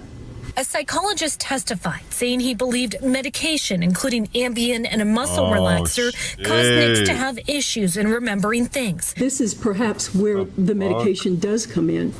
Bro. She got quiet, and I forgot that she was there. She was quiet, and there was nothing there to remind me that she was in the car. The day that It sounds to me like she was over medicated if she was that fucking high off what she was taking. If she was, then doctor should have been there. It sounds like a doctor is a little liable. Somewhat liable. They doing like doctors do that. The psychs make sure that you're like not losing your mental capacities while you're on those types of meds. While you're on benzos. That's benzo, right? They make sure that like when I'm talking to my psych, does he fucking does he test my memory and shit? I wonder. Should they? agreed to invite my mom into my daughter's life.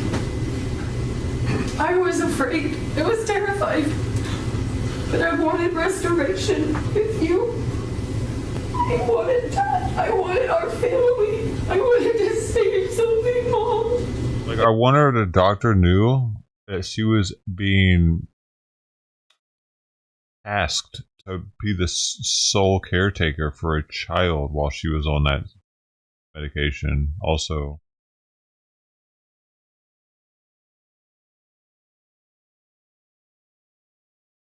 I wanted to save something. I'm still your daughter. And nothing is changing any of this. I still love you. I hate this. I hate that I had to choose. But you know I had to. And it doesn't change my heart. why did they put this in But this I had segment? to seek justice I don't for my understand. daughter and my son because I have already been forced to choose as it relates to the sentencing. And I hate it so much, but as her daughter, I don't want any of this. And as their mother, I beg you to honor my children's deaths. There's no medical records nor testimony presented to this court that she suffers from Alzheimer's, dementia, or senility November 1 of 2022. Judge Brandon Ray Fool says there were clear signs a baby was in the car. Uriel Shock's tragedy is not an isolated incident. This is the second. The court watched and heard her interview. I do not believe she's showing remorse. I believe she's showing sorrow. Here's the front seat of the vehicle, 40, where there's wipes and things in a car. And when people go places with kids, they leave objects, thread on the steering wheel, things in the front seat to remind them where they had a child. And I'm not talking about a child that was there, you had an hour-long, 2-hour-long drive. I'm talking a 7 to 9 minute drive. Here's the exhibit 29. It's the back seat of the car. There's evidence everywhere. Then we see the Really, picture people do of something when to remind Nay them? and them got there. That's evidence 23. There's a kid in the car.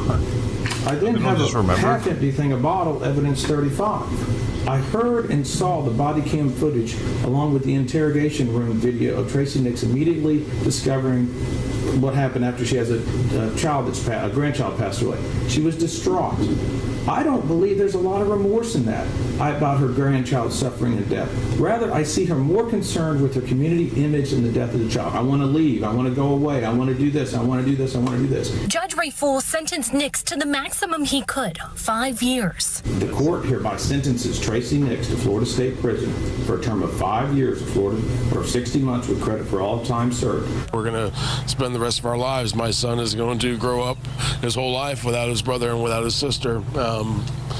5 years to me, is it justice? No, not really. It was what we could have gotten.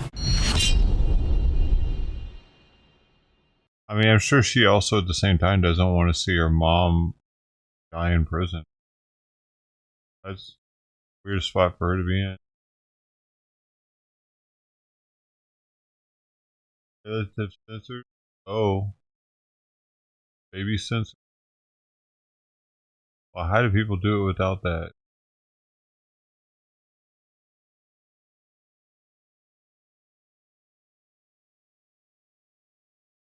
There's not a single person in the world who could make this pencil.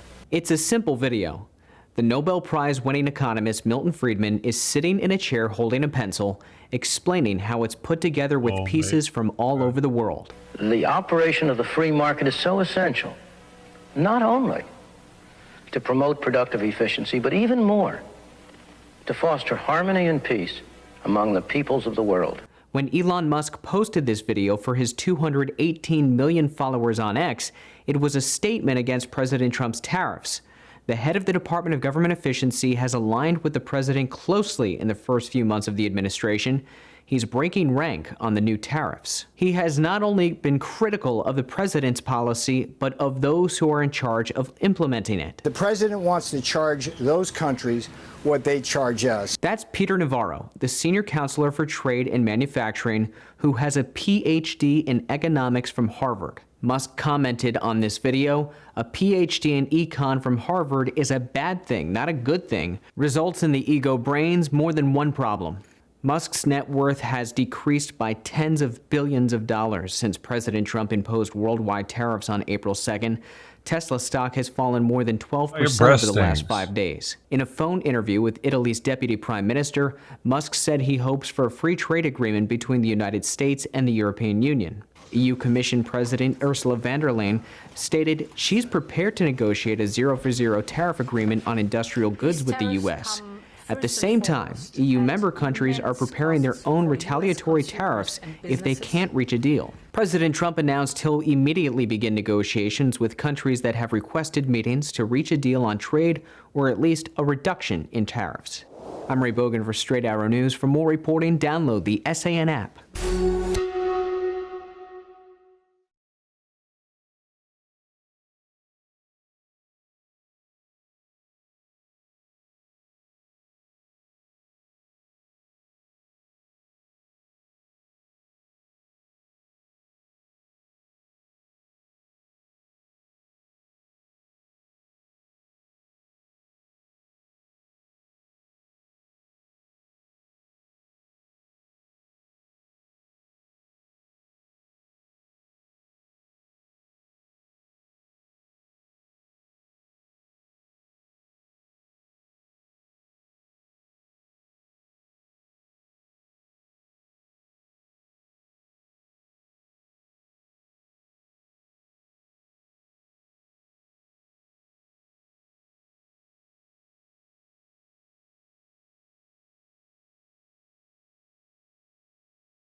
Hey, thanks, Blue.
It looks like my neighbor's got a fucking new roommate, female.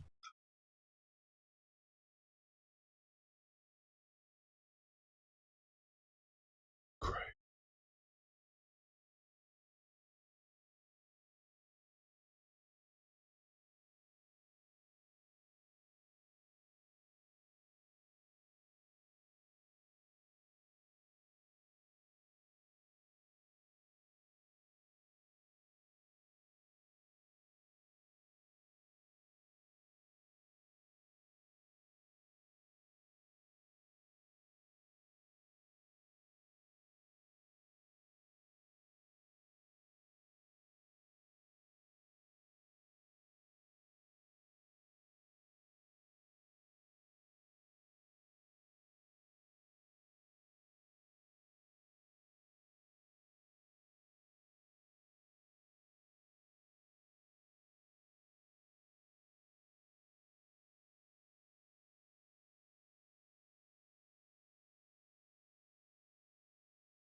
Being sarcastic about the wine.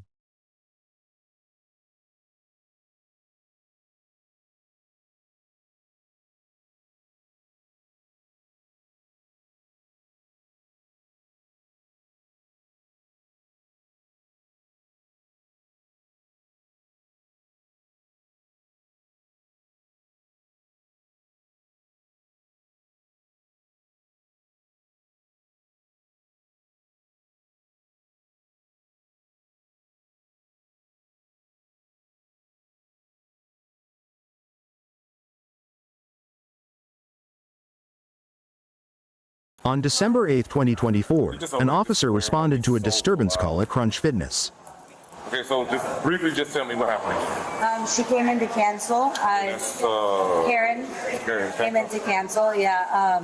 I told her she has to speak to the general manager tomorrow. She said she didn't want to come in tomorrow. She wants to do it today. I told her, unfortunately, we can't do that today. She angrily walked out and pulled the fire alarm. Okay, so what happened when you came up here today? You said you came up here to cancel a membership. Okay. They're giving me a hard time to cancel a membership. They said I had to pay $100 to cancel. They said I had to pay 3 months to cancel $120. And I told them that made no sense. I'm not gonna use the gym. I'm not gonna pay $100 to cancel, and I just opened the membership. Gotcha. I guess so it's a little back and forth. Okay. But So what happened after that? I mean, I was calling different store. They said the same thing. But that was about it. Well, so what happened when you left? You was upset and you just walked out the door? I was on the phone with somebody else. I called a different location. Okay. And they said the same thing, that I had to pay 3 months to cancel the $100. Okay. And I told them that I just joined, and that's not fair to me because I paid some money to sign up. Right. And then I was pretty upset about that. Okay. I'm just upset that they don't want to cancel. And I told them to take my card and my routing number off. They said they can't do that, that they can't take it off. And I told them that they can't steal money from me. Okay, so when you left out, why did you pull the fire alarm? I was on the phone. I didn't pull it. So you're saying you did not pull the fire alarm? So the camera that they have in there is somebody else. It's not you. You know, I was on the phone. I was talking to somebody else. I was talking to another. No. Listen, I understand that you were talking to somebody else. Yeah, getting you was on the phone with somebody, with some other crunch that you was trying to. So what I'm saying is. And then it was pretty shady. I had an argument with them when I signed up to. Hold on, before you start veering off somewhere else. I just want to make sure, because just know that why are you pulling fire alarms? So you're saying that you did not pull that fire alarm? Yeah. You did not pull it. That's what you're saying? Yes, no? Okay. Yes. So the camera. So who was that on that camera that pulled the fire alarm? That was not you. Same height, stature, everything you was wearing. It was not you. Somebody else. Okay. Yeah, it was pretty shady when I signed up, because their membership is like $10. On the website it says it's $10, but when I signed up for it, it said that they were going to charge me I didn't agree with that. I tried to talk to them about that. They were saying something else. And then I called. I tried calling before hours. I called to cancel. And then they told me I had to come here. Okay, so where do you live at? I live 20 minutes away. What's your in military. What's your address? Military Force. Okay, so there's a lot of houses over in the military force there, ain't it? How do I know it's your house? With the address? Listen, we're not going to keep playing. 16, Alpha 12, 10-4, check. I just... 10-4. So listen, quit. 10 hours. And 60 traffic on go, your time. You're answering the question like I'm very intelligent. I asked you a simple question. What's your address? You keep giving me roundabout areas. I don't usually give people my address. I don't tell them my address. Am I people? I'm the police, and you are under investigation right now. So you live at land. I already know. So this conversation is over with. So you continue to keep playing these games. So I am going to listen. I am going to issue a warrant out for your arrest. So goodbye, ma'am. You good to go? No, listen, because that's one game I'm not going to continue to play. No, yes you are. Listen, listen. I am not playing around. No, you're ruining your own life. Nobody told you to pull that fire alarm. You decided you wanted to do that. And then when I'm asking you questions, you're talking to me like I'm one of your boyfriends. Or some random guy on the street, and you're telling me that you're not going to tell me. Okay, ma'am. Okay, no. They didn't even cancel. Ma'am, you are free to go. I don't want to ruin my life because of... You decided to do it. I'm not trying to ruin my life because of the kid. Okay. I'm not. This lady's gonna ruin my life. You're gonna give me. You're gonna give me. Yes, I am gonna issue a warrant out for your arrest. So it's up to the state attorney. I'm trying to avoid that. No, that ship is sailed. What's going on? No, you know exactly what's going on. What's going on? Oh, okay.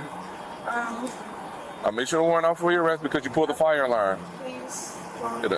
No, the ship is sailed. Okay. What's going on? Why? I already told you. So you're gonna...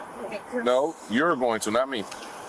You made that decision to pull out the fire alarm, not me. And then you continue to lie about it. And then when I ask you what's your address, oh, well, I don't give my address to anybody. Do I look like anybody?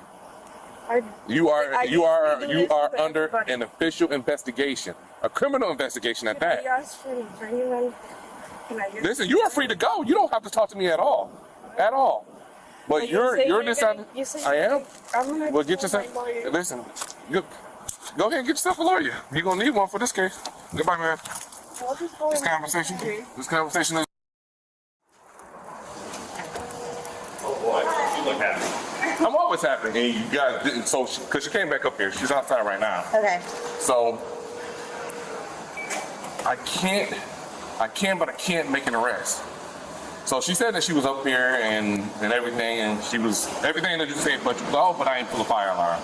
Okay. So there is no way that you guys can get anything of her pulling that fire alarm. Y'all have nothing. Because it's. I mean, I get it. I'm just saying, did you see her pull it? Does that count? If anyone sees? If anybody's seen her pull the fire alarm. You didn't see her? The people here. The two people that you talked to. Yeah, but the lady that you pointed out, so she said that it happened behind her. Yeah. She said if she was walking out, then she heard it, she turned around and she seen the young lady walking, so nobody actually seen her rustling. So, all right, no worry, I'm just making sure. She's gonna end up ratting on herself. Yes, ma'am. Can you check with the call taker and see if this young lady is on the phone with 911 right now? 10-4, we're getting another call. Looks like she just called on the desk about 2 minutes ago. Raylan ended up being upset, and I think the call taker may have disconnected because I could hear the deputy in the background. Okay. 200 says I'm gonna have one black female name. Hey, another deputy there? Hey, listen, don't do that. Hey, what are you doing? You're not gonna ruin my entire life. What are you doing? What are you doing? You're not gonna ruin my life. What are you doing? Stop resisting. Oh my God! What are you doing? What are you doing? What are you doing? Oh. What are you doing? Stop What are you resisting. doing? Stop resisting. What are you doing? Stop! Stop! What are you doing? Stop! Give me the car. Jeez. What was she thinking? She was calling 911 on the cops. 16 traffic one. Where's this location?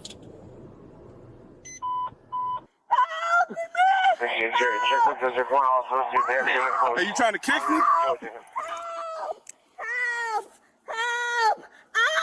You're hurting me! You're hurting me!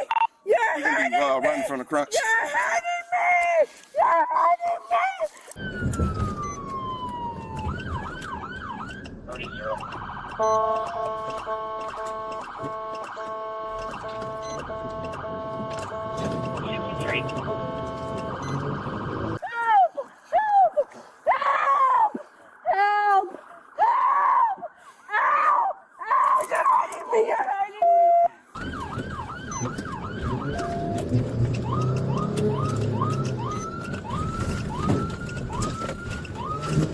Let your hands go! Stop resisting!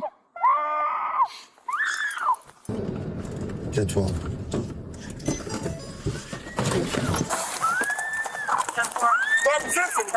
Hey, she's clear. All right. You already got it? You got her cuffed? Yep. Trying to get the other one? I'm gonna spray you. Right. Hey, Taser. Hey, I got this one. Just get the other one. together, son. Get together. Oh, help! Why are you hurting me? Why are you doing this?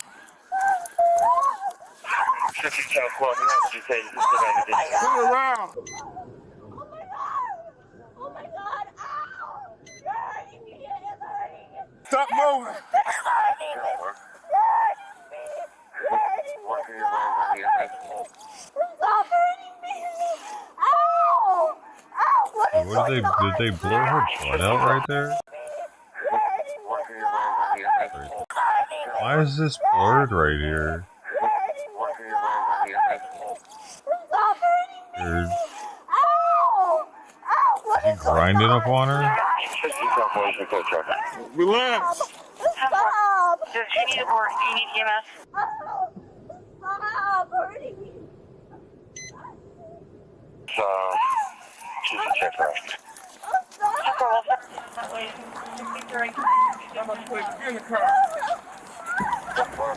Get in the car. Get in the car.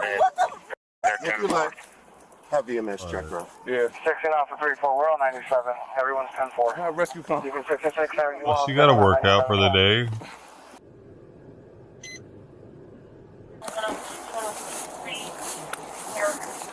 Hey, bro, she's strong, bro. 16 Alpha 11, if you're not 97, you can clear as well.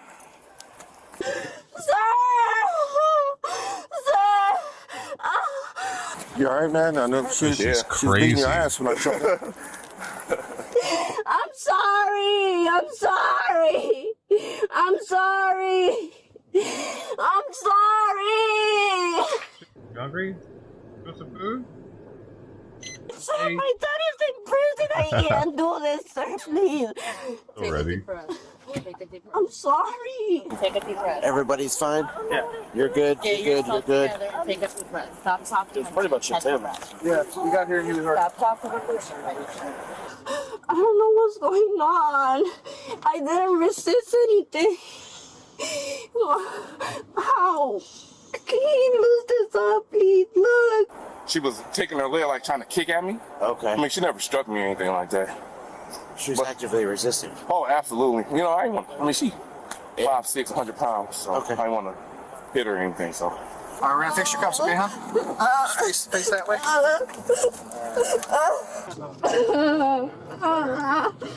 What's going on?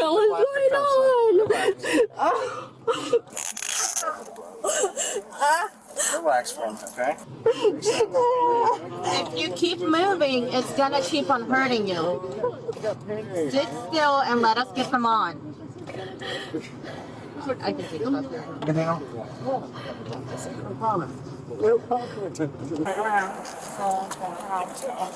Stand right there. So this bracelet doesn't come off? Once she's got her out, we're going to take photos. Front, side, 36 and What's going on? Can somebody explain something to me? We will. Listen very carefully. What's going on? Okay, you're being arrested. Why? Okay. Why am I being... Pulling the fire alarm and misuse of 911. Okay, it's not up for debate. We're not going to argue with that. Okay, we were ears or hers. Treat you like a lady. I was gonna ask her, I didn't quite get there. That's not up for debate. That's not going to change. Okay. But we will treat you like a lady if you act like a lady. Okay? I was young. I'm not a criminal. I'm not a criminal. Stop. I'm not. You're not what? I don't want to. Okay, again, that's not up for debate. I'm not a criminal. You guys want to get your pictures now? Yeah. Well, I'll have to put her back here. Where did you see? Right here. Yeah, you can see it. Yeah, right next to his girl. Oh my God. Right here. Oh my God. Can I call my family? I gotta call somebody. All right. So, Look, he hurt me. You better take a picture of everything. He hurt me. Right here. Stop. And then my hand, my wrist, you guys better I need to take my jacket off. You better take pictures. Oh my God, you guys Stop. Stop. Stand up.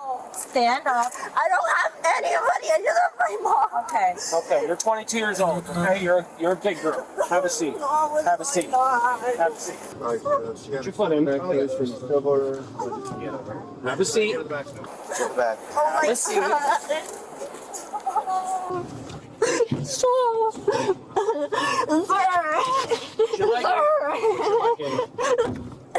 Sir. This is why you're in this situation. I don't want to. Sir, go ahead.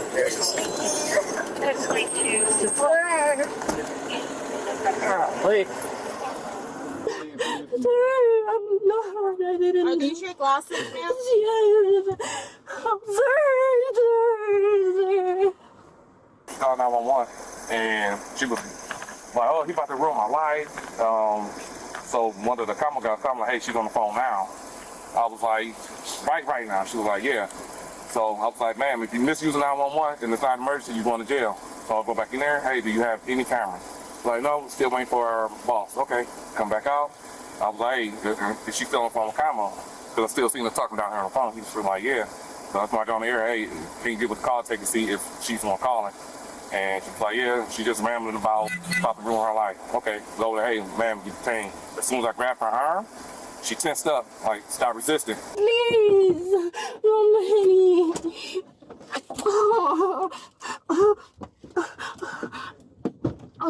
Hello? Hi, Karen. Hello? How you doing? Could I speak to somebody, please? Yeah, you can speak to me. Hi. Hi. Why am I being arrested? Misuse at 911 and pulling the fire alarm. Resisting arrest without violence.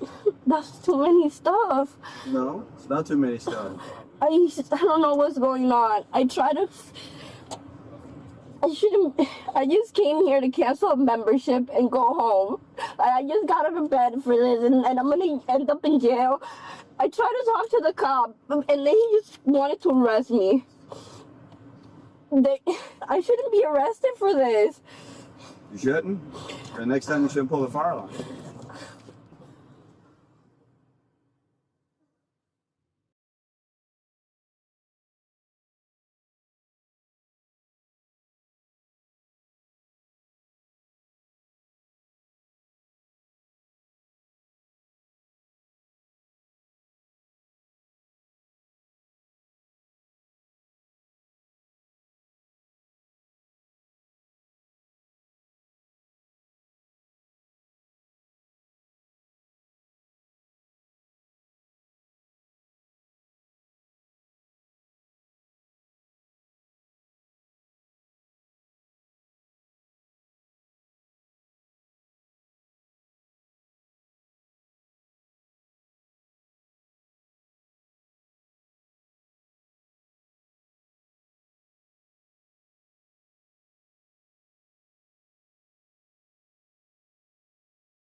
He's facing 24 years.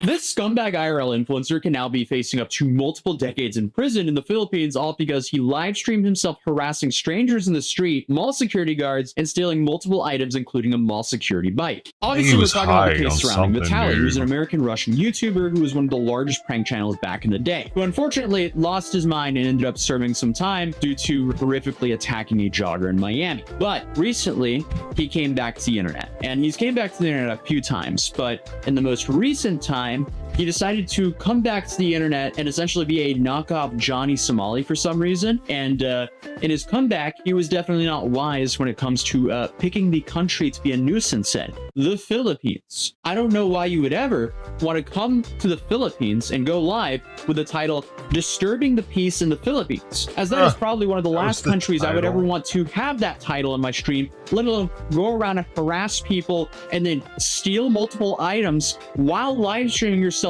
doing so. It's like the influencer version of Darwinism, and his actions are definitely catching up to him here now because he was just perp walked out in front of the entire country. Oh, wow. Secretary John Vic Remulla will now make a statement. Magandang umaga po sa inyo lahat. Yeah, the smirk he had during his arrest and mugshot, that's completely gone. Dude, he was warned multiple times. He didn't care. He just openly embraced going to jail in the Philippines on his stream. And now he's in even more trouble than what I think he's ever been in his life. And that really sets the bar when you look at his situation that happened in Miami. Because if you have a horrific attack on your record and somehow you're in more trouble than what you were then, oh boy. So what are they charging him for? Vitaly engaged in multiple disruptive and inappropriate acts, including attempting to kiss and grab him, trying to seize his service firearm, taking videos of him without consent, mocking other security guards, and vlogging without a permit in BGC. Wow. Also, in Vitaly's latest video in BGC, nakita siyang sumasakay ng patrol motorcycle na walang abiso. Oh wow, there's just a whole plethora of charges here that can be disastrous for him. They're also talking not just fully English, they're speaking Tagalong with English, which I think they call Taglish. So I had to transcribe a lot of this to actually understand what is going on and then run it through ChatGPT and then have ChatGPT essentially tell me what they were saying. So it's not fully spot on yet, but that's what happens when we're trying to break this news. So here we have, I guess, the charges against Vitaly, which aren't 100% set in stone from what I can tell, because he just kind of threw out a lot of the things that happened that they're investigating him for. So first you have unjust vexation, which is engaging in behavior that caused annoyance and distress to others. Then you have alarm and scandal, which is actions that disturb public peace and order. Then you had attempted theft, which was trying to unlawfully take a security guard's firearm. Oh, that's what? A serious charge. What? That is, like, did this happen after my coverage? Did this happen after he was arrested? I don't remember that being on the stream that I skimmed through. That is a serious charge. Then you have the 2 counts of theft if they go after him for taking the motorcycle and the industrial fan, and then also that face mask, but they return the face mask pretty quickly. So we'll see what they do there. Then you have the threatening to rob an old lady as well. But what I didn't know until now is apparently if you steal a motorcycle in the Philippines, you can actually get up to life in prison. And this is all due to a newer and stricter law they put in place around 2016. Now, will he get life in prison? There's no way. But the fact that you would even go to a country and do something that can give you a maximum of life in prison is insane. I am seeing multiple locals say that he could be facing up to 24 years in prison, as it's up to 12 years for each of the counts of theft there. And that's just the theft cases alone. And then you have all these other charges up here as well. So will he get this amount of time? Probably not. But I don't think he's going to just leave the country next week, to put it lightly. It seems like they very much so want to charge him. So then they go on to say that charges also stem from incidents where Vitaly is seen grabbing a security guard's hat, attempting to seize another guard's firearm, and threatening to rob a woman in Bonifacio Global C. Now, Secretary Remulla, who is the guy that essentially had him perp walked out there in front of the whole country, now he said that Vitaly will not be deported immediately, but will remain in the Bureau of Immigration Detention Facility to face the charges filed against him. He also emphasized that no special treatment will be given, stating that we're done with foreigners who only insult Filipinos. This is an example that we are serious here in our country, and we won't let them belittle us. And they also stated that authorities are seeking Vitaly's cameraman, who may also face charges for enabling a commission of crime. This is a stark contrast from what we've seen Japan do with Johnny Somali, and now maybe even South Korea with Johnny Somali, as they seem to be playing way more softball with him there. In the Philippines, they're not messing around. They had him perp walk down in front of the whole country within a week of an arrest. Within the week of him doing it, they arrested him right away. They arrested him 2 days after my video on him. They arrested him on the 3rd of April. Now on the 7th of April, they're having him perp walked out in front of the entire country saying, hey, we're going to make an example out of this guy. This is not okay. This is crazy. Why, as an influencer, would you ever go mess around and do this kind of content, especially not in your home country? Fair enough if you actually understand the laws of the place that you're in, but still, please never do stuff like this, because again, I want to live in a world where I can walk around in public without having to worry about being harassed by an IRL streamer. Is that so much to ask for? And I feel like everyone in the world deserves that very basic right. If you're out in public, you shouldn't have some IRL streamer harassing you to try to get some sort of reaction so they can monetize it for their live stream. It's just not acceptable. But continuing, it says Vitaly's actions have drawn significant criticism, and authorities are committed to ensuring accountability for his conduct in the Philippines. Here's a little snippet where he says that Vitaly has to take accountability for his own content. People have to take responsibility for the content they create. It is not a license to shame or to hurt or to besmirch anyone. A vlog ang social media ay may kaki but responsibilidad. But then Vitaly gets in trouble during the press conference because for some reason the dude just can't stay serious, even though his freedom is literally on the line here. Bro's freedom is literally at stake. And speaking of the other stake, he's also now banned from kick.com. So that stake deal is gone. He has officially been 404'd as he was so worried about becoming. Before we give our next question, may I just remind Mr. Vitaly to respect the secretary while he is speaking and not say anything or gesture anything that is out of the ordinary. Thank you so much. So may we call on Mr. Rambo from BZXL. Oh boy, that is the stare of a man who wants to put you under the prison. Vitaly is in for a rough time. Who would have known that harassing people and just making an absolute fool out of yourself and I guess the platform that you represent would get you banned? I feel like it's pretty obvious, but I guess people need to be made examples of so others will learn. Because at the end of the day, no one wants this, and not even Kick wants this, because Kick does not want to risk being banned in a whole country. So they're just gonna quickly ban and get rid of whatever streamer that causes a commotion like that. But then a journalist asked if Vitaly is allowed to speak. Good morning, Secretary Jess Cruzat from ABS-CBN News. May I ask if Mr. Vitaly is allowed to speak? No, not today. Only in the formal inquest. All right. Okay. I mean, you could see Vitaly's disappointment there. This is such an insane situation that's just so incredibly self-inflicted, like so many of the other stories that we cover. Why would you ever do this to yourself and to other people? But something I was not expecting was being credited by the police for arresting him or for finding out about this. Because here a day ago, the Taguig City police station posted criminal charges filed against YouTuber Vitaly over viral BGC incident. The Taguig police station has taken swift and divisive action in response against a viral video involving Russian-American YouTuber Vitaly, who is now facing multiple criminal complaints following an incident at Bonifacio Global City that drew widespread public outrage. Authorities immediately launched an investigation after receiving reports from local residents and security personnel who allegedly harassed the foreign content creator. Police gathered statements, reviewed complaints before the city's prosecutor's office on April 3rd, 2025. They also coordinated with hotel management and local establishments in the area to secure evidence and ensure accountability. The incident stemmed from a video posted on April 1st, 2025 by the YouTube channel Atozi titled "Scumbag IRL Streamer Destroys His Life in the Philippines Live." That title aged very well now. Was not expecting to see my video in an official police statement though. I just saw his live stream and I was like, there's no way this guy's this stupid to be doing that there. So I made a video on it. The video, which has reached over 600,000 views, shows Vitaly aggressively approaching and filming people in the street in Taguig. Tagalog. Vitaly, 32, was reportedly staying in a hotel in Fort Bonifacio during the visit. On March 31st, around 11 a.m., he was seen walking along Bonifacio High Street where the incident took place. He was caught on video confronting several individuals while making live streaming content for social media. According to reports, these affected include security guards and workers. He was actually late on it too, because by the time his video came out, Vitaly got arrested like after it came out or right before it came out. Right after it came out or right before, like, right at the same time. So I think it was before it came out he actually had gotten arrested.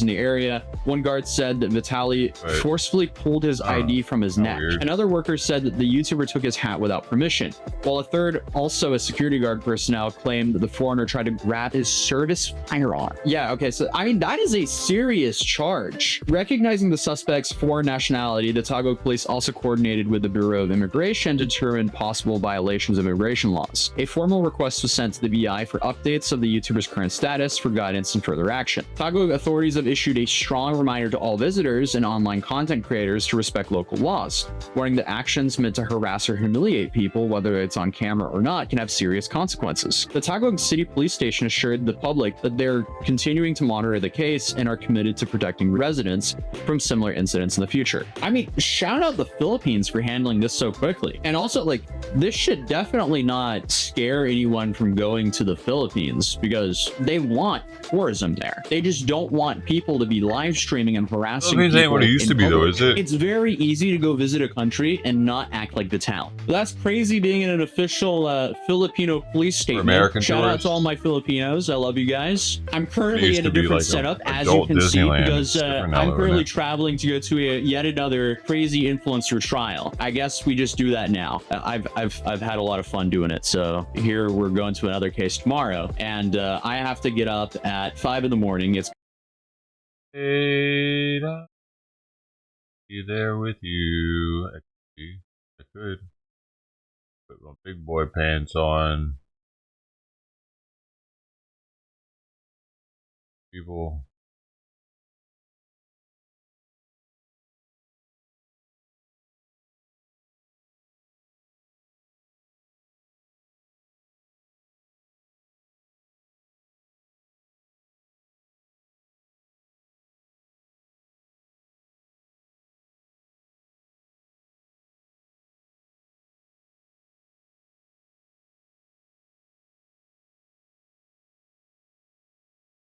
I'm always there.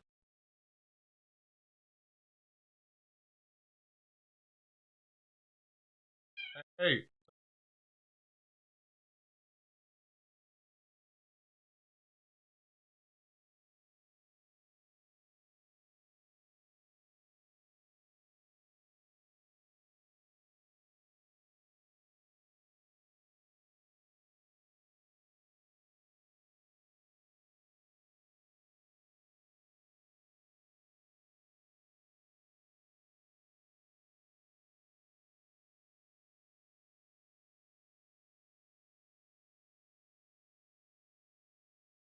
Dude, what's up with all the fucking chicks being belligerent to cops lately?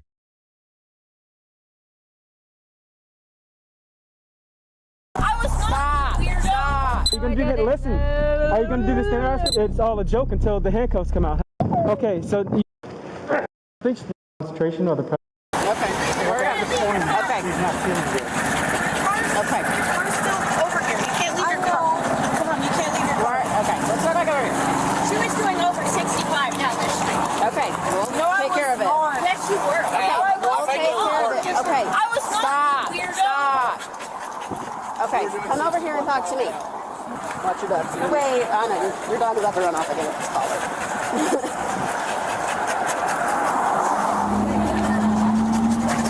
So we can just close the door so he doesn't run off, okay? Oh my gosh. Okay. Yeah. All right, what happened? Take a breath. Thank you. All I know is Dog is freaking out. As soon as Lilo started freaking out. Dog needs something, man. Much attention to the road. Okay. Water or something. Isn't it? Until Breathing like fast. it's okay. It's okay. There wasn't much What the fuck is wrong with the dog, man? Fix it. until Lilo started like panting like that. Okay. And then I started freaking out, and I didn't mean for it to be like that. Y'all gotta give me the sound, or I don't know. You can't see it. My house over there. Okay. Where were you going to? Stripes. Stripes. Okay. Have you had anything to drink this morning? South Command. Do you have any kind of medical conditions? That what medical conditions do you have? Okay. I don't know, but it just freaks me out whenever my dog's freaking out like that. Okay. It's okay. You mind looking at me real quick? I'm just making sure you didn't hit your head or anything. Touch the airbag to the face. It was most like likely. airbag, and I was said this. Okay. You have your seatbelt on and everything. Yeah, I did. Do you have your driver's license? Can I see it?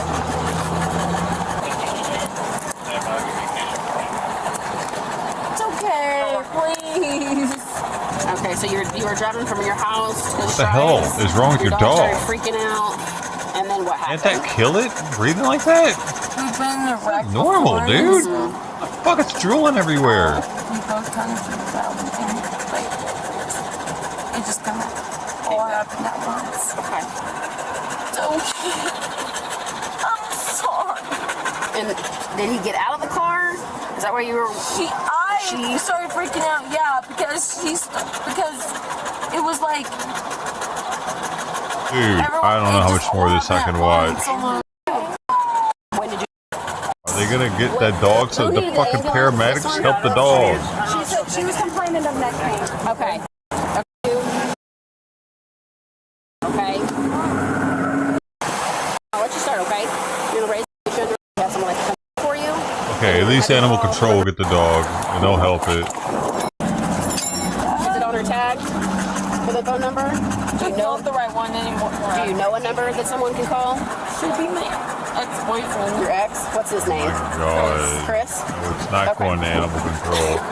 Doesn't the cop see that the dog needs help? Fuck. Okay, baby. Why isn't anybody trying to get it some water? Nothing. No, man. Is there anybody else? Cop's a dumb cunt, if you ask me. He lives down the street.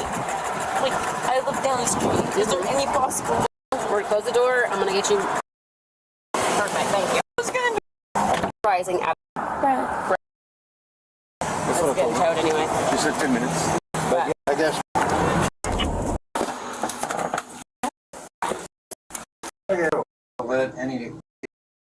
Dude, what happened to the dog? That's all I want to know.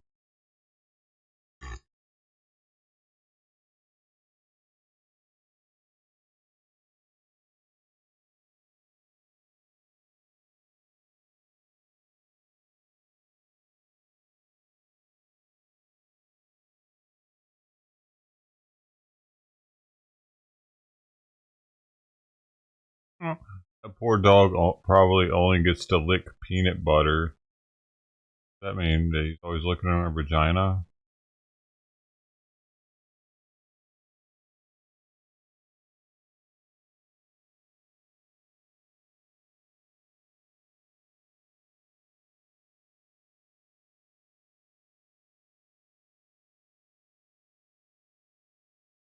Hi. Bagpipe player.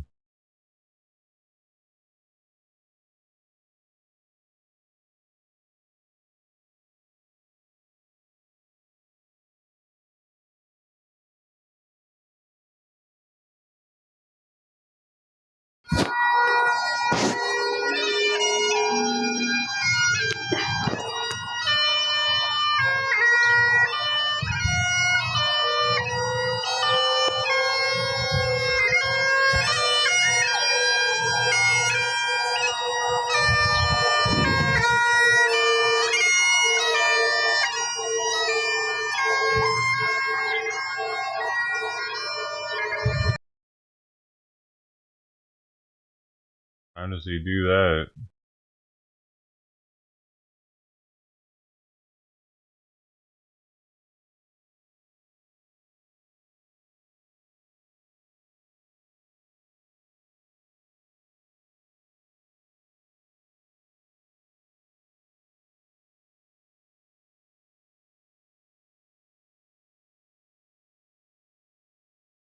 Costco hacks you should know. The first is you can enter a Costco without a membership as long as you have a gift card. And to prove my point, I'm going to do it right now.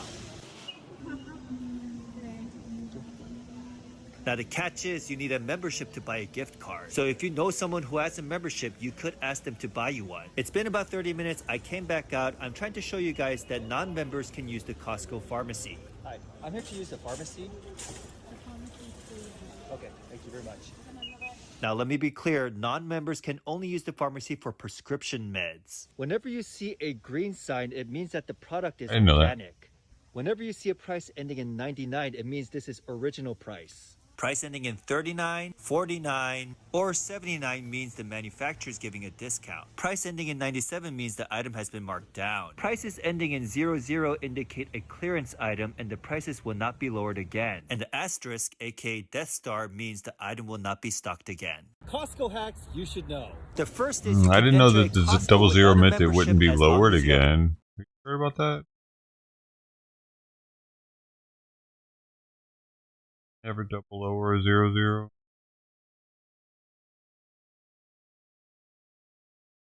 I also didn't know that anything other than 99, 79, 69, 59, any of those, it was a manufacturer's discount.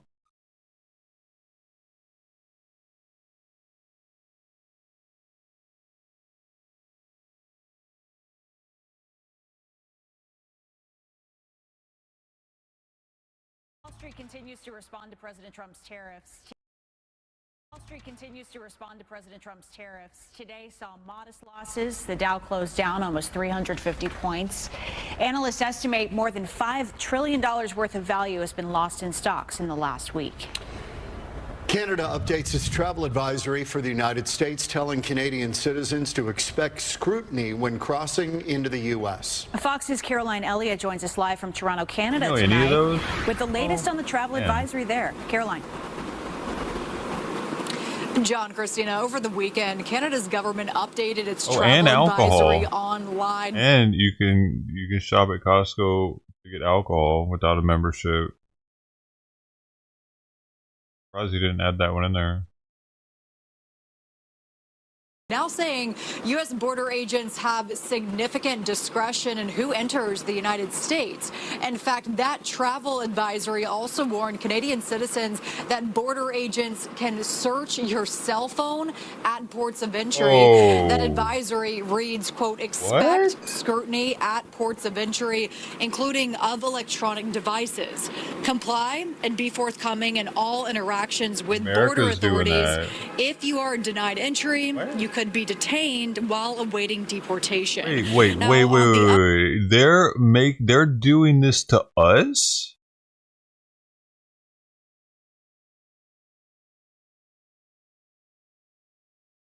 No way. Dude, there's already hardly any reason to go to Canada. On the other hand, I'm sorry, Brody. I've been, and I don't know. It's like, you know what I mean? Like, and the CPB was already a pain in the ass. Or the Canadian Border Patrol was, dude, they almost didn't even let me in. They looked at my criminal record, and then they started, like, asking me all kinds of questions. Started asking my girlfriend all kinds of questions if she knew about my charge. Trying to fucking throw me under the bus with it and shit, pretty much. Like, wait, what are you doing? Why are you talking to her about my fuck Canada? Like, what if she didn't know? So yeah, better not make it even worse than it already is. CBP tells Fox News that, quote, lawful travelers have nothing to fear from these measures, which are designed to protect our nation's security. However, those intending to enter the U.S. with fraudulent purposes or malicious intent don't even try. A visa is a privilege, not a right, and only those who respect our laws and follow the proper procedures will be welcomed. Now, according to Canada's National Stats Agency, Canadian tourism into the U.S. has already already taken a hit this year. The number of Canadian round trips dropped 23% in February compared to the year before, and that drop in tourism could cost the U.S. big. The Canadian government estimates its citizens spend about $20 billion in the United States every single year. You know what? Maybe it'll help make America great again. Shit's over fucking priced anyway. I mean, these businesses, some of these hotels making a little too much money, maybe. They need a little bit of hurting. Lower them price a little bit. Maybe we can afford to do some traveling again. You stayed at a hotel lately? Stayed at a shitty Motel 6 that has pets and shit. Been stayed in there 100 times. Everything feels like it's coated in dog drool. You pay like $80, $100 a night for that shit. What are they thinking? Hey, dude, so many times I've just slept in my car because I'm like, there's no way I'm spending $80 just to sleep in a nasty room for 5 hours. But it's because of fucking, we got so many travelers come from other countries to stay here. Those people are staying, they're staying in Airbnbs too. That too, man. We need that situation to be fixed too, so that we can start affording houses again. Maybe if we had less Canadians coming down here, there'd be less Airbnbs. There'd be more houses on the market to buy for actual living in rather than vacationers. It's the little shit, man, that people aren't thinking about. That's real, man. Maybe we need less fucking vacationers coming here so we can get our own houses and enjoy our own country. We need all these people coming here and enjoying it. Like, the Airbnb thing's a big problem here. It's not just here. When I was in Vienna, most of the places I stayed at were Airbnbs. Christina. That's definitely affecting housing prices especially in the major cities, though.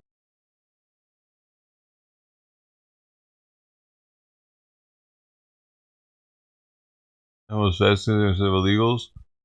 Yeah, that's a good point.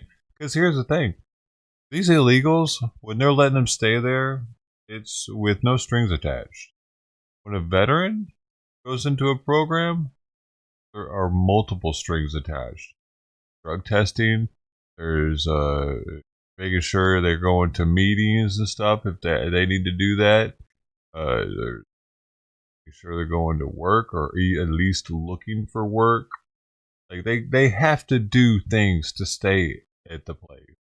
Specifically, if it's a VA place. When you're dealing with places like welfare office, you don't have to do shit for them. All you gotta do is go to the office, get approved for the hotel voucher or the food stamps, and you might have to go to like some kind of work meet, like ways around that shit.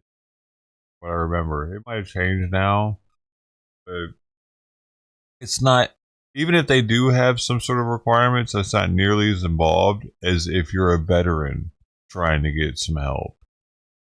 I mean, for instance, years ago here at the VA, just to get into the drug and alcohol program, they would make people sleep on the streets if they were homeless for weeks, coming to outpatient meetings and groups, or I should say, coming to outpatient groups, while at the same time getting a card signed showing that they're going to meetings and getting drug tested every time they come in.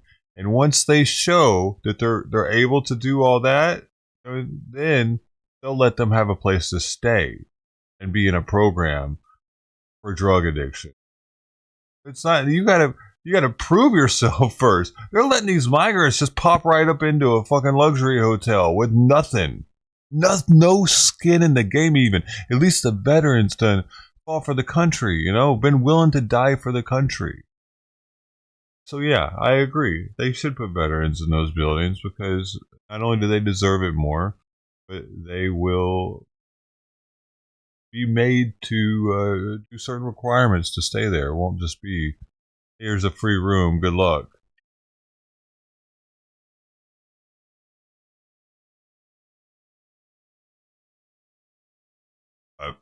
probably won't.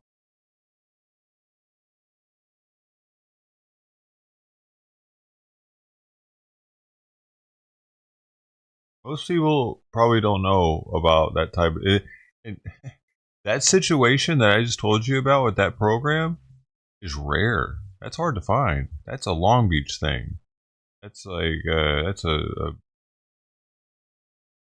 very they still had it in Memphis. There's a program in Memphis, but it wasn't nearly as big as what they got out here to help, as well as the West LA VA has multiple drug and alcohol rehab programs, some harder than others, depending on how rough you are. As well as they outsource to some as well. One being the Beacon House out here in San Pedro. Like if you do 2 months at their in-house program, you can then go further another long-term program, or there's a long-term program at the West LA VA also, which is known for being the hardest drug and alcohol program in the VA system. I was in it. It's extremely regimented. It's like being in boot camp. You have to march everywhere together. You have to make sure it's like I said, it's just very regimented. Chores, you gotta rat each other out for shit. That's where I learned the whole coughing in your shirt thing. They were really serious about that shit. Like if you got caught not doing that, you could get in trouble. Sneezing and coughing, not doing it in your shirt. I remember I had to rat somebody out for not using soap. A grown man, I had to rat him out. He kept washing his hands without soap. Marching, yeah, in twos. Not talking. Every time we would go somewhere, we weren't allowed to talk either. That's even if we were marching as a group. If there was just 2 of us going somewhere together, talking aloud. There were so many rules. It was interesting. I appreciate the experiences. And the Beacon House one out here in San Pedro is actually one of the hardest programs in the country. And it's for civilians and military and veterans. The veterans there have their own house. It's when they moved me out of the veterans house is when I ended up saying, fuck this shit. That one. They were testing me, whatever. Tested the fuck out. Out! I went back to the veterans program. A lot of people there, they couldn't do that. I know I had it like that. Like, very blessed to be a veteran here, but I knew it, and that's why I came back here. A consumer. Chicago did not offer hardly anything for veterans. Memphis either. They had a little bit, but not really. California, from what I've seen, at least Southern California, specifically LA County, offers the most for veterans. Any other area I know of.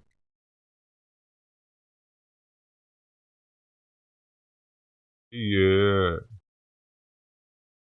Like if I ever see a homeless veteran on the street, it's like, hey man, you can help me out. I'm all down for helping them out, pointing them in the right direction. But usually, I ain't trying to hear that shit. Alert now. President Trump stands firm on his tariffs as Wall Street appears headed for a bear market. A strange day for the stock market. Major indices were down for most of the day, only shooting up for a brief moment following reports of a potential tariff pause. Now, the White House quickly dismissed the rumor, calling it fake news. Now the president threatening even more tariffs on China, raising some new concerns of a potential trade war between the two countries. Meanwhile, the wild ride on the stock market driven by that new trade war and tariffs hitting Americans' wallets. With a closer look at the impacts these are going to be having on what we buy, we turn now to Fox 5's Bob Barnard. He joins us live from Rockville with the very latest. Bob? She's in here all by herself for 12 Angie, hours if you a day. haven't seen prices at your favorite supermarket or restaurant jumping, One expert we've spoken to said, be prepared, just don't freak out. There's no question. Anything that touches food, whether it's a supermarket, whether it's a restaurant, McDonald's, I mean, all these places, hospitals, schools, everybody is going to be affected by these tariffs. And yes, at the grocery store, the fruits and vegetables we love and buy will soon be costing us more. Phil Lampert, the supermarket guru and industry expert, says tariffs the U.S. is imposing on countries around the globe will most certainly add costs to your grocery run, as much as 30%, depending on what you buy, he says. Here's how he says our tariff war, just with China, will be impacting us. That's probably where we get so many of our spices. We get tea. Let's not also forget that China produces 90% of all the garlic in the world. And garlic is a major ingredient in a lot of frozen foods. Our apple juice, they supply 60% of all the apple juice concentrate that comes into this country. So we're going to have to recalibrate what we're buying and how we're buying it. But don't panic, don't overstock, because that doesn't do anybody any good. Now, these are some of the products, most of which are imported, that you'll likely see getting more expensive in the coming days. Seafood, coffee, beer and wine, bananas, pineapples and avocados, chocolate, pecans and cashews, brie and Gouda, in fact, all kinds of cheeses. And because most of the components of our cell phone come from China and India, which are facing stiff tariffs, we've spoken to other consumer electronics experts who say expect your cell phone, laptop, TV monitors, what have you, also to go up in price in the coming days, guys.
Trident. Here comes Trident. She's walking slowly across the street right now. Bad timing. Fuck. Fuck, I didn't know this cat was here right now.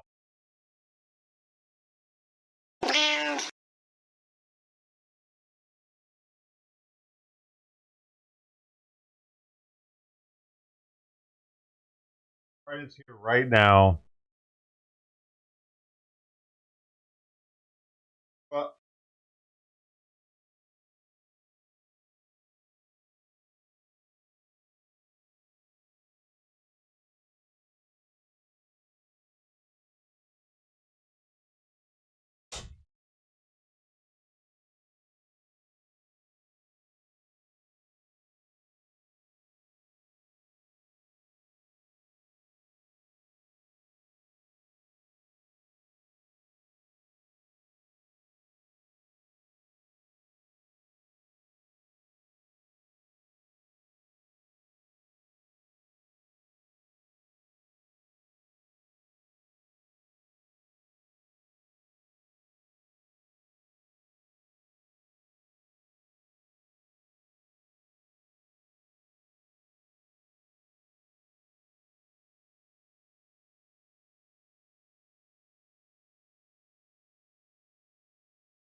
Come on, Trident. What the fuck? What? She wants the half-eaten plate. Okay. Fucking stupid.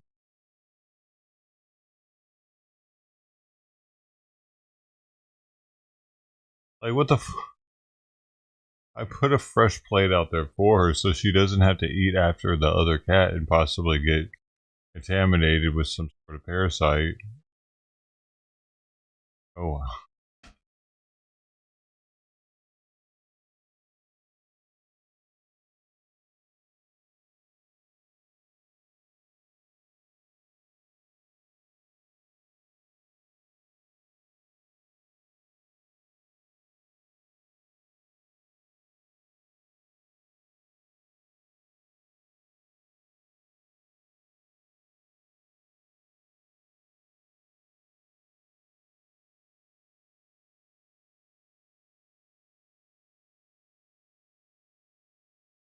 I guess the other one, did the other one take off to the right? I know she ate from it, but then she went to the old one.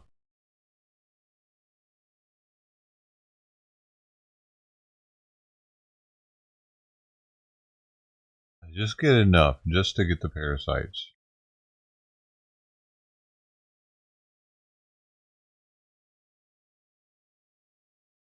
A dozen UCLA current former students' visas revoked. Heck yeah. Always comes, it goes to the right. Come back and have some more. I don't know, I just wanted to make sure. What the you know what, dude? Trident, fuck you. Really? What the fuck, man? Alright. I need to stop fucking giving a shit so much about Trident, because that was a fucking waste of a can of food. You didn't even need to eat, apparently. Came over here just to check the shit out.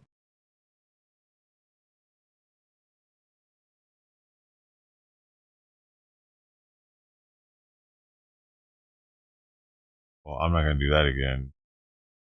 Trident comes late, Trident figure it out, apparently. I thought she needed me because she didn't eat last time because the Penelope scared her off. I felt sorry for her. I fucked that up. Just know we're watching.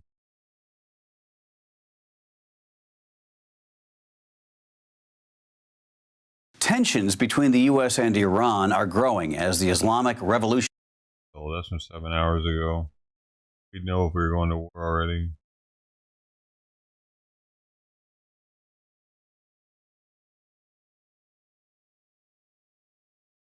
Hey, measles in Riverside. It's in California Concerning now. resurgence, the first case of measles surfaces in Riverside County in 7 years. Good evening. This is the news at 5:30. I'm Micah Ullman. And migrants in for Cher Calvin. This case comes as the U.S. sees 3 more deaths and hundreds of other cases. Health and Human Services Secretary Robert F. Kennedy Jr. visited the epicenter of Texas is still growing measles outbreak. Shelby Nelson live in Jurupa Valley with more on the resurgence. Shelby. Court and Micah, well, we're just talking about that one case in Riverside County. It adds to the growing number of cases across the state and also the broader picture in our nation.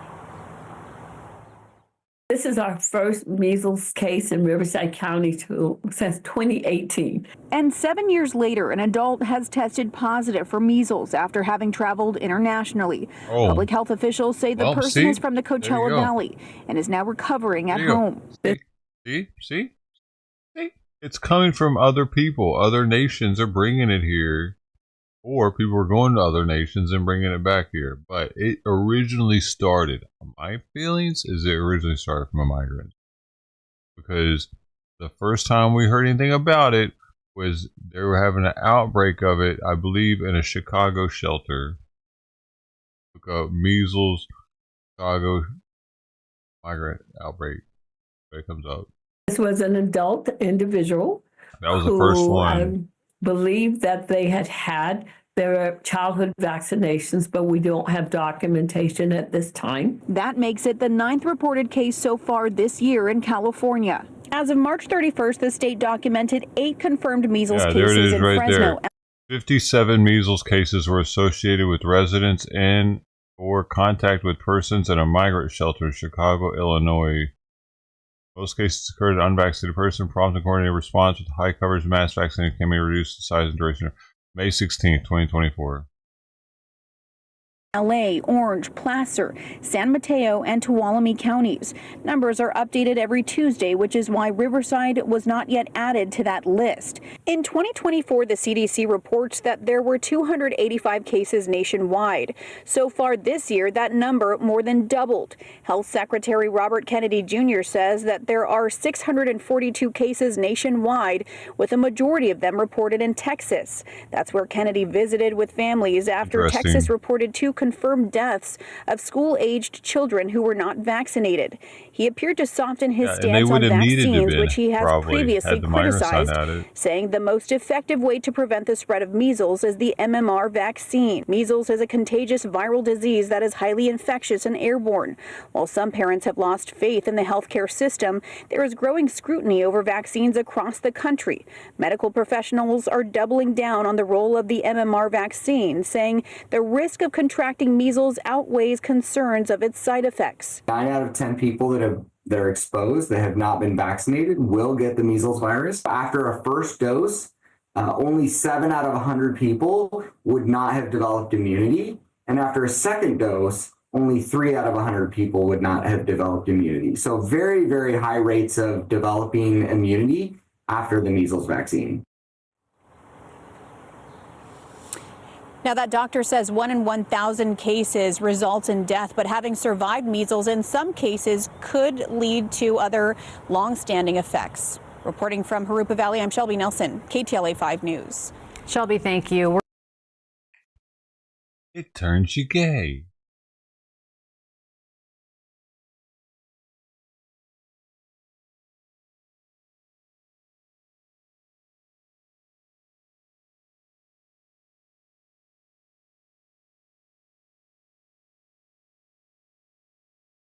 Now it's saying Trump reportedly planning DC military parade for his birthday, not for the Army's birthday. Well, that was for the 250th anniversary of the Army, they were saying, but Fox 5 Washington, D.C. wants to spin it like this. A military parade in the works for D.C. and Virginia. D.C.'s Mayor Muriel Bowser confirming President Trump's parade plans are in the early stages. The president has set his sights on June 14th. That is his birthday, as well as Flag Day. It is also the 250th anniversary of the U.S. Army. During Trump's first term, he started making plans for a similar parade that included military tanks driving down Pennsylvania Avenue. However, the mayor warns this will come with a hefty price tag. Military tanks on our streets would not be good. If military tanks were used, they should be accompanied with many millions of dollars to repair the roads. Bowser says early plans for the parade would start at the Pentagon before entering D.C. She adds that 14th Street Bridge will need to be tested to see if it can handle the military weight of those tanks. Trump first attempted at the parade. It fell through due to logistics and costs. You serious right now? Really think they'd be that short-sighted, man? If they were, that'd be some entertaining shit, though. Rows of DC are all fucked up for like months. I would laugh at it.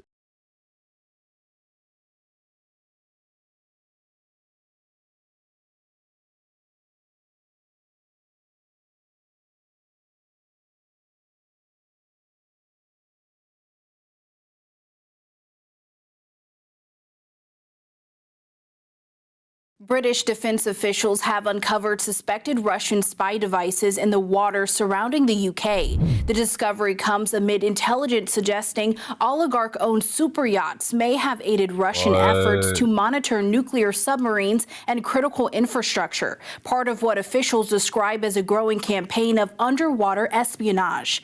The Royal Navy discovered some devices during operations, while others washed ashore, according to the Sunday Times. Officials believe Russia planted them to track the UK's nuclear-armed Vanguard submarines, which maintain the country's continuous at-sea deterrent. British military sources cited in the report say the findings reflect a broader Russian campaign of underwater espionage that includes the use of unmanned vehicles and deep-sea submarines. The UK Defence Ministry has not publicly disclosed the locations of the sensors, but maintains the country's nuclear deterrent remains undetected.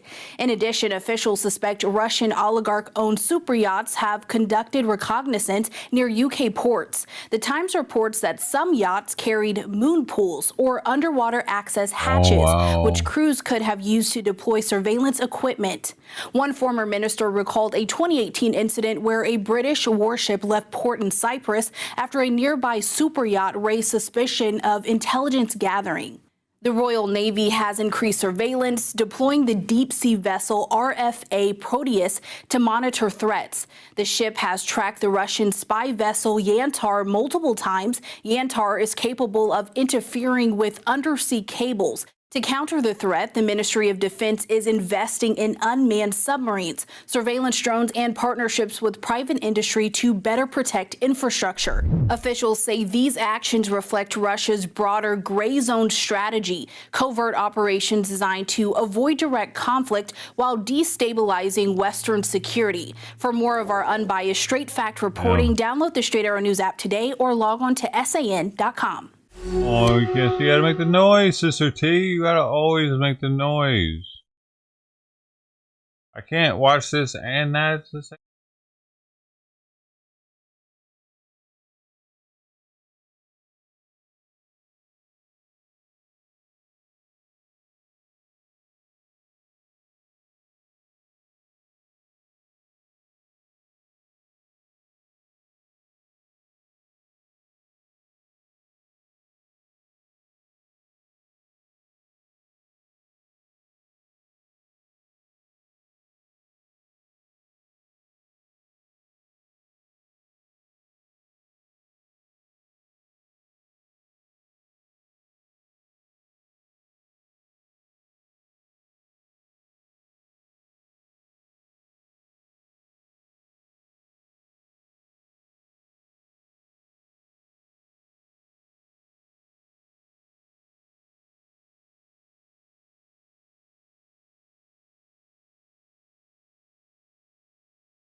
Oh man, Penelope's not gonna come back. Ryan didn't even eat. Buzzkilled it. Finished the night off. I get both of them full meal for the night.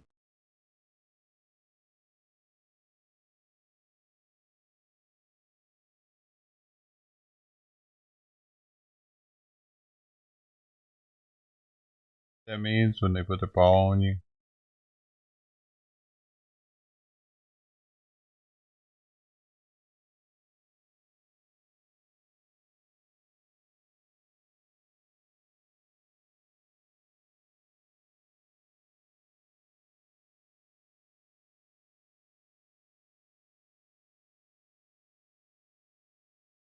Or I have my issues, like around this area where she knows.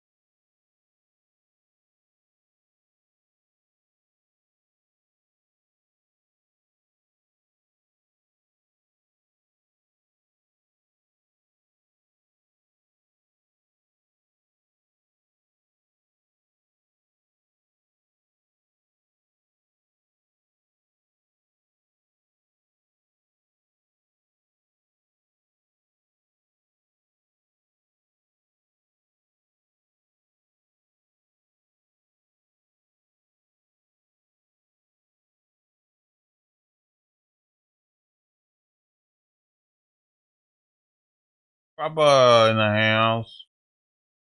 My papa.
Not over with.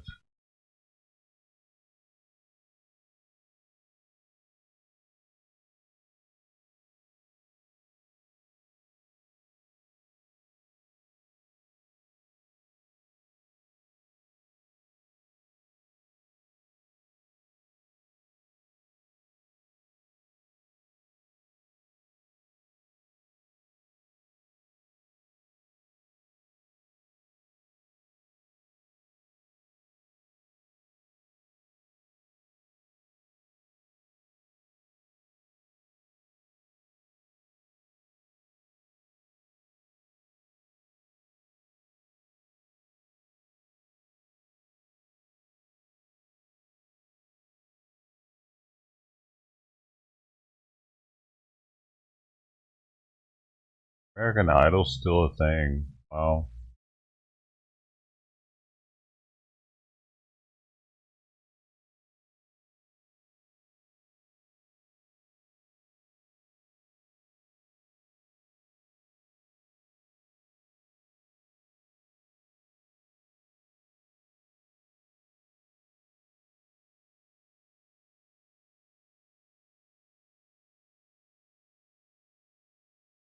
Hiya.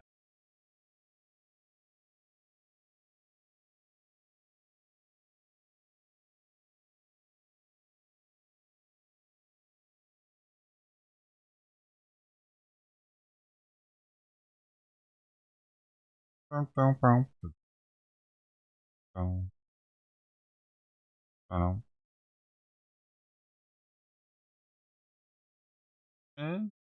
know.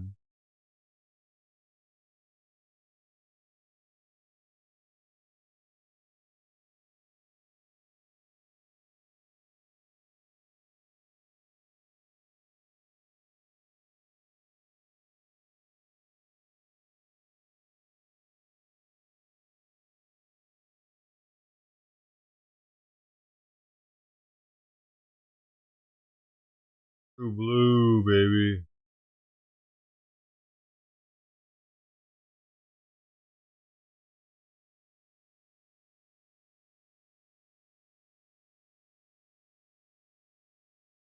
Oh man, they're not coming. They're not coming to eat my meat. My delicious meat. Gum gum gum gum gum gum gum gum gum gum gum gum gum gum gum. Have some of my delicious meat. Some of my meat.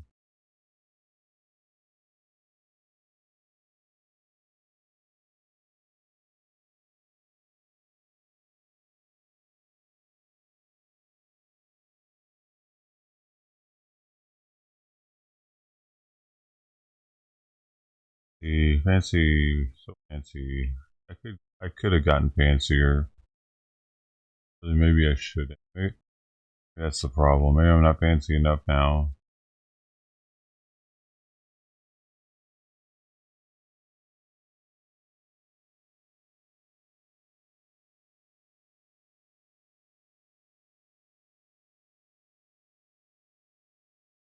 Yeah, she's making it hot in here.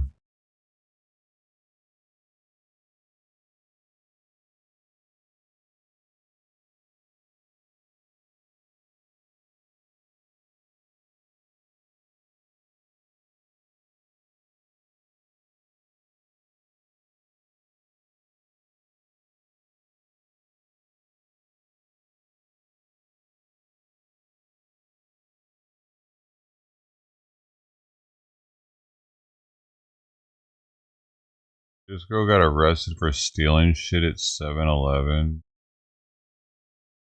Are you serious? How are you? The Cumberland Farms across the street. Hey man, how you doing? Used to be real. Did you guys call? Yeah. Which one? Yeah. On the left or the right? They used to be across the street. Well, they closed it down because they're trying to make this like hey, real quick. Do you want to trespass her? Or you just want her to leave for the night? I kind of want to leave. She's mad when I was just a couple customers here. Alright. I know she needs help. I don't know what she needs help from, but look at her wrist. Because she came from the hospital. Okay. Alright, so you just want her gone for the night? Yeah. Alright, perfect. Yeah, but 60 is one of the main roads. Ma'am. Right. Hi. So got a call that you were yelling, been cussing at customers and the employee here. Okay. So yeah, that was wrong. I'm sorry. I want to apologize to him. You can apologize to him. Oh, right here? Yeah. Oh. Do you have ID on you by chance? No. No. Okay. No, I don't have, and I did have ID, but it ain't with me no more because it's in a different state, and I came here with nothing, completely nothing. So I have nothing. Okay. How long have you been here? I've been here for about almost 3 days with nothing. Okay. What state you come from? I come from North Carolina. North Carolina. Okay. What's your first name? Cameron. How do you spell it? K-A-M. K-A-M. R-O-N. R-O-N. Really? 75%. So you want to know where I came from because it seems like you're getting just my date of birth for my first name. You possibly out of North Carolina? Yes, North Carolina. Okay. Well, that's why, because if we can't find you in Florida database, we have to search further because you said you've only was at this guy's house in Vero. Okay. But like it's still there. Okay. You know, like I said, if you come from North Carolina, a lot of your information, like you have no. So my address that is on the driver's license, I got a new one. So it's.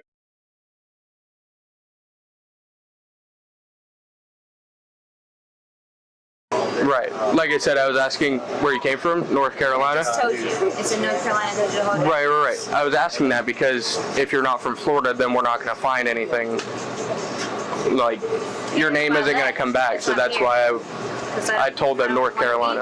Okay. But you don't have any stuff on me, but I'm telling you that they're in Vero, and it's in this area. They work for septic. It's the call you heard about like this weird situation going on about a neighbor calling because somebody was running and like they were asking where to go and stuff. Right. Yeah, you heard that. You lost me. The Democratic National Committee is adopting a new approach too to crazy become for me to more wanna aggressive watch. in holding the Trump administration and Republicans accountable.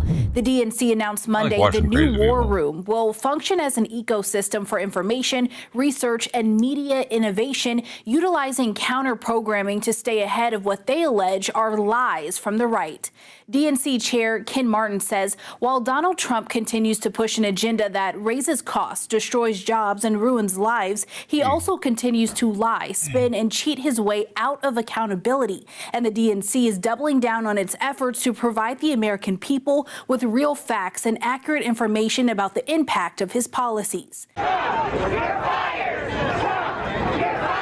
This past Saturday, Americans from over 150 groups participated in hands-off protests across the country, unified in their opposition to the Trump administration's policies, including government downsizing, the removal of DEI, and immigration enforcement. We need to use everything in our toolbox. We can't afford to brush aside any part of our movement. We need mutual aid. We need protest. We need direct action. We need a legislative strategy. Through a walls-down approach, Democratic strategist Tim Hogan will lead the new tactic under fresh efforts to drive change. The DNC is joining forces with state parties to host local events where communities can share their concerns, highlight the impact of current policies, and hold leaders accountable. The party will engage social media influencers to connect with a larger audience as more Americans turn to their phones for news. The War Room will work to broaden the DNC's reach through engaging a variety of spokespeople people to connect with diverse audiences in conservative and mixed political spaces. The DNC will be the messaging hub for the Democratic network, sharing daily briefings, talking points, and polling insights to keep communication consistent. To combat misinformation, they're leveraging a cabinet of experts and community voices while strengthening media monitoring to address false narratives in real time. The DNC's research team maintains a file on prominent political figures, including Trump, Elon Musk, and Vice President J.D. Vance, to highlight the impact of current policies and spark public debate through traditional and digital media. The new initiative follows Cory Booker's historic 25-hour speech on the Senate floor, where he challenged Trump's policies, Republican-backed bills, and urged the Democratic Party to lead the change. There's a lot of people out there asking Democrats to do more and to take risks and do things differently. This seemed like the right thing to do, and from what my staff is telling me, a lot of people watched, and so we'll see what it is. I just think a lot of us have to do a lot more, including myself. Since Kamala Harris's defeat in the 2024 presidential election, the DNC has been working to rebuild voter trust while navigating Republicans' dominance. NBC News' latest national poll from March of this year shows the Democratic Party at an all-time low among registered voters, with only 27% having a positive view of the party. The poll also revealed that 65% of people want Democratic lawmakers to stand firm and push back against laws and policies introduced by the Trump administration. For Straight Arrow News, I'm Kaylee Carey. Find more unbiased, fact-based news right now by downloading the Straight Arrow News mobile app.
You know, it's interesting that the left, even though they see that it's supposed like this news title Donald Trump is doing here, his very best to play it cool right. This news title she has for this is Economic Nuclear Winter. Billionaires regret Trump's support as tariffs cause stock market plummet. Like, they want to have their cake and eat it too. They're saying that Trump, all he cares about is rich people. But here you can clearly see that a bunch of rich people lost money because of Trump. So which is it? Now, he wants you to believe, he wants all of us to believe that he has everything under control, even things that are very much out of control. His behavior kind of reminds me a bit of an arsonist who's pretending there is no fire, when he's the guy who threw the match and lit the actual fire. I mean, his actions caused the market to plummet. His actions have caused people to worry about their retirement savings and how much everything is going to cost. Of course they are. And he's doing everything possible to pretend like none of that is happening, like there is no fire at all. I mean, the guy took a long weekend. Good for him, I guess. Spending time at 2 different resorts he owns in Florida. He appeared at a Saudi-backed live golf tournament, and he played some golf of his own. He even posted a video of himself golfing on social media, as if to make absolutely certain we all knew where he was and what he was doing. There he is. That's the video. Nothing to be concerned about, everyone. I am so relaxed while the market tanks that I am playing golf and hanging with my Saudi buddies. A White House official described the optics of a president hitting the links while the economy was in free fall as, quote, going to a birthday party after a friend has surgery. A little weird, but that is one way to put it, certainly. Then this morning, Donald Trump's message to the American people was telling them not to be weak, not to be stupid. We got this, America. Don't be wussies. And it's not even just him. I mean, his fellow arsonists, whether they knew it or not, had a pretty clear message for the American people this weekend when they were out on Sunday talk shows. Let them eat cake. Here's Treasury Secretary Scott Bessent.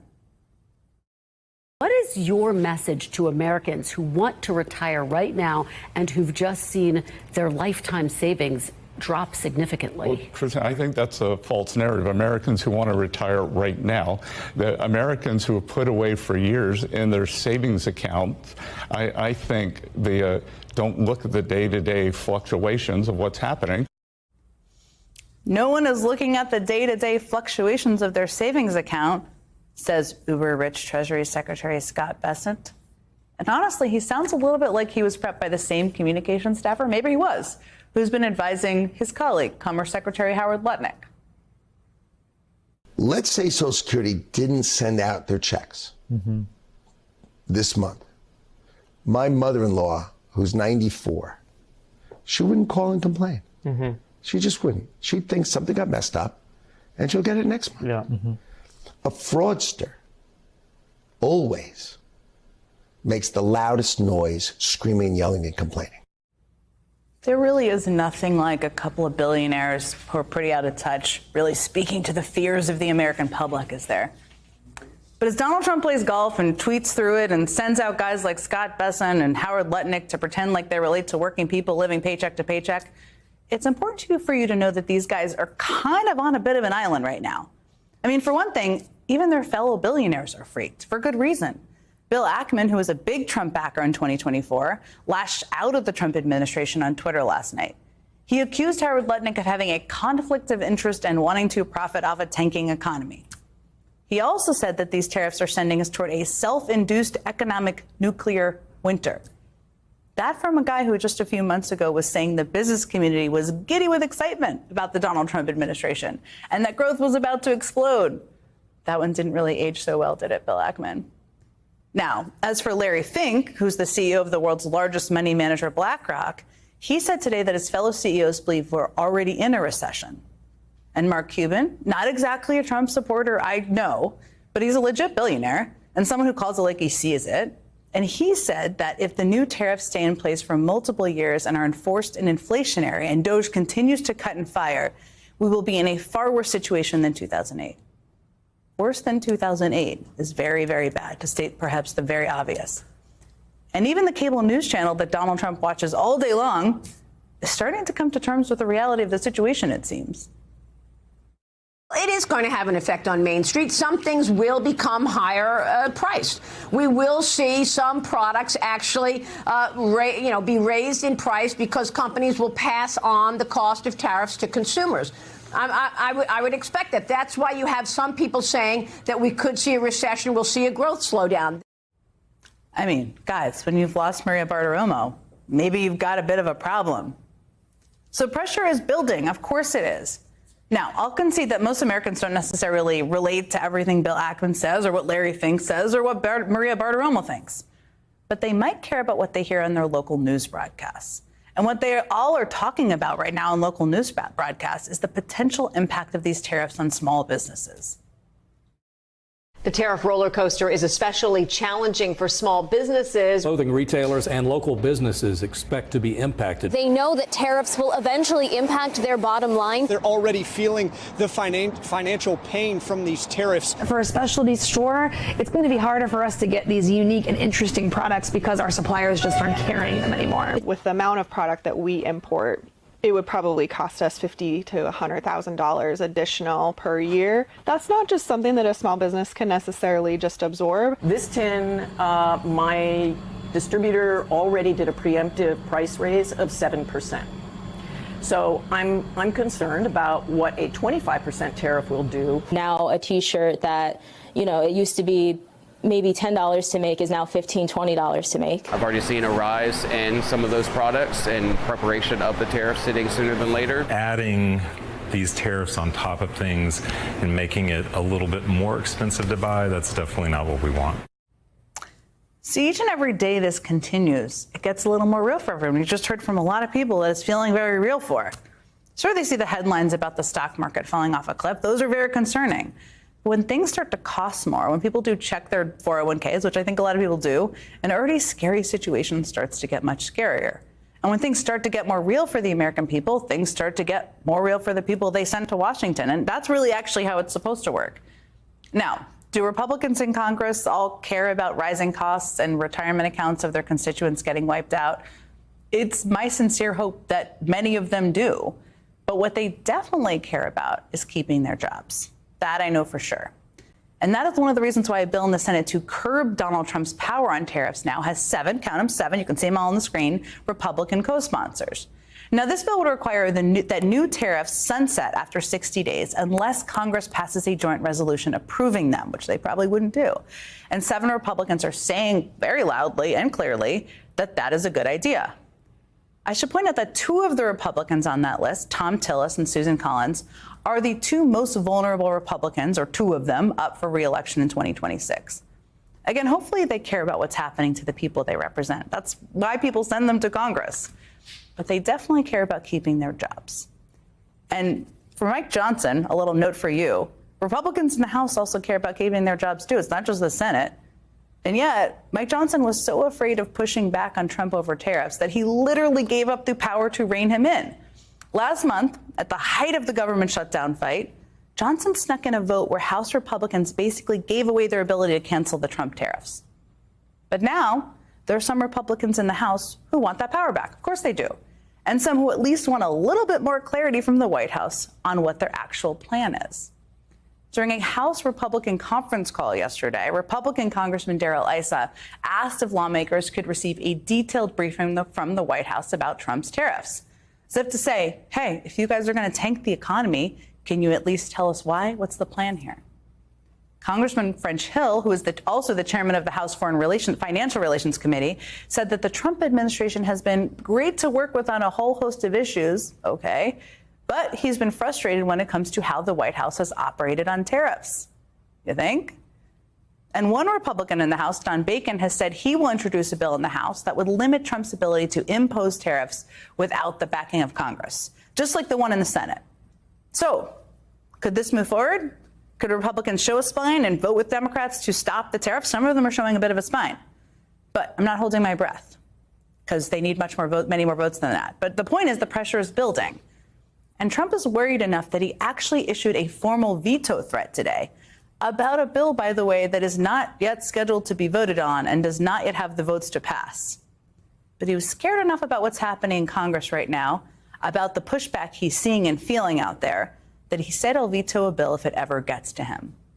But again, if Mike Johnson has his way, no tariff bill will ever get to Donald Trump's desk. It has to pass the Senate and the House, of course. On that same conference call yesterday, Johnson said Republicans should hold the line and trust Donald Trump's instincts. Don't trust the markets.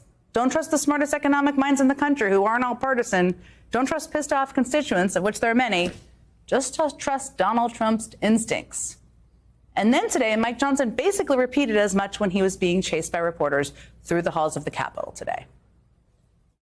I think you got to give the president the latitude, the runway to do what it is he was elected to do.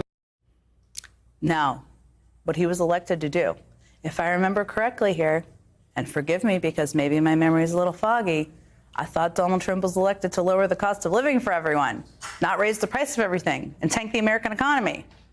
But that seems to be what he is intending to do.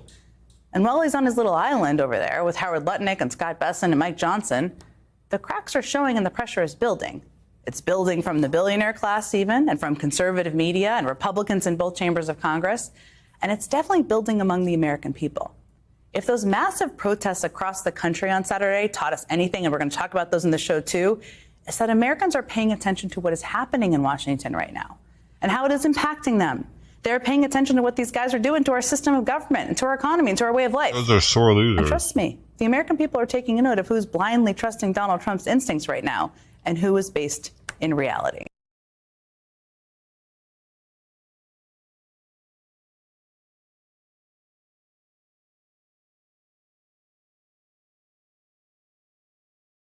Gotta go.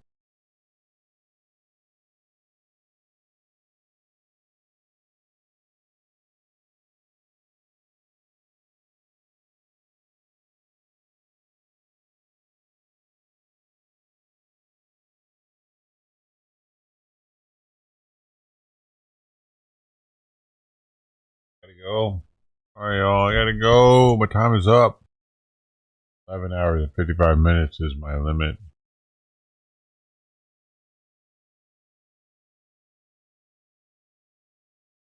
Oh, I only have less than 4 minutes. It's 11:55 is the limit.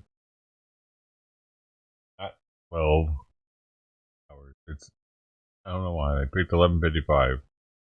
It has been.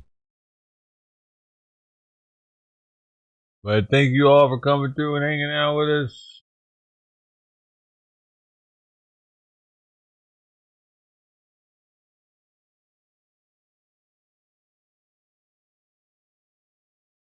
Go for all. Late outers.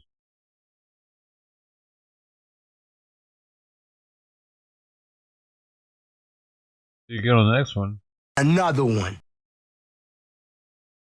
Always.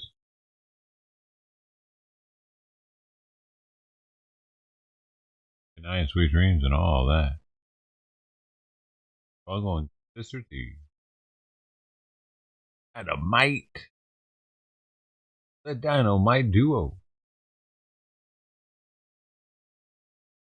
Here. I don't know.